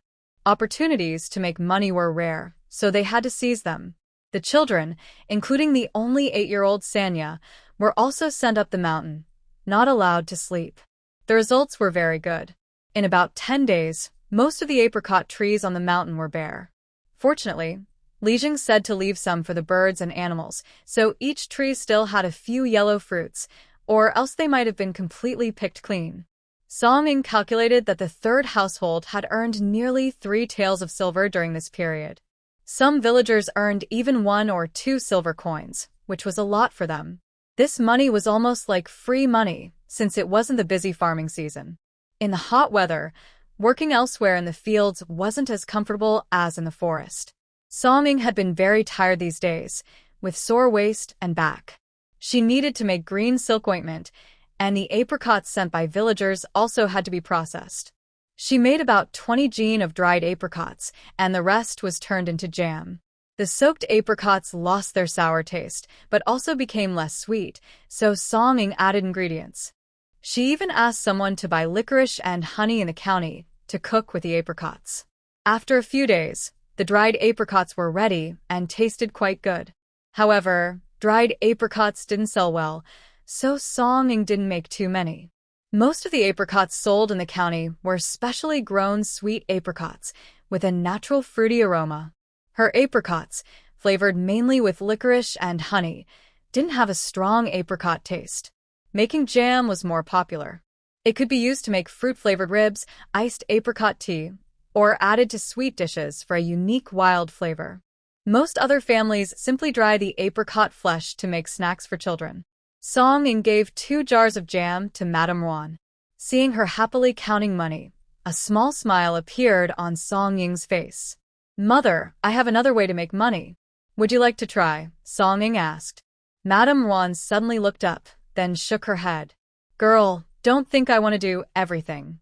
I have enough money now to spend. You can use it yourself. It's about making food. You know I'm lazy.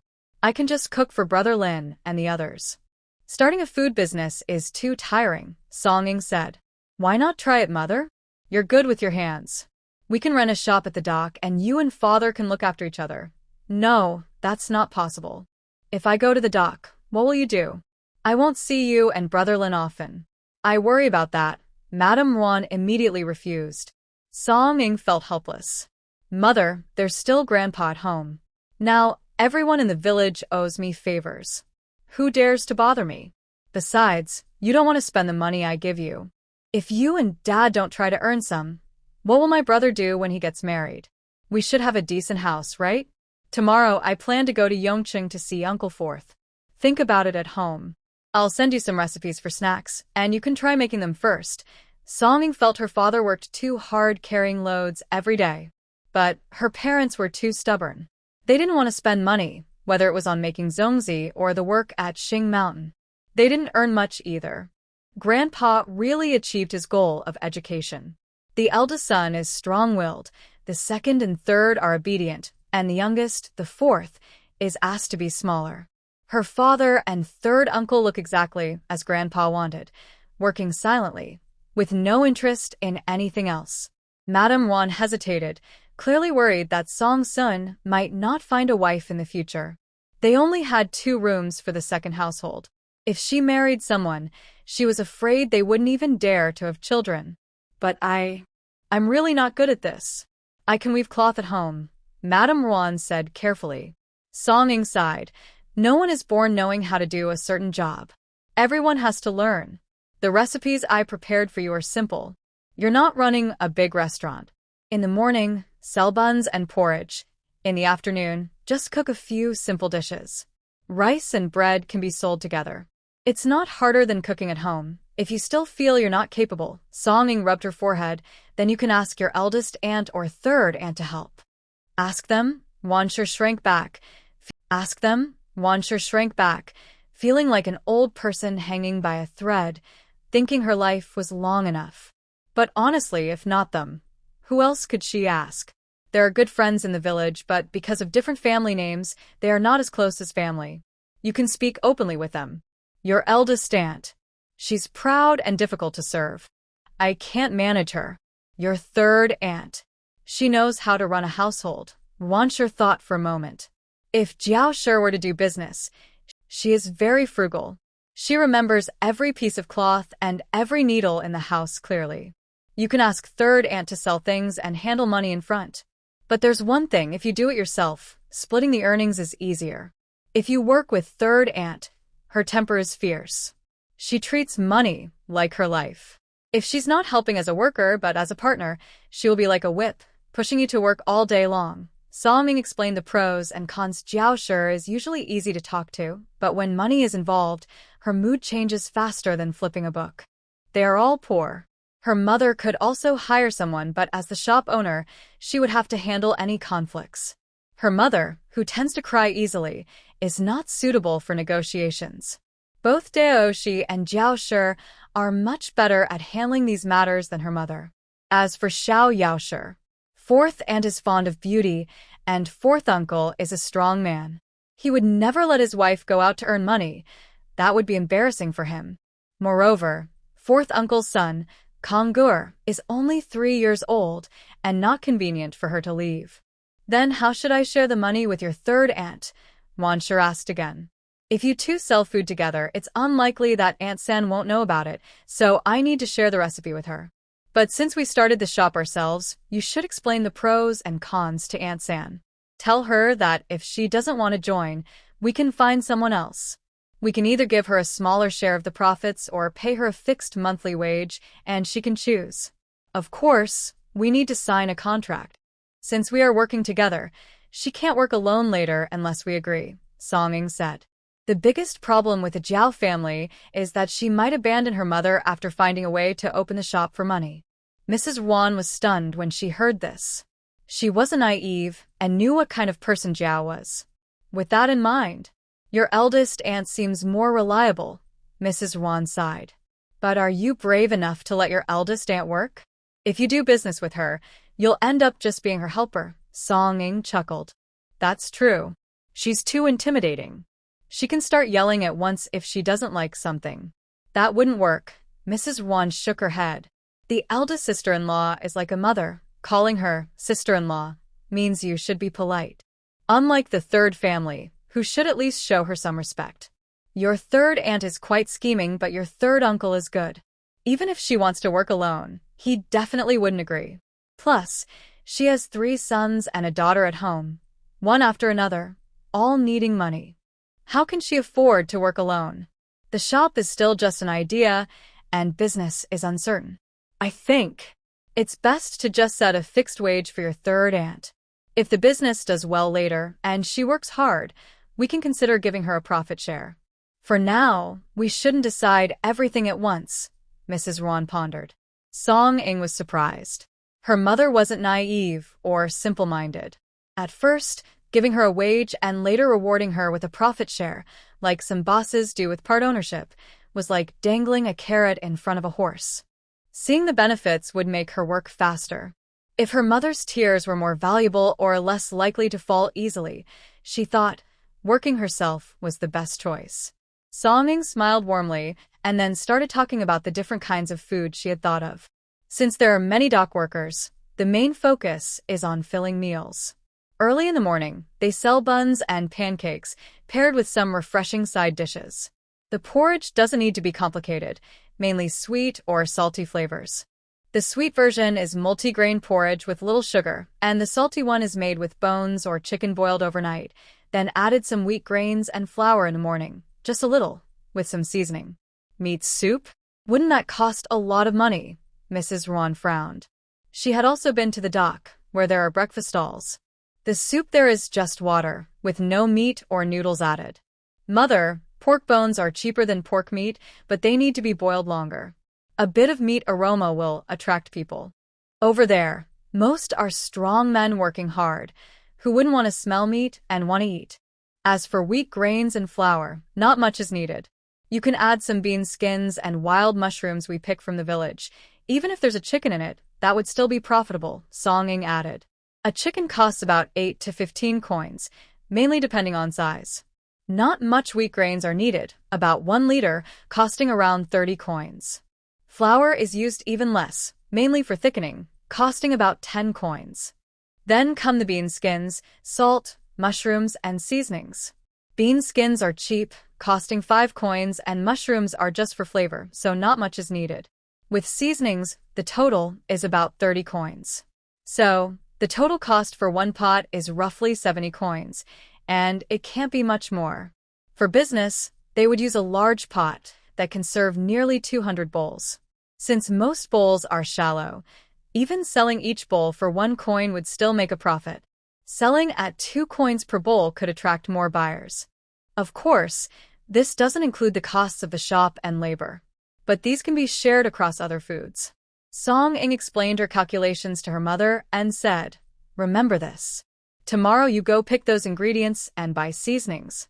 Try making it yourself for a few days. Once the taste is right, when I return, we can go see the shop together." The 100 taels I earned from selling zongzi to my brother can be used to rent the shop. If you really care for me, earn more so I can help support us in the future. Would that be okay? The seasonings for meat porridge are not simple. Many ingredients are needed. Fortunately, in this world, even outsiders like pepper are available. Once her mother buys all the seasonings, she can create a secret recipe. Every time she cooks porridge, adding a little is enough. Besides meat porridge, there are a few other small stir-fry dishes. In the future, the shop can transform into a fast food place in the afternoons. The menu doesn't need to be very diverse. Apart from corn, foods like sweet potatoes and potatoes are all available in this world. However, these two are less popular than rice and wheat, which are usually eaten by poor families, especially during disaster years when the poor rely on these foods to survive. In their minds, these foods are not special. Sweet potatoes and potatoes are usually boiled, and few people fry them because it takes oil. But Song Ing can make many dishes with potatoes. A simple stir-fried shredded potato dish could win many people over.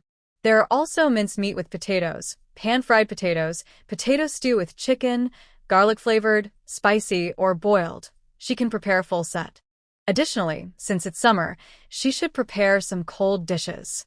In her previous life, she ate a dish called jade tofu, made from a cheap herb and ash, which looked like tofu. It could be stir-fried or served cold, and its color was nice. It could also be used to make a special secret dish. Thinking of that, she decided to make some cold noodles.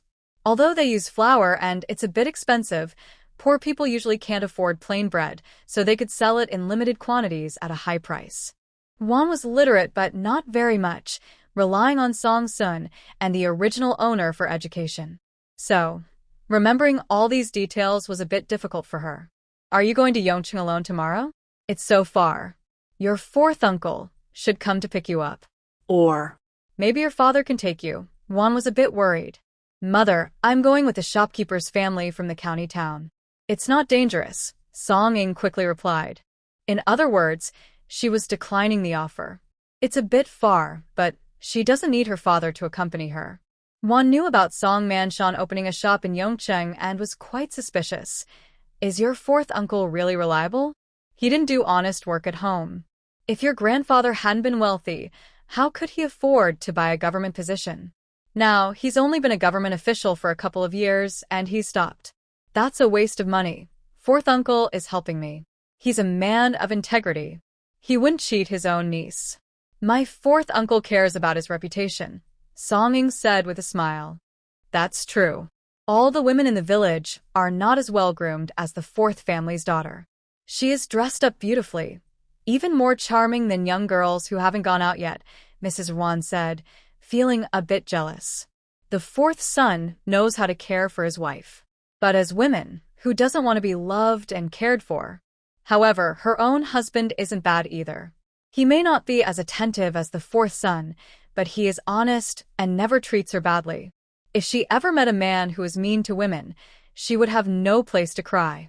But this matter should also be considered carefully.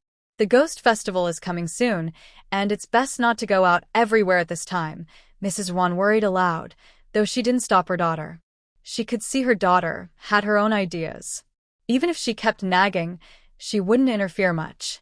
In her words, her daughter had suffered so much hardship that she could do whatever she wanted in the future. No one could stop her. Going to Yongcheng is 100 miles away, a long journey, different from going to Lixian. So Song Ing still needed to handle some formalities with the local officials. Once the paperwork was done, Song Ing received a travel permit. It clearly listed her identity, where she was coming from, where she was going, and what she planned to do. Useful when staying at inns or when officials checked her documents. Ancient people were social animals. Wanting to leave their hometown without a good reason? That could lead to becoming a wandering vagrant or an illegal resident. That's why Song Ing paid so much attention to her reputation and connections in Xinhua village. After all, without a proper reason, migrating was difficult. If she didn't get along well with the villagers, life in the village would be very hard. The next day, Song Ing took her travel permit and her donkey cart to Yongcheng. Huolin needed to go to school, so he asked his mother to take care of her, providing food and drink. That boy didn't care much about her. Her trip to Yongcheng was mainly to sell Qing silk paste, but in reality, she was also going to meet Lord Hua, who had invited her. That Lord Hua was strange. He seemed like a stubborn person who didn't believe in superstitions, yet now he wanted her to attend a temple fair. He looked uncomfortable, and Song Ying had been overthinking lately. She even wondered if Lord Hua was angry because she refused him harshly, and now he was trying to find a way to get back at her. Men are too concerned with their pride. He was once a kind official, but now he seemed petty. If Lord Hua tried to trouble her secretly, just to protect himself, she might have to find a way to deal with him. Song Ying did not travel with others because she wanted to see the local customs and scenery along the way. Having someone with her would make her less daring to act openly. She wore a simple linen dress and a black hood on her head. With her large white donkey cart, she didn't look much like a young girl. If she didn't stand straight, people might think she was an old man. "Excuse me, ma'am, could you please give us a ride?" She was suddenly stopped on the road. Song Ying looked over and felt a strange sensation. Two young girls approached her. One had a slightly dark face but looked pretty. The most important thing was, she felt something odd but couldn't tell what was wrong. Song Ying nodded. "Are you going to Yong City?" 10 coins per person. She didn't want to miss out on money, so she agreed. Her cart was empty anyway. The girls looked hesitant, then slowly took out a string of beads from their clothes. "We don't have money. Can we use this instead?" Song Ying pursed her lips. "What kind of thing is this?" She couldn't recognize it. Maybe it wasn't gold or jade. Was it wood? "This is a cow horn bead. It can ward off evil." The girl blinked. "We don't usually need a ride, but we had bad luck and fell, injuring our feet. We want to see a doctor in the city." She casually lifted her skirt as she spoke. Seeing this, Song Ying's brow twitched in alarm. Where did these two come from? One looked dirty, but the other's leg was almost covered in blood, looking very frightening. Get on then. "You don't need the cow horn beads," Song Ying said. "No." The girl quickly shoved the beads into Song Ying's hand and, without another word, jumped onto the cart. Yes, the injured girl was the one who jumped in. Song Ying felt her donkey cart shake as if it might collapse. Then, the other girl hesitantly climbed in, her eyes showing some dislike for the cart. Song Ying rubbed her forehead. "Big White, let's go." But Big White didn't move. "Big White," Song Ying frowned. "Is it too heavy?" It shouldn't be. Just 3 young girls, and the white one's injury had already healed long ago. The livelier girl seemed a bit shy. "I'll get ready. Maybe I scared the donkey." That girl sighed in relief. Then, the white one really moved. Song Ying raised her eyebrows slightly. "Luck isn't that bad. It can't be a monster. We agreed that monsters are rare, and who is a silly monster that comes out during the day? And wanting to see a doctor in Yongcheng? I've never heard of a monster seeing a doctor. This person is a bit strange." She thought for a moment, then lowered her head slightly and looked at her palm. Sure enough, it was shining with a golden light. Song Ying took a deep breath and then calmed down. She had seen several monsters and knew many experienced people, so she wouldn't panic easily. But she couldn't help but feel her eyelids twitch. Are both young girls monsters? Song Ying wasn't sure. But the livelier one, dressed in gray linen, was definitely a monster and probably a big one, or she wouldn't have been able to stop the white one from moving. As for the other girl, she looked very fair, but a bit dirty. She wore a bright green silk dress, torn in a few places, but the fabric still looked good, better than what her own family's Little Green wore. In her view, Little Green was worldly wise, but as a monster, she was also poor. These monsters are a bit stubborn, not like her who spends every day trying to find ways to make money. For example, the ginseng spirit, to her, lingji mushrooms and cabbages are no different. She could give them away easily. Selling them for money? She rarely thought about that. So Song Ying was really curious. If this little girl was also a monster, what kind of monster was she? How did she earn money? Could she really afford such fine clothes? Don't worry. We'll be in the city soon riding this donkey cart. You take me to see a doctor, then I'll take you home. Isn't that good? Said the girl in linen. The girl in green nodded, her voice like a mosquito. Thank you, sister. No need to thank me. Anyone would help in this situation, especially. The linen-clad girl paused, then continued. You probably won't say much about my matters, right? The girl in green looked flustered. No, I won't say anything. I believe in you. You look so lively and kind.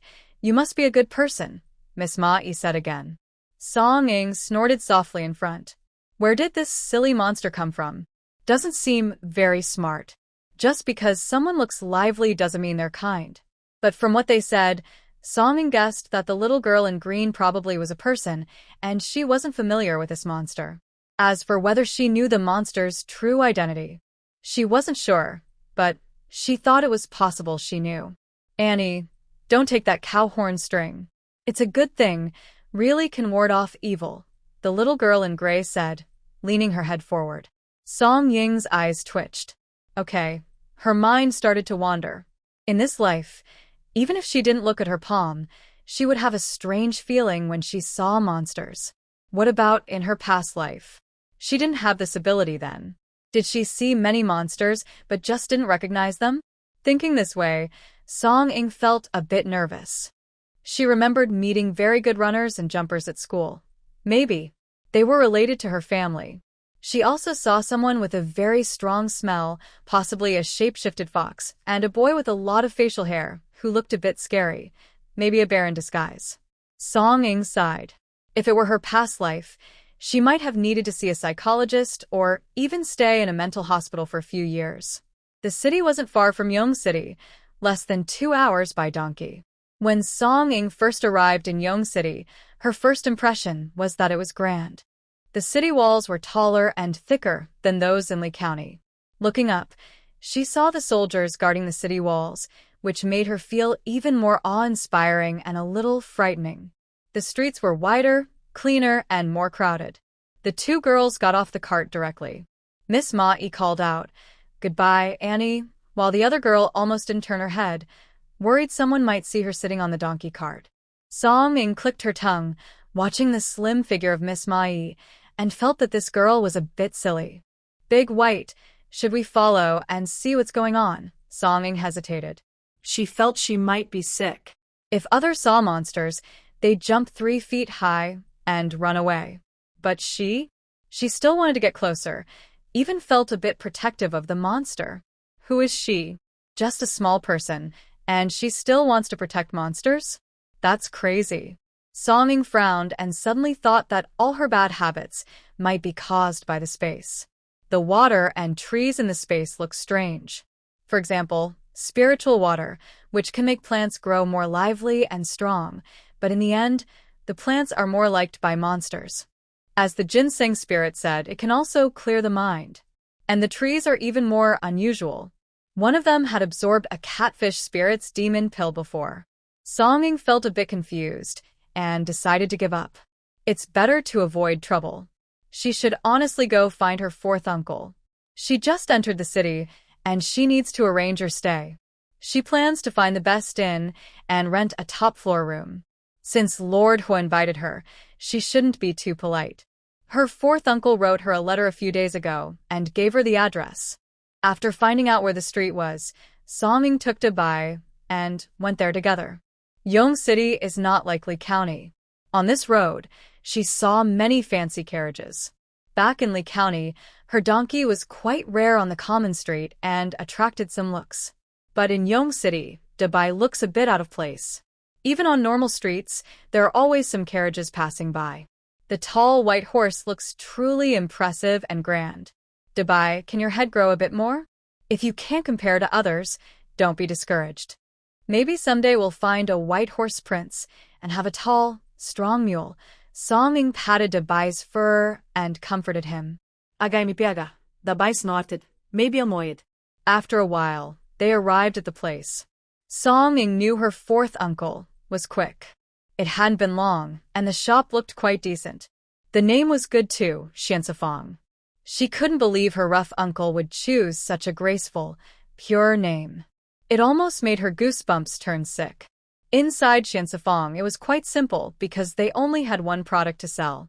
Song Ying looked around and felt it was too empty. There wasn't much to attract customers. You're here. Song Man-shan looked up and saw her. I was just waiting for you to come so we could talk. What's the matter? Do you want to sell something else here? Song-ing waved her hand, signaling the little servant inside to lead her donkey to the backyard. There are carrots in the bundle. Please feed him one, and just use regular hay and water. Song Man-shan thought Song-ing was strange. The donkey is picky?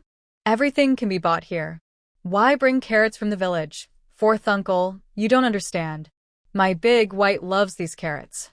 If you give it one, it'll be so happy it might even smile for you. Song-ing grinned. Smile. Song Man-shan walked over, sneering. You think I'm stupid? It's just a donkey. How could it smile? Try it and see. Let's bet 10 silver coins. If it smiles, I win, Song-ing challenged, raising her eyebrows. But Song Man-shan wasn't a fool. Since Song-ing was so straightforward about betting, it meant the donkey really could smile. Donkeys. Their sounds are quite strange when they bray. I'll give you 10 coins if it just smiles once. Let's forget the bet. I'm not the type to gamble recklessly, Song Man-shan said, trying to save face. Song-ing rolled her eyes silently. His words sounded as if he'd never bet before. When Song Man-shan was 15 or 16, he had been to gambling houses. She remembered from the original owner's memories that there was even a scene where old Song was furious and wanted to beat him. The old master could tolerate a lot, but gambling was definitely a no. It was too wasteful. She wasn't sure whether to praise Song Man-shan. He had gambled quite a bit, but it seemed he didn't have a gambling addiction. Even in earlier years, he had more snacks than others and sometimes shared with his followers. Where did the money come from? Cheating, trickery, and gambling, none of it was earned honestly. But this person was bad, yet not truly evil. No one ever came to settle scores with the Song family because of his bad deeds. Doing bad things was a skill, and Song-ing had to admit she was impressed. People from the city haven't seen much. They rarely see donkeys, and if it smiles here at the gate, people might think it's possessed. What if they kill and roast it? Then we wouldn't even get the donkey meat. Song-ing ordered someone to lead Big White away. Donkeys have long ears, but their ears are hairy. She didn't know if Big White hurt her. I wouldn't eat it even if I got some. I like Big White the most, Song-ing added loudly. Second sister, are you out of your mind? I think it's because of what happened before that you're so scared you've gone crazy, Song Man-shan said, referring to the kidnapping incident involving Hualin. Song-ing snorted. Didn't you want to discuss something with me just now? Song-ing asked. Yes, Song Man-shan clapped his hand, almost forgetting. Our shop only sells Qing Sigao. Do you think of adding something else? But it's hard to find a good recipe, and we don't have the money to buy ingredients. Since we're new here, it's not good to suddenly partner with other shops. Uncle Fourth, you must have some ideas, right? Song-ing asked. I know some peddlers. They have ways to get supplies, but it's a bit farther and takes more effort. Since we just opened, it's okay to work hard. Once the reputation of Qing Sigao spreads, it will be fine, Song Man-shan said directly. You're lucky you came today. I was just planning a big event in the next few days. Look, the mid-year festival is coming soon, and the city will be lively. When that time comes, I'll pay some people to promote our Qing Sigao. It will sell well. Wouldn't it be better to promote it earlier? Song-ing asked playfully. You're still young and don't understand. When I first arrived, the shops around were all watching us closely. If we made too much noise during the event, it might upset others. And our competitors could put pressure on us. If we open quietly for a few days, they won't pay much attention. When we finally have a busy opening, people will think we've been successful from the start, he explained. Plus, opening with a big show might seem fake. Customers are smart and skeptical. If we make a fuss after a few days, they'll think we've bought and used the product, and then they'll believe it's good, he added. Song-ing nodded in admiration. Uncle Fourth, you're really clever. The mid-year festival is a big celebration. Not only in the city, but also in the villages, it's lively. There are ancestor worships, offerings, land sacrifices, floating river lanterns, honoring the spirits of the deceased, burning paper money, many activities. During this time, many people come out to celebrate, and when they release river lanterns, they also buy things. Uncle Fourth, don't worry. Just keep selling Qing Si Gao. In about a month, we'll have more products to sell. When that happens, we'll make good money. I'm just afraid you won't be able to count it all, Song Ying said. When Song Manshan heard this, he knew his niece wasn't foolish. But she liked to act gentle and calm, so he didn't say much. He just grinned and said, "Second girl, give Uncle Fourth a hint. What are you planning to do?" What to do? Song Ying, despite her thick skin, felt a little shy now. Of course, she was planning to make soap, one of the 3 main treasures of crossing over. She has already looked into this matter recently. In this era, there is natural alkali but no quicklime. However, this is not difficult for her. She plans to react some natural alkali with lime later, then she can figure out how to make quicklime. The exact steps will require some experiments. With quicklime, making soap is not far off. Of course, she could also use versatile wood ash, but that's too troublesome. She wants to make soap for her business. Using wood ash would mean burning a lot of grass, which would attract attention. Also, the alkali water obtained from ash has some color, which might not look good. Third uncle, don't have too high expectations. It's just some daily supplies. I'll try to make a few different scents, so our shop will look more lively, Song Ying said. Song Manshan smiled and replied, "Daily supplies? That makes me feel better. As long as you don't fill the shop with dried fruits, it's fine." Dried fruits? Song Ying frowned. Yes. Your third aunt doesn't know what she's thinking. She asked your fourth aunt to pass me a message, saying they have too many apricots at home and wondering if we could sell some in our shop. She thinks you're not easy to deal with and didn't dare ask directly. But she didn't know I'd say no, Song Manshan snorted. Third aunt picked too many apricots before. The leftover apricots can't be given away, Song Ying smiled, used to it. Having a shop in her third aunt's eyes, helping to sell some apricots isn't a big deal. Even if the apricots aren't tasty, as long as they can sell a gene, they will sell. She doesn't think too deeply about it, nor does she believe it will affect the shop. But then, Song Ying frowned and said, I also want my mother and third aunt to work together to sell some snacks. If your third aunt does it alone, that's better. She can make her life prosperous. But if she works with second sister-in-law for a long time, conflicts will happen. You're the younger generation, so you don't know her well. I do. I know that my third sister-in-law is extremely stingy. Shingur, Weigur, and Wugur are her own sons, right? Do you know what kind of clothes they wear? Song Manshan sneered and asked. How would I know? Song Ying said helplessly. All 3 of her cousins are boys.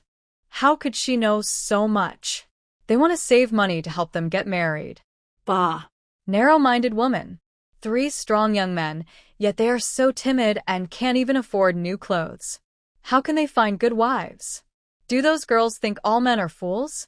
Even if the girls are foolish, the elders at home can see that this family is poor and hard to live with.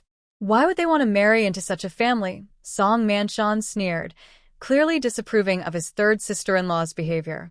Song Ying knew that the Jiao family was stingy, but she never expected them to be this tight-fisted.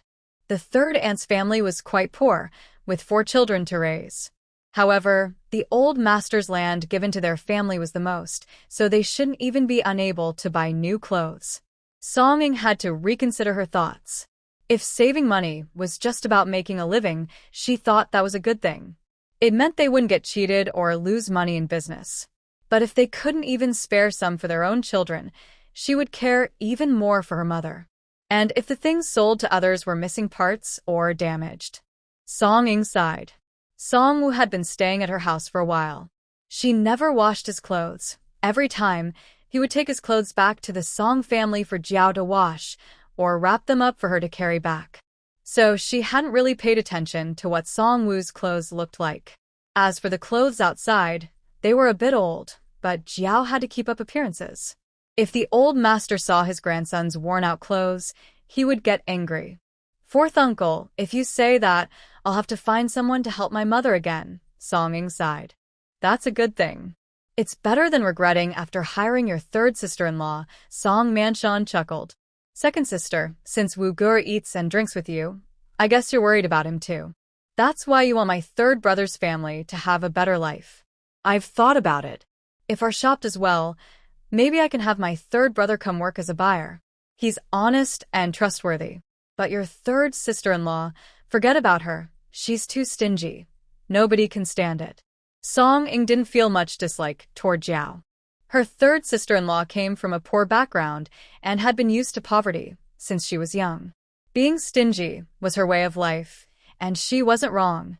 If she weren't stingy, life would have been even harder.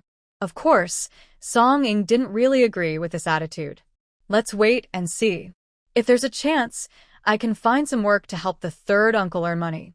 Or, once our lives improve and those around us are more generous, third aunt won't feel shy about being frugal. She's a woman, after all, and women tend to compare themselves with each other. If my mother treats herself well, big aunt won't want to be left behind. Maybe third aunt will also change a bit, Song Ying thought. Song Manshan looked at her in surprise. You're quite kind to your third aunt, he said honestly. It's nothing special. What's there to praise? We're relatives.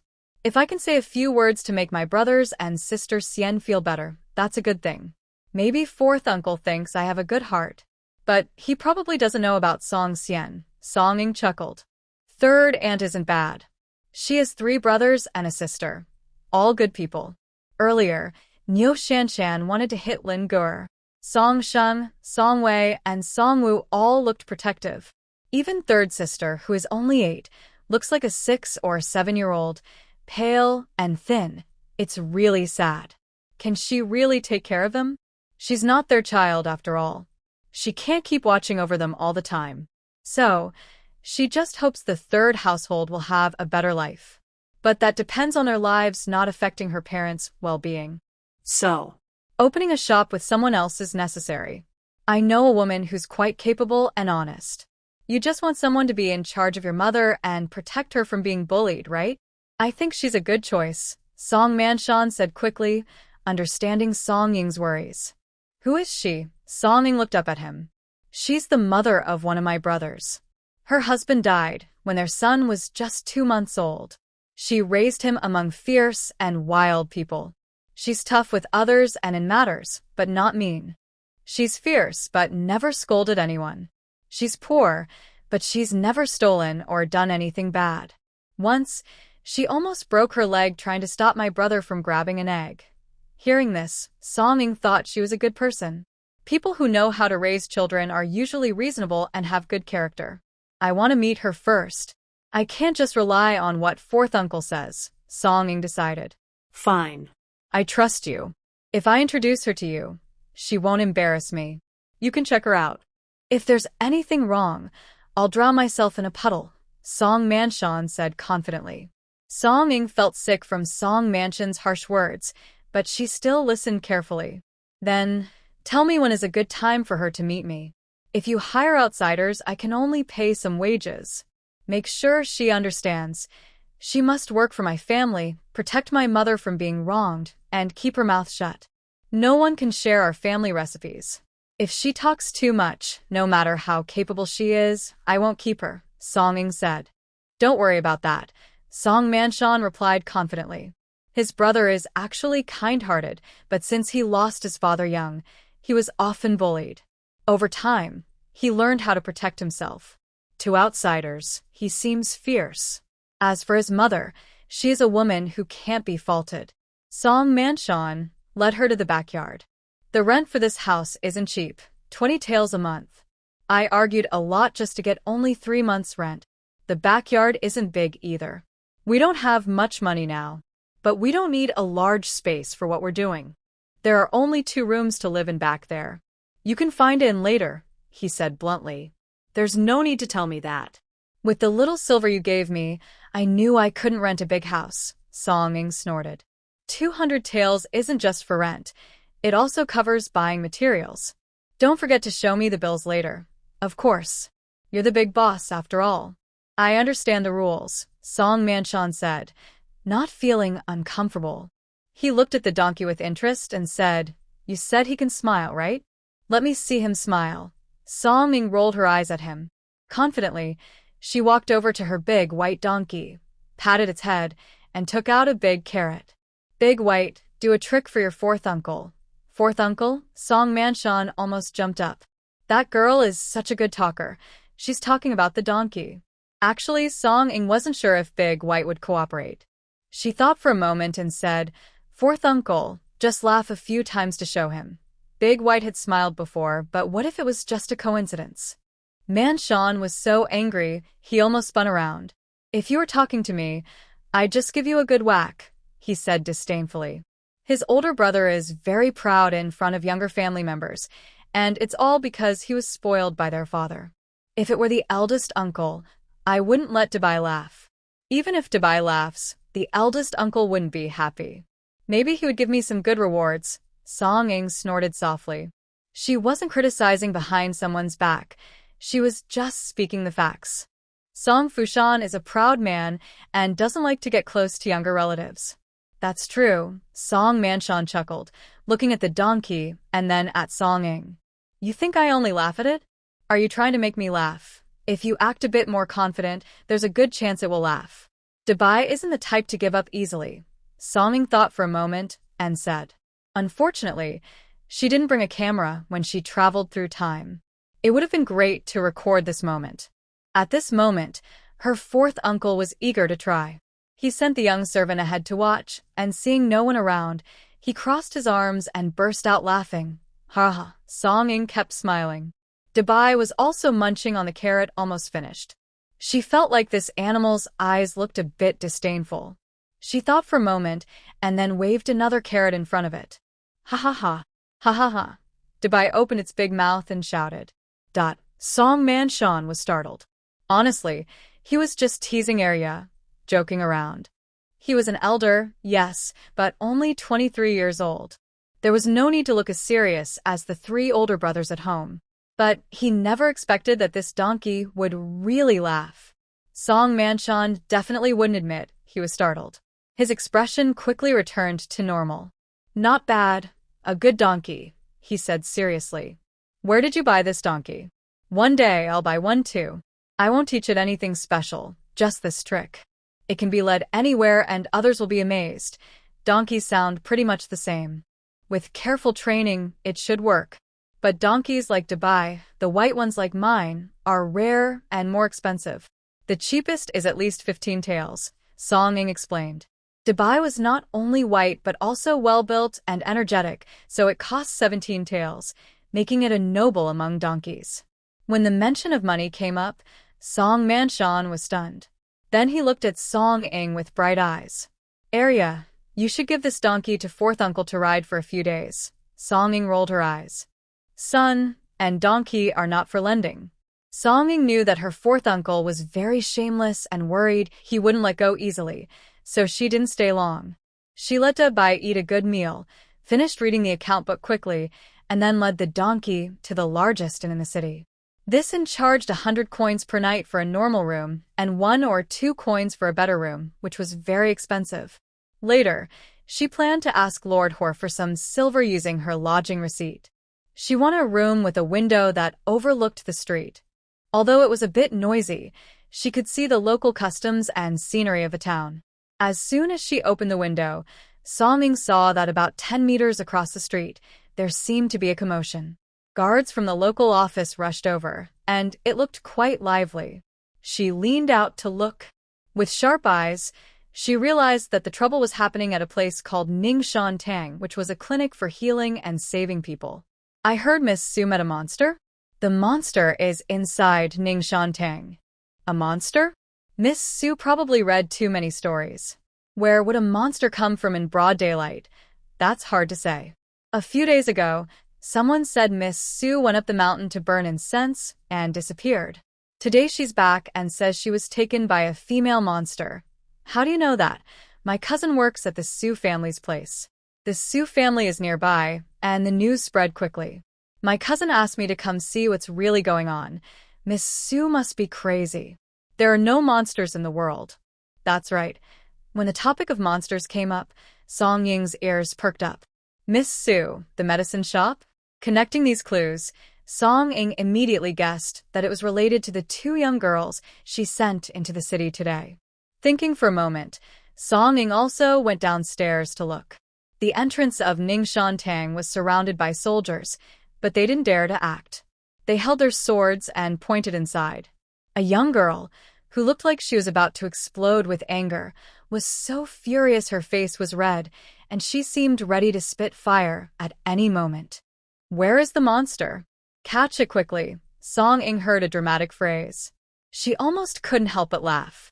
"Monster." Song Ying finally spoke up. "I know this girl." "Know her?" "Miss, you can't just say anything." Miss Su identified her as a monster, saying she's as strong as an ox, has horns on her head, and stomps around raising dust, the constable said. Song Ying was feeling a bit unhappy. She was called Aunt earlier, now she's called Big Lady. She wore plain clothes to avoid attracting attention on the road, but her voice still sounded young. On my way here, a donkey cart pulled two young girls. One of them is her. This girl's leg is hurt, which is quite sad. She talks and acts lively and sensible. Why do you say she's a monster? If she really were, you wouldn't catch her, right? Monsters can't fly? They fly and disappear in a blink of an eye. Song Ying made up a story. It's important not to make people believe there are monsters around. Otherwise, the government might get worried and start hunting monsters everywhere. If that happens, she would be the unluckiest because she is two with her. "I can't fly," the girl quickly said. "Look at this girl, so silly and naive. Maybe she's just arguing with another girl and talking nonsense," Song Ying said seriously. "That's probably it." The policeman thought, such a ridiculous thing probably doesn't happen in real life. And she's a girl. She looked very ordinary, no different from a village girl. No monster would look so plain and unremarkable. They had heard of dangerous female monsters, like fox spirits, which are stunning and can trap men. But this girl has no charm at all. Who are you? "Are you from around here? Where do you live?" the policeman asked. Song Ying's heart skipped a beat. Monsters are probably all illegal residents, right? While thinking, the girl sadly took out her ID. "I live in the mountains, see," she said. The other person looked at her household registration. Song Ying leaned in to look too. The household registration looked quite real. It listed ancestors for several generations, but now she's a poor orphan who lost her parents. This monster has some skills, huh? But her name isn't very nice. Her surname is Nyo, and her name is Nyo Dolly. Miss Su has been missing for a few days. "Is there any relation between you two?" the policeman asked again. Miss Su was chased by bad people. "I saw it and fought off the bad guys. I took her in for a few days. When I went down the mountain, I didn't notice I fell into a trap. I just came to see the doctor." She looked sincere. "She's a lifesaver." Maybe Miss Su is worried that she's been missing for a few days and that her reputation might be damaged, so she's panicking and lying about being a monster. Song Ying spoke softly.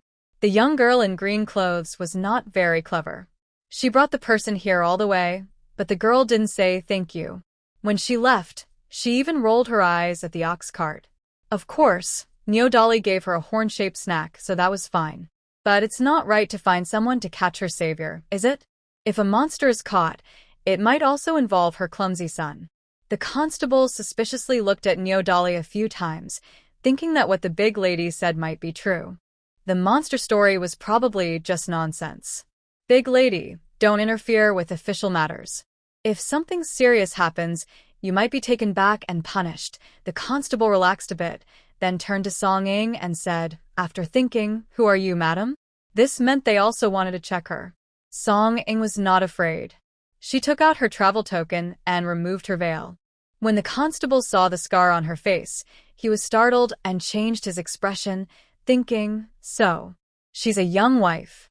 Sorry for the trouble." The travel token was real, so there was nothing to investigate. Although the Su family had some influence, the local county office in Mingcheng was quite fair. When they found no monsters, they left. Neo Dolly heaved a sigh of relief. "Miss Su, how can you do this? You promised not to say anything. If you keep talking nonsense, you might really get caught and beaten," Song Ying said calmly. "Is your household registration real?" "Really? My elders made it. It can't be fake. Look, it has the official seal." Nyo Dolly didn't dare to lie anymore. Miss Sue only saw her horns and realized she was a monster. Song-ing looked at her and sighed. If you only came to the city to treat your injuries, then buy some medicine and go home early. I don't have money for medicine. Miss Sue said she'd go home to get silver, so I'm waiting here. Nyo Dolly looked defeated. Not having money is hard. I want to eat something good. I also want to find a job in the city. After Nyo Dolly finished speaking, Song-ying's eyelids twitched. She couldn't help but look around. Could there be many monsters working hard to earn money in this city? But after a quick look, only Nyo Dolly seemed different. The others looked quite normal, which made her breathe a little easier. Big sister, you are really kind. When I saw you today, I felt you had a good heart. That's probably why I stopped your cart, Nyo Dolly said again. Song-ing frowned. You think I have a good heart? I'm even wearing a veil. How can you tell? It's not about looks. It's because you smell nice. It makes me feel comfortable and respectful, Nyo Dolly said with a shy voice. Song-ing thought for a moment. She guessed it might be because of the environment. Are you looking for work? What kind? How much pay do you want? Song-ing asked with a squint. She thought this might be a strong ox. It's unlikely to be a domesticated one, so it's probably a wild one from the mountain. From the name, it must be quite strong. I wonder if it can plow fields and how many acres it can work in a day. She had wanted to buy a cow earlier, but they're hard to find. Her family's 20 acres of land can only be worked with human effort, which is very tiring. I eat a lot. If I can be fed well, I don't mind earning less. Just half a tael of silver a month. I can do any work, cooking, laundry, grinding. My family has a big white grinding stone. Do you know how to plow fields? Song-ing looked at her intently. Plow fields? Nyo Dolly was surprised. I think I can. She had seen the old yellow ox work down the mountain, so it shouldn't be hard. Then you can work for me. I have 28 acres of land. Someone helps me catch bugs, but I can't buy a cow. If you do a good job, I'll provide food and a place to stay. I'll give you 1.5 taels of silver a month for pocket money. If you have strength but nowhere to use it, our village has plenty of land. You can help plow, and the villagers might pay you a bit too. You can also save some money, Song-ing said seriously. Nyo Dolly's eyes lit up. Really?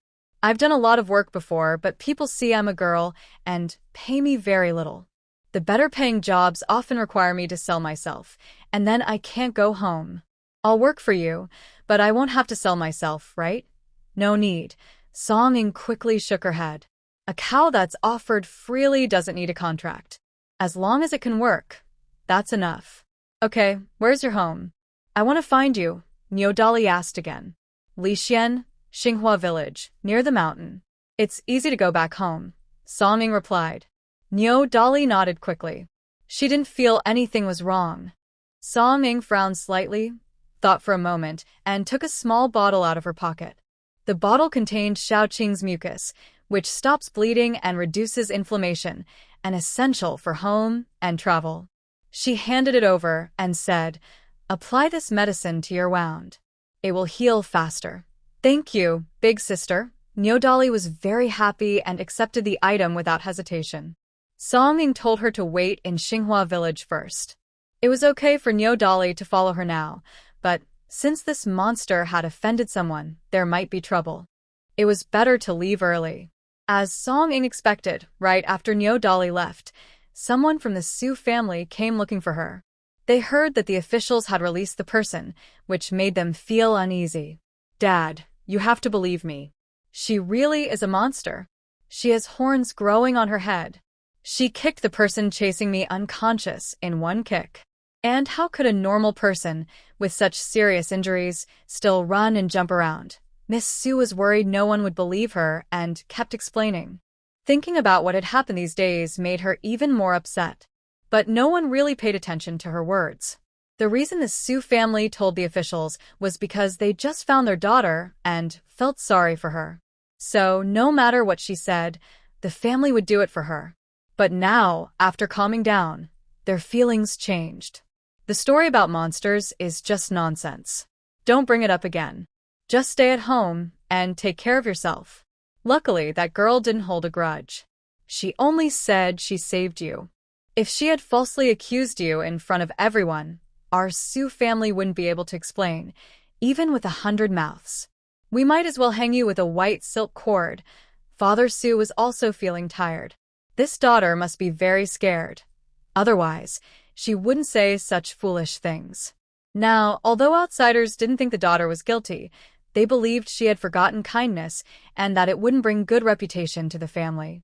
It was all because of that wicked servant, who envied the master and secretly sought revenge. Absolutely hateful. Miss Su heard this and cried in anger.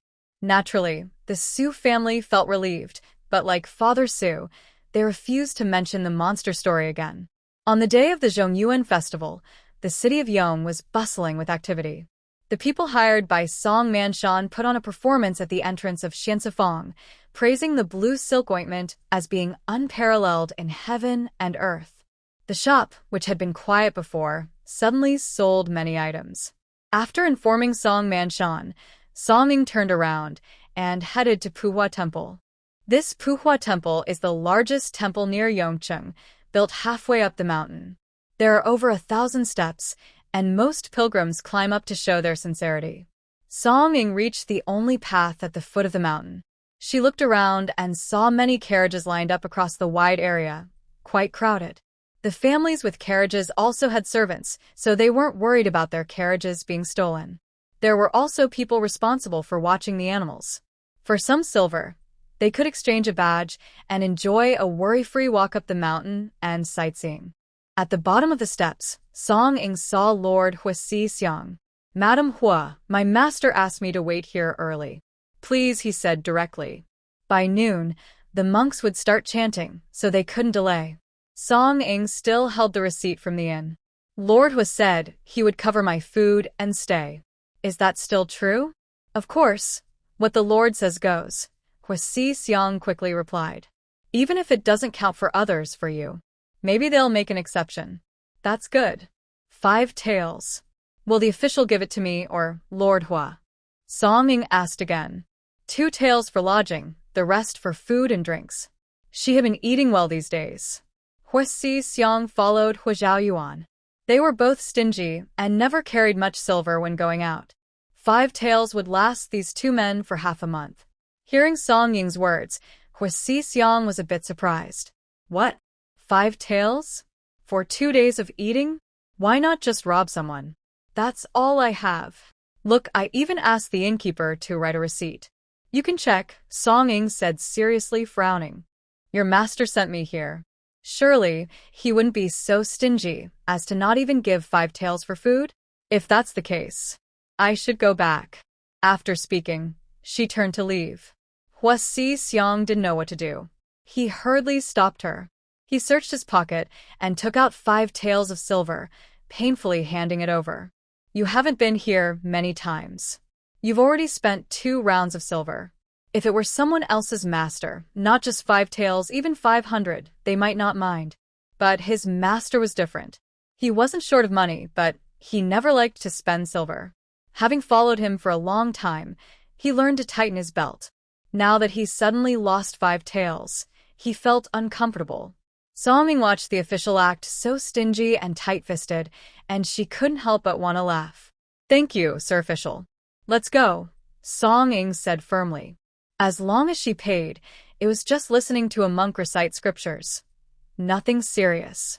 She wasn't a demon or ghost, so she could be blessed and purified, right? She seemed to have a soul transfer? Hopefully, the monks wouldn't notice. Even monsters existed, so it wasn't strange for a high monk to have some spiritual skills. Song Ying looked a bit uncomfortable and nervously glanced at the tall stairs. Madam Hua, don't worry. You can climb the dozens of steps. There are sedan bearers waiting over there. If you're too tired, you can pay to hire 2 people to carry you up. They will make sure you don't hurt your feet, said Huasi Xiang quickly. But he had no money left, so he should just hire the sedan bearers himself. Actually, taking a carriage around the back of the mountain was an option. The path there was flatter, and the carriage could directly reach the temple. But it was too far, and climbing the stairs was faster. It's no problem. These stairs are nothing, Song Ying said casually. Sir Official, may I ask how many high monks are in this temple? She would stay far enough away to avoid being caught and burned. There was only one originally, but my master thought one monk wasn't enough, so he invited several from different places. Now. There should be 9, I think. You'll see soon, Hua Xixiang replied. Song Ying's eyes twitched. Is it still possible to run away now? But if she ran, it would make her look even more guilty. Oh, I feel a bit dizzy, Song Ying suddenly said, holding her head. Hua Xixiang frowned, showing concern. Please, madam, hurry into the temple. The master knows today there are many people inside and worries about accidents. They've prepared about 10 doctors. After the monk finishes the scriptures, the doctors will stay at the foot of the mountain for 3 days to offer free clinics. Song Ying's eyes twitched again. I just remembered I have some things to take care of. I'll have someone come right away. Madam, just tell me what you need, Hua Xixiang said with a determined look. Song Ying forced a smile. It's not that important. Let's go. She realized that today, this official would definitely not let her leave. If she really tried to run, she might be tied up and carried away. Too embarrassing. Better to go willingly. Hua Xixiang looked at her suspiciously, but saw her feet moving swiftly and felt reassured. Song Ying appeared somewhat delicate in build, but when she took off her clothes, she looked strong and muscular, like a big ox. She moved quickly and confidently, climbing stairs easily without needing a sedan chair. In less than half an hour, they arrived at the temple. Once inside the temple, the scent of sandalwood incense grew even stronger. Looking around, most of the common people's faces showed a sense of devotion. During the dating dynasty, Taoism and Buddhism coexisted peacefully, both being believed in by the people. People followed what was popular. Today, the temple held a Buddhist gathering. If a nearby Taoist temple held a similar event, it would be just as lively. Hua Xiaoyuan was talking with several high monks about Buddhist teachings. In reality, he was just listening to the monks talk nonsense with his eyes open. They chanted a lot of scriptures, making his head feel heavy, but he stayed calm.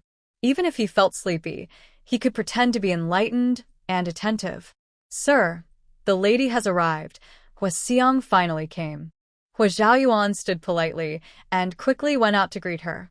She arrived just in time. He had heard enough. This morning's talks about demons and spirits transforming were all nonsense. Instead, he was just covered in the smell of incense ash, which was making his head spin. Song Ying faced Lord Hua. She felt that Lord Hua seemed very happy. Without hesitation, he took a big step and sighed deeply. His excitement showed he still had feelings for her. Lord Hua, Song Ying said coldly, deciding to send him away. Hua Xiaoyuan was slightly surprised, then remembered that Miss Song didn't like his appearance. Her attitude didn't surprise him anymore. He said, Miss Song has arrived? Please come in. The high monks have been waiting for a long time. He wanted to see how the monks would react. If they truly believed in righteousness, evil spirits wouldn't dare approach. Hua Xiaoyuan signaled to Hua Xiang, and suddenly, 5 or 6 young women came out into the courtyard. They wore simple clothes, each with different looks, some unattractive, others very beautiful. Please don't mind, Miss Song, Hua Xiaoyuan said simply, without explaining further. Song Ying didn't ask questions. After thinking for a moment, she decided to step inside. Even if the monks saw something, they probably wouldn't set fire to her, right? With Song Ying and 6 other girls, they entered the main hall. The high monks remained calm, beating wooden fish and chanting scriptures as if they hadn't noticed anyone. Dear masters, may I ask you to look at the faces of these young ladies? Hua Xiaoyuan spoke politely, but his tone was firm and not open to refusal. Song Ying had already taken off her veil. Although she had a scar on her face, there were other girls with less attractive features, so her face didn't seem unusual. The masters looked up when they heard this and examined them. All right, masters, please speak slowly. I will give you paper and pens. If you see someone with true righteousness and no fear of evil spirits, please write it down. I want to see if your descriptions match, Hua Xiaoyuan said. Song Ying looked at them with a strange expression. Is Lord Ho a bit naive? Is he really trying to test the masters? playing this kind of game? But It's quite exciting. If the monks get embarrassed, it will be even more interesting. Song-ing kept a neutral expression to avoid drawing attention, and the monks cooperated quietly, taking the paper and pens calmly. She thought she looked quite mystical, almost like she was glowing with energy. The hall was very quiet. The gentle scent of sandalwood had become a bit sharp. Ho Xiaoyuan gave the monks time to observe them, then asked, "Have you made your decision, masters?" The monks nodded and wrote their observations. Then, Ho Siyang collected the papers again. He opened a few, looked at them carefully, and frowned seriously. "Are you saying that the faces of the other young ladies are ordinary, but hers is different?" Ho Xiaoyuan asked seriously. The monks nodded slightly. "This girl is not particularly virtuous, and her face doesn't show anything special. But her aura is majestic and can suppress evil spirits. She is better at resisting evil than fearing it. Also, her bracelet is a good item, made of ox horn, which is very positive and ghostly energy. If she wears it long-term, it will be very good for her health. It's not that ghosts are causing trouble, but the negative energy can make people uncomfortable. Every day, many people pass away, and some of that gloomy energy remains. When ordinary people come into contact with it often, they might get sick or be affected by evil influences. But wearing this ox horn bracelet naturally helps prevent that."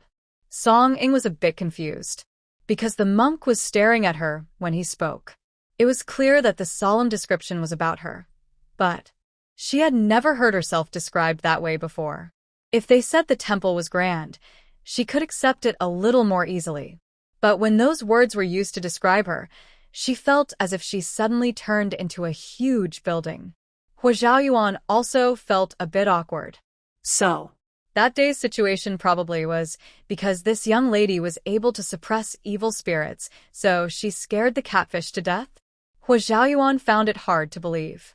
A few senior monks looked at him with slightly strange eyes. If anyone could scare a catfish to death, it was probably her. They were humans, not immortals, so they couldn't know everything. They only used divination and face reading to predict common fates. As for Hua Xiaoyuan, they couldn't figure him out, which meant he was probably very powerful in suppressing evil spirits. But he didn't believe what they said. Oh well, this person was not easy to deal with, so let it be. Hua Xiaoyuan felt it was a bit absurd, but he couldn't find any fault in it. After all, these masters were closely watched by him, and they definitely didn't know Song-ing. Yet, all 9 of them agreed that Miss Song could suppress evil spirits. That was a bit intimidating. Hua Xiaoyuan frowned slightly. Fortunately, he wasn't the stubborn type, so he asked, "How can you masters prove that evil spirits exist in this world?" To him, evil spirits were just tricks of the mind. He was honest and upright. Having lived so many years and killed many people, he had never seen ghosts or monsters come to take revenge. Otherwise, how could he still be alive today? Wait until noon, when we recite scriptures to help the spirits rest. By then, the sky will change a bit. "Just watch," said one old monk straightforwardly. Song-ing chuckled softly. So today, they invited her here to see ghosts? all right. As the master said, "We will wait and see," Hua Xiaoyuan said seriously. Then he turned to look at Song-ing and asked her to come outside with him. They had just been discussing serious matters, so he didn't think much of it at the moment. Now that the conversation with the master was over, he couldn't help but remember that Song-ing was Huarong's wife. His expression slightly changed. "Lord Hua, I came early this morning and haven't eaten yet, so let her go for a walk." Because today was busy, the temple allowed common people to set up stalls. As long as the food was vegetarian, it could be sold. Hao Xiaoyuan's body stiffened.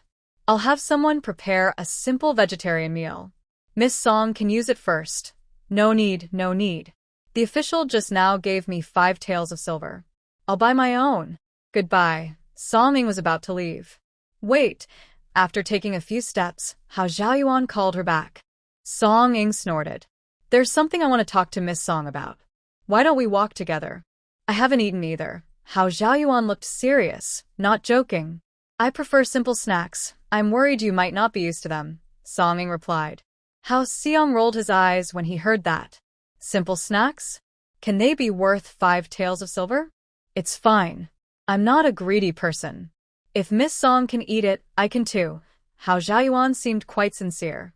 He then walked beside her and added, since I invited Miss Song here, I will take responsibility for your meals. Song Ying nodded, naturally agreeing. Thank you, Lord Hao, she said politely.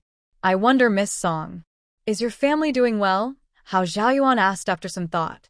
Song Ying nodded. Yes, yes. With such a wise and brave person like you, our small people live very peacefully. Hao Zhaoyuan frowned slightly. That sounds a bit familiar. In official circles, it's common to hear, perhaps learned from her father, the Marquis of Yanping? I mean, are you alone with your child? Is anyone bothering you? Hao Zhaoyuan asked again. Song Ying carefully thought about her life since her crossing over. It's been a relaxed and happy life, envied by everyone. Being bullied? Things like Li Jinbao's incidents don't count. If she had to worry and cry every day, then that would be being bullied. No, everything is well managed by the Lord. The common people are very honest, she replied. Is it difficult to raise your child alone? Hao Zhaoyuan asked again. Song Ying sighed. This Lord Hao really asks about rural life like a local leader. Every sentence is pointless. It's very easy. Thanks to the Lord, she continued to flatter him. Hao Zhaoyuan couldn't help but stroke his chin. Does he really look so ugly that no one wants to look at him? Miss Song never once lifts her head. Feeling a bit uncomfortable, I quietly ask, Miss Song, why did you choose to marry someone just for a shrine name? Only then does Song Ying look up, serious and sincere.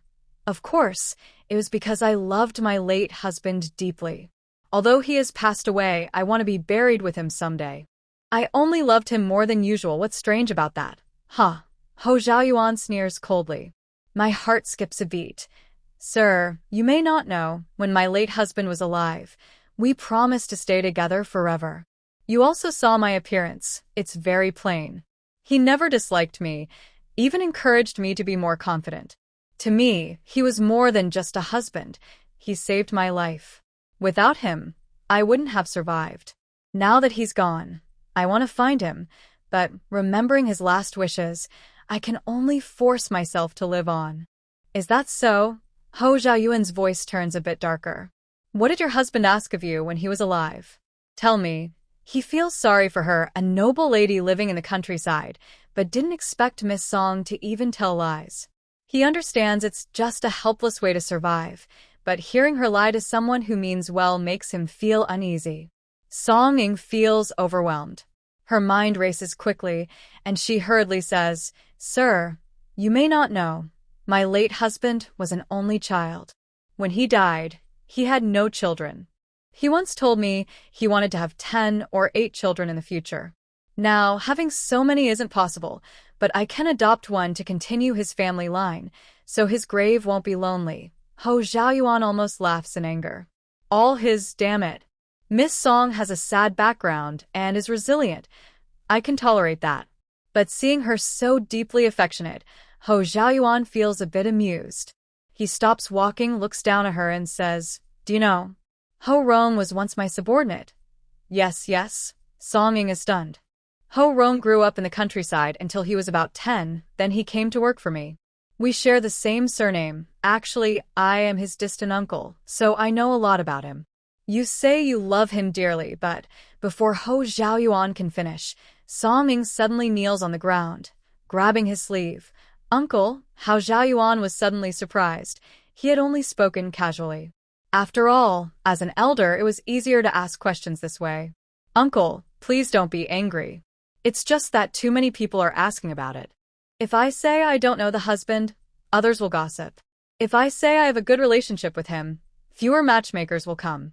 I am still young and impulsively married into the family, but deep down, I want to stay with Hao Rong for life. If matchmakers keep coming, I'm afraid I might be swayed. So, it's better to let others give up on me completely. Song Ying never cared about face. She was flexible and adaptable. She didn't care about having gold at her feet or kneeling to heaven, her parents, or anyone else. After all, having more uncles than enemies was better. Hao Xiaoyuan was truly stunned. He mentioned Hao Rong's identity just to scold her for lying, teasing her a little. Who knew she would suddenly kneel down without warning? He quickly pulled her up. I don't blame you. Song Ing immediately stood up, looking pitiful. Uncle, although I don't know the husband well, I've heard his name over the years. He's kind-hearted and sends money to help the village every year. Thanks to him, even children without parents don't go hungry often. So, I truly mean what I say about him. I admire the husband's character, regardless of his looks, family background, or experience. He stays true to his roots, is kind and sincere. He's definitely the best person in the world. Marrying him is a blessing I've earned over many lifetimes. So, Uncle, Hao Xiaoyuan frowned at her praise. Is she talking about him? Staying true to his roots? Kind and sincere? A great person? Before he could feel happy, Song Ing added, Uncle, I appreciate your kindness, but even if you were someone else, I wouldn't agree. And you're my uncle after all. Hao Xiaoyuan's eyelids twitched. He stared blankly at Song Ing, feeling a burning fire in his chest, as if he was frustrated and annoyed. In Song Ying's mind, besides being ugly, he must also be lacking in virtue.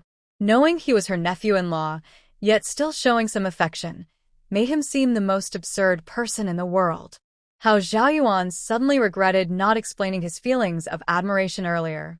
He was also a bit careless, casually calling himself uncle. Hao Xiaoyuan felt a headache coming on. Even though he was usually very calm and steady, right now he felt his face burning with embarrassment. Don't worry, I already knew you were.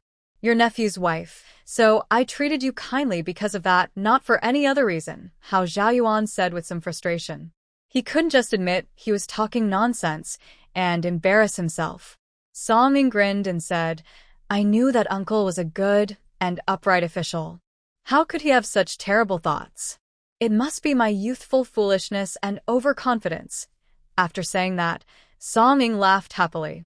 Hao Xiaoyuan stayed silent. Hua Xixiang was nearby, feeling both amused and sympathetic, his expression changing quickly. Song Ing felt much more relaxed. Luckily, her face was ruined. Otherwise, she might attract more attention, especially from troublemakers. Better to stay away from that. Kneeling like this was worth it. This official also has the surname Hao. Is there any relation to my husband? When Uncle's nephew lost something earlier, it was thanks to this official's help that we found it in just a few days. I haven't had a chance to thank him yet, Song Ing said again. Hua Xixiang hesitated. Hua Rong Is my cousin. Anyway, the uncle identity was made up, so he was just talking nonsense. It should be fine, right? Song Ing didn't care whether that identity was true or not. As long as she believed it, it was fine. Oh? So he's my little brother-in-law now? From now on, your sister-in-law will need to take good care of you. Song Ing said sincerely, then looked at Hao Xiaoyuan. Uncle, don't worry. With me here, there's someone to pay respects at my husband's grave. My brother Lin is smart and sensible, and he will understand to be filial to you, Uncle. Hao Xiaoyuan felt a headache at the mention of uncle and didn't want to talk to Song Ing anymore. Hao Xiaoyuan stayed silent, which made Song Ing even happier. In front of the elder, Song Ing was even more bold. She bought a lot of food to fill her stomach, but after walking around, she suddenly felt a bit regretful. She had forgotten yesterday, if she had made some cold noodles to sell, business would have been good. Fortunately, the mid-year festival was a big day, and the excitement wouldn't be limited to just that day. Song Ing asked politely. She was respectful and seemed like a well-behaved younger family member. Hua Xiaoyuan slightly ground his teeth, feeling a bit annoyed. A few days should be enough. The high monk invited from afar wouldn't just give a lecture for one day and leave. Although Buddhist teachings seemed distant, explaining more would benefit the common people. Hua Xiaoyuan thought Song Ing still wanted her family to see the event, so he added, the monks are all from far away. Such a grand event is rare, so it will last a few more days. There will be doctors offering free clinics on the mountain and below, and the monks will not only spread Buddhist teachings, but also help people with fortune-telling and divination. If your relatives want to join the fun, come early. Thank you for explaining, uncle. Song-ing nodded seriously. Do you know how to rent a stall at the temple? You could ask others, but it might take some effort. It's better to ask an elder. Are you planning to sell something? Hua Zhaoyuan looked surprised. Do you not have enough money? Enough. But who would complain about having little money? I think it's lively here. If I sell some snacks, I could earn a bit more silver. Song-ing smiled. Hua Zhaoyuan thought for a moment. I can find someone to arrange a stall for you. Forget about the silver. What do you want to sell? What do you need to prepare? It's hard to say, secret recipe. Song-ing grinned. Is he still an outsider? Isn't he supposed to call her uncle warmly? Hua Zhaoyuan looked serious, while Hua Xixiang stifled a laugh. How about, uncle and I work together? I earn silver and I give you 30%. You just lend me some helpers and keep your mouth shut so you don't sell my secret recipe. Deal? Song-ing thought for a moment and suggested. If she did it herself, she would have to go down the mountain to buy ingredients, go back and forth, wash the gluten herself, and it would be hard work. She wouldn't make much. Recently, so many people came, and vegetarian food in the mountains wasn't tasty. Her cold noodles would sell well, but if ingredients were scarce, she wouldn't earn much. All right, Hua Zhaoyuan nodded. Tell me what you need, and Xixiang will buy it for you. I promise your recipe won't leak. Song-ing believed him. A noble person wouldn't steal her secret. As for the servants of the noble family, if any were disloyal, they would probably be beaten to death. The ingredients for making liangpi are simple. Mainly, it uses white flour, which can be made into liangpi and gluten. The toppings include cucumber, which here is the same as the yellow cucumber from previous lives, cool and refreshing, perfect for this hot weather. Besides these, you can also add some bean sprouts or crushed peanuts. The rest are the seasonings. The seasonings are also simple: soy sauce, vinegar, sugar, salt, and chili. However, even with many helpers, we can't finish today because the water for the dough needs to settle. So, we need to find a side room in the temple. But the side rooms in the temple cost money, and with so many wealthy families around, they might have already been reserved. Song-ing turned to look at Lord Hua. Initially, because he was so kind, she thought she should show respect and call him Master. But, Uncle, may I rent a side room to stay for 3 or 5 days? Song-ing asked, taking out the silver she had tricked from Lord Hua Xixiang again. Although Song-ing appeared very respectful as a junior, Lord Hua Zhaoyuan somehow felt more and more frustrated inside. He even felt a bit angry. I have a small courtyard in the temple. You can stay with me.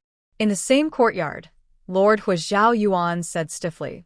It's just a small, cluttered room nearby. I've arranged it, and there's a kitchen in the courtyard for your use. Besides the kitchen, there are many rooms in the courtyard. But Lord Hua Xixiang and some trusted aides and the cook also need places to stay. The only unused room is the one for miscellaneous storage. If she's not allowed to stay in the storage room, does that mean Lord Hua Xixiang should give up a room for her? She's a young lady, after all. Even a storage room would be cleaner than the rooms men have used. Song-ing wouldn't mind. Thank you, your lordship, Song-ing quickly said. Hearing this, Lord Hua Zhaoyuan felt a bit more at ease. From now on, just call me that. Calling me uncle all the time isn't good. If it gets out, it won't be good for you. Of course, a lord's relatives aren't easy to deal with. Song-ing flattered immediately. Lord Hua Zhaoyuan's heart twitched. He wanted to hit someone. He had thought this Miss Song was gentle and elegant, but now she seemed a bit mischievous. He stomped his foot and looked at her carefully. He noticed her eyes kept darting around, as if everything nearby was still very new and interesting. Thinking about it, Miss Song was only about 17 or 18, young and lively, which was normal.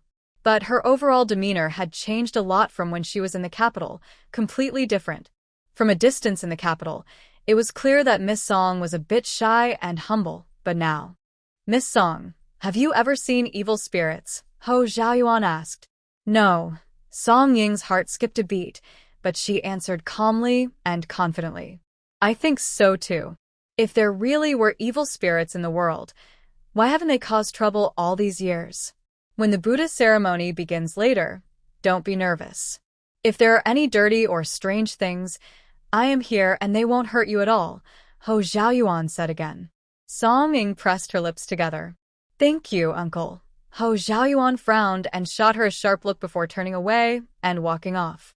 Song Ying had nowhere to go, so she naturally followed, also wanting to see the entrance. As for Big White, someone was taking care of it at the foot of the mountain. She had paid for it, but these days, it had no carrots to eat. She planned to make it up to it when she returned. By noon, the Buddha's ceremony began. In front of the main hall, mats and seats were set up. Several high monks sat there, taking turns giving lectures and discussions. Below, ordinary people sat on mats. Wealthy families also sat on mats at the front, while common folks mostly sat on the ground behind. From a distance, the crowd was dense and lively.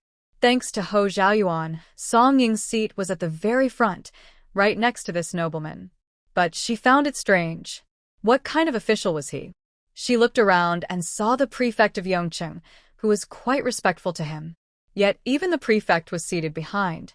Little brother, what kind of official is our uncle? Song Ying leaned back slightly and poked Ho Xixiang, who was sitting beside Ho Xiaoyuan, asking. Ho Xixiang's eyelids twitched. It seemed he understood how his master felt. That way of addressing him was really strange. Listen carefully to the lecture, Ho Xiaoyuan said seriously. Song Ying chuckled awkwardly and withdrew her hand. I don't know what kind of official you are, sir. This is my territory, Ho Xiaoyuan replied. Song Ying furrowed her brows. Does that mean he is a royal relative? During the dating dynasty, officials were rarely granted land. Only royal relatives. But who exactly owned Yongqing? She dug into the memories of her original self, but couldn't figure it out. The original owner's life in the capital was too miserable, constantly told she would serve that old prince, and only knew about him. So she didn't know much about others. Since they are royal relatives, even if they are distant cousins of the emperor, this status is still very noble.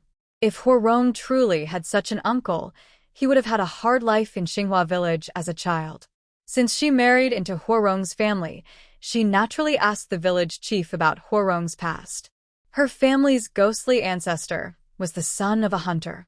As a child, he was shy and kept himself in the mountains. His relatives had all died, so he had no family or friends. Because he had no complicated relatives, she chose to accept Huarong's identity. But since the adult said he was her uncle, she, a small person, could only pretend to agree. So Song Ying smiled foolishly and said, You are really impressive, sir. After this invitation, she planned to return to her village to live her simple life. She would try to avoid this man as much as possible, and they probably wouldn't have much contact afterward. Hua Xiaoyuan felt that Song Ying seemed a bit strange, but he didn't think much of it.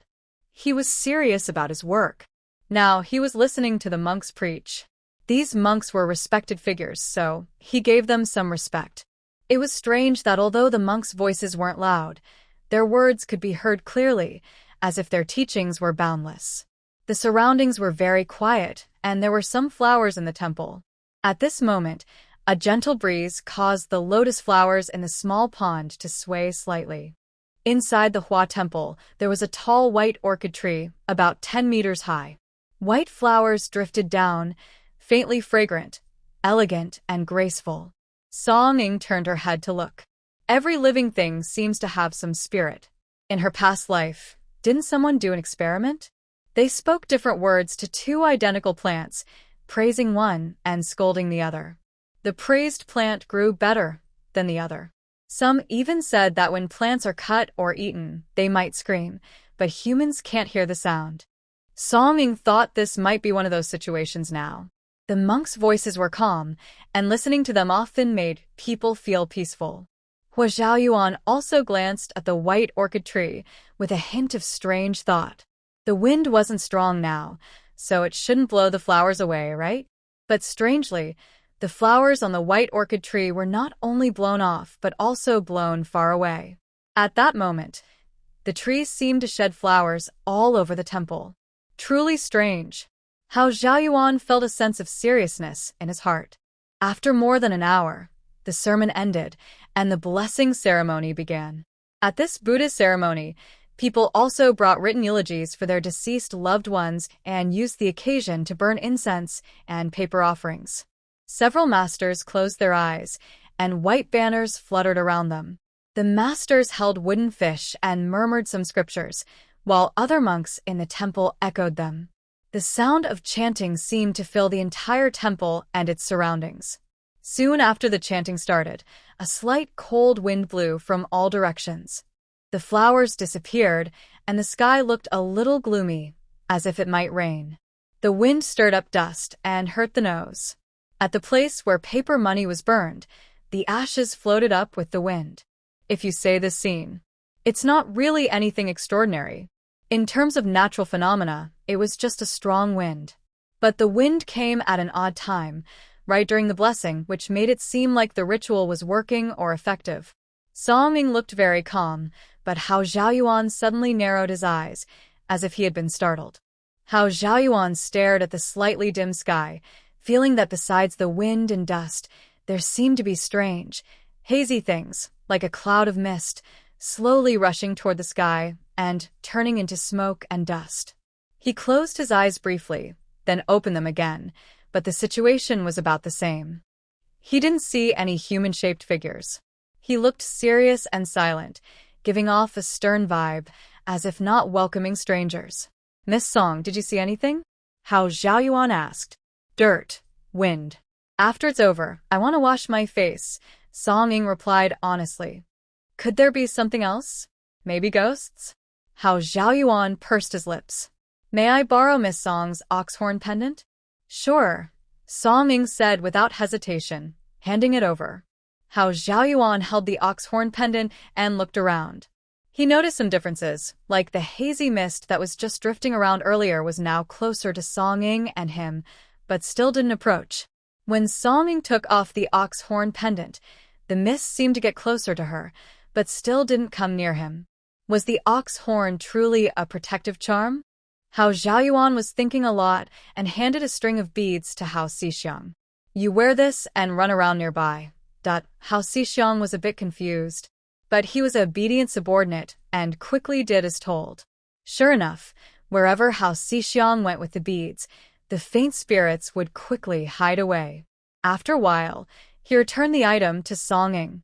Song Ying felt that perhaps this master had seen something he shouldn't have. There must be ghosts in this world. Otherwise, what else could she be? Hao Zhaoyuan's mood was very complicated right now. Recently, he had been through a lot, like Song Ying being his wife in another identity and seeing ghosts. "Miss Song, do you think? Do monsters really exist in this world?" Hao Zhaoyuan asked softly. "No, absolutely not. If monsters were so powerful, how could we not see even one?" Song Ying looked very sincere. Her eyes seemed to say, "You have to believe me. Maybe monsters are rare? Or perhaps there are many experts in this world, so monsters are afraid to show themselves?" Hao Zhaoyuan thought carefully. "There's a saying, better to believe it exists than not." "Why are you so sure, Miss Song? Don't you believe it either, sir?" Song Ying chuckled. "Anyway, I've never seen one. If I haven't seen it, it must be fake." Hao Zhaoyuan frowned slightly. So, what was he seeing now? A hallucination? But after observing for a while, he found that these so-called ghosts looked almost like dust, drifting with the wind, wandering without a home, and could even vanish into nothing. Hao Zhaoyuan smiled softly. "You're right, Miss Song." He tried to verify, but it seemed pointless. If there really were monsters or strange things in the world, what could he do? Would he have to go hunt and eliminate them? He was just an ordinary person. Doing ordinary things was enough. If someday he truly encountered something mysterious and unsolvable, then he would deal with it. After all, isn't there more in this world? Could someone like Song Ying, who could suppress evil spirits? Hao Zhaoyuan's smile made Song Ying stare in surprise. She had seen this master several times. He always had a cold face, fierce and intimidating. But when he suddenly smiled, it looked handsome but also frightening. Better to stay away. Song Ying shrank back, pretending to be honest. When the Buddhist prayer session ended, Hao Zhaoyuan could no longer see any strange things. The sky was clear, and everything returned to normal. Hua Xixiang knew his master well and remembered that the master had said that a cowhorn string could ward off evil. After the event, he eagerly asked Hua Zhaoyuan, "Sir, did you notice something suspicious just now? Or did you see something unusual?" Hua Zhaoyuan looked at him calmly. "Just some faint, fleeting things." "Faint things? Are you saying ghosts?" Hua Xixiang's face changed with fear. Where? "Are there many?" "Not many, just a few. One is hanging on your shoulder." "It's nothing much." Hua Zhaoyuan's eyes held a slight smile. He had already returned the cowhorn string to Song Ying, but now Hua Xixiang regretted it. His face turned pale. He hurriedly asked Song Ying, "Madam Hua, are you selling the bracelet?" Song Ying forced a smile, glanced at the two of them, then looked at Hua Zhaoyuan walking away alone with some disbelief. "Is your master always like this? Lying seriously, yet only a fool would believe it." "Yes, my master is different from us ordinary folks. He always looks calm and composed. Others say he must be a reincarnation of a great deity, which is why he has such a firm heart." Hua Xixiang was a complete sycophant and couldn't understand the meaning behind Song Ying's words. Song Ying looked at Hua Xixiang with sympathy. "Being so foolish isn't easy," she said. "The bracelet is for sale, but it's a family heirloom. It costs at least 500 taels. 500 taels, Hua Xixiang froze. He licked his lips, looking a bit anxious. "Is there a cheaper one?" Song Ying almost laughed out loud. Did he think she was a Taoist priest selling evil-warding charms? But as soon as she thought this, Song Ying's lips curled into a smile. "Yes, only 50 taels. But I can't just give this away to anyone. If you want to buy it, I'll leave it in the temple overnight for you to pick up tomorrow. Is that okay? 50 taels. That's not cheap either." He was more curious about whether there were charms for 5 or 50 coins. But if the master liked it, it must be worth it. So, "Then I'll trouble Madam Hua. I'll have someone handle the matter first." "No, no rush." Hua Xixiang forced a stiff smile. Song Ying's lips curled up slightly. Hua Xixiang still needed to send someone down the mountain to buy things. He looked troubled as he left. After he left, Song Ying wandered around the temple. She finally bought a small wooden peach sword at a stall inside the temple. Then she found a master to place the sword in a large jar filled with incense ash inside the temple. Hua's men worked quickly. Before it got dark, they had bought everything needed. They also sent 6 quick and honest maids. These maids looked very sincere and didn't talk much. Song Ying didn't say a word. She arranged for these women to wash their faces and hands. She herself cut cucumber and bean sprouts into strips. There was a large jar of fried peanut crumbs and chili oil ready. After washing the gluten, the leftover water needed to settle quietly. By dawn, after the water had been filtered all night, the remaining dough and gluten were steamed together in a pot. Before she could sell the food, Hua Zhaoyuan arrived first. "Master, please try this." "It's only 20 coins per bowl," Song Ying said, handing him a bowl. "Only 20 coins?" Hua Zhaoyuan frowned. "Do you think that's too little?" "It's not much. Renting a stall in this temple costs money, right? Even though the stall was arranged by you, it still costs. Plus, I used white flour and I added sugar to the seasoning. In the mountains, it's natural to sell something rare and charge a higher price." Song Ying remembered that in her previous life, she once bought a plate of shredded potatoes that cost as much as a big stew. The environment affects the price. So, 20 coins for a cold noodle dish is reasonable. Hua Zhaoyuan felt a little embarrassed. "Let me try a bowl." "Sure," Song Ying smiled. Hua Xixiang also came over, looking eagerly at Song Ying. She didn't hesitate. She took out the wooden peach sword from the incense ash jar. The sword looked a bit dull and dusty, but it had a unique smell, definitely different from those sold outside. Hua Xixiang couldn't wait. He handed over 50 taels of silver to Song Ying and quickly took the wooden sword. He hadn't slept well all night. "What are you all doing?" Hua Zhaoyuan frowned. "I thought you were loyal and unwavering. Why are you giving things to his men now?" "It's nothing, just a small official buying some protective charms," Song Ying said honestly. Because she was straightforward, Hu Xixiang felt he had gained something and even looked at her with a hint of gratitude. Song Ying responded very honestly. She bought a tiny peachwood sword for 2 coins and sold it for 50 taels. She is a successful merchant. The master pays the servant, and since this nobleman took advantage of her and her uncle, he should give her a gift, right? Hu Xiaoyuan sneered quietly, realizing Song Ying was just tricking him for money. He thought she was cunning. She sold a broken peachwood sword for 50 taels, enough to make Hu Xixiang feel pain for a year. But at this moment he was the elder. Thinking about Song Ying's plight, he decided not to stop her. Hu Xixiang eagerly looked at him. "Sir, do I have any mysterious items around here?" "No," Hu Xiaoyuan replied truthfully. He couldn't see anything right now. Hu Xixiang let out a sigh of relief. "Thank you, Madam Hu, for your kindness. I will treasure this small item." Hu Xiaoyuan sneered again, glancing at the peachwood sword. Neither the master nor the servant liked to talk much. They couldn't stay long, especially with the difference in status. It was better to keep some distance. Someone came to take away the food Song Ying had prepared, and Hu Xiaoyuan strode away. But as soon as he returned to his room, he said, "Bring it here." "What?" Hu Xixiang was surprised.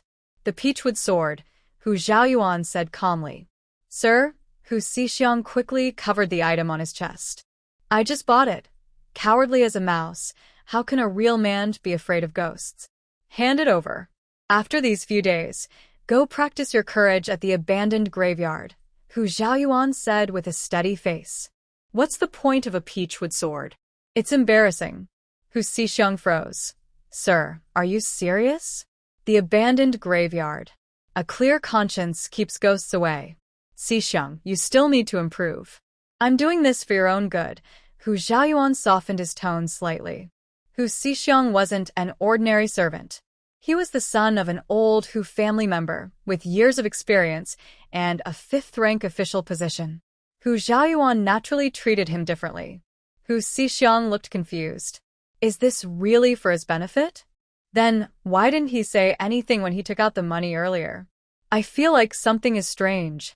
Meanwhile, Song Ying chose 2 maids and took them to sell things at the temple courtyard. The stall location provided by Lord Hu Xiaoyuan was indeed good. I secretly checked, and these days, only small vendors are allowed to rent stalls in the temple. So, the rent for my spot should be around 200 coins, while other less desirable spots cost less. A stack of cold noodles was displayed on the stall, with all the side dishes, immediately attracting people's attention. Song Ying's food was something others had never seen before. The temple also offers vegetarian meals, but these days, with so many people coming to pray and worship, not everyone can get a vegetarian meal. Some are relatives of officials like Lord Hua and the prefect, or wealthy families who pay enough incense money. The rest are families lucky enough to rent a courtyard. They don't get vegetarian meals but can prepare their own food. It's not very convenient though, because the temple supplies rice, oil, salt, soy sauce, and tea. If they don't have everything, they can borrow from the temple, but it all depends on whether their incense money is sincere enough. Is the temple greedy? Not really. The monks also need to eat and drink. When there are many people, having some rules makes things easier. Few people can fully follow these rules. Most ordinary folks either bring dry food or buy food nearby. The stalls around sell very simple things: plain noodles, vegetarian dumplings, buns, and large steamed bread. To cool down, people buy sour plum juice. Other foods are so spicy, they make people sweat a lot. So, when Song Ying's stall opened, it seemed quite special. "What's this? Long strips, but are they thick noodles?" someone immediately asked. Working under a canopy was uncomfortable, so yesterday, Song Ying made a simple mask from silk gauze to cover half her face. It protected her scars and kept things clean. This is called liang pai. To eat, just mix it with these side dishes. It's very cooling. 20 coins per bowl. Once you try it, you'll want more. Song Ying explained simply. She wasn't worried about selling out. She relied on her competitors to make her food look better. Seeing those steaming noodles and buns, she felt even hotter. This month is almost the beginning of autumn, but the weather is still very hot. Especially in the large courtyard of the temple, there are few plants, and it's very sunny. With so many people crowded together, there's a strong smell of sweat. Cold food? Don't you need to cook it? Someone nearby asked out of curiosity.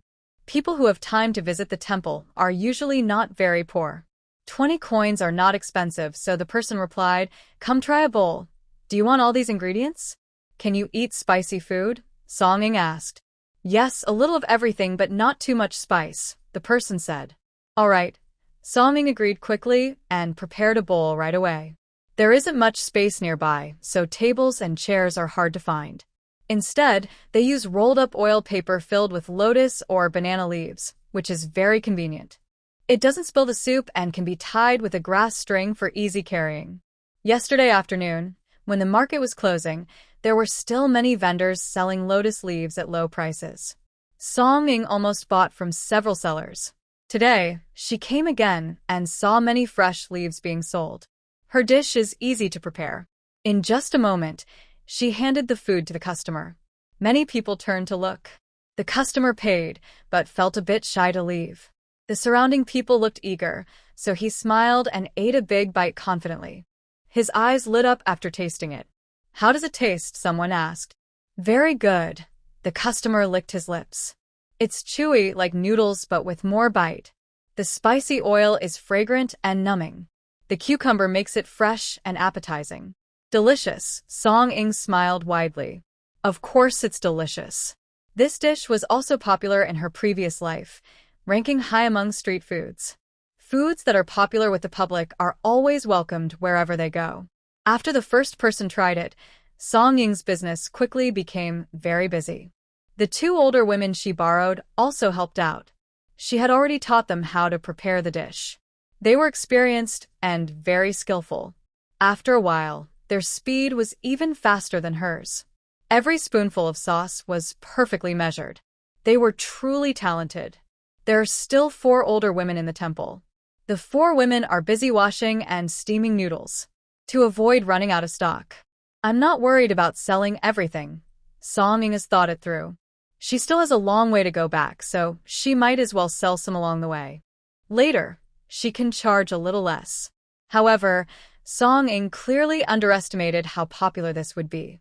On such a hot day, eating some cold noodles and drinking a sour plum juice makes you feel really happy.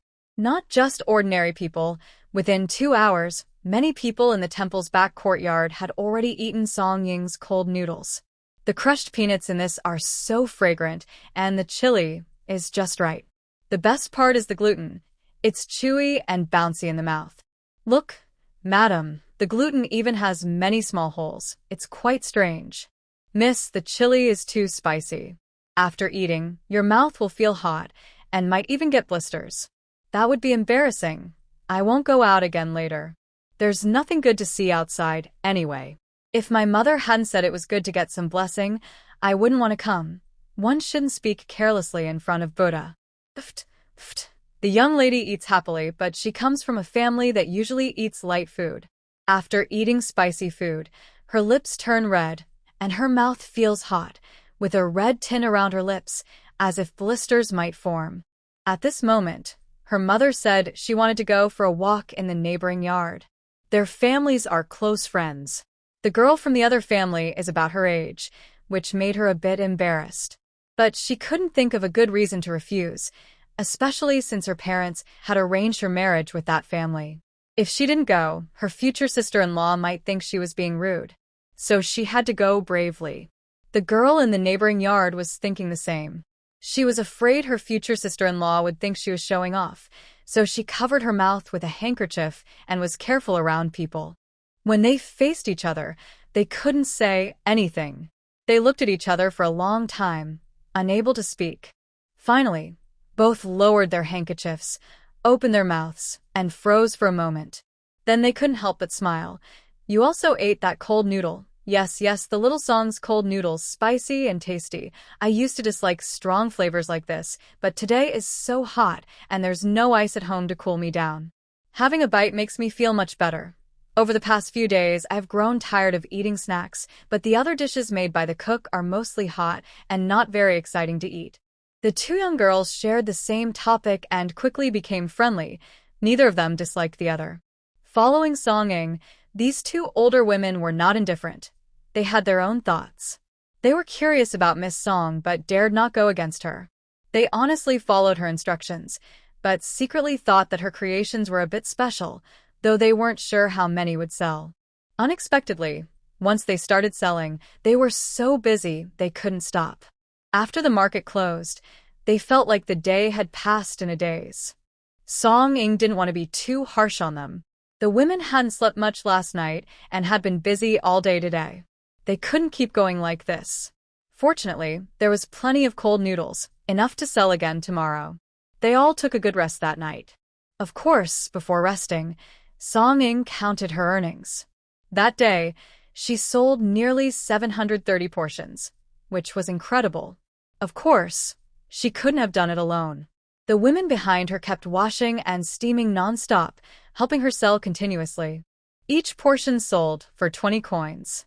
With over 730 portions, that added up to more than 14 taels of silver. That was definitely a lot. Song Ing observed other stalls' business.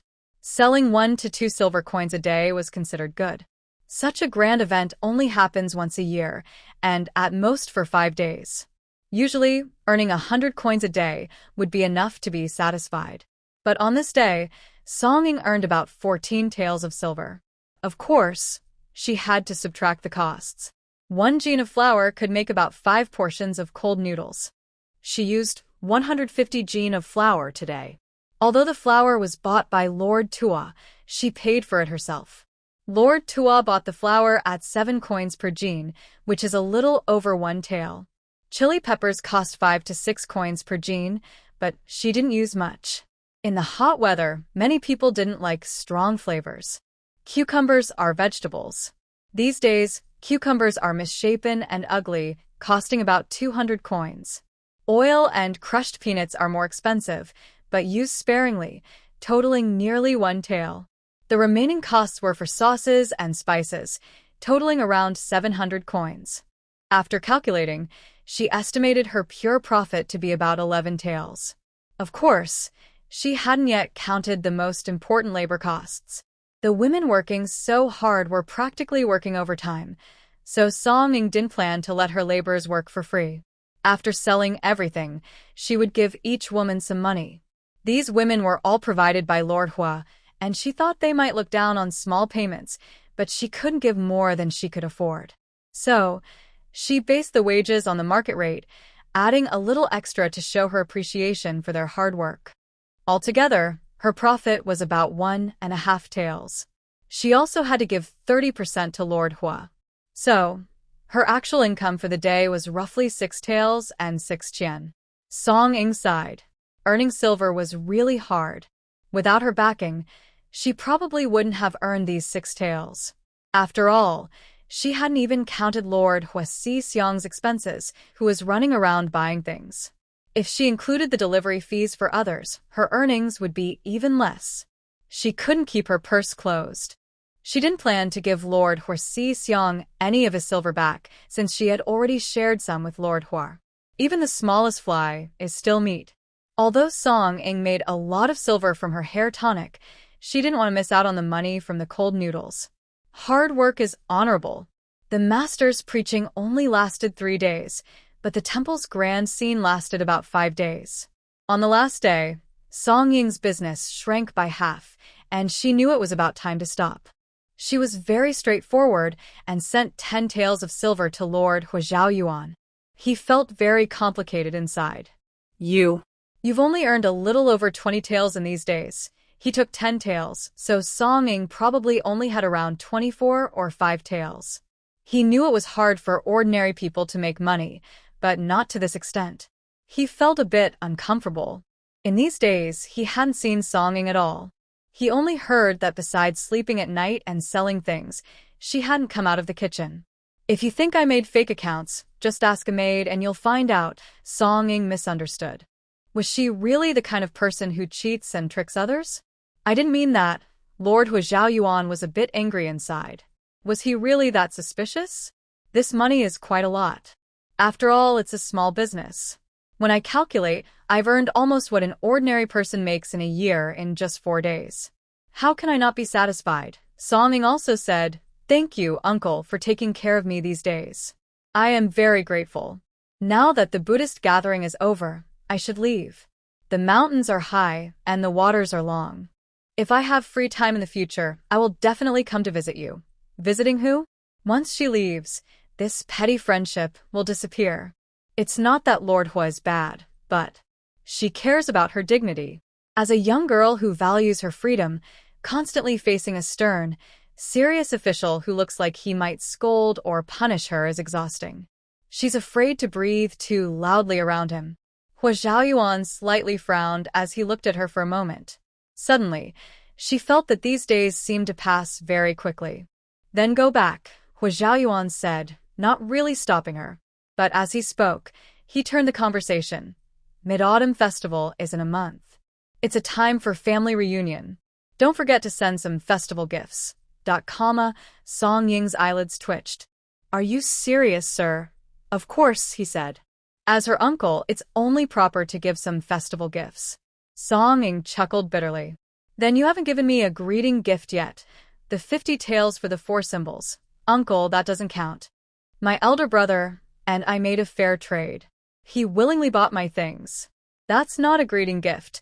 Song Ying quickly changed her tone, refusing to admit it. Hua Xiaoyuan's eyes held a smile.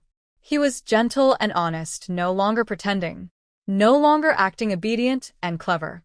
"Here, these 10 taels of silver, consider it a greeting gift." Hua Xiaoyuan pushed back the silver Song Ying handed him. Song Ying's eyes widened, grinding her teeth. This silver was earned by her.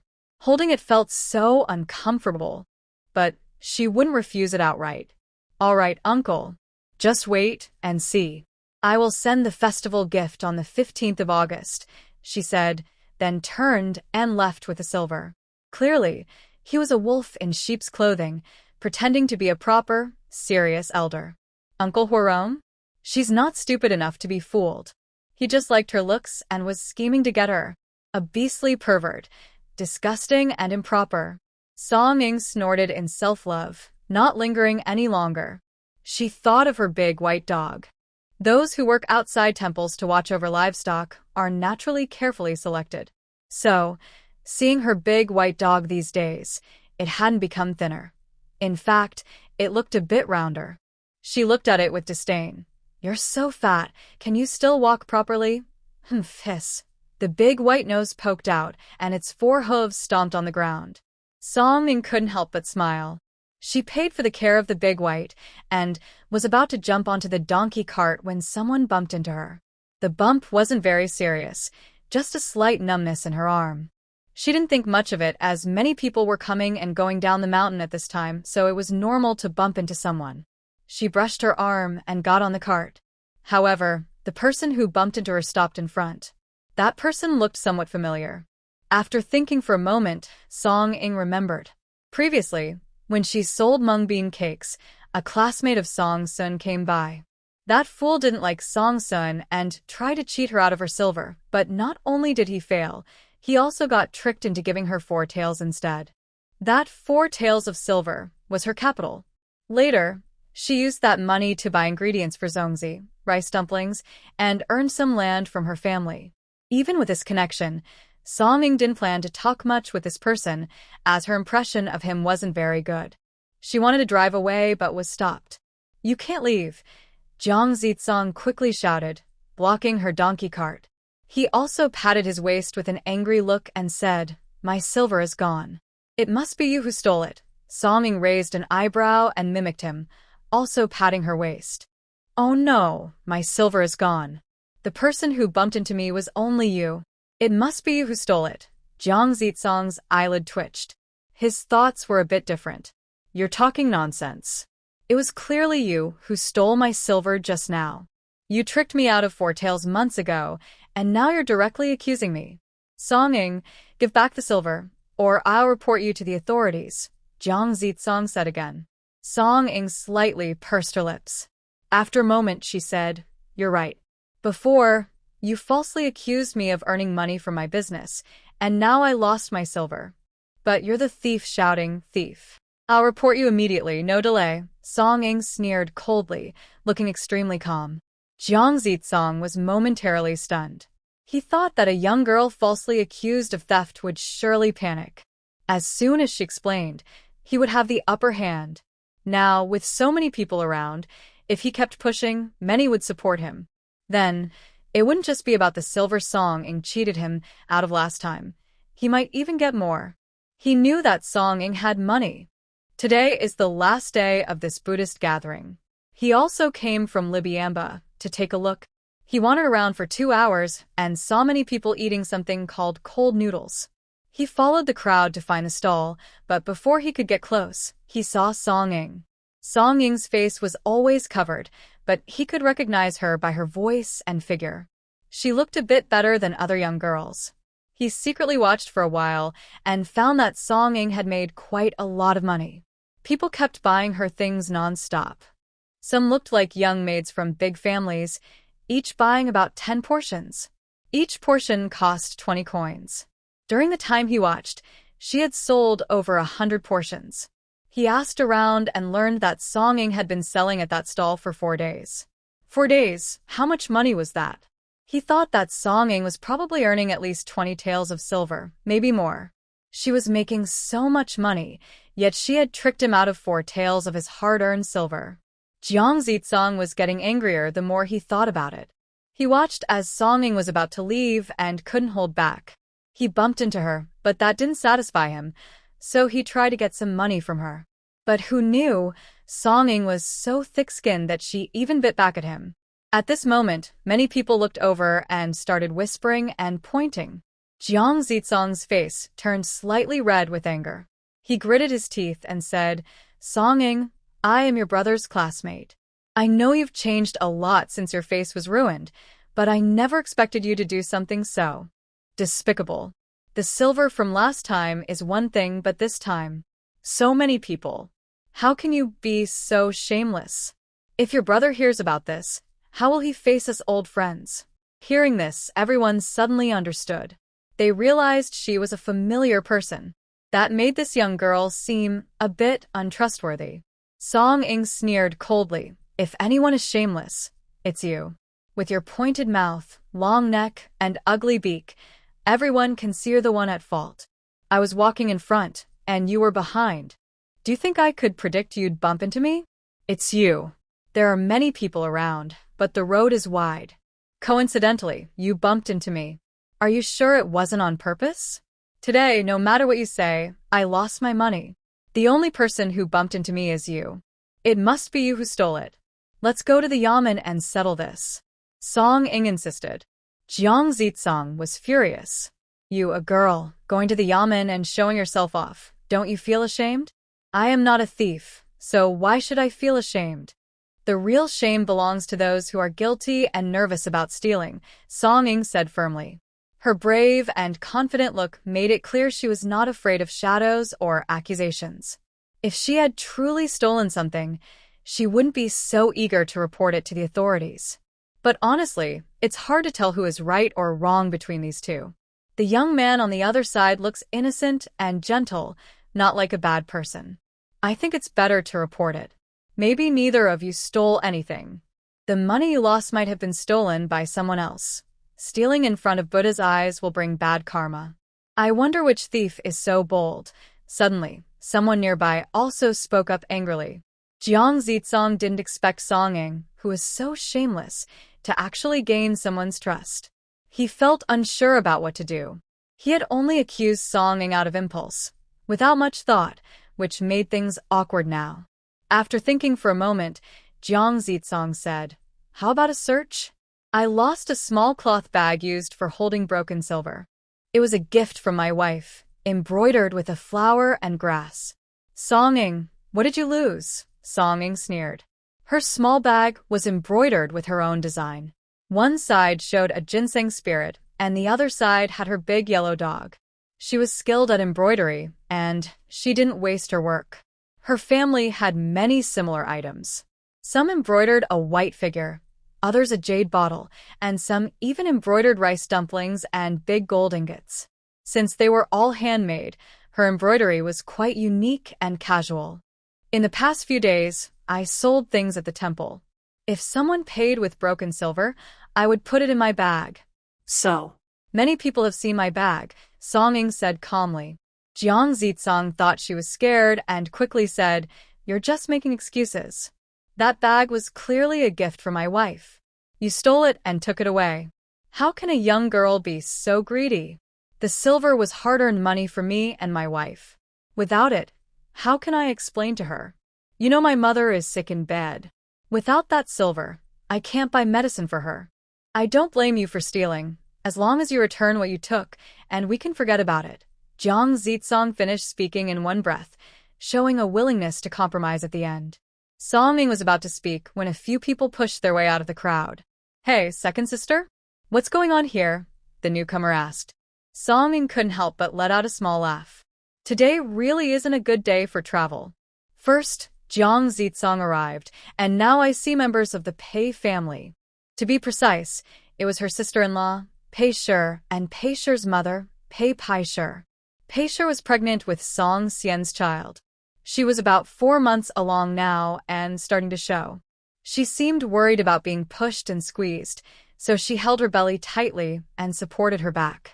If Song Ying didn't know the situation, she might think Pei Shi's baby was 6 or 7 months old. Jiang Zitsong's face showed panic, thinking that Song Ying's family had come to speak for her.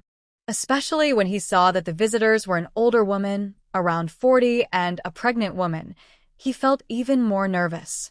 The older woman was fierce and didn't hold back when scolding others. The pregnant woman was weak, and if she scolded her, Jiang Zitsong might be in big trouble. Song Ying stole my silver. Jiang Zitsong's voice weakened, and he couldn't help but wonder how to get out of this situation. Dealing with Song Ying alone was already difficult, and now with these two, he knew he would be at a disadvantage. But just as Jiang Zitsong had this thought, he saw the older woman almost jump up, glaring and shouting, "Oh, second sister, how could you do such a thing? Quickly return the silver. Our Song family is honest. If your father finds out, he'll be furious and might even break your legs." Jiang Zitsong was stunned. Could this person be a fool? These words seemed to defend Song Ying, but they clearly accused her. He thought the other side would refuse to admit it, but unexpectedly, it was as if heaven was helping him. Song Ying had already expected that Pei Pai Shi wouldn't speak well of her, so she wasn't surprised by these words. She wasn't in a hurry. She had her own way to prove her innocence. The more the other side jumped around, the more her face would be slapped later. Pei Pai looked at her with admiration and said, "Look how sensible she is. Second sister, you must not lose your mind." Pei Pai didn't expect to see Song Ying here. This young lady, last time at the Song family, she was scolded and pointed at her nose, which made her and her mother-in-law unable to eat for days. Now that she has met her outside, with old Song and her uncles and brothers not around, who else can help her? Song Ying glanced at Pei Pai, then looked at Pei herself. After thinking for a moment, she said, "How has your pregnancy been these past few months at the Pei family?" Pei Pai was stunned for a moment, then her face became a little stiff. "Of course, the Pei family is my maternal home. They won't treat me badly." "Oh, I see. Since it's your real family, your sister-in-law should feel comfortable there." "I thought," Song Ying paused. I thought my eldest brother was tricked into stealing something by your parents and gave it to the Pei family. But in the end, my brother was punished to do hard labor, while your parents faced no consequences. I thought your sister-in-law might be upset about that. I didn't expect that you and the Pei family are so harmonious. Truly, your parents love their daughter, and she is filial." Pei Pai's face changed. Whenever she mentioned Song Xian, she remembered those unpleasant things. Poor my eldest brother.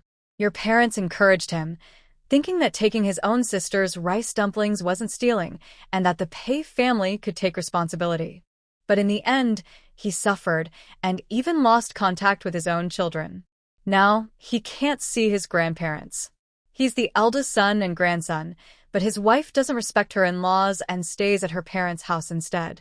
Song Ying continued. "Who are you talking about staying at her parents' house?"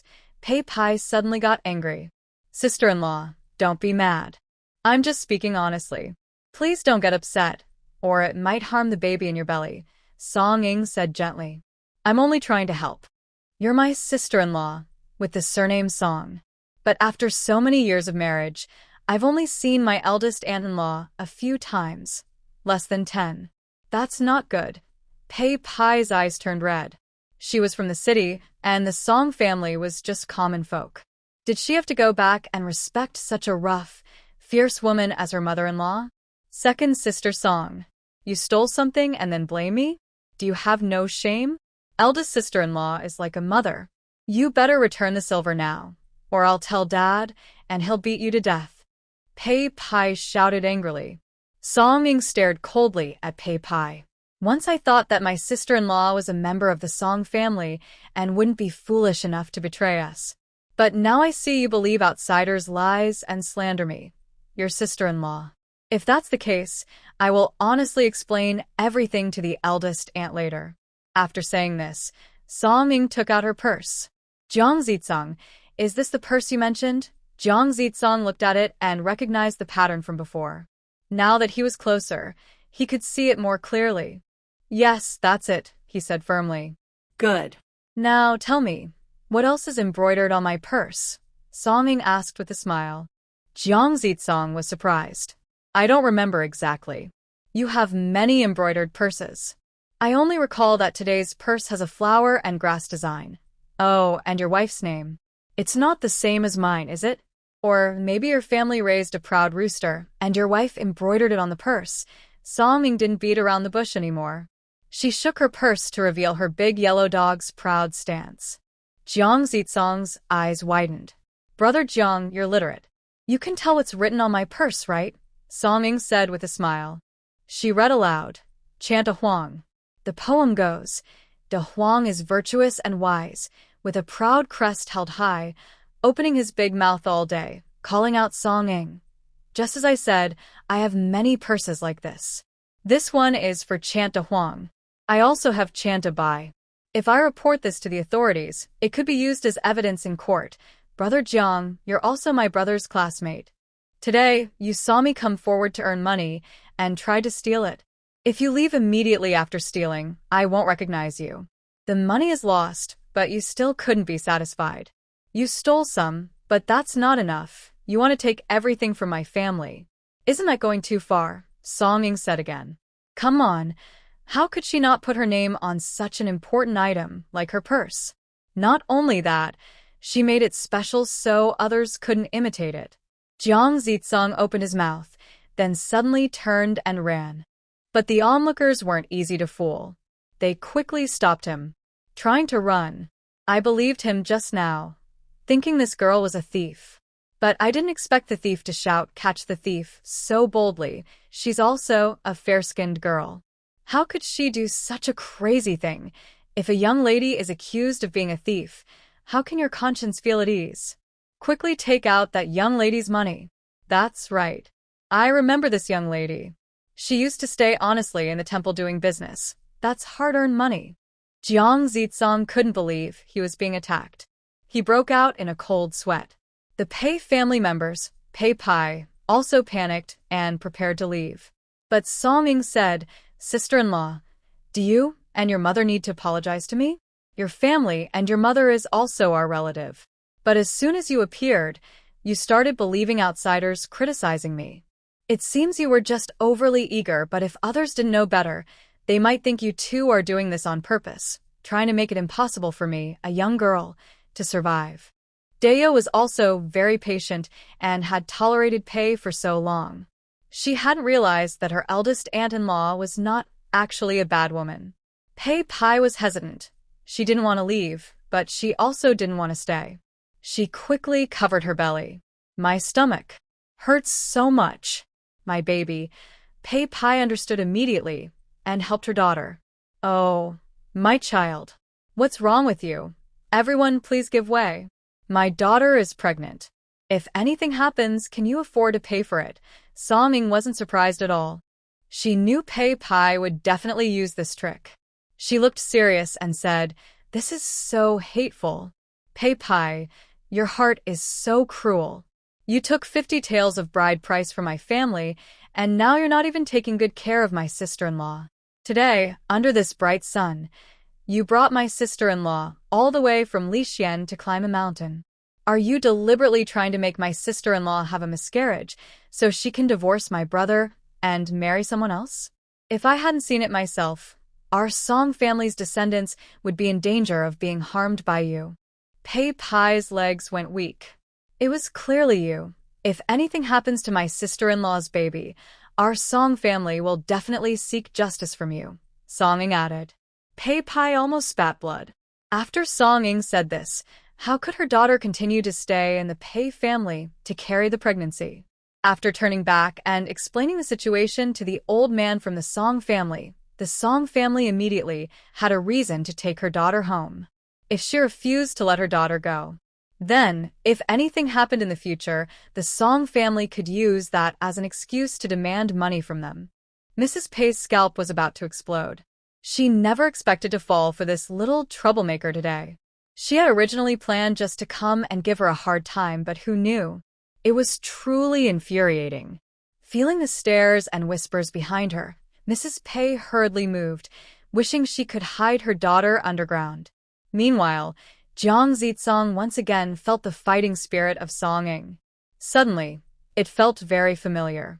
Back then, when Song Ying took some silver from him, it was about the same. His mind was a mess, and he didn't understand why he was so confused today. Couldn't he just say Song Ying secretly took some money, but not that she stole from a purse? Such items are indeed hard to take without being noticed. Miss, how much silver did you lose? Someone asked Song Ying. She looked serious and thought for a moment. I've earned quite a bit of money these days from business, some small change and some whole coins. Probably a string of copper coins and 2 or 3 taels of silver, Song Ying added. Jiang Zitsong's front looked slightly bulged, as if he had some copper coins, but probably not too many, since they wouldn't be comfortable to keep inside clothes. If she were Jiang Zitsong, she would probably carry at most a string of copper coins, some snacks, and a few taels of silver for emergencies. As a man, if he met 2 friends, he'd also need some money for food and drinks. When Song Ying said this, a kind man reached out to check Jiang Zitsong's clothes. The next moment, he indeed found some 4 taels of small silver coins and about 80 copper coins strung together. There are 4 taels here. My silver should only be 3 taels. The remaining 1 tael might belong to him. Or maybe someone else's. I'm not sure. Song Ying honestly stepped forward and collected her silver and copper coins. That's mine, Jiang Zitsong exclaimed. Big brother Jiang, you and my brother are classmates and have studied together. You should stop doing this. I won't pursue the matter of the stolen money this time. As long as you return it, it's fine. But in the future, you need to be more careful. If you steal from someone difficult to deal with, what will you do then? After speaking, Song Ying pretended to sigh. Others were convinced by her act. If Song Ying is really a liar, she would definitely steal as much as she can and wouldn't leave a few coins for this young man. Tell me, is this 1 or 2 coins yours? A kind man shouted. No. Those are my coins, Jiang Zitsong said angrily. They are really mine. Not just 1 or 2, I also have coins in Song Ying's hands. Give them back to me. But no one believed him. Just now, he kept saying the girl stole the coins, but it was also him. If they hadn't been quick, this boy would have run away. This 1 or 2 coins must have been lost by someone else. Today's big event, someone might have accidentally dropped coins and is now looking for them anxiously. There are witnesses around, so when this rumor spread, the other side immediately came over, naturally thinking their coins were stolen by this boy. They were very angry and spat at Jiang Zitsong.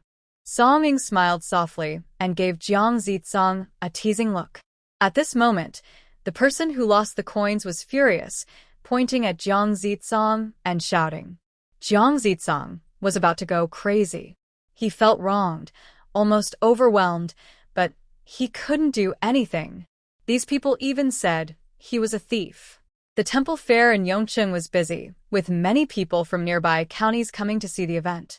Today was the last day of the fair, so there were more outsiders. Among the crowd, a few people who knew Jiang Zitsong happened to be present. Their impression of Jiang Zitsong was very bad. After they went back, his reputation as a thief would be confirmed. Neighbors, relatives, and friends would all know. Jiang Zitsong was very upset, but at this moment, Song Ying swaggered away confidently. She was riding her donkey cart, not looking back. Jiang Zitsong felt like his heart was breaking. Those dozens of copper coins didn't matter much, but he felt sorry for his silver coins. But Song Ying was so happy she could hardly contain herself. When Jiang Zitsong heard that the coins were sent from heaven to take care of her, and she had already received 2 sets of coins, she thought he was a very good person. She wouldn't mind if he came a few more times. Song Ying wanted to return to Xinghua village immediately, but before leaving, she definitely needed to say goodbye to Song Manshan. This time, when I entered the Xiankai workshop again, I found that the business was much busier than before. Customers kept coming, all attracted by the green silk paste. Song Manshan was especially good at persuading people. The women, aunts, and young ladies who came to buy things were all smiling happily because of his praise. Seeing him like this, Song Ying thought of her own 4th aunt. Song Manshan probably relies on this skill to make Xiao Yao's wife fall deeply in love with him. Second sister Song, where have you been these days? Does it take so long to burn incense at the temple? I was just thinking about it. If you don't come back today, I'll go to the officials and find someone. When Song Manshan saw her, he almost kicked her. If it weren't for the fact that Song Ying was just a girl, he might have really done it. I was at the temple, Song Ying replied with a forced smile. I know that, Song Manshan said. You said you were going to burn incense before you left. But who can burn incense for 5 days? Luckily, I'm smart. I thought there was a Buddha gathering on the mountain, and it would be over by tomorrow. If you're not back by then. It probably means you've been caught, right? He snorted. Sorry, 4th uncle. I did a little business on the mountain and earned some silver coins, Song Ying honestly explained. If it were your father, he'd have gone crazy from worry. Song Manshan rolled his eyes at her. What kind of business is it? Can it make money? Want me to take a look? You have green silk paste, right? Can you still do other jobs? Song Ying sneered. Having silver is enough to do anything. Song Manshan gritted his teeth. Song Ying shook her head. You should take good care of the shop. The green silk paste only makes small money. Just wait. Once I come up with a new product, our shop will make huge profits. Even if you take a 10% share, you'll earn more than others. Really? Song Manshan raised an eyebrow, happy. Song Ying nodded.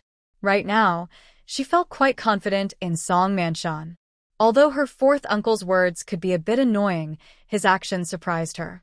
For example, the shop was very tidy inside and out. It was bright and smelled good. His rough appearance didn't hide his capable nature. If he changed into honest clothes, he would look like a very reliable shopkeeper. Then you better come up with a new product soon. As long as I make money, I don't mind calling you my ancestor. Song Manshan said boldly, patting Song Ying's shoulder. His words almost made her kneel. Song Ying felt that if the old master of the Song family were here now, he would probably scold this unworthy descendant with a stick. Treating her niece as an ancestor and her ancestors for 18 generations might make them so angry they'd crawl out of their graves. You mentioned last time about introducing a helper for my mother. Song Ying reminded him before leaving. I guess that if nothing went wrong today, you'd probably come down the mountain. I've already sent a message to her, telling her to come to the village in a couple of days. Just watch. If a rough-looking old woman with dark skin comes into the village, that's her. Song Manshan said straightforwardly. Song Ying responded with a nod and left. She was convinced by Song Manshan. At least she was a girl, right? She was about to go home, yet Song Manshan didn't even say a word to wish her safety. Not only her, even the shop's young clerk couldn't help but ask, Shopkeeper, isn't our master going home? It's quite far from here. Is everything okay? Should I go see her off? See her off? She's not a child anymore. If she's really timid and afraid, could she ride a donkey alone? If she's traveling along the official road, nothing will happen, Song Manshan said indifferently. In the past, when Song Ing hadn't gone to the capital, he definitely wouldn't have let his niece walk alone at night. But now, after a few interactions with her, he knew she was a bold and reckless girl. As for himself, he had no other use but to be especially close to his kind. If Song Ing could walk with him, it proved she was basically like him, fearless and daring. A little night journey was nothing to her. Of course, the official road was safe. As long as his niece didn't take dangerous shortcuts, no one could hurt her. The security in Yongcheng was much better than in other places. Song Ing first bought a lot of things in Yongcheng, then headed back home. The journey was very smooth. That night, she left the city and rested on the official road. Ordinary people often traveled this way. She had a donkey cart, which was quite good. Though she had to endure the wind and rain, at least she had company. By the afternoon of the next day, she arrived home, just in time to see Hualin and the three boys, Songda, Songwoo, coming home from school. When they saw her, they looked like puppies on a leash, bouncing and jumping, which looked a bit funny. But Song Ing felt a little warmth in her heart. The children are full of energy.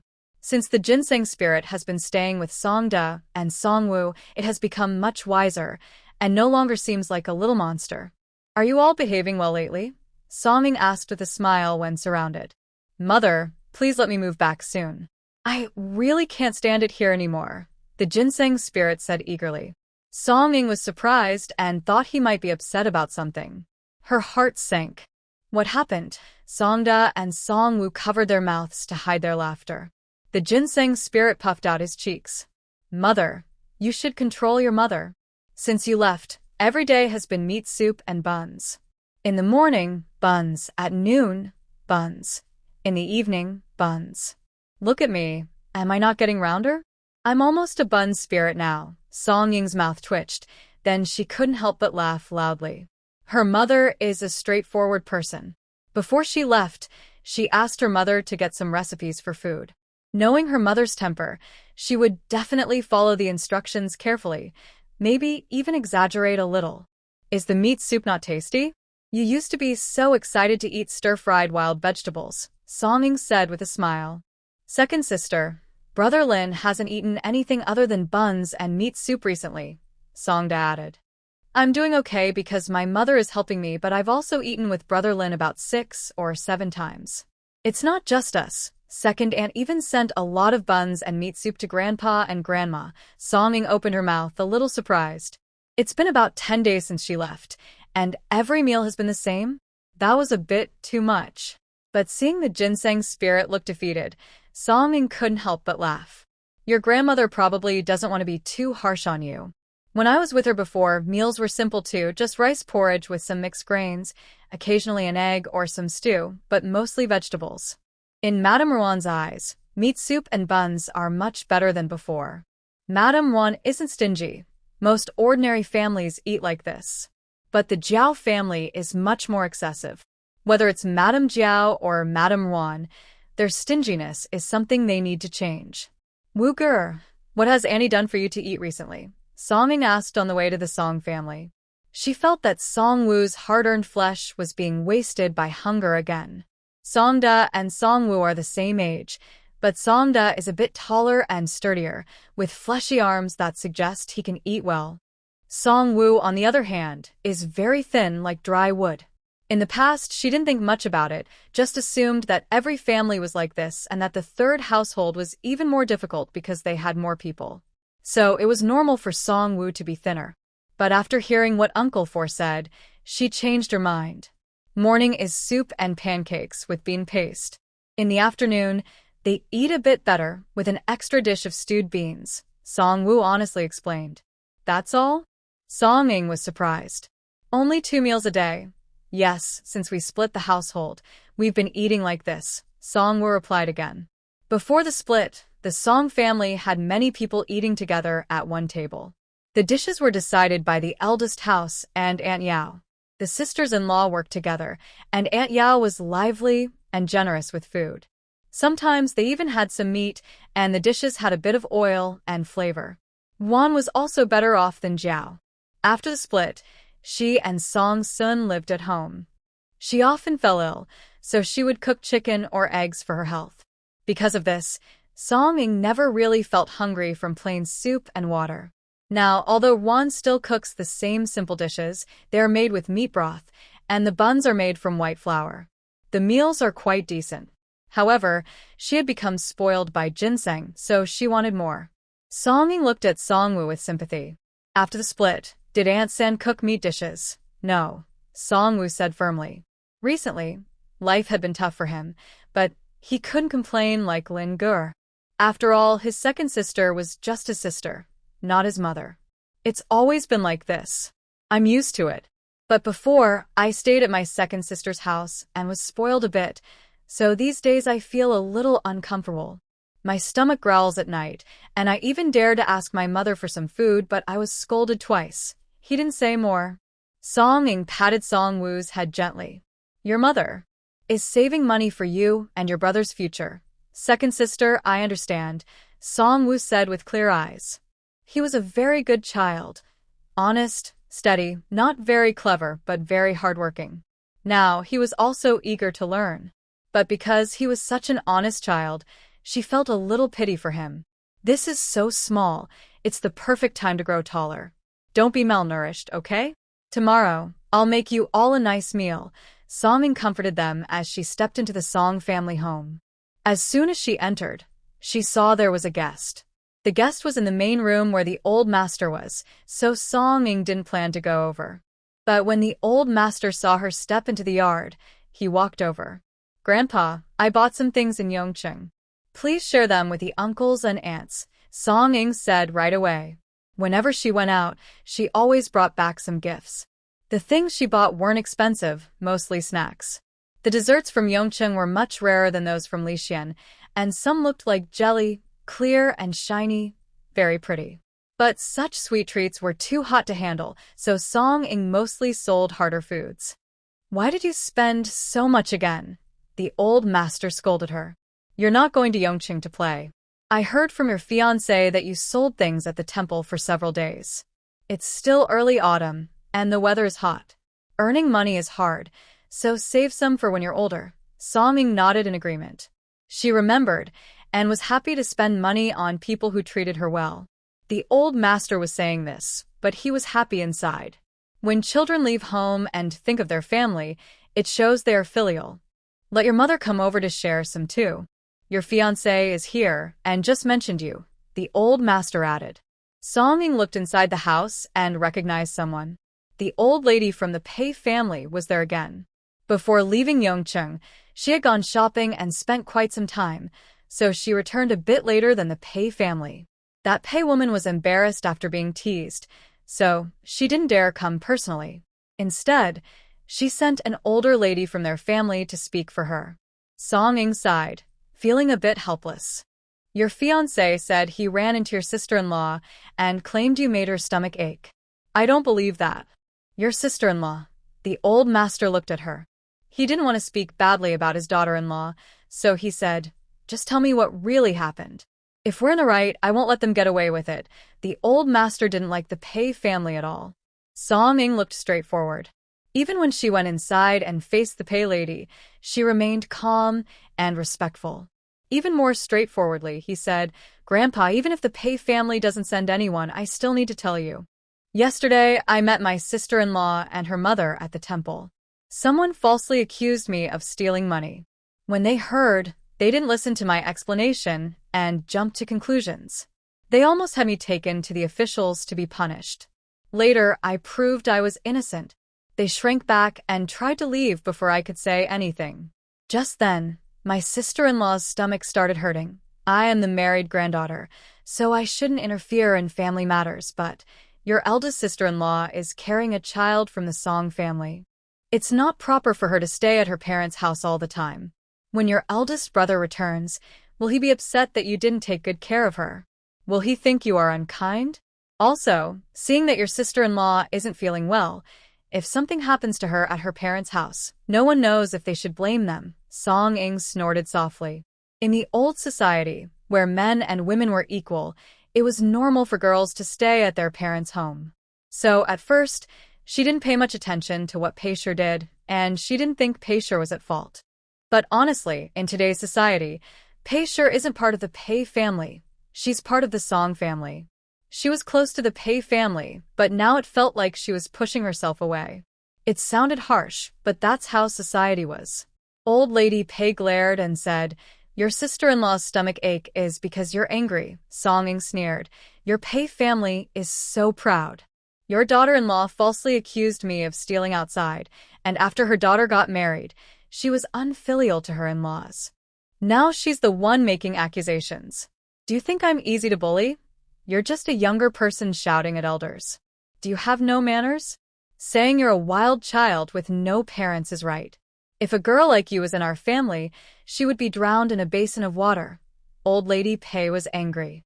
She didn't want her granddaughter to go to the Song family. It wasn't because she loved her granddaughter so much, but because her son Xian was sensible. The Pei family treated her well, and Xian would support the Pei family in the future. The Pei family had few children. Their second son was unlucky. He only had one grandson, who was just 2 or 3 years old. At that age, he definitely needed his brother-in-law's care. The Song family had many children. Whether one more or less didn't matter. Old Master Song was angry. "The in-laws came all this way, and I don't want to embarrass you, but my granddaughter from the Song family is not someone you can boss around. The in-laws, you're confused. Is your granddaughter really related? She's just a wild girl others didn't want, but my granddaughter is your own great-grandchild. In terms of kinship, my granddaughter is closer to you than anyone else," Grandma Pei argued logically. But Old Master Song saw it differently. The Pei family was the one who wronged his grandson. Song had some flaws, but she was raised under his own eyes. He didn't see her as an outsider. His expectations for her were the same as for his own granddaughter. If his granddaughter truly had problems, whether to scold or beat her, it was about sending her away to marry. That was a matter for the Song family, not the Pei family. "You're right, in-laws. The child in the Song Pei family is ours. It's unreasonable for her to stay and be raised in your Pei family. The eldest son isn't home, but my third son is. Let him go with the eldest daughter-in-law to the county town and bring Song Pei home," Old Master Song said. He had been thinking about this at the birthday banquet, but hadn't found the right moment to speak. Even if his son and daughter-in-law went to fetch her, they might be turned away. But this time was different. As Song said, Pei's health was poor, which showed the Pei family wasn't caring enough. The Song family should step in to solve the problem. But that's not possible. "Your countryside is inconvenient. Isn't the city more comfortable?" Grandma Pei immediately said. Hearing this, Old Master Song was even more upset. "Are you looking down on our Song family because we're common folk? Fine. When the baby is born, I'll have my eldest daughter-in-law divorce Pei. Our family's ancestors were common folk too, and we don't marry into noble families like yours," Old Master Song shouted. He paid 50 taels of silver to marry a lazy girl, and from the start, everything went wrong. She even caused her older brother to be forced into hard labor. To put it bluntly, she was a bad omen. He hadn't even disliked her, yet the Pei family looked down on the Song family. How shameless. Old Master Song spoke, and Song said nothing. But she didn't leave. Her grandfather's health had been poor these past few months. After being upset by Song Xian, losing her own son, and falling down, his face looked worse than before. "Dear, all this is for the good of our children and grandchildren. When Brother Xian returns and wants to bring his wife home, I won't stop him," Grandma Pei said again. Brother Xian has been misled by you all. He's not even 3 years old, and already so sensible. Your Pei family has high hopes, but when my grandson comes back and hears rumors that the Song family doesn't care about the Pei family, I'll be the one blamed," Old Song said, feeling that his granddaughter's words made sense. "If you don't send him back, then I will take the Song family members to your Pei family to get the truth. Let's see if your Pei family always marries off daughters like this." The old man's anger was quite intimidating. At least, right now, Grandma Pei was so angry she didn't dare speak. In the end, she left in a huff. The old man kept his promise and followed her, sending third Song to accompany Dame Yao to the county town to pick up someone. Dame Yao disliked her daughter-in-law very much, but she also knew that her daughter-in-law often stayed outside, which was not good, so she moved quickly. Song Ying didn't rush home. She stayed for a meal at Ruan's place. Of course, it was meat soup with buns. Ruan's cooking was good, but she didn't often make buns, so she practiced just for this. After days of practice, the buns looked very nice, with folds like flowers, quite pleasing to the eye. Are you not inviting your third aunt? Song Ying mentioned the helper she wanted to hire. Juan was a bit surprised. Luckily, I haven't brought this up. But I haven't said anything, yet I've been making buns every day. My family knows I want to open a food stall. Your third aunt also asked about it, and it seems she wants to work with me.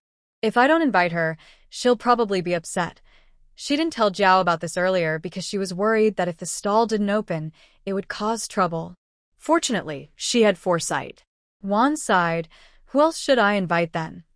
I was just about to say that I think someone will come tomorrow. Mother, come with me to see. Since we'll be working together, we need to get along. If you think it's not suitable, we can find someone else, Song Ying said. By the way, this person was recommended by Uncle C. Your Uncle C recommended her. Juan looked surprised. Is she good at fighting? Song Ying paused. In the past few days, she was supposed to meet more than just that lady. There was also Nyo Dolly. I think it's about time to find someone. As soon as I thought of it, the next morning, the woman recommended by Uncle Four and Nyo Dolly came to visit one after the other. When Nyo Dolly saw there was someone else, he immediately thought it was a rival and nervously rubbed his hands. Seeing this woman, Song Ying felt quite surprised. Her name is Guan, and she looks a bit dark. According to Uncle Four, she should be in her 40s, but she actually looks like she's around 60. However, it's clear that Guan has made an effort to look neat. Her hair is tidy, and her clothes and nails are very clean. Juan sure could tell at a glance that Guan was not someone to be easily messed with. She has a fiery temper, so it's obvious that she's loud and fierce. Song Ying didn't ask much, mainly letting Juan Sure and Guan talk. Does your sister-in-law have children? Juan Sure asked simply. Guan's voice wasn't high-pitched and sounded very sharp and confident. I have a son. He's in his early 20s and not married yet. I want to find some work to help him save some money. I don't mind doing dirty or tiring jobs. I can do anything. Juan Sure nodded. I mainly want someone who can take charge in the shop. Don't worry, sister. I've raised my own children over the years. To support him, I've done all kinds of work. I've seen all kinds of bosses and customers. Whether they're difficult or greedy, I'm not afraid.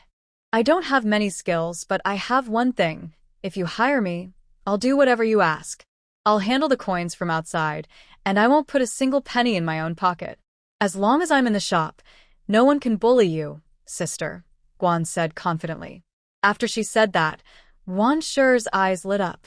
Look at her confidence and decisiveness. No matter what happens in the future, at least her attitude now makes people feel at ease. Juan Sure can also judge people. Guan is a bit dark, but not dirty.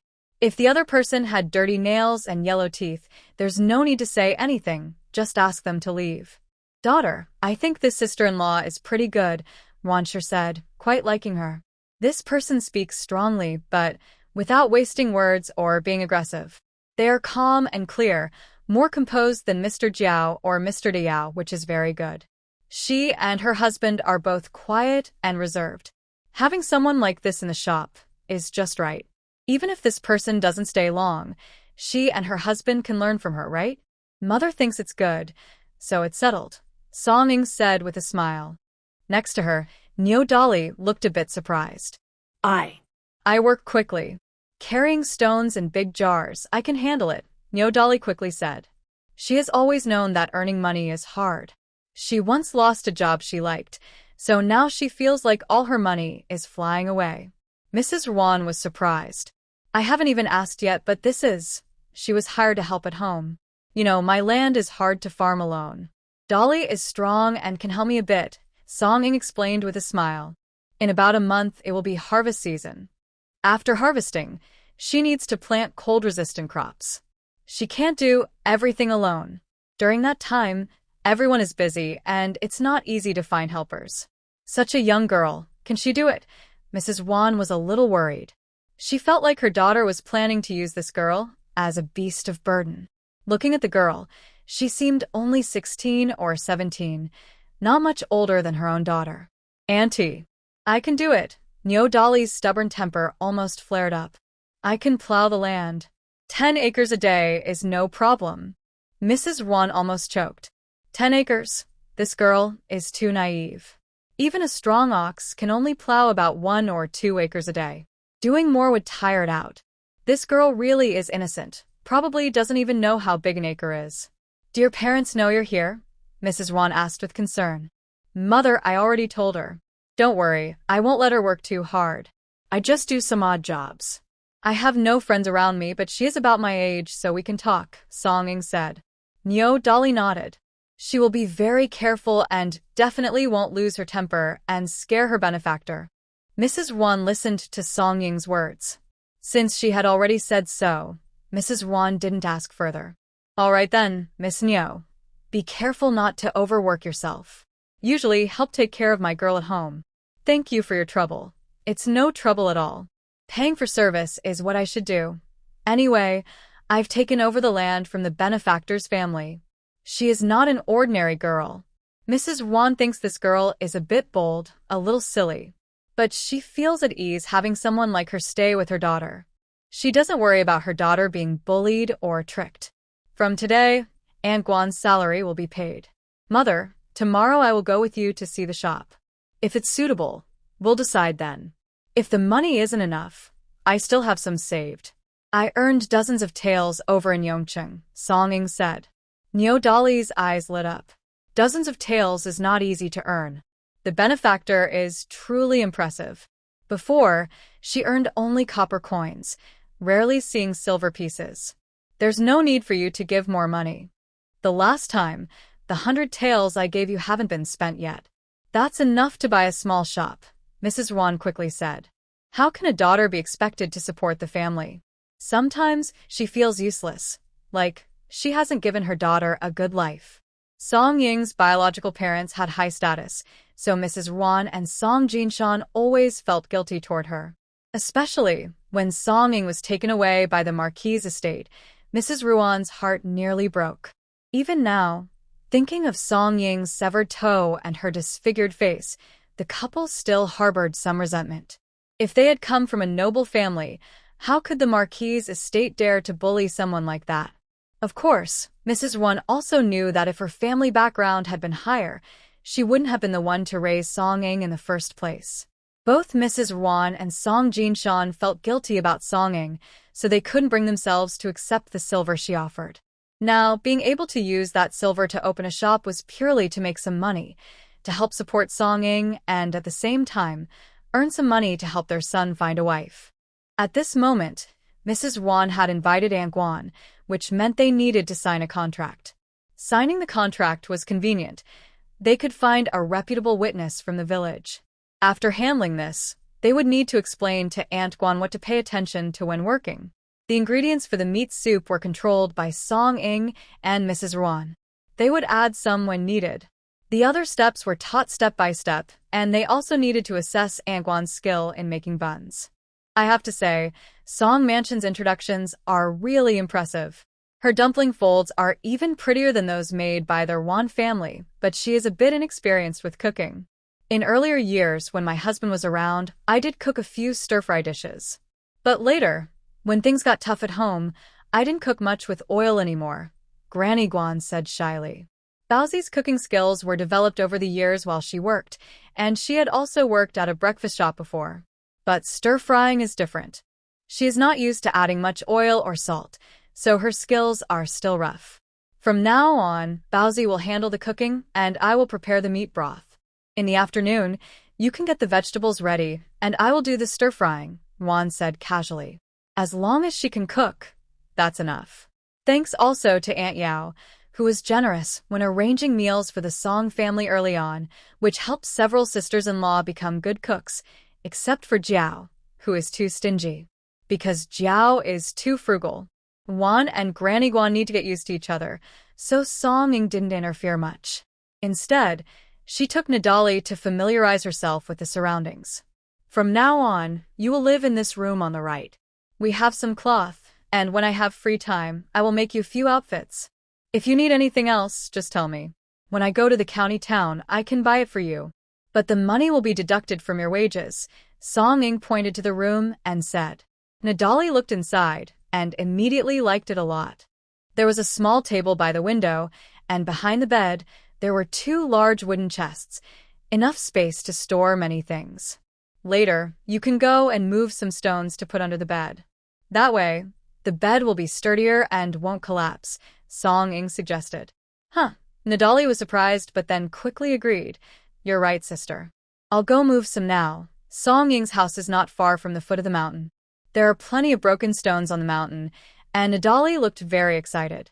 She ran into the mountain like a gust of wind and, in less than 15 minutes, came back holding a huge stone in her arms.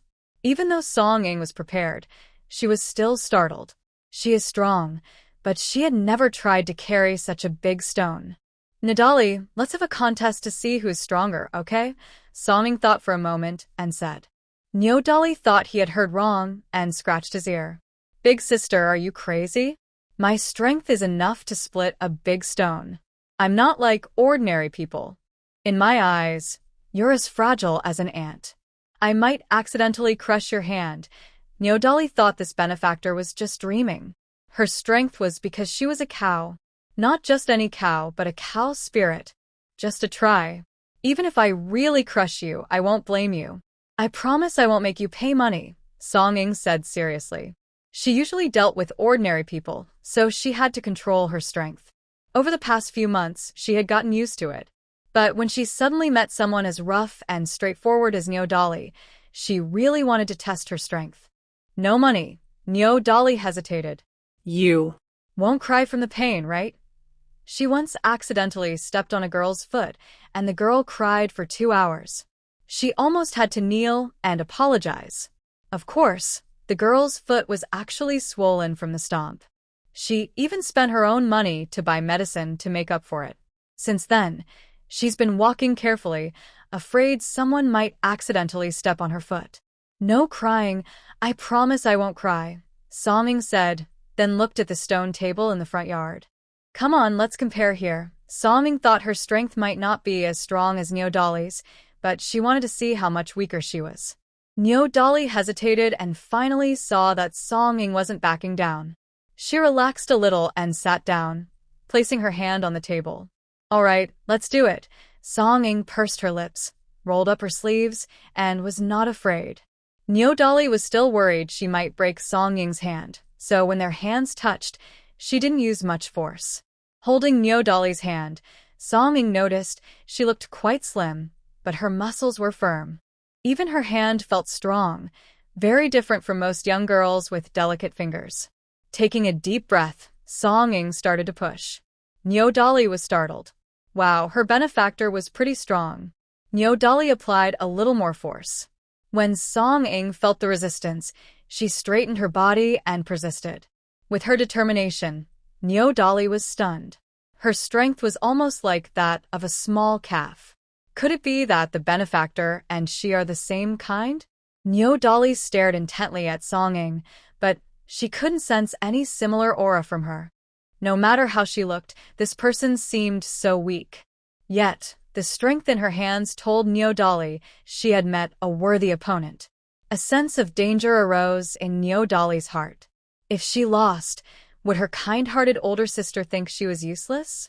Then she wouldn't need to do farm work anymore, because her benefactor could work the land herself. In that case, she might lose her job again. Nadali is a big eater. She traveled over mountains and through waters to reach Yong City's mountain area. Her diet and habits changed from when she was young, making her feel very uncomfortable. Especially after becoming a spirit, she developed more cravings, which required a lot of silver to support. Thinking about money, Nadali became determined. Her face turned red, and she gasped for breath, putting all her strength into her hands. Song Ying immediately felt a mountain-like pressure rush toward her wrists, almost as if she was about to be crushed. A light sweat appeared on her forehead.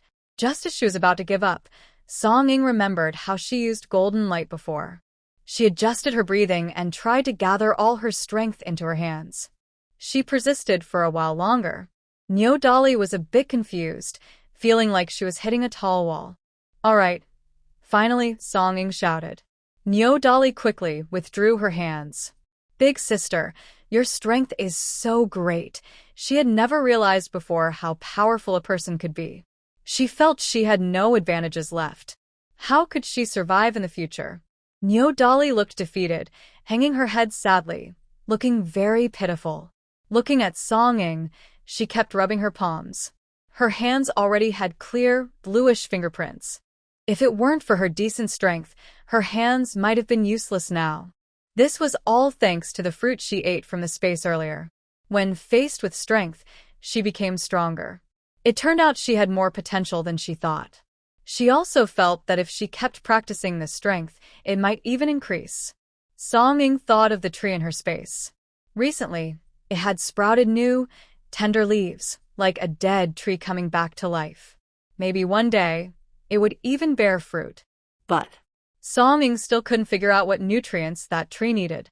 She tried watering the tree with spiritual water, but after watering, the leaves only looked a little lively and did not sprout new buds.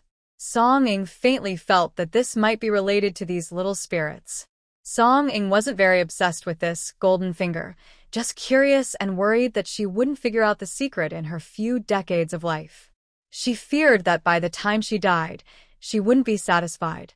"Big sister, do you still want me to farm the land?" Song Ying was thinking when Nyo Dolly nervously asked. Song Ying couldn't help but chuckle. "Of course. I have a lot to do, so only you can handle the farming. I can at most help a little." The original owner grew up in this village, and everyone knew how strong she was. Even after spending 2 years in the capital, she didn't come back looking like a strong young girl. She wouldn't hide her strength. She just didn't want to show off. Nyo Dolly sighed in relief. "Your hometown isn't around Yong City, right?" Song Ying suddenly remembered something and asked. "In Xing Mountain, people only talked about wild boars, not wild cattle." "That's right. My home is very far away," Nyo Dolly sighed. "A few years ago, a traveling merchant bought me. Later, I escaped from him, and then I settled here. To be precise, she was once an ordinary little wild cow, kept in a cage and brought here. One dark and windy night, she broke out of the cage and ran into the mountains. Since then, she wandered in the mountains. Because she had a lot of life experience from a young age, she was a bit smarter than ordinary cows. When water gathered enough, she transformed into a human form. Coincidentally, on the day she became human, she met a kind old man. She saved him, and in return, he took her as his granddaughter, teaching her many things. Later, the old man died. Nyo Dolly thought Song Ying didn't know her true identity, so she spoke very carefully. Song Ying didn't expose her, waiting for her to realize it herself. But Nyo Dolly was really naive. In the afternoon, the ginseng spirit returned, but Nyo Dolly hadn't noticed anything strange. The ginseng spirit looked at Nyo Dolly with strange eyes, then secretly sneaked behind Song Ying and asked, "Mother, I don't have much skill. What kind of spirit is she? Did Brother Frog bring it back?" "She is a cow. She came willingly herself, simple as that," said Song Ying. Hearing this, the ginseng spirit immediately understood. His mother was probably counting on the cow to do some work. "Why doesn't she recognize me?" the ginseng spirit asked again. she "Has seen many people but not many monsters, so she didn't think you were a ginseng." Song Ying guessed. "Then, Mother, please don't tell her. I like others to see me as a person." The ginseng spirit was a bit happy. If even monsters can't recognize him, it means he's hidden his aura very well and is learning to act like a human.